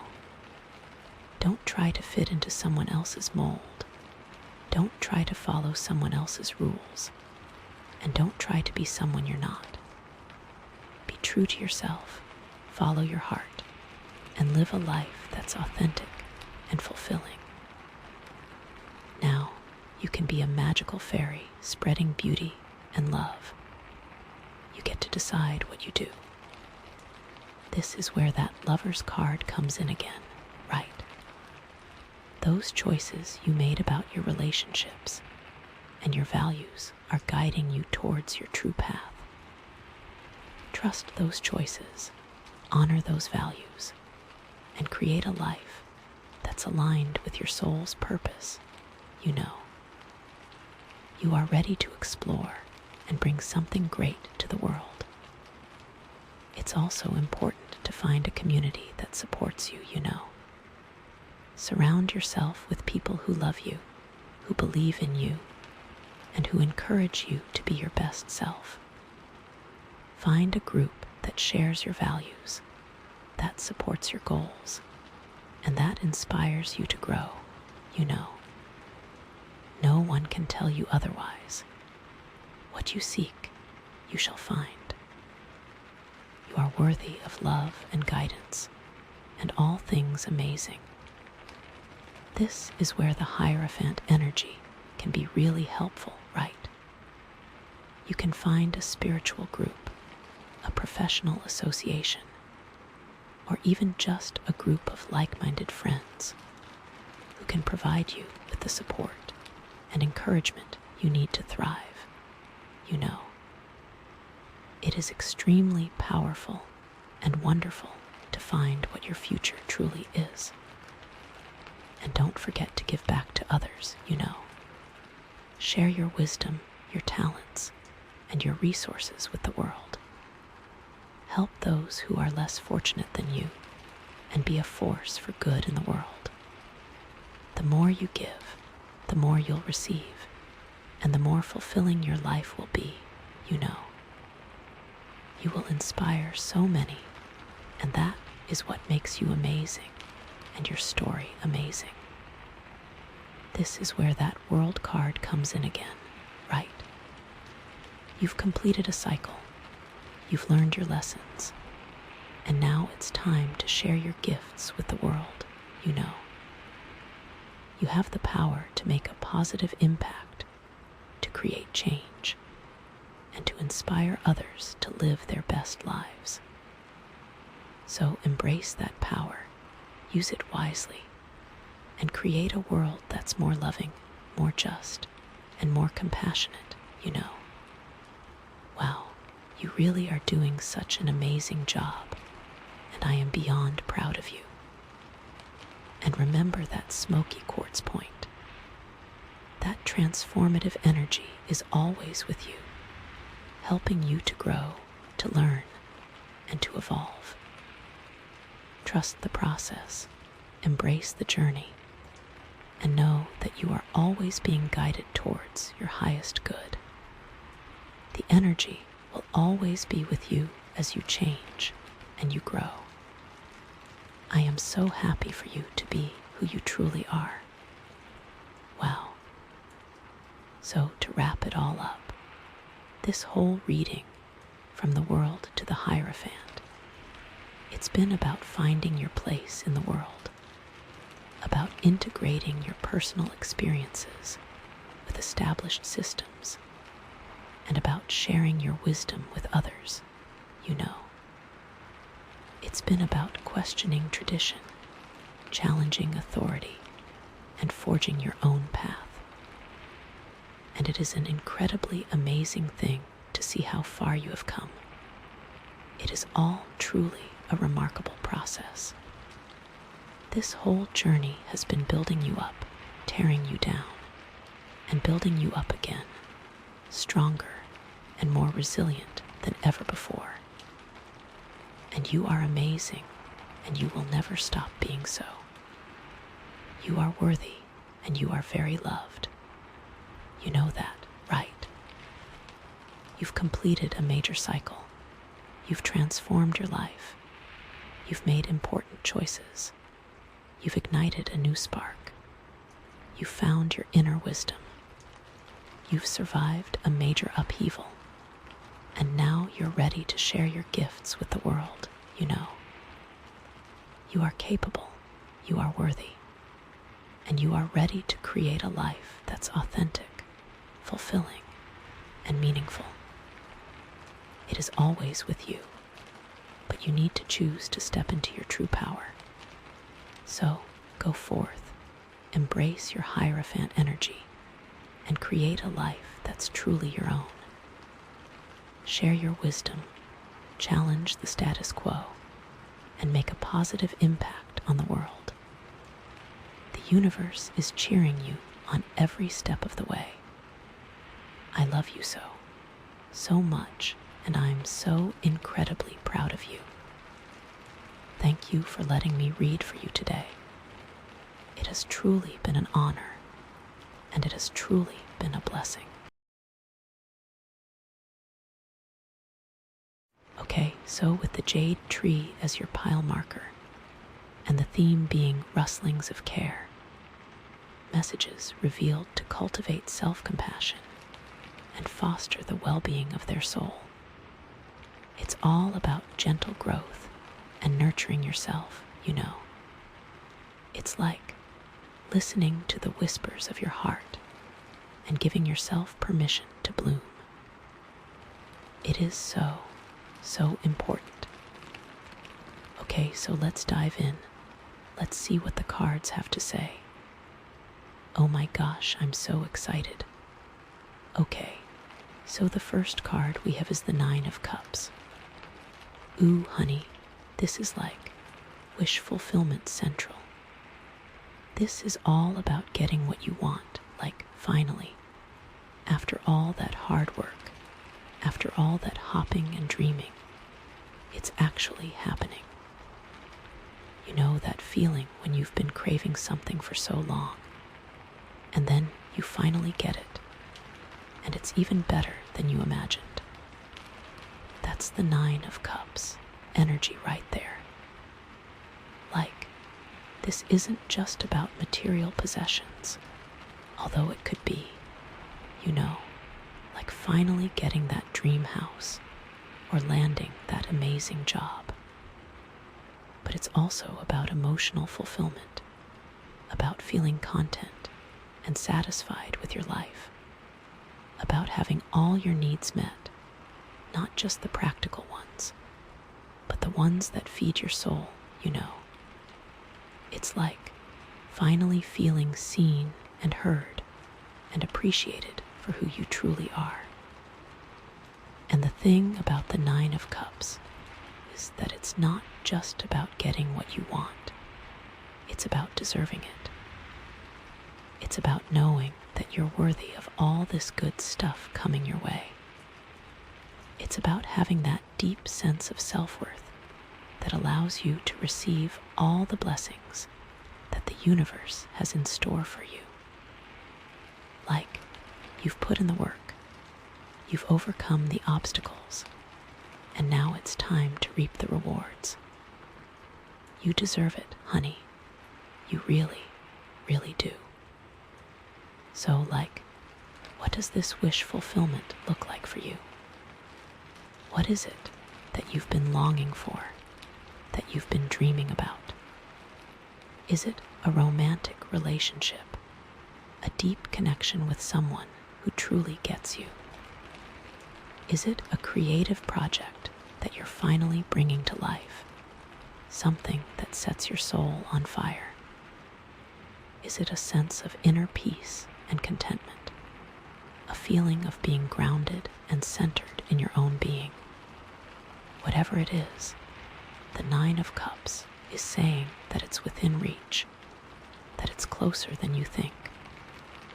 But here's the thing, you have to be open to receiving it. You have to believe that you're worthy of it. You have to let go of any limiting beliefs or negative self-talk that's holding you back. You have to step into your power and claim what's rightfully yours. And sometimes that means taking a leap of faith, stepping outside of your comfort zone, and trusting that the universe has your back. It means saying yes to opportunities that scare you, because those are the ones that often lead to the greatest rewards. It means believing in yourself, even when nobody else does. It means knowing that you have the strength and resilience to overcome any challenge that comes your way. The Nine of Cups is also a reminder to be grateful for what you already have. It's about appreciating the small things, the everyday blessings that often go unnoticed. It's about recognizing the abundance that's already present in your life, even if it doesn't always look the way you expect it to. It's about cultivating an attitude of gratitude, which is like a magnet for attracting even more good things into your life. And you know, sometimes the things we think we want aren't really what we need. Sometimes the universe has something even better in store for us, something that aligns more perfectly with our soul's purpose. So, it's important to be open to the possibility that your wish fulfillment might look different than you imagined. It might come in a different package or at a different time. But trust that it's all happening for for your highest good. And the Nine of Cups is also a reminder to be mindful of your intentions, because what you focus on expands. So, if you're constantly focusing on what you lack, on what's missing from your life, you're going to attract more of that into your experience. But if you focus on what you have, on what you're grateful for, you're going to attract even more abundance. So, take some time to really clarify your desires. What is it that you truly want deep down in your heart? And why do you want it? What will it bring you? How will it make you feel? And then start focusing on those feelings. Start visualizing yourself already having what you want. Start acting as if it's already yours. Because the more you align yourself with the energy of your desires, the faster they will manifest into your reality. And don't be afraid to ask for help along the way. Don't be afraid to reach out to your friends, your family, your mentors, your spiritual guides. Because we're not meant to do this life alone. We're meant to support each other, to uplift each other, to help each other achieve our dreams. So, don't be afraid to ask for what you need. And remember, the journey is just as important as the destination. It's not just about getting what you want. It's about who you become along the way.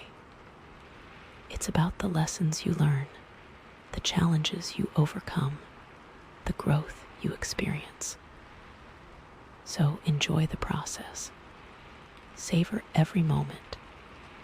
And trust that you're exactly where you're meant to be. The Nine of Cups is a powerful card of manifestation, of abundance, of wish fulfillment. It's a reminder that you have the power to create the life you desire. So, believe in yourself, trust in the universe, and never give up on your dreams. You are worthy of all the good things that are coming your way. Okay, so that's the Nine of Cups. Now, let's move on to the next card, which is the Four of Wands. Ooh, this is like celebration time. This is all about sharing your joy with others, about celebrating your accomplishments, about creating a sense of community and belonging.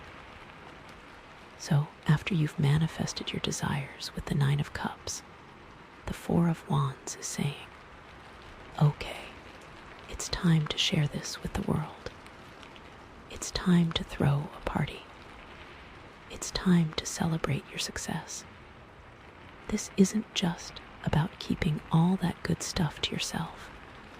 It's about spreading the love, about sharing your abundance with others, about creating a ripple effect of positivity and joy. This could literally mean throwing a party, inviting your friends and family over to celebrate a milestone, a graduation, a wedding, a new job, whatever it is that you're proud of. But it can also mean something more symbolic, like sharing your gifts and talents with the world, using your skills to make a difference in your community, volunteering your time to a cause you care about. The Four of Wands is all about creating a sense of stability and security, about building a strong foundation for your future. It's about creating a safe and supportive environment where you can thrive, where you can feel loved and accepted for who you are. It's about surrounding yourself with people who believe in you, who support your dreams, who lift you up when you're feeling down. And this isn't just about your immediate circle of friends and family. It's also about your larger community, your neighborhood, your city, your country, even the world. It's about recognizing that we're all connected, that we're all part of something bigger than ourselves. It's about creating a world where everyone feels safe, supported, and valued. So, how can you bring more of this Four of Wands energy into your life? How can you create more opportunities to celebrate your accomplishments, to share your joy with others, to build a stronger sense of community? Maybe it's time to join a club, a sports team, a book club, whatever it is that interests you. Maybe it's time to volunteer your time to a local charity to help those in need. Maybe it's time to start a new tradition with your family, something that brings you all closer together. And the Four of Wands is also a reminder to appreciate the simple things in life, the everyday blessings that often go unnoticed. It's about savoring the moments, about being present in the now, about appreciating the beauty that surrounds you. It's about taking the time to connect with nature, to go for a walk in the park, to watch the sunset, to listen to the birds sing. It's really just important to remember that you deserve to celebrate your successes. You've worked hard to get where you are, and it's okay to take a moment to pat yourself on the back, to acknowledge your accomplishments, to feel proud of what you've achieved. Don't let anyone tell you that you're not worthy of celebration. You are, and when you celebrate your successes, you inspire others to do the same. You create a ripple effect of positivity and joy that spreads throughout your community. You show others that it's possible to achieve their dreams, that it's possible to create a life that's filled with happiness and fulfillment. But here's the thing, celebration doesn't have to be expensive or extravagant. It doesn't have to involve throwing a huge party or buying a fancy gift. It can be as simple as taking a moment to acknowledge your accomplishments, to express gratitude for what you have, to share your joy with others. It can be as simple as sending a thank you note to someone who's made a difference in your life, or giving a compliment to a stranger, or doing a random act of kindness. It's about spreading the love, about sharing your light with the world, about making a positive impact on the lives of others. And the Four of Wands is also a reminder to create a safe and supportive home environment. This is where you recharge your batteries, where you feel loved and accepted for who you are, where you can relax and be yourself. It's important to create a space that nourishes your soul, that inspires you to be your best self, that provides you with a sense of peace and tranquility. This might mean decluttering your home, getting rid of anything that no longer serves you, creating a space that's clean and organized. It might mean adding some plants, some artwork, some cozy furniture, anything that makes you feel happy and comfortable. It might mean creating a sacred space where you can meditate, pray, or simply connect with your inner self. And the Four of Wands is also a reminder to connect with your roots, to honor your ancestors, to celebrate your heritage. This is where you come from. This is where you belong. This is what makes you unique. It's important to stay connected to your traditions, to your culture, to your family history. This might mean learning about your family tree, cooking traditional recipes, celebrating cultural holidays, or simply spending time with your loved ones, sharing stories and memories. It's about honoring the past while also creating a brighter future for yourself and for generations to come. Okay, so that's the Four of Wands. Now, let's move on to the final card, which is the Star. Ah, the Star. This is like hope and healing after the storm. This is all about finding your inner light, about believing in yourself, about trusting that everything is going to be okay, even when things seem dark and uncertain. So, after you've celebrated your successes with the Four of Wands, the Star is saying, okay, now it's time to focus on healing, on finding your inner peace, on connecting with your higher self. This isn't just about basking in the glow of your accomplishments. It's about recognizing that even good things can bring up old wounds, that even moments of joy can be followed by moments of sadness. The Star is all about finding hope in the darkness, about believing that even after the most difficult experiences, you can still find your way back to the light. It's about trusting that the universe has your back, that you're never truly alone, that you're always being guided and supported, even when you can't see it. Like this card often appears after a period of hardship, after a challenging time in your life. It's a sign that you're finally starting to heal, that you're finally starting to see the light at the end of the tunnel. It's a reminder that you're stronger than you think, that you've overcome so much already, and that you have the resilience to overcome anything that comes your way. And the Star is also a reminder to be kind to yourself, to practice self-compassion, to forgive yourself for your mistakes. You're only human. You're going to make mistakes. It's part of the learning process. But don't beat yourself up about it. Learn from your experiences, forgive yourself, and move on. Like, how can you bring more of this Star energy into your life? How can you cultivate more hope, more healing, more self-compassion?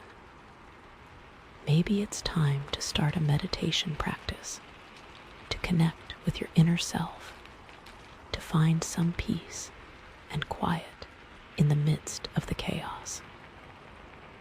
Maybe it's time to start journaling, to express your feelings, to process your emotions, to gain some clarity about your life.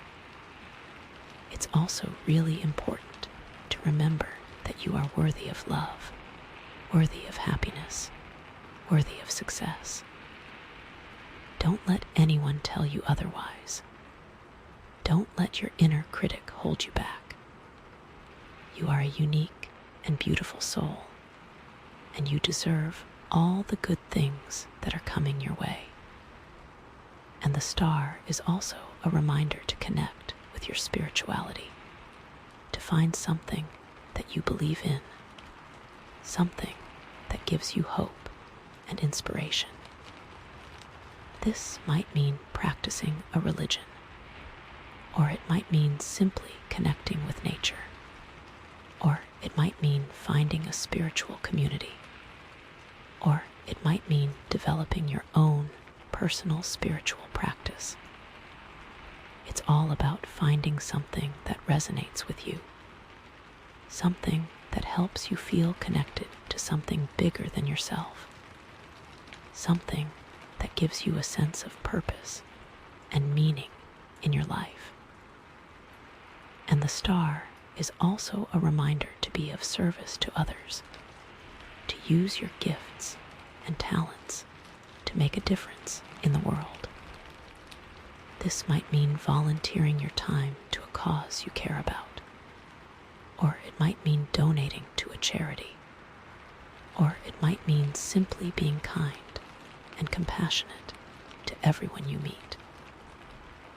It's about recognizing that we're all connected, that we're all part of the same human family, and that we have a responsibility to help each other. And the star is also a reminder to trust in your intuition, to listen to your inner voice, to follow your heart. You have all the answers you need within you. You just need to learn how to listen. Pay attention to your dreams, your synchronicities, your gut feelings. These are all messages from the universe, guiding you on your path. And the star is also a reminder to be patient, to trust the timing of your life. Everything is happening in divine timing. You might not always understand why things are happening the way they are, but trust that it's all part of a bigger plan. Have faith that everything is working out for your highest good. Okay, so the star is all about hope, healing, and finding your inner light. It's about believing in yourself, trusting the universe, and knowing that everything is going to be okay. So, embrace this energy and let it guide you on your journey. Okay, so those are the 3 cards, the 9 of Cups, the 4 of Wands, and the star. And gosh, I'm so excited to see how these cards will all weave together as we delve deeper. Okay, so we've got the 9 of Cups, 4 of Wands, and the star, which is all like amazing, right? Fulfillment, celebration, healing. But you know, life isn't always sunshine and rainbows, is it?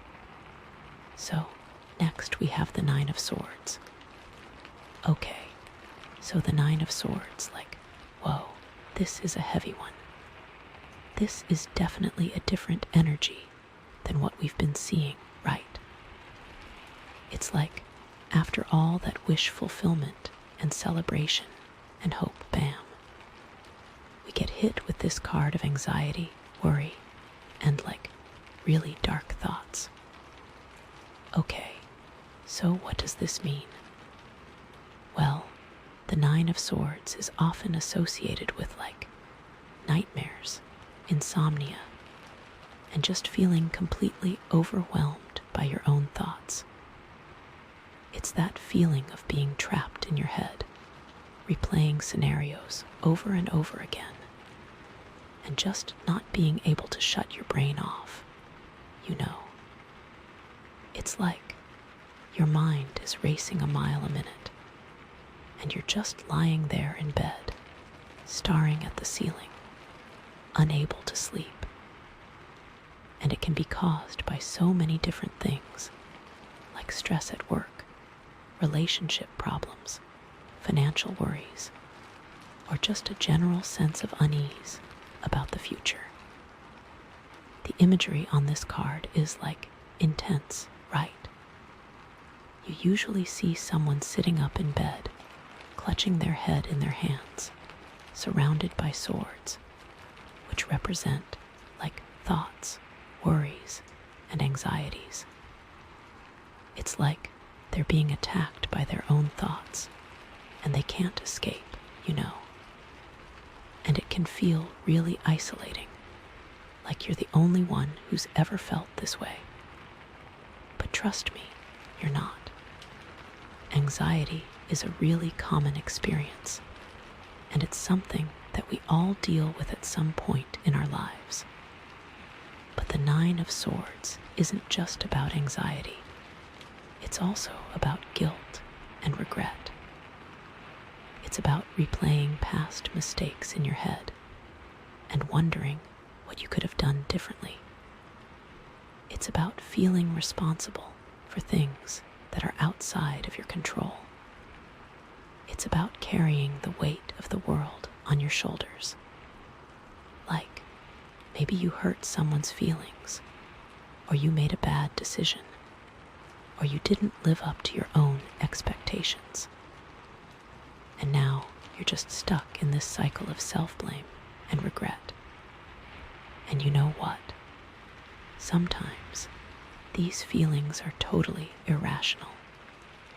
Sometimes we beat ourselves up over things that aren't even our fault, or we hold ourselves to impossible standards. But that doesn't make the feelings any less real, right? They still feel incredibly painful, and they can still keep us up at night. So how does this fit in with the rest of the reading? I mean, we had all these positive cards, and now we're getting this one that's like the complete opposite, you know. Well, I think it's important to remember that life is all about balance. You can't have the good without the bad, the light without the dark, the joy without the sorrow. And sometimes, even the good things in our lives can trigger anxiety.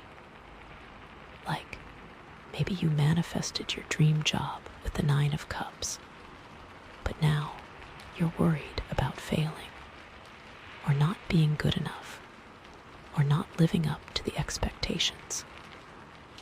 Or maybe you're celebrating a new relationship with the 4 of Wands, but you're afraid of getting hurt, or of losing the connection, or of repeating past mistakes. Or maybe you're finally starting to heal with the Star, but you're afraid of relapsing, or of falling back into old patterns, or of not being able to maintain your progress. It's like sometimes, when things are going really well, we start to anticipate the other shoe dropping, you know. We start to worry that it's all too good to be true, and that something bad is bound to happen. And that anxiety can actually sabotage our happiness and prevent us from fully enjoying the present moment. So, what can you do about it? Well, the first step is to acknowledge your feelings. Don't try to suppress them or ignore them, because that's just going to make them worse. Allow yourself to feel whatever it is that you're feeling, whether it's fear, anxiety, guilt, or regret. And then try to understand where those feelings are coming from. What are you really afraid of? What are you really guilty about? What are you really regretting? Once you understand the root of your anxiety, you can start to address it. And one of the best ways to do that is to practice self-compassion. Be kind to yourself. Treat yourself with the same love and understanding that you would offer to a friend who was going through a difficult time. Remind yourself that you're only human, that you're doing the best you can, and that you deserve to be happy. And you know what? It's okay to make mistakes. We all make them. It's part of being human. The important thing is to learn from your mistakes and to move on. Don't dwell on the past. Don't beat yourself up about things that you can't change. Focus on the present moment and on what you can do to create a better future. And if you're struggling with guilt, try to make amends. If you hurt someone's feelings, apologize. If you made a bad decision, take responsibility for your actions. And if you can't undo the past, try to find a way to make peace with it. Forgive yourself and move on. Another thing that can be helpful is to challenge your negative thoughts.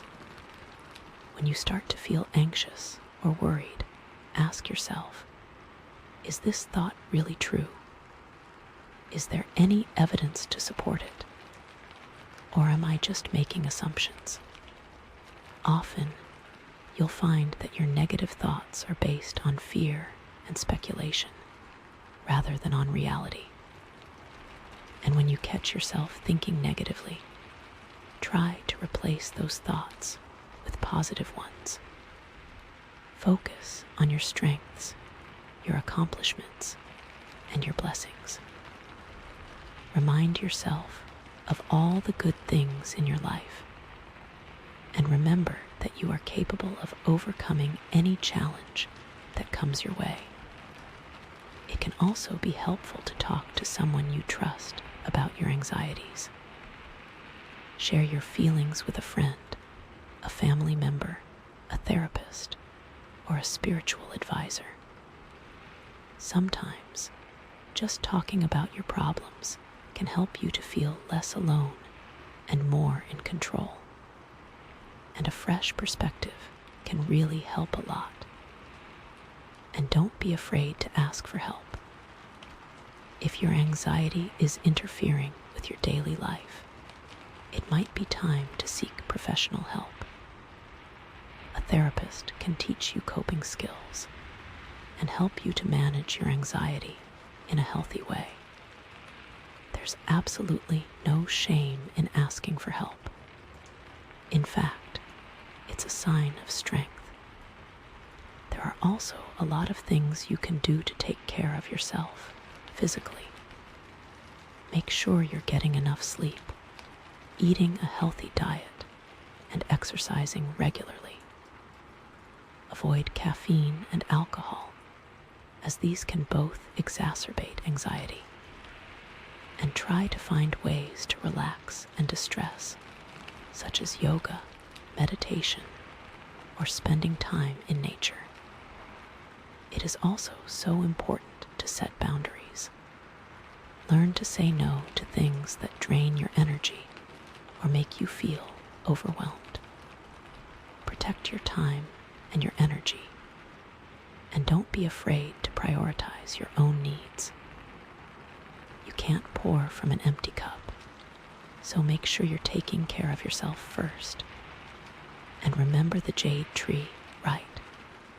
This whole reading is about nurturing your soul.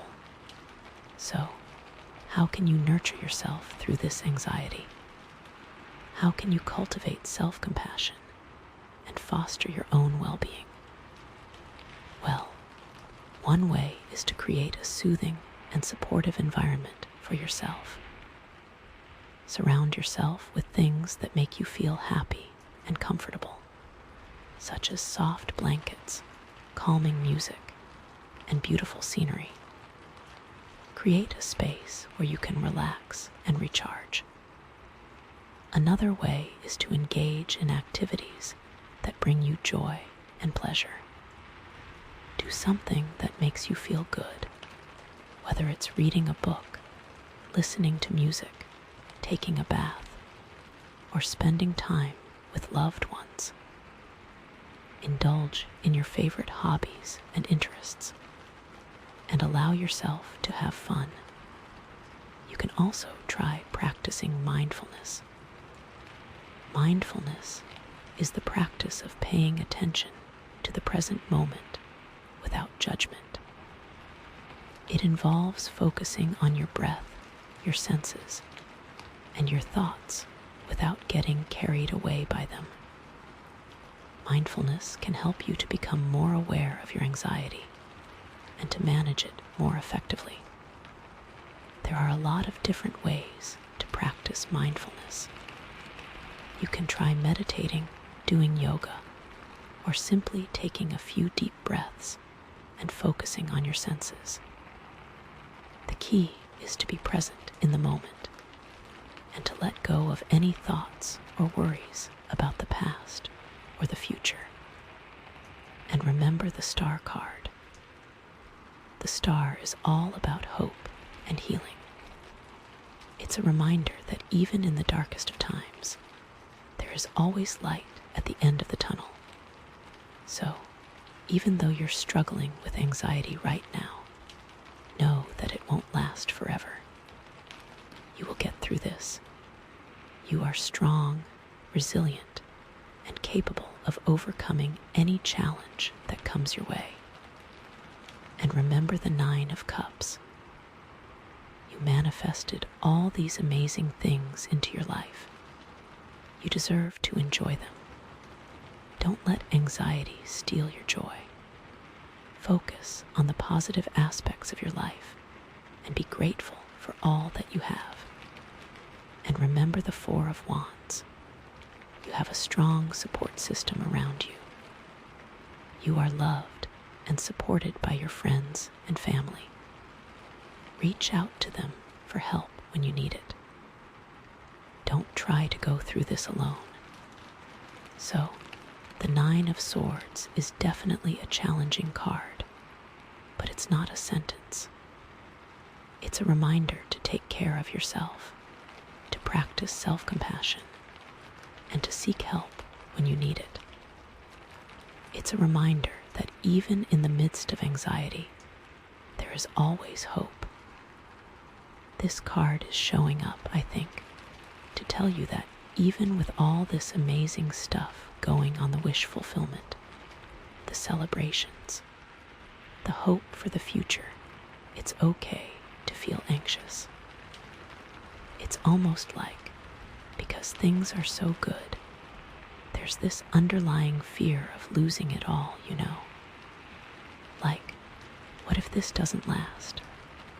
What if I mess it up? And that fear, that anxiety, it can manifest as those sleepless nights, the racing thoughts, the feeling of being overwhelmed. But the key here is not to let that anxiety control you. Don't let it steal your joy or prevent you from fully experiencing all the good things that are coming your way. Instead, use this as an opportunity to really nurture yourself, to tap into that jade tree energy, and to cultivate self-compassion. Be gentle with yourself. Acknowledge your fears, but don't let them define you. And remember, you are strong, you are capable, and you are worthy of all the good things in your life. Think of it like this. The 9 of Cups is the seed of your desire. The 4 of Wands is the blossoming of that seed into something beautiful and shared. And the star is the sunlight that nourishes its continued growth. But the 9 of Swords, it's like the weeds that try to choke the life out of your garden. You can't just ignore the weeds. You have to tend to them, pull them out by the roots, and create space for the good things to flourish. And that's what you need to do with your anxiety. You need to acknowledge it, understand it, and then actively work to remove it from your life. Now, how do you actually do that? That's the million-dollar question, right? Well, it starts with being honest with yourself. What are you really afraid of? What's the worst-case scenario that's playing out in your head? Sometimes, just bringing those fears to the surface can take away their power. Because once you name them, once you acknowledge them, they don't have the same hold over you. It's like shining a light on the monsters under your bed, you know. They're still there, but they don't seem so scary anymore. And then, you need to challenge those fears. Are they based on reality? Or are they just stories you're telling yourself? Are you catastrophizing, assuming the worst possible outcome? Often, when we're anxious, we tend to jump to conclusions and exaggerate the potential for things to go wrong. We focus on the negative and ignore the positive. So try to take a step back and look at the situation objectively. What's the most likely outcome? What evidence do you have to support your fears? And if you're still feeling anxious, try to reframe your thoughts. Instead of focusing on what could go wrong, focus on what could go right. Instead of dwelling on your weaknesses, focus on your strengths. Instead of fearing failure, focus on the opportunity to learn and grow. It's all about shifting your perspective, changing your internal dialogue, and choosing to focus on the positive. And it takes practice, it takes effort, but it's definitely possible. And you know what else? It's okay to ask for help. You don't have to go through this alone. Reach out to your friends, your family, your therapist, your spiritual advisor. Talk to someone you trust and let them know how you're feeling. Sometimes, just venting your anxieties can make a huge difference. And sometimes, getting an outside perspective can help you to see things in a new light. Your loved ones can offer you support, encouragement, and practical advice. They can remind you of your strengths and help you to stay grounded. And don't forget about self-care. When you're feeling anxious, it's more important than ever to take care of your physical and emotional needs. Get enough sleep, eat a healthy diet, exercise regularly, and make time for activities that you enjoy. Do things that nourish your soul and bring you joy. Spend time in nature, listen to music, read a book, take a bath, meditate, or do something creative. Whatever makes you feel good, do it. And be patient with yourself. Overcoming anxiety is a process, not a destination. There will be ups and downs, good days and bad days, but don't get discouraged. Just keep practicing self-compassion, challenging your negative thoughts, and seeking support when you need it. And remember, this 9 of Swords is showing up in a reading that's all about nurturing your soul. So, use this as an opportunity to really connect with yourself, to understand your fears, and to develop coping mechanisms that will help you to navigate challenges in the future. The key is to transform this anxiety into something positive, something that empowers you to grow and evolve. See it as a sign that you're on the right path, that you're pushing yourself outside of your comfort zone, and that you're capable of achieving great things. And remember the jade tree. Think about its energy of nurturing, of growth, of gentle support. That's the energy you need to cultivate within yourself right now. Be your own jade tree. Nurture your own soul. Support your own growth.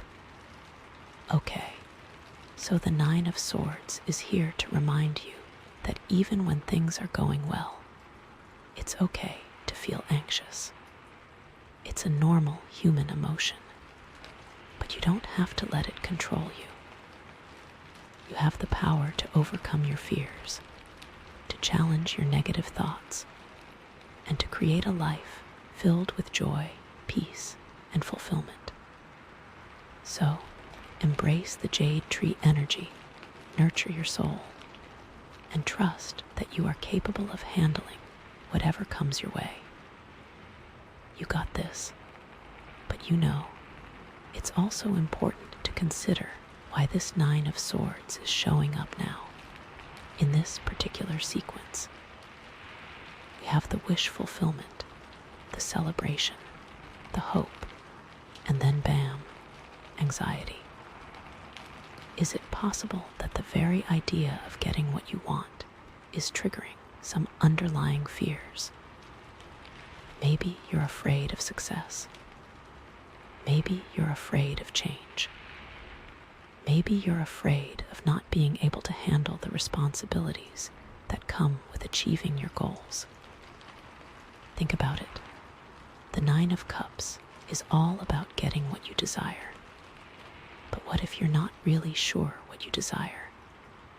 What if you're afraid of choosing the wrong thing? What if you're afraid of getting what you want, and then realizing it's not what you expected? And the Four of Wands is all about celebration and community. But what if you're afraid of being judged by others? What if you're afraid of not fitting in? What if you're afraid of letting people down? And the Star is all about hope and healing. But what if you're afraid of being disappointed? What if you're afraid of relapsing into old patterns? What if you're afraid of not being able to maintain your progress?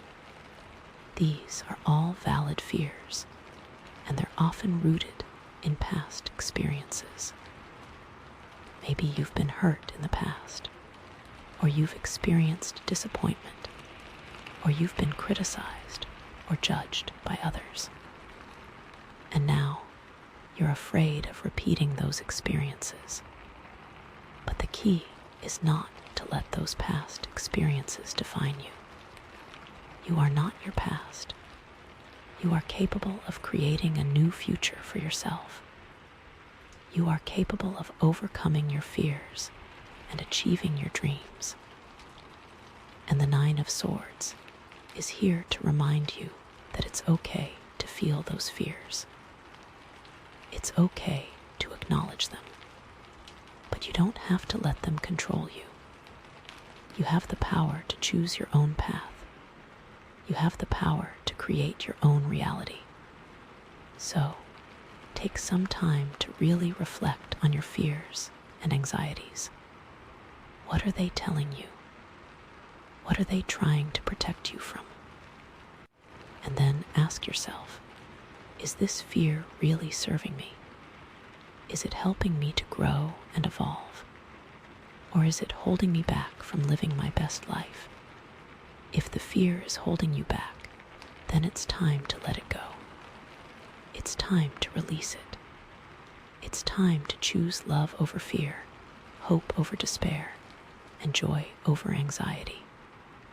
And remember, you are not alone. You are surrounded by love, support, and guidance.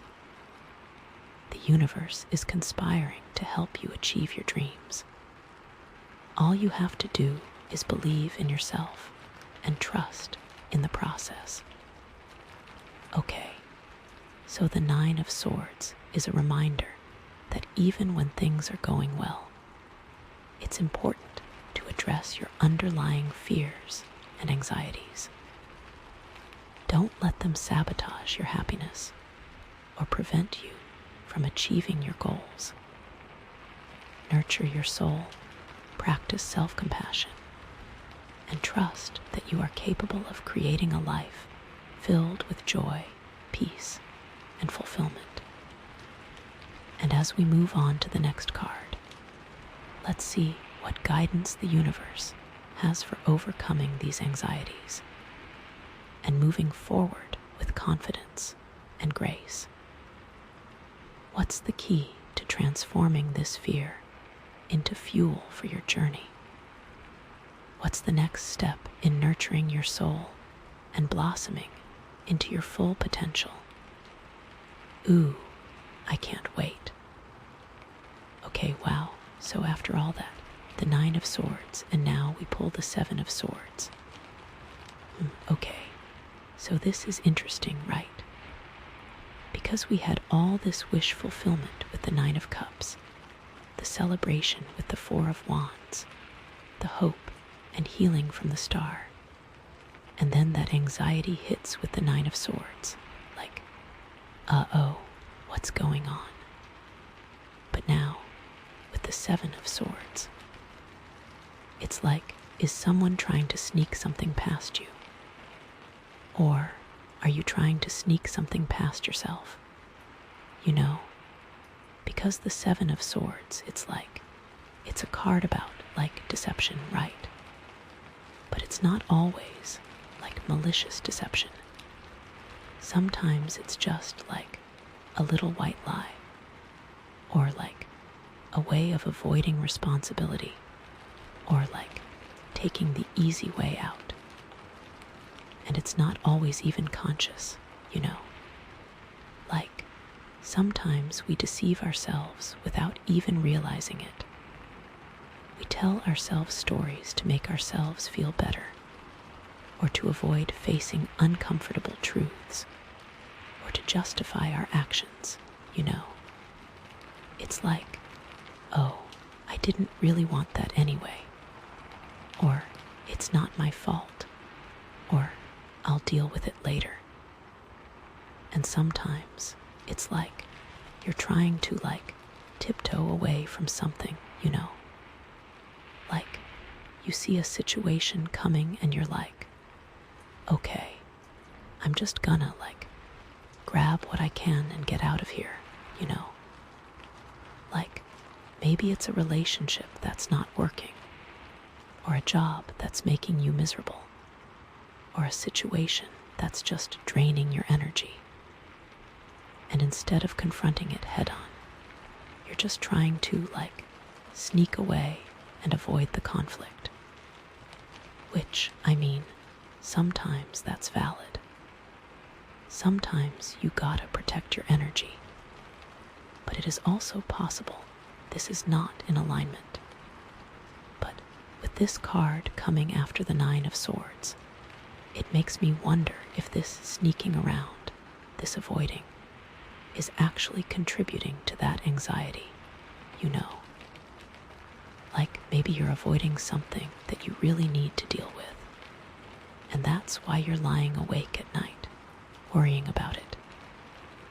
Maybe you're telling yourself that everything's fine when it's really not, and that's why you're feeling so stressed and overwhelmed, you know. And it's tough, because sometimes the truth hurts. Sometimes it's easier to just pretend that everything's okay, even when it's not. But the thing is, that never really works in the long run, does it? Eventually, the truth always comes out. And the longer you wait to deal with it, the worse it's gonna be, you know. It's like a festering wound. If you don't clean it out and treat it, it's just gonna get infected and cause more problems. So, what is it that you're avoiding? What truth are you trying to hide from yourself? Is there a situation that you're tiptoeing away from, hoping it'll just go away on its own? Are you taking shortcuts, cutting corners, hopping that nobody will notice? Are you telling little white lies to make yourself feel better, or to avoid hurting someone's feelings? And more importantly, how is this affecting your well-being? Is it causing you stress? Is it making you feel guilty? Is it keeping you up at night? Because if it is, then it's time to take a closer look at what's going on and address it head on. And you know, sometimes the Seven of Swords can also indicate that someone else is being deceptive towards you. Maybe someone is trying to take advantage of you, or manipulate you, or steal something from you, you know. And it might not be obvious. They might be subtle about it, sneaking around behind your back, trying to pull the wool over your eyes. So, it's important to be aware of your surroundings and to trust your intuition. If something feels off, then it probably is. Don't ignore those red flags. Pay attention to the signs and signals that the universe is sending you. And don't be afraid to ask questions and to stand up for yourself. But even if someone else is being deceptive, it still comes back to you, you know. Like, why are you attracting that kind of energy into your life? What is it about you that makes you vulnerable to being taken advantage of? Are you being too trusting? Are you ignoring your own needs in order to please others? Are you afraid of confrontation? And how can you change your behavior to protect yourself from being hurt in the future? Because ultimately, you are responsible for your own energy, you know. You can't control what other people do, but you can control how you react to it. You can choose to set boundaries, to stand up for yourself, and to protect your own well-being. You can choose to attract positive, honest, and supportive people into your life. And you know what? Thinking about that jade tree, this could also be about, like, stealing joy from yourself, you know? Like, are you, like, sneaking little moments of pleasure, but then feeling guilty about it? Like, are you like, oh, I shouldn't be doing this, I should be working. Or, I shouldn't be relaxing, I should be cleaning, you know? And it's like, you're stealing these little moments of joy, but then you're not even really enjoying them because you're feeling guilty about it. And that's not really nurturing yourself, is it? That's not really honoring your soul. That's just like a band-aid solution, you know.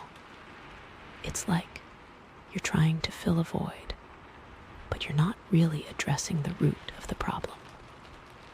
So, like, maybe it's time to give yourself permission to enjoy those little moments of pleasure without feeling guilty about it. Maybe it's time to prioritize your own well-being and to make time for activities that bring you joy and fulfillment. Maybe it's time to stop sneaking around and to start living your life fully and authentically. And remember the 9 of Cups, that wish fulfillment. Are you, like, secretly sabotaging your own success? Like, are you afraid of getting what you want? Are you afraid of not being able to handle it? Are you afraid of losing it? Because sometimes we can be our own worst enemies, you know. We can get in our own way and prevent ourselves from achieving our goals. We can tell ourselves that we're not good enough, or that we don't deserve it, or that it's too good to be true. And those limiting beliefs can hold us back from living our best lives. So, like, maybe it's time to challenge those beliefs and to start believing in yourself. Maybe it's time to recognize your own worth and to embrace your own potential. Maybe it's time to stop sabotaging yourself and to start supporting yourself. And the 4 of Wands, that celebration, is there something that you're not really celebrating? Like, are you putting on a brave face and pretending that everything's great when really you're feeling down? Are you afraid of showing your vulnerability? Are you afraid of letting people see the real you? Because sometimes we can be afraid of being authentic, you know. We can be afraid of being judged or rejected or not being accepted for who we truly are. And that can lead us to put on a facade, to hide our true feelings, and to pretend to be someone we're not. But the thing is, that's exhausting, isn't it? It takes so much energy to maintain a false image, and it's not really fulfilling. It's not really authentic. It's not really you. So, like, maybe it's time to take off the mask and to show the world the real you. Maybe it's time to embrace your vulnerability and to allow yourself to be seen and accepted for who you truly are. Maybe it's time to celebrate your authentic self, flaws and all, and the star that hope and healing. Are you secretly giving up on your dreams? Are you losing faith in the universe? Are you starting to believe that things will never get better? Because sometimes, after a period of hardship, it can be easy to lose hope, you know. It can be easy to start doubting yourself and to start wondering if it's all worth it. It can be easy to give up on your dreams and to settle for something less than what you truly desire. But the star is here to remind you that even in the darkest of times, there is always light at the end of the tunnel. There is always hope. There is always healing. You just have to believe in yourself and trust in the universe. You have to keep moving forward, even when it's hard. You have to keep shining your light, even when it feels dim. So, maybe it's time to reconnect with your spirituality. Maybe it's time to find something that you believe in, something that gives you hope and inspiration. Maybe it's time to start practicing gratitude and to focus on all the good things in your life. Maybe it's time to remember that you are loved, you are supported, and you are capable of achieving anything you set your mind to. So with this 7 of Swords after the 9 of Swords, it really feels like the anxiety is tied to some kind of avoidance or deception, either from yourself or from someone else. And the key is to uncover the truth, to confront the situation head-on, and to choose honesty and authenticity over fear and deception. And that takes courage, it takes vulnerability, and it takes a willingness to step outside of your comfort zone. But it's worth it, because the reward is peace of mind, emotional freedom, and a life lived in alignment with your soul's purpose.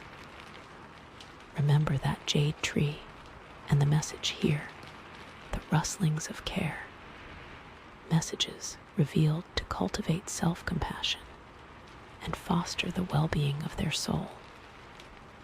How can you bring that energy into this situation? How can you nurture yourself through this process of uncovering the truth and confronting your fears? Well, one way is to be gentle with yourself. Don't beat yourself up for making mistakes or for falling into old patterns. Just acknowledge your behavior, learn from it, and move on. Treat yourself with the same kindness and compassion that you would offer to a friend who is going through a difficult time. And you know, sometimes the 7 of Swords can also indicate that you're being too hard on yourself. Like maybe you're setting unrealistic expectations for yourself, or you're constantly comparing yourself to others, or you're judging yourself harshly for your flaws and imperfections. And that can lead to a lot of unnecessary stress and anxiety. So, maybe it's time to cut yourself some slack, you know. Maybe it's time to accept yourself for who you are, flaws and all. Maybe it's time to focus on your strengths and to celebrate your accomplishments. Maybe it's time to realize that you are worthy of love, worthy of happiness, and worthy of success, just as you are. And another way to nurture yourself is to create a safe and supportive environment for yourself. surround yourself with people who love you, who support you, and who believe in you. Create a space where you can relax, recharge, and be yourself without fear of judgment. And take care of your physical needs. Get enough sleep, eat a healthy diet, exercise regularly, and make time for activities that bring you joy and fulfillment. Remember, you can't pour from an empty cup. You have to take care of yourself first in order to be able to show up fully for others. And the Seven of Swords can also be a reminder to simplify your life. Like, maybe you're taking on too much responsibility, or you're trying to do too many things at once, or you're spreading yourself too thin. And that can lead to overwhelm, stress, and anxiety. So, maybe it's time to declutter your life, Maybe it's time to say no to commitments that drain your energy or that don't align with your values. Maybe it's time to delegate tasks to others or to ask for help when you need it. Maybe it's time to focus on what's truly important to you and to let go of everything else. And it's is there some belief that is making you feel you have to do it all to be worthy of all the gifts the cups promised? As if this is not how the world works. And the imagery of the Seven of Swords often shows someone sneaking away with these swords, but they can't carry them all, right? So, it's what are you trying to carry that isn't yours to carry? What burdens are you taking on that are weighing you down? Are you trying to fix other people's problems? Are you trying to control situations that are outside of your control? Are you trying to be everything to everyone? And if so, why? What are you hoping to gain by doing so? Are you trying to earn their love? Are you trying to avoid conflict? Are you trying to prove your worth? And what would happen if you just let go of those burdens? What would happen if you allowed other people to take responsibility for their own lives? What would happen if you stopped trying to control everything and just allowed things to unfold naturally? Maybe you'd find that you have more energy, more time, and more freedom to focus on your own goals and dreams. Maybe you'd find that you're more peaceful, more joyful, and more fulfilled. And the Seven of Swords can also be a sign that you need to be more strategic in your approach to things. Maybe you're trying to achieve your goals in a way that's not really working, or you're using tactics that are ineffective, or you're not really thinking things through before you act. And that can lead to frustration, disappointment, and a lot of wasted energy. So, maybe it's time to take a step back and to reassess your strategy, Maybe it's time to try a different approach, to use different tactics, or to think things through more carefully before you act. Maybe it's time to be more resourceful, more creative, and more innovative in your problem solving. And the Seven of Swords can also be a reminder to be more discerning about who you trust. Maybe you're surrounded by people who aren't really looking out for your best interests, or who are secretly trying to undermine you, or who are just not really trustworthy. And that can be really damaging to your self-esteem and your sense of security. So, maybe it's time to evaluate your relationships and to distance yourself from people who are toxic or who don't support your growth. Maybe it's time to surround yourself with people who are honest, supportive, and who have your best interests at heart. And maybe it's time to trust your intuition more and to listen to your gut feelings when it comes to people. If something feels off, then it probably is. And don't be afraid to set boundaries and to protect yourself from people who are trying to harm you. This isn't about being paranoid. It's about being smart and protecting your energy. Now, thinking about all those swords in the card, you know, those represent thoughts, right? And the person is sneaking away with some, but leaving others behind. So, what thoughts are you holding on to that you need to release? What negative beliefs are you clinging to that are holding you back? Are you replaying old stories in your head that are keeping you stuck in the past? Are you focusing on your fears and anxieties instead of on your hopes and dreams? And what thoughts are you leaving behind that you need to reclaim? What positive beliefs are you neglecting that could empower you to move forward? Are you ignoring your intuition? Are you dismissing your own worth? Are you forgetting your own strength? It's like you're selectively choosing which thoughts to carry with you, and those choices are shaping your reality. So, choose wisely. Choose thoughts that empower you, that uplift you, and that inspire you to live your best life. And release the thoughts that hold you back, that drain your energy, and that keep you stuck in fear. And remember, you have the power to choose your thoughts. You are not your thoughts. You are the observer of your thoughts. You can choose to change your thoughts at any time.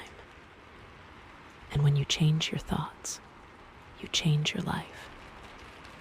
So, yeah, the Seven of Swords is definitely a card that calls for some self-reflection and some honesty.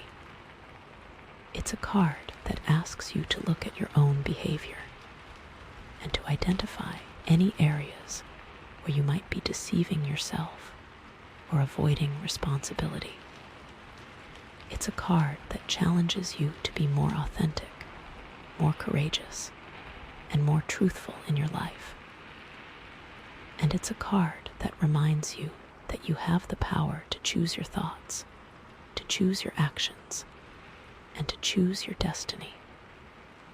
Okay, so with all that in mind, what's the key takeaway here?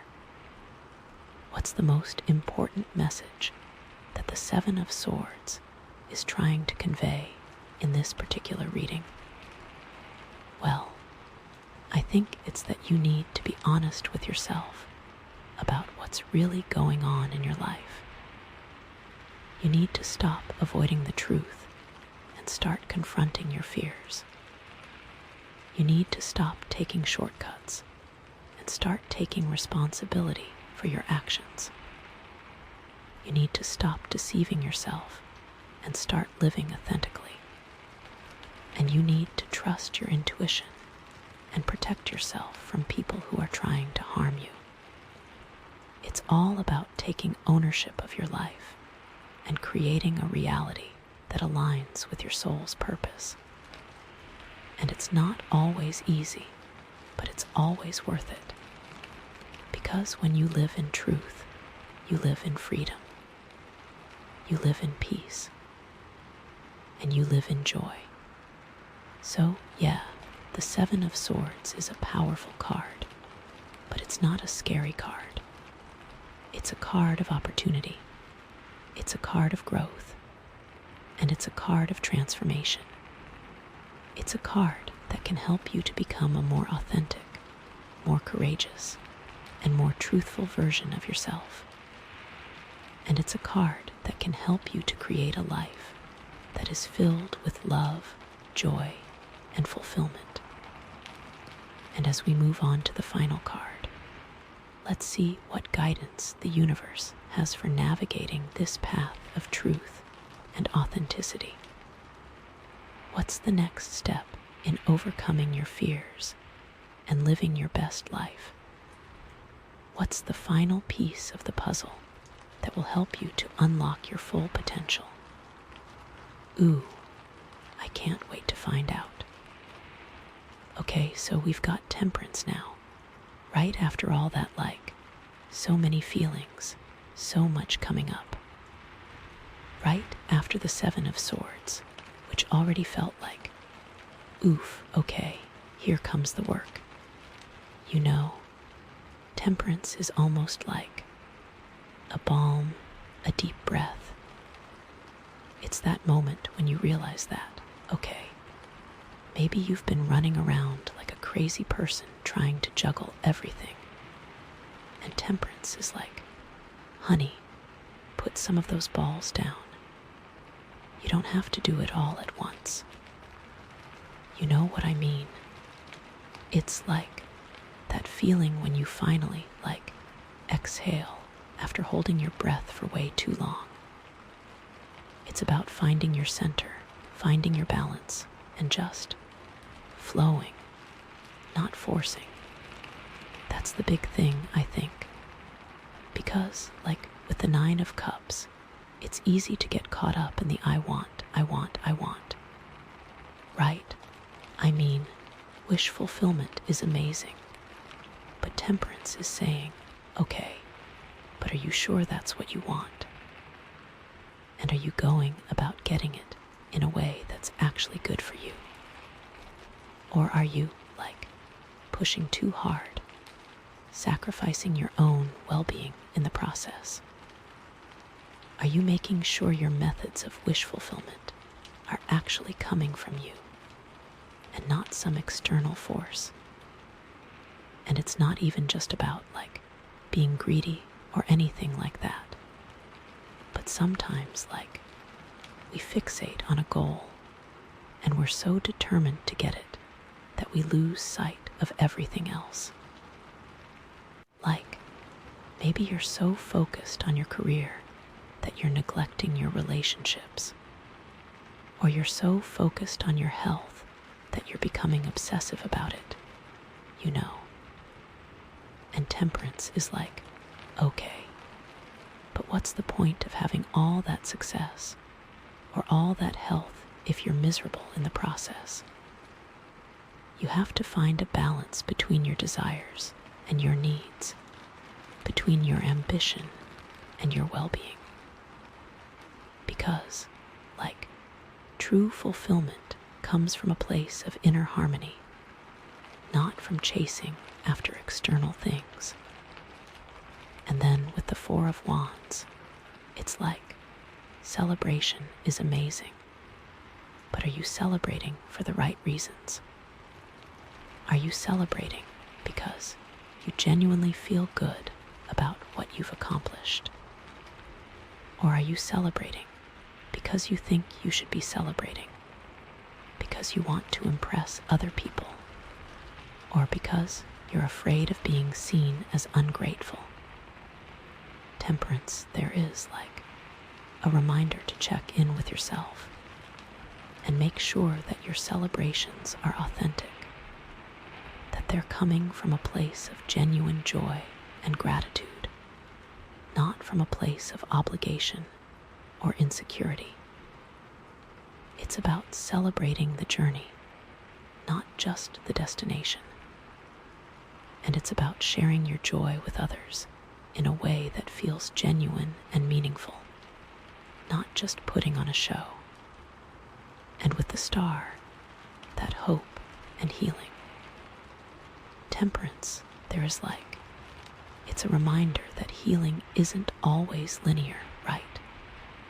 It's not a straight line from darkness to light. It's more like a spiral where you go through ups and downs, good days and bad days, and sometimes you feel like you're backsliding, but you're actually just moving deeper into the process. It's a reminder to be patient with yourself, to be gentle with yourself, and to trust that you're exactly where you need to be, even when it doesn't feel like it.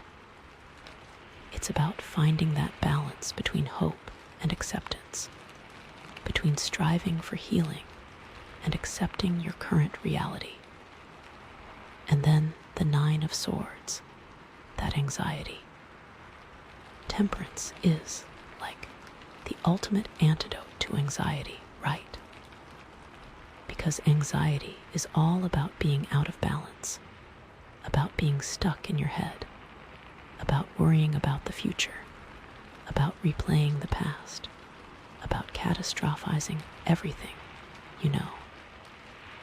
And temperance is saying, okay, but what if you just took a deep breath?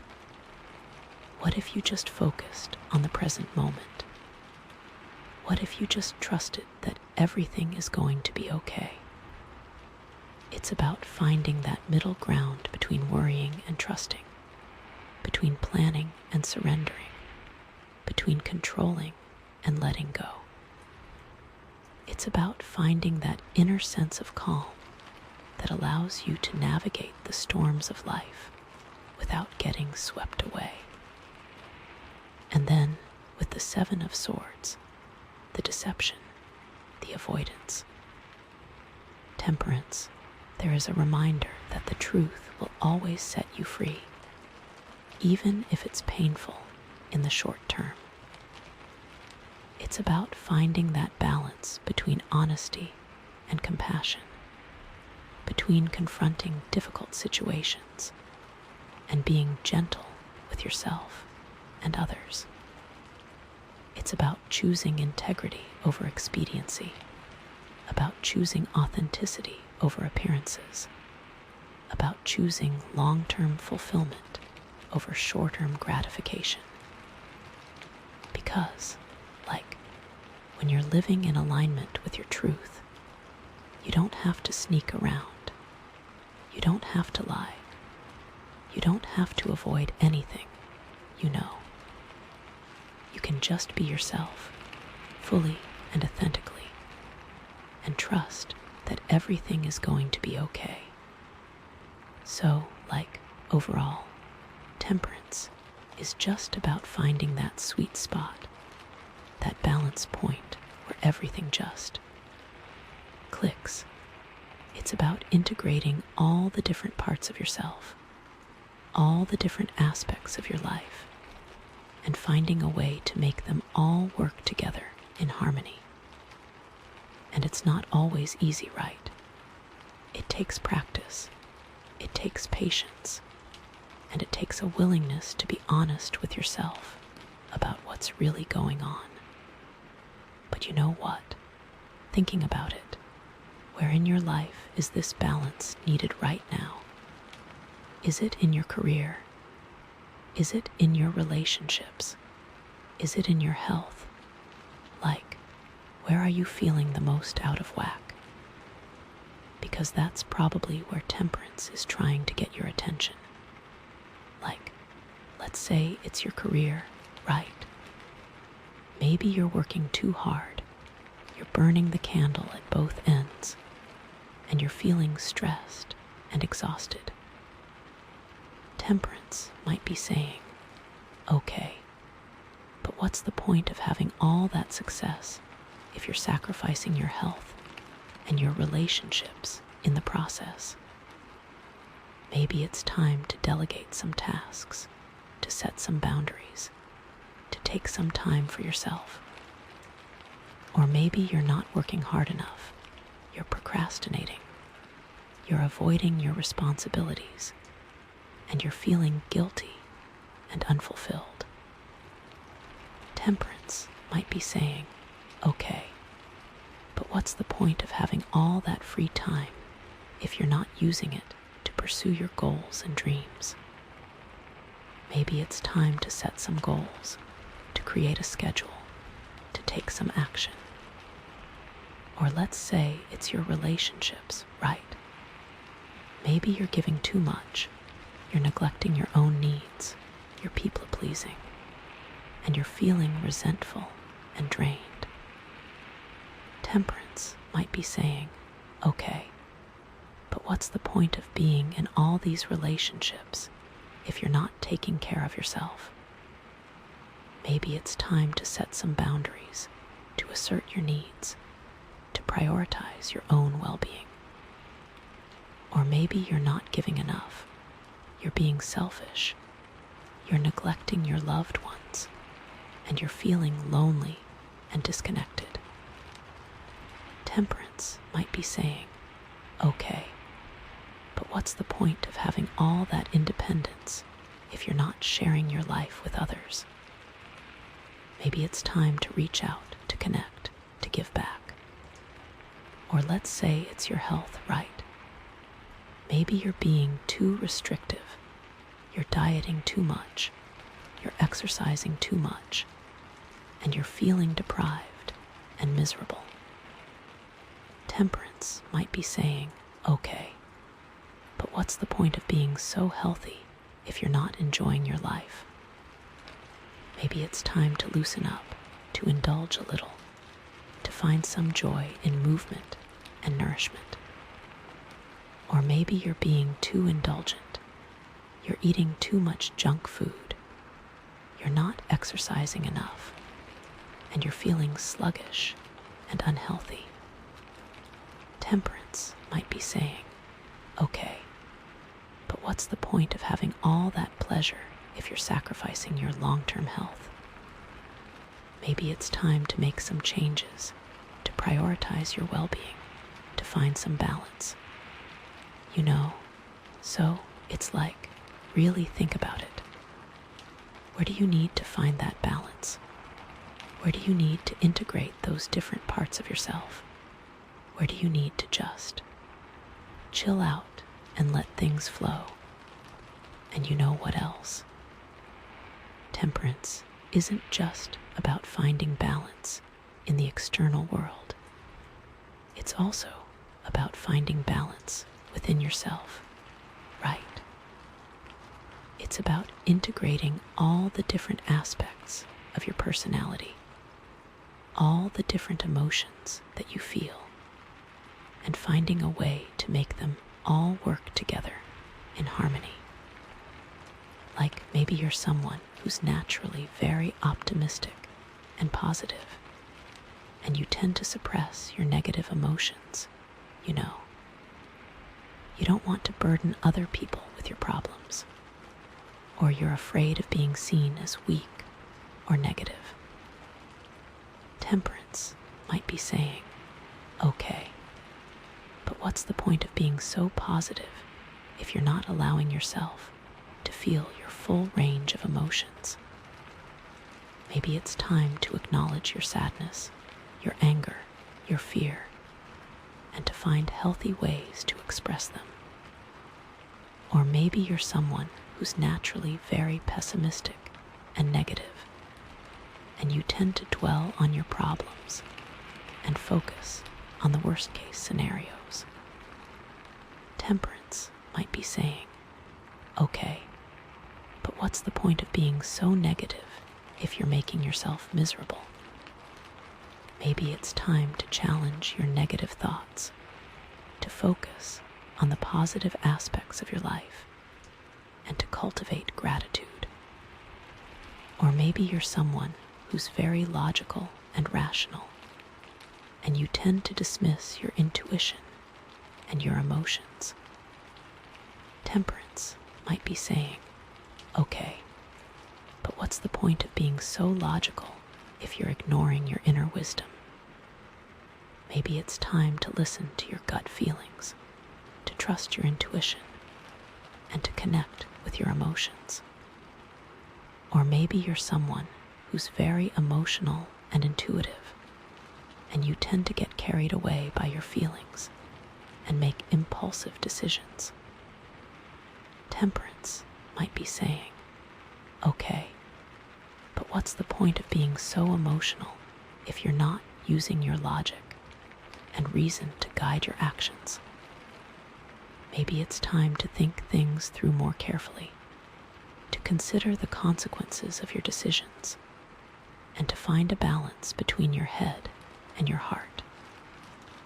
You know, so it's like, it really is about finding that middle ground, that sweet spot where everything just feels right. And it's not about suppressing any part of yourself. It's about integrating all the different parts and finding a way to make them all work together. And remember that jade tree with all that nurturing energy. This card is all about nurturing yourself.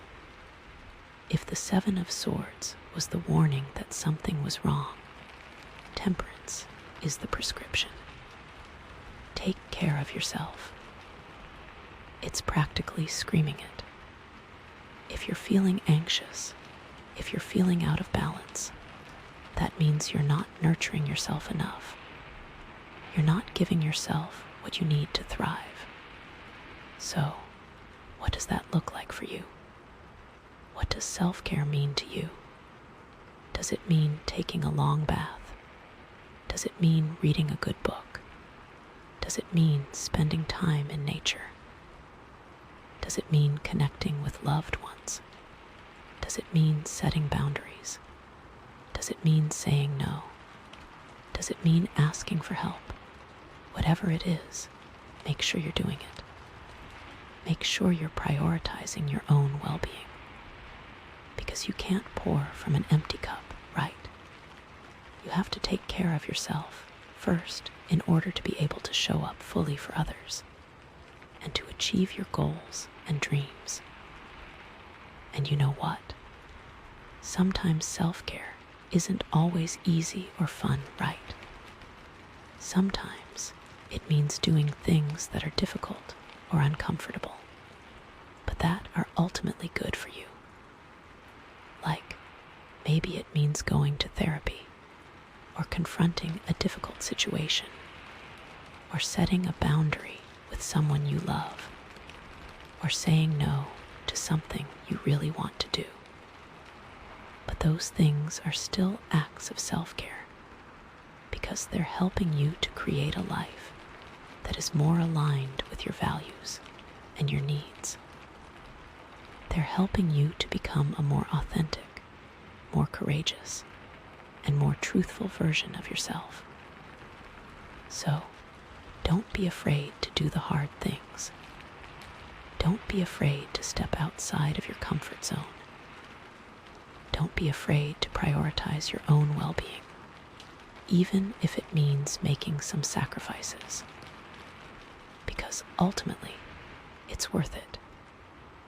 And you know, thinking about that Nine of Cups again, the wish fulfillment, maybe Temperance is also a reminder that you don't always get what you want, right? Sometimes life throws you curveballs. Sometimes things don't go according to plan. And sometimes you have to adjust your expectations and accept what is. But that doesn't mean you have to give up on your dreams, right? It just means you have to be flexible and adaptable. It means you have to find a way to work with what you have and to make the best of the situation.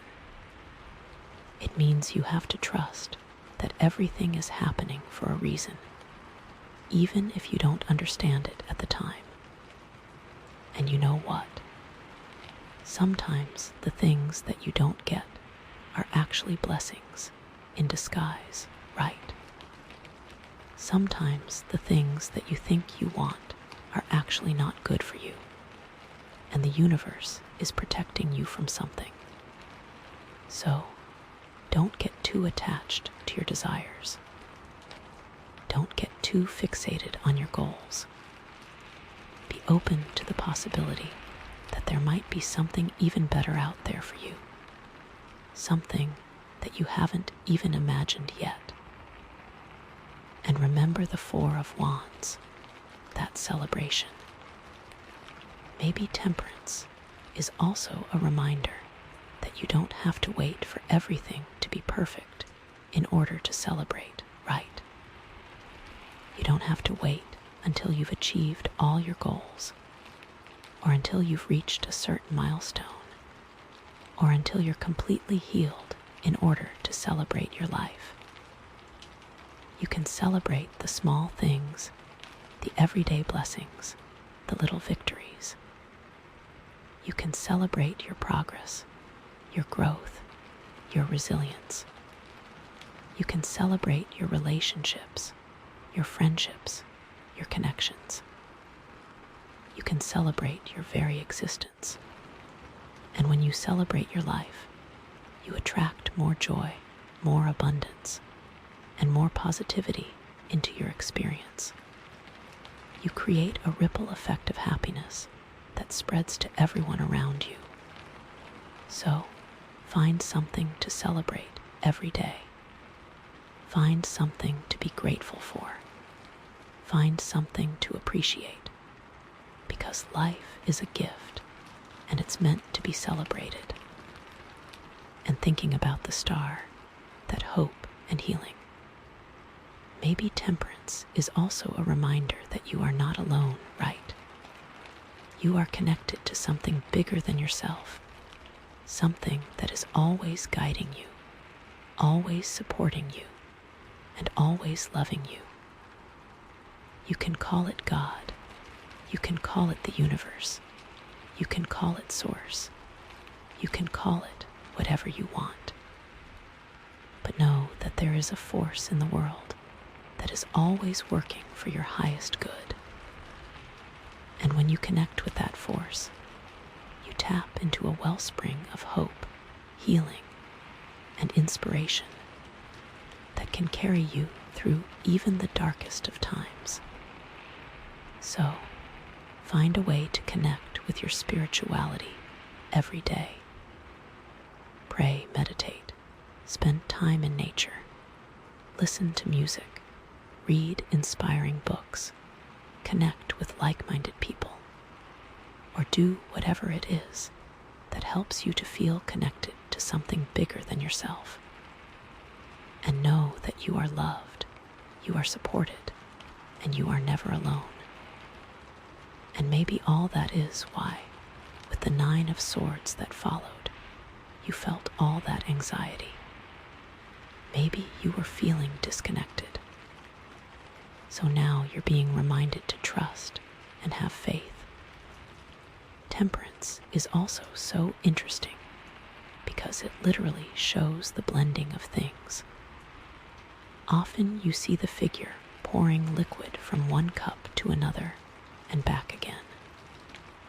That is about the fluidity of life, the mixing of energies, the constant ebb and flow, and also that nothing has to be wasted, that what seems like it's being poured out is actually being recycled into something new. So, where in your life are you feeling like something is being poured out? Where are you feeling like you're losing something? Because temperance is telling you that that loss is not the end of the story. It's just a transformation. It's just being recycled into something new, something better, something more aligned with your soul's purpose. So, trust the process. Trust the flow. Trust that everything is happening for a reason. And know that you have the power to create something beautiful out of whatever life throws your way. And with the 7 of Swords and the reminder of deception, temperance is also telling you to be discerning, to really look at the situation with clear eyes and to see things as they truly are. Not as you wish they were, not as you fear they might be, but as they actually are. And that takes courage, right? It takes courage to confront the truth, especially when the truth is painful or uncomfortable. But it's always worth it. Because when you see things clearly, you can make better decisions. You can set better boundaries. And you can create a life that is more aligned with your values and your needs. So, don't be afraid to look in the mirror. Don't be afraid to ask the hard questions. Don't be afraid to confront your fears.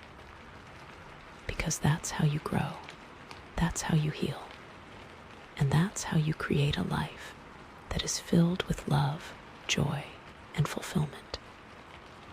And yeah, I think really the biggest message that temperance has for you is that you are already whole, you are already complete, and you are already perfect, just as you are. You don't need to change anything about yourself in order to be worthy of love, worthy of happiness, or worthy of success. You are already enough. You have everything you need within you to create the life you desire. You just need to trust yourself, to believe in yourself, and to allow yourself to shine. So, embrace your imperfections, celebrate your strengths, and love yourself unconditionally. Because you are a beautiful, unique, and valuable soul, and you deserve all the good things that life has to offer. And you know, I feel like I keep coming back to this idea of balance, but it's so central to temperance, right? And it's not just about finding a balance between work and play, or between giving and receiving, or between logic and emotion. It's about finding a balance between all the different aspects of your life, all the different parts of yourself, and all the different energies that you're working with. It's about finding a way to integrate everything into a harmonious whole. And that's not always easy, right? It takes time, it takes effort, and it takes a willingness to be patient with yourself and with the process. But it's so worth it, because when you find that balance, you unlock a level of peace, joy, and fulfillment that you never thought possible. And honestly, it just feels like this card is encouraging a slowing down. Like, maybe the anxiety comes from feeling like you have to do all the things, and temperance is like, whoa, whoa, whoa. Slow down. Breathe. What actually matters? Like, what can you let go of? What can you delegate? What can you simplify? Because when you slow down, you create space for clarity, for intuition, and for connection. You create space to hear the whispers of your soul, to connect with your inner wisdom, and to receive guidance from the universe. And that's when the magic happens, right? That's when you start to see synchronicities. That's when you start to manifest your desires. And that's when you start to live a life that is truly aligned with your soul's purpose. So, yeah, I think that's the key takeaway here. Slow down, breathe, connect, trust, and know that you are exactly where you need to be, and that everything is unfolding perfectly, even if it doesn't always feel like it. And remember the jade tree, which brought us here in the first place, the way it represents nurturing and slow growth. That's what this is all about. It's not about forcing anything. It's about gently tending to your inner garden and allowing it to blossom in its own time. And as we move on to the final card, let's see what the universe has in store for us. What's the next step in this journey of balance, harmony, and self-care? What's the final piece of the puzzle that will help you to unlock your full potential and live a life that is truly aligned with your soul's purpose? I am, so excited to find out. Okay, so now the Page of Swords, after all that, wow. Okay, so first things first, the Nine of Cups, right? All that wish fulfillment.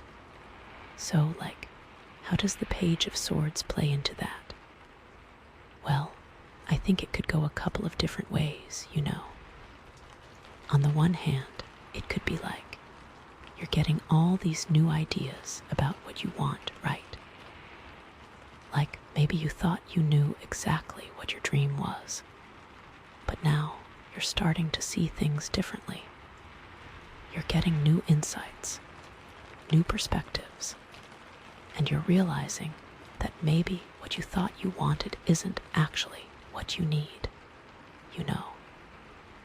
It could be that the Page of Swords is bringing in a fresh wave of inspiration, helping you to refine your desires and get really clear about what you truly want to manifest.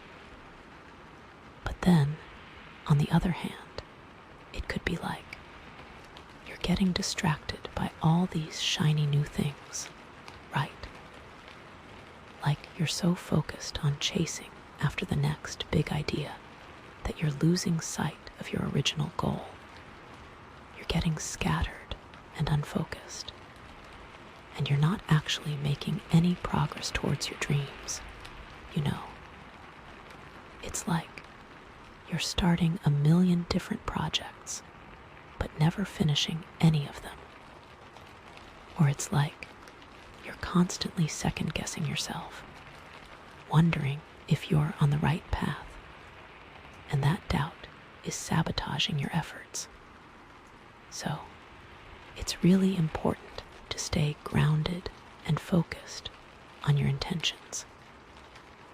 Don't let the Page of Swords lead you astray with all its exciting new possibilities, but also don't dismiss those new possibilities without considering them fully. And maybe you're so excited about the possibility of wish fulfillment that you're talking about it constantly, You're telling everyone your plans, you're sharing your ideas on social media, and you're getting caught up in the hype, And that can be fun, but it can also be draining, right? It can be exhausting to constantly be explaining yourself and justifying your dreams to other people. And it can also attract unwanted attention, like people who are jealous, or who don't believe in you, or who try to steal your ideas. So, it's important to protect your energy and to be discerning about who you share your dreams with. Not everyone needs to know everything, Some things are better kept private, at least until they're fully manifested. And the Page of Swords is all about communication, right? So, maybe the Nine of Cups is showing up to tell you that you need to be more clear and direct in your communication, especially when it comes to expressing your desires, Maybe you're being too vague or indirect, and people aren't really understanding what you want. Or maybe you're being too aggressive or demanding, and you're turning people off, So, it's important to find that balance between being assertive and being respectful, between being clear and being compassionate. You need to communicate your needs and desires in a way that is both effective and considerate of other people's feelings. And maybe the Page of Swords is also showing up to tell you that you need to do your research, before you go chasing after your dreams. You need to make sure that you have all the facts. You need to understand the risks and the challenges, and you need to have a solid plan in place, don't just jump into things blindly.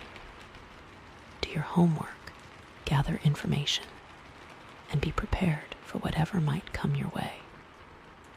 And thinking about that jade tree with its nurturing energy, maybe the Page of Swords is urging you to communicate your needs to yourself, to check in and see if you're making the wisest choices to nurture your soul and make your dreams come true. Are you being honest with yourself? Okay, so that's the 9 of Cups. Now, what about the 4 of Wands? All that celebration and community. Okay, so the Page of Swords there, could be that you're getting all these new ideas about how to celebrate, right? Maybe you're thinking of throwing a party, but you're not sure what kind of party to throw. Or maybe you're thinking of joining a club, but you're not sure which club to join. It could be that the Page of Swords is bringing in a fresh wave of inspiration, helping you to come up with creative and exciting ways to connect with others and celebrate your life. But then, on the other hand, it could be you're getting too caught up in the details, right? You're so focused on planning the perfect party or finding the perfect club that you're forgetting to actually enjoy yourself. You're getting stressed out and overwhelmed, and you're losing sight of the whole point. It's you're spending all your time worrying about the decorations and the food and the guest list that you're not actually having any fun.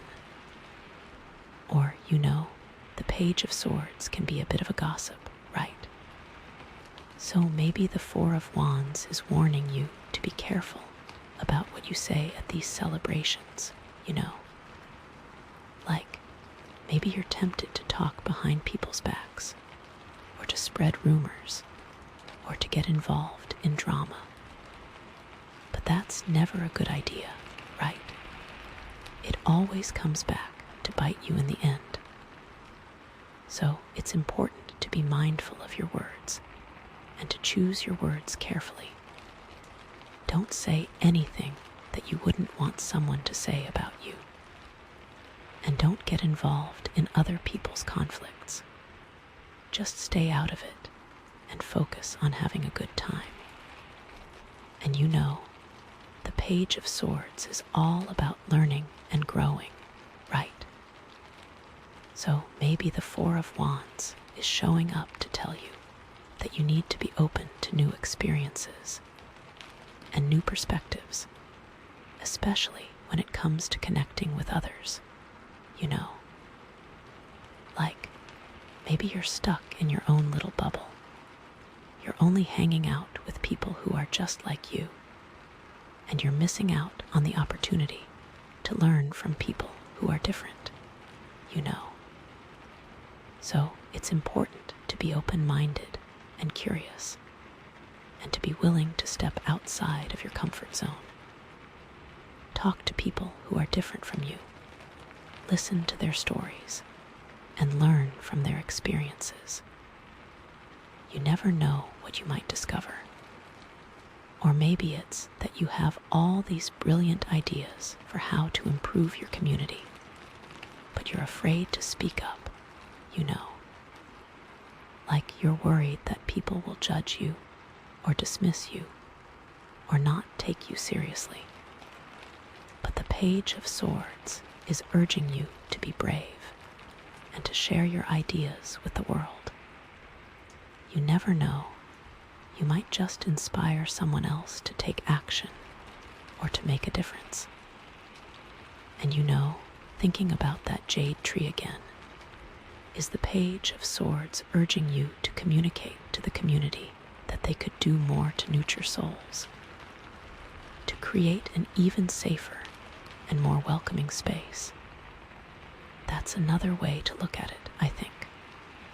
Okay, so that's the Four of Wands. Now, what about the Star? All that hope and healing. Okay, so the Page of Swords there, could be that you're getting all these new insights about your healing journey, right? Maybe you're starting to understand the root causes of your pain. You're identifying patterns that you weren't aware of before, and you're developing new strategies for coping with your challenges. It could be that the Page of Swords is bringing in a fresh wave of clarity and understanding, helping you to move forward on your path to healing. But then, on the other hand, it could be you're getting too analytical, right? You're so focused on understanding your problems that you're forgetting to actually feel your feelings. You're getting stuck in your head, and you're not allowing yourself to heal. It's you're constantly dissecting your emotions and trying to figure them out instead of just letting them flow through you. And sometimes the Page of Swords can be a bit of a know-it-all, right? So maybe the Star is warning you to be careful about giving advice to others, especially when it comes to their healing journeys. Maybe you think you know what's best for them, but you're not really listening to their needs or understanding their experiences. So it's important to be humble and respectful, and to recognize that everyone's healing journey is unique. Don't try to force your own solutions on others. Just offer your support and encouragement and let them find their own way. And the Page of Swords is all about communication, right? So maybe the Star is showing up to tell you that you need to be more honest with yourself about your pain. Maybe you're suppressing your emotions. You're pretending that everything's okay, and you're not really allowing yourself to grieve. So it's important to be vulnerable and authentic, and to express your feelings in a healthy way. Talk to a therapist, journal, create art, or do whatever it is that helps you to process your emotions. Or maybe it's that you're getting all these new ideas about how to help others, but you're not really taking care of yourself. You're so focused on being a healer and a helper that you're neglecting your own needs. You're getting burned out, and you're not able to show up fully for others.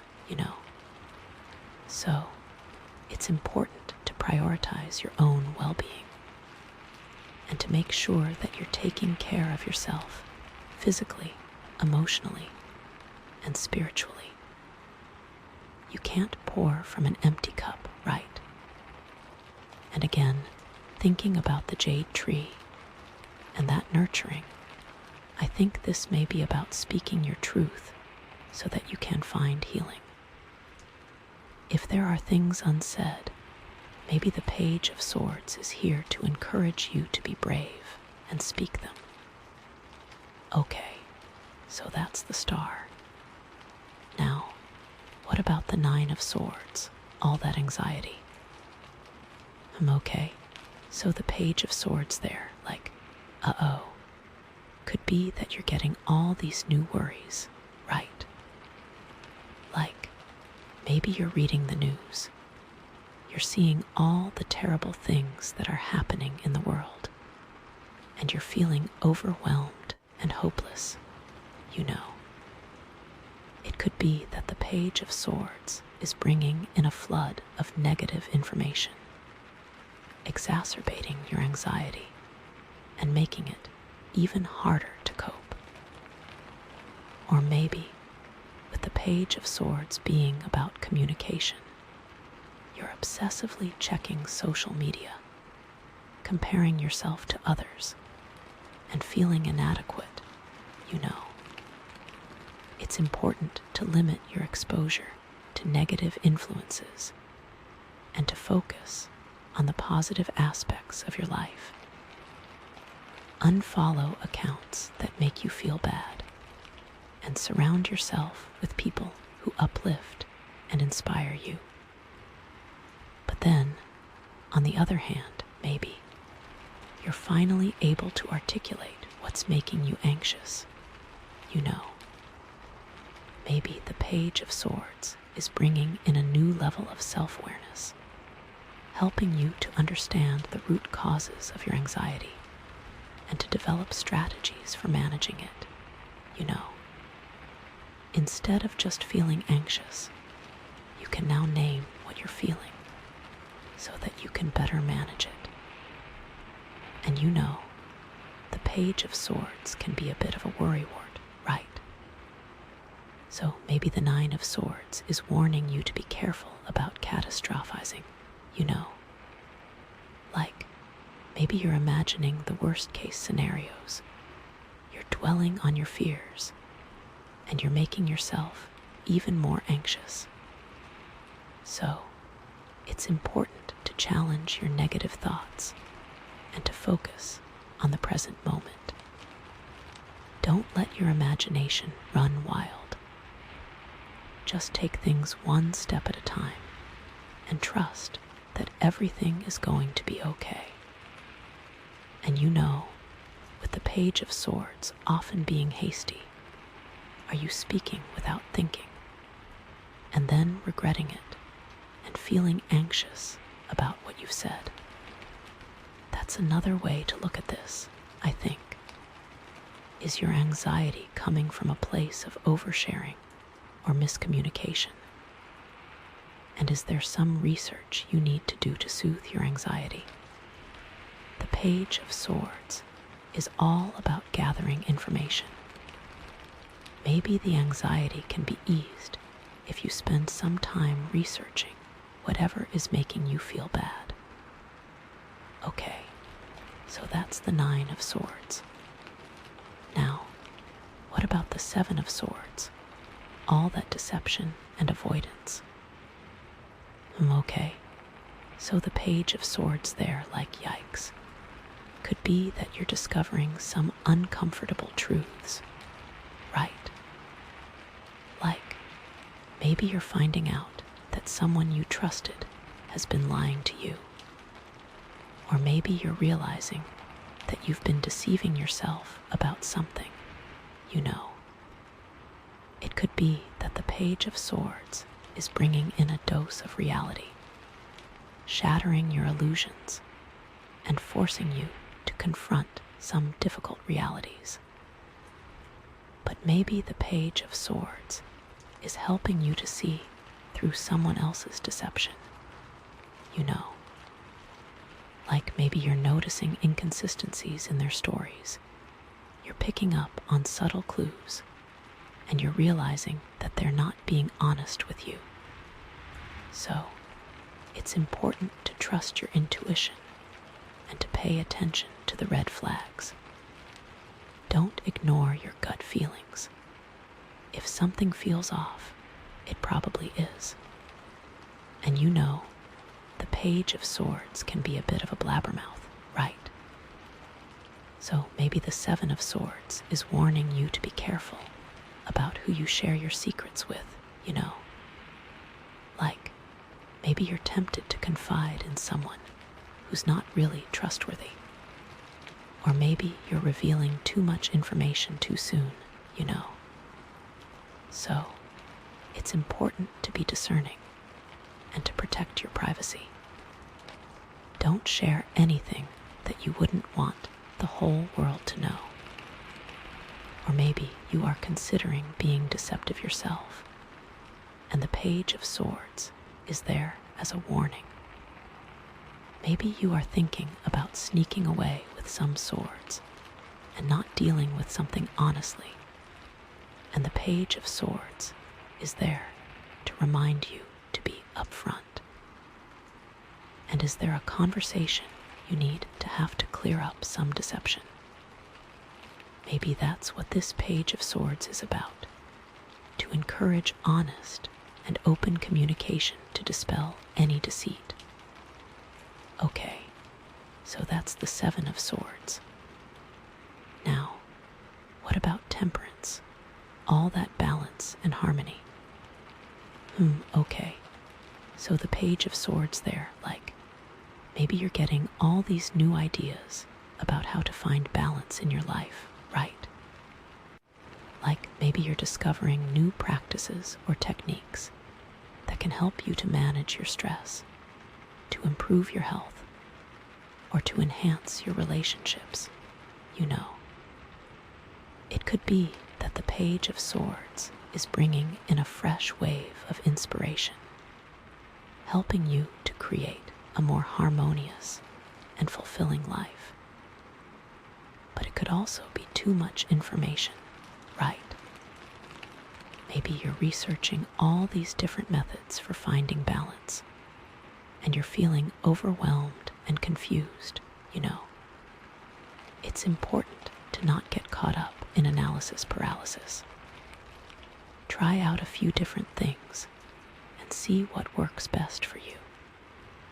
There's no one-size-fits-all solution. And again, that Page of Swords being hasty.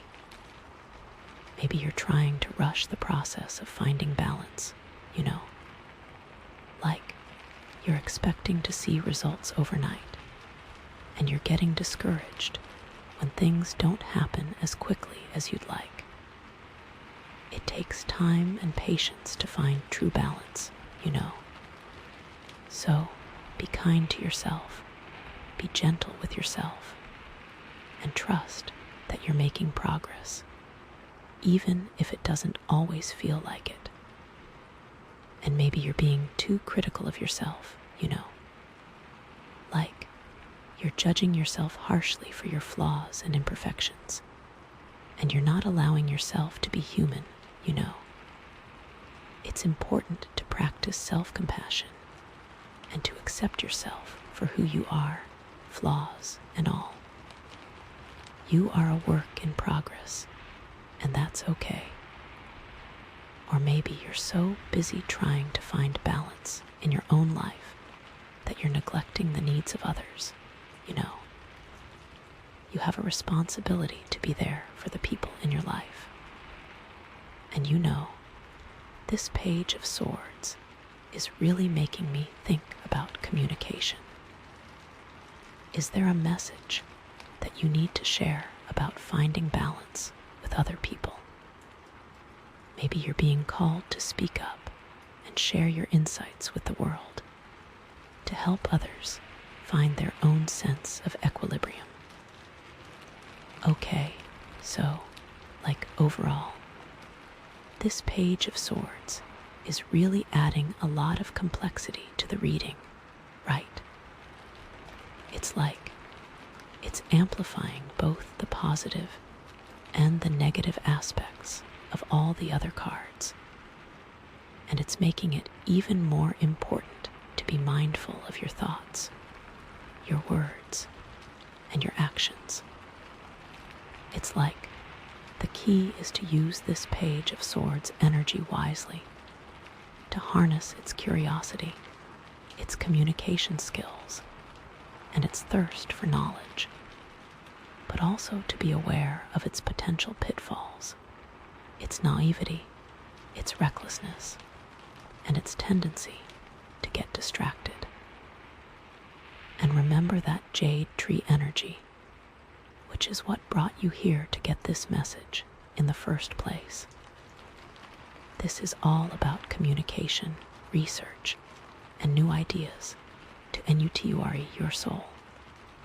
So, embrace this new energy and let it guide you on your journey. And now I'm so curious to see what the next card is going to be. After all of this, what's the final message that the universe wants to share? What's the next step on this path of wish fulfillment? Celebration, hope, healing, balance, and self-discovery. I can hardly wait to find out. Okay, so after all that, the Page of Swords, and now, finally, we have the world. Oh my gosh, that feels so good, doesn't it? After everything we've been through in this reading, all the ups and downs, all the twists and turns, to arrive at the world feels like coming home, you know. It's like finally you've completed the cycle. You've learned the lessons. You've integrated all the different parts of yourself, and you're ready to step into your full potential. It's like you did it.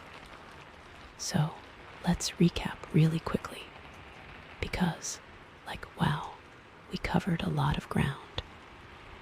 So first we had the Nine of Cups, right? That wish fulfillment, that feeling of finally getting what you want. And then we had the Four of Wands, all that celebration, that sense of community and belonging. And then we had the Star, that hope and healing, that feeling of finding your inner light after the storm. But then, here comes the Nine of Swords, that anxiety, those sleepless nights, those racing thoughts. And then, even more complicated, we get the Seven of Swords, that deception, that avoidance, that feeling of not being totally honest with yourself. Then, thankfully, Temperance shows up, all about balance, harmony, and finding that sweet spot in the middle. And then finally, the Page of Swords, with all those new ideas, all that communication, all that potential for both good and bad. And now, here we are at the world. Wow. So, what does the world mean in the context of all that? Well, first and foremost, it means completion, right? It means you've reached the end of a cycle. You've finished a chapter in your life, and you're ready to move on to the next one. It's like you've climbed the mountain, you've reached the summit, and now you can see the whole world stretched out before you. It's a moment of triumph, of accomplishment, and of deep satisfaction. But it's not just about finishing something. It's also about integrating everything you've learned along the way, right? It's about taking all those experiences, all those challenges, all those insights, and weaving them together into a cohesive whole. It's about understanding how all the different pieces of your life fit together, how the good and the bad, the light and the dark, the joy and the sorrow, all contribute to your overall growth and evolution. It's like you're finally seeing the big picture. You're understanding the meaning of it all, and you're feeling a sense of wholeness and integration that you've never felt before. And it's like that jade tree has finally bloomed into its full potential, offering its fruit to the whole world. And it's not just about personal completion. It's also about contributing something to the world, right? It's about taking all that you've learned, all that you've experienced, all that you've become, and using it to make a positive impact on the world around you. It's about sharing your gifts, your talents, your wisdom, and your love with others, and helping to create a better world for everyone. It's like you're not just climbing the mountain for yourself, you're climbing it for everyone, and you're using your vantage point to help others find their own way to the top. And it's important to note that the world isn't just about reaching the end of a cycle. It's also about starting a new one, right? It's not like you've reached some final destination and there's nothing left to do. It's more like you've graduated to a new level. You've unlocked a new set of challenges and opportunities, and you're ready to embark on a new adventure. The world is a card of expansion, of growth, and of unlimited potential. So, what does that look like for you? What does it mean for you to complete this cycle, to integrate all your experiences, and to step into your full potential? Well, that's something that only you can answer, right? But I can give you some ideas, some possibilities to consider. So, thinking about the 9 of Cups and that wish fulfillment, maybe the world is telling you that you finally manifested your dream life, right? You've got everything you ever wanted. You're surrounded by love and abundance, and you're feeling incredibly grateful and fulfilled. But it's not just about enjoying your own good fortune. It's also about sharing it with others, right? It's about using your resources, your influence, and your platform to help those who are less fortunate, to give back to your community, and to make a positive impact on the world. It's about recognizing that you're not just an individual, you're part of a larger whole, and your success is intertwined with the success of others.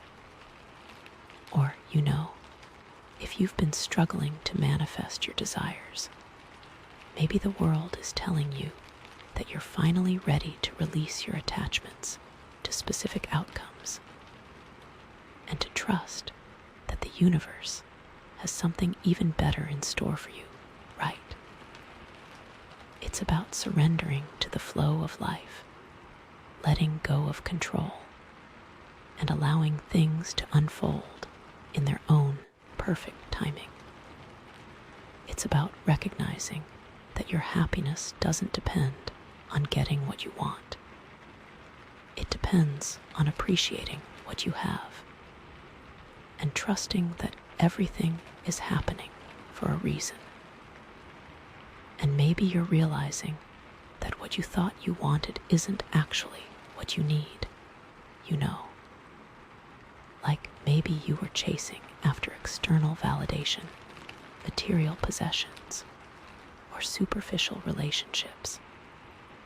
And you're finally realizing that true fulfillment comes from within, from connecting with your soul, and from living in alignment with your values. So you're shifting your focus from the external to the internal, and you're starting to create a life that is more authentic, more meaningful, and more fulfilling. And maybe you're being called to teach others how to manifest their dreams.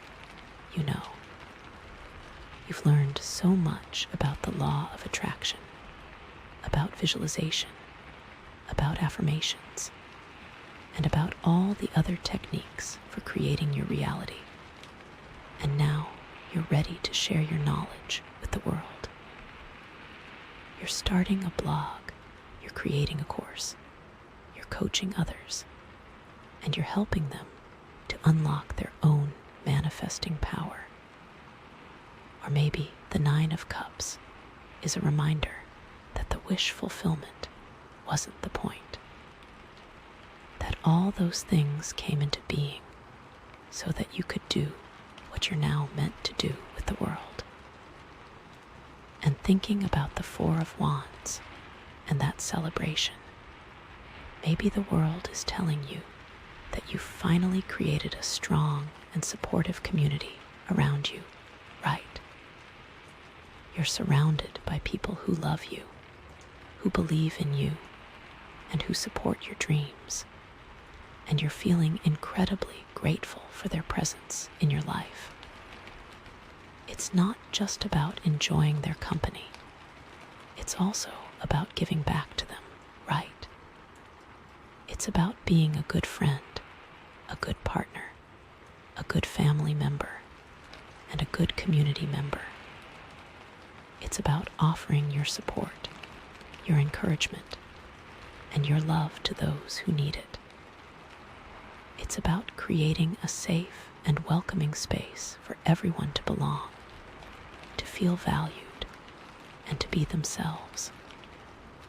Or, if you've been struggling to find your tribe, maybe the world is telling you that you're finally ready to step outside of your comfort zone and to connect with people who are different from you, right? It's about embracing diversity, celebrating individuality, and recognizing that everyone has something unique to offer. It's about finding common ground with others, building bridges across differences, and creating a more inclusive and harmonious world. Maybe you're learning a new language to connect with people from a different culture.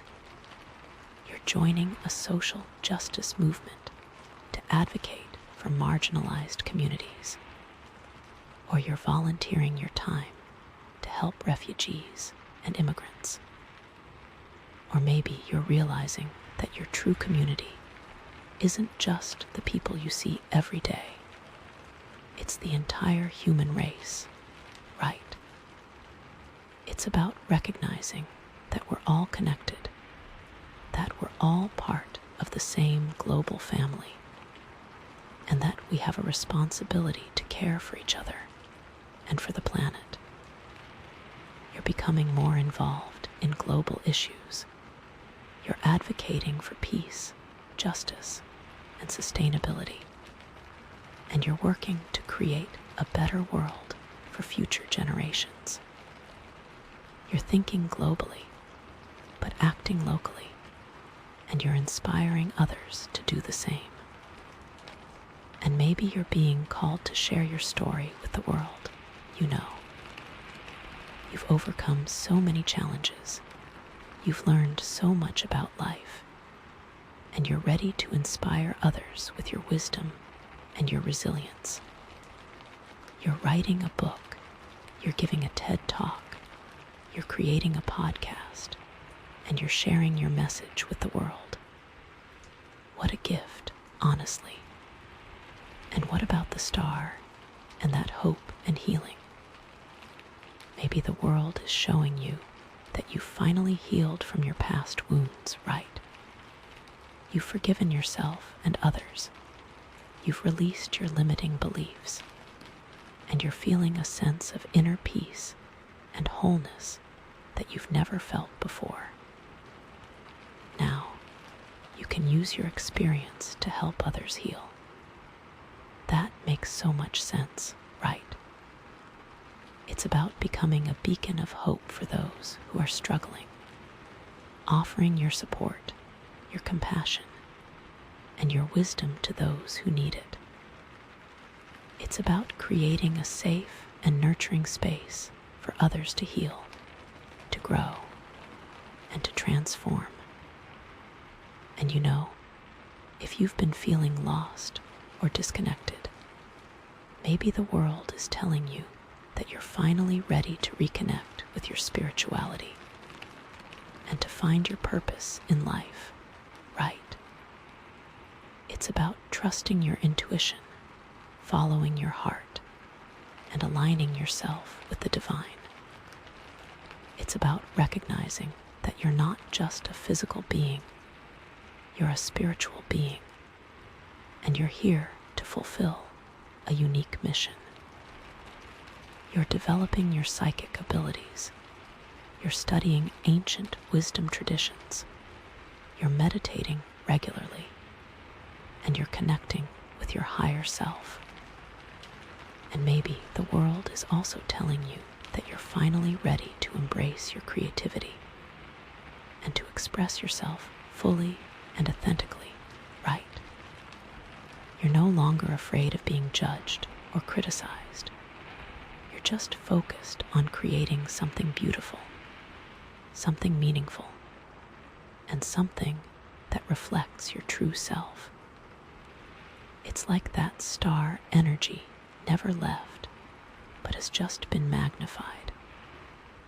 You're painting, you're writing, you're singing, you're dancing, you're designing, you're building, and you're sharing your creations with the world. You're inspiring others to tap into their own creativity and to express themselves in their own unique ways. And maybe the message here is just that you can create beauty in the world, not despite, but because of what you've been through. And with the 9 of Swords and that anxiety, maybe the world is showing that you finally overcome your fears, right?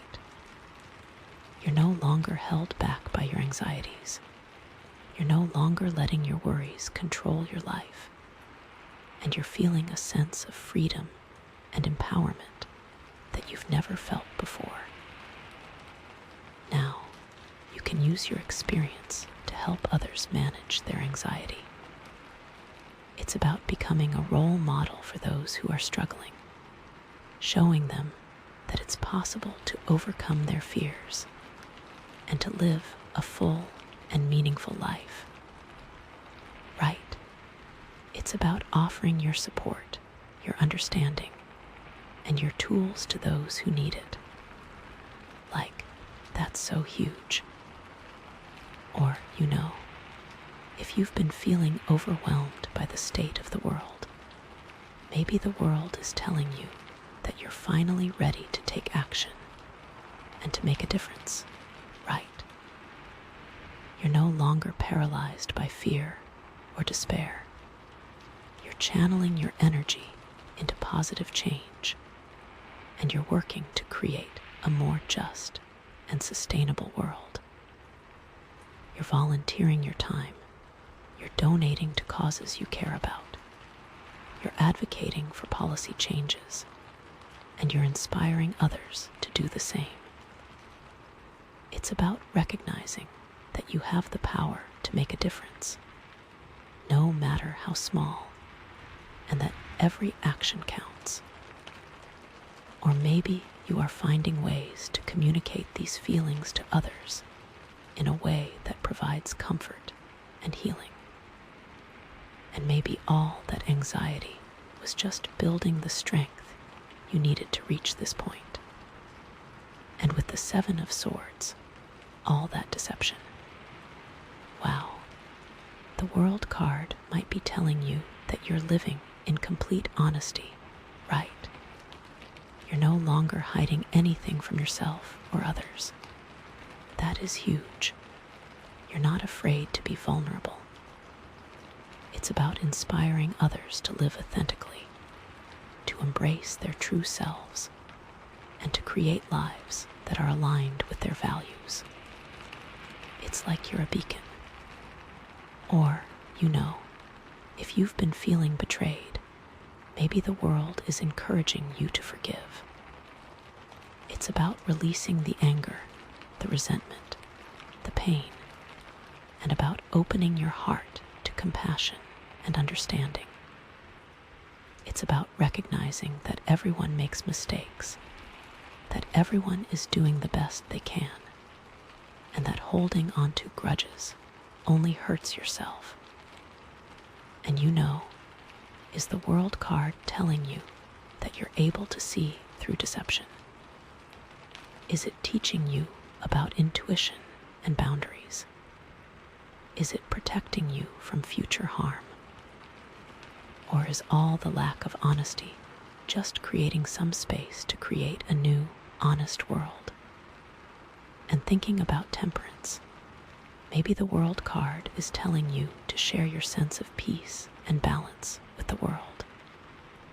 You're creating art, you're teaching meditation, you're building a wellness center, It's about inspiring others to slow down, to breathe, and to connect with their inner wisdom. What a gift. Or maybe the World card is just telling you that your life is in balance and you are exactly where you need to be. And with that Page of Swords, it's like, are you using all that communication to help others reach their World card? Is it about inspiring others to greatness? Is it about building a better world through communication? So yeah, the World is a card of completion, integration, and contribution. And it's showing up to tell you that you're ready to step into your full potential and to make a positive impact on the world around you. This is so cool. And you know, thinking about that jade tree again, all that nurturing energy. The World card is like the ultimate expression of that energy, right? It's about nurturing not just yourself, but the entire world, about creating a world that is more loving, more compassionate, more sustainable, and more just for everyone. And it's about recognizing that you are a part of that world, that you have a role to play, and that your actions matter. And honestly, you have to believe that, you know.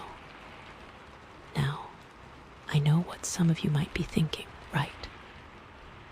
You might be thinking, okay, this all sounds great, but I'm not sure I'm ready for this. I'm not sure I'm worthy of this. I'm not sure I can handle this. And that's totally normal, right? It's scary to step into your full potential. It's scary to put yourself out there. And it's scary to take on big responsibilities. But I want you to know that you are ready. You are worthy. And you can handle it. You've already come so far. You've already overcome so many challenges. And you've already proven yourself to be a capable, resilient, and compassionate human being.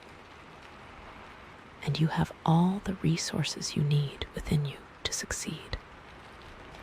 You have your intelligence, your creativity, your intuition, your empathy, your strength, and your love. All of that. And you also have the support of the universe, right? You're not alone on this journey. You have the guidance of your angels, your guides, your ancestors, and your higher self. And you have the love and support of your friends, your family, and your community.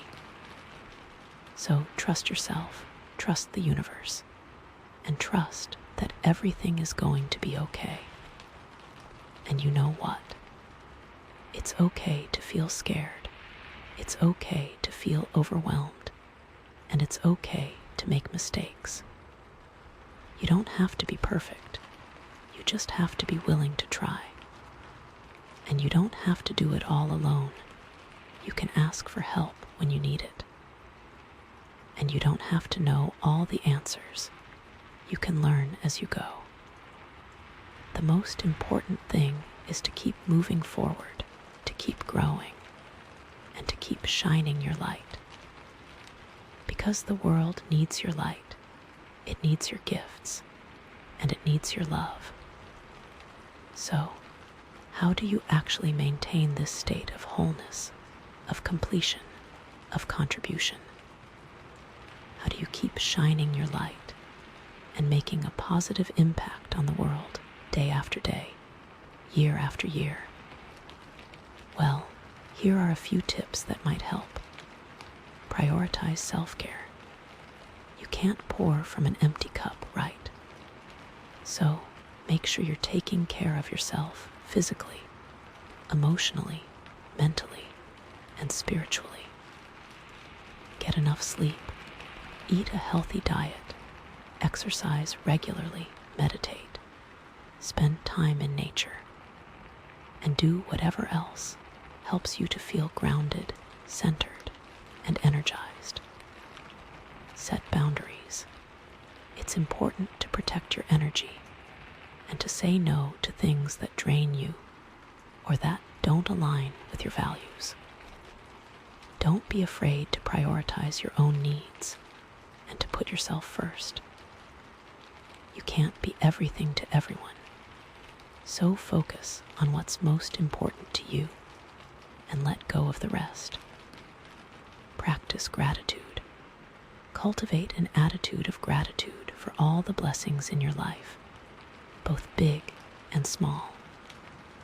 Take time each day to appreciate what you have and to focus on the positive aspects of your experience. Gratitude is a powerful magnet for attracting even more good things into your life. Stay connected. Nurture your relationships with your loved ones and make an effort to connect with them regularly. Surround yourself with people who support you, who encourage you, and who inspire you to be your best self. Human connection is essential for our well-being and for our sense of belonging. Keep learning. Never stop learning and growing. Stay curious, stay open-minded, and stay willing to explore new ideas and new perspectives. Read books, take courses, attend workshops, and engage in conversations with people who challenge your thinking. Lifelong learning is key to staying engaged, inspired, and relevant. Embrace change. The world is constantly changing, and it's important to be adaptable and resilient in the face of those changes. Don't be afraid to step outside of your comfort zone, to try new things, and to embrace new challenges. Change is inevitable, so learn to embrace it and to see it as an opportunity for growth and transformation. Live in alignment with your values. Identify your core values and make sure that your actions are aligned with those values. Live with integrity, honesty, and authenticity. Let your values guide your decisions and your behavior. When you live in alignment with your values, you feel a sense of purpose, meaning, and fulfillment. Serve others. Find ways to give back to your community and to make a positive impact on the world. Volunteer your time. Donate to causes you care about. Advocate for social justice. And be kind to everyone you meet. Service to others is a powerful way to connect with your own humanity and to create a better world for everyone. Stay present. Practice mindfulness and learn to be fully present in the moment. Don't dwell on the past. Don't worry about the future. Just focus on what's happening right now. Pay attention to your senses, your breath, and your thoughts without judgment. Mindfulness helps you to appreciate the beauty of the present moment and to reduce stress and anxiety. Trust your intuition.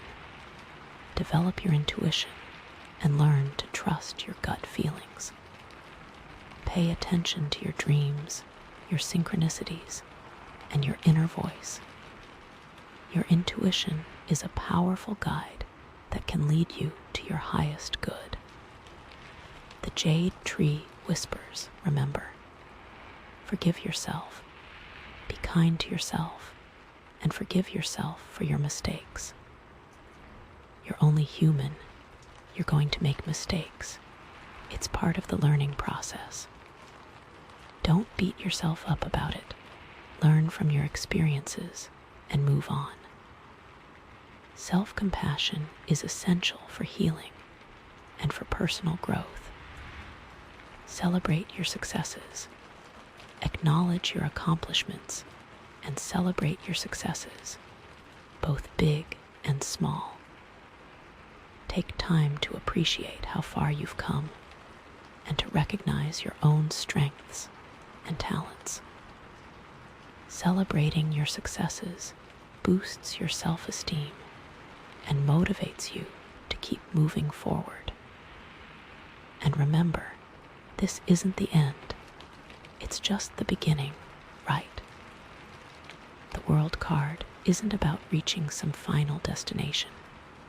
It's about embarking on a new adventure, a new cycle, a new level of growth and expansion. So, embrace the journey, embrace the unknown, and embrace all the possibilities that lie ahead. You have so much to offer the world, and I can't wait to see what you do with it. Oh my gosh, this is so exciting. So yeah, the world is a beautiful card, and it's a fitting end to this reading. It's a reminder that you're ready to step into your full potential and to make a positive impact on the world. So trust yourself, trust the universe, and go out there and shine your light. You got this. You really, really do. Thank you so much for letting me share this reading with you. I have loved every moment, and I am so grateful for all the wonderful things coming your way.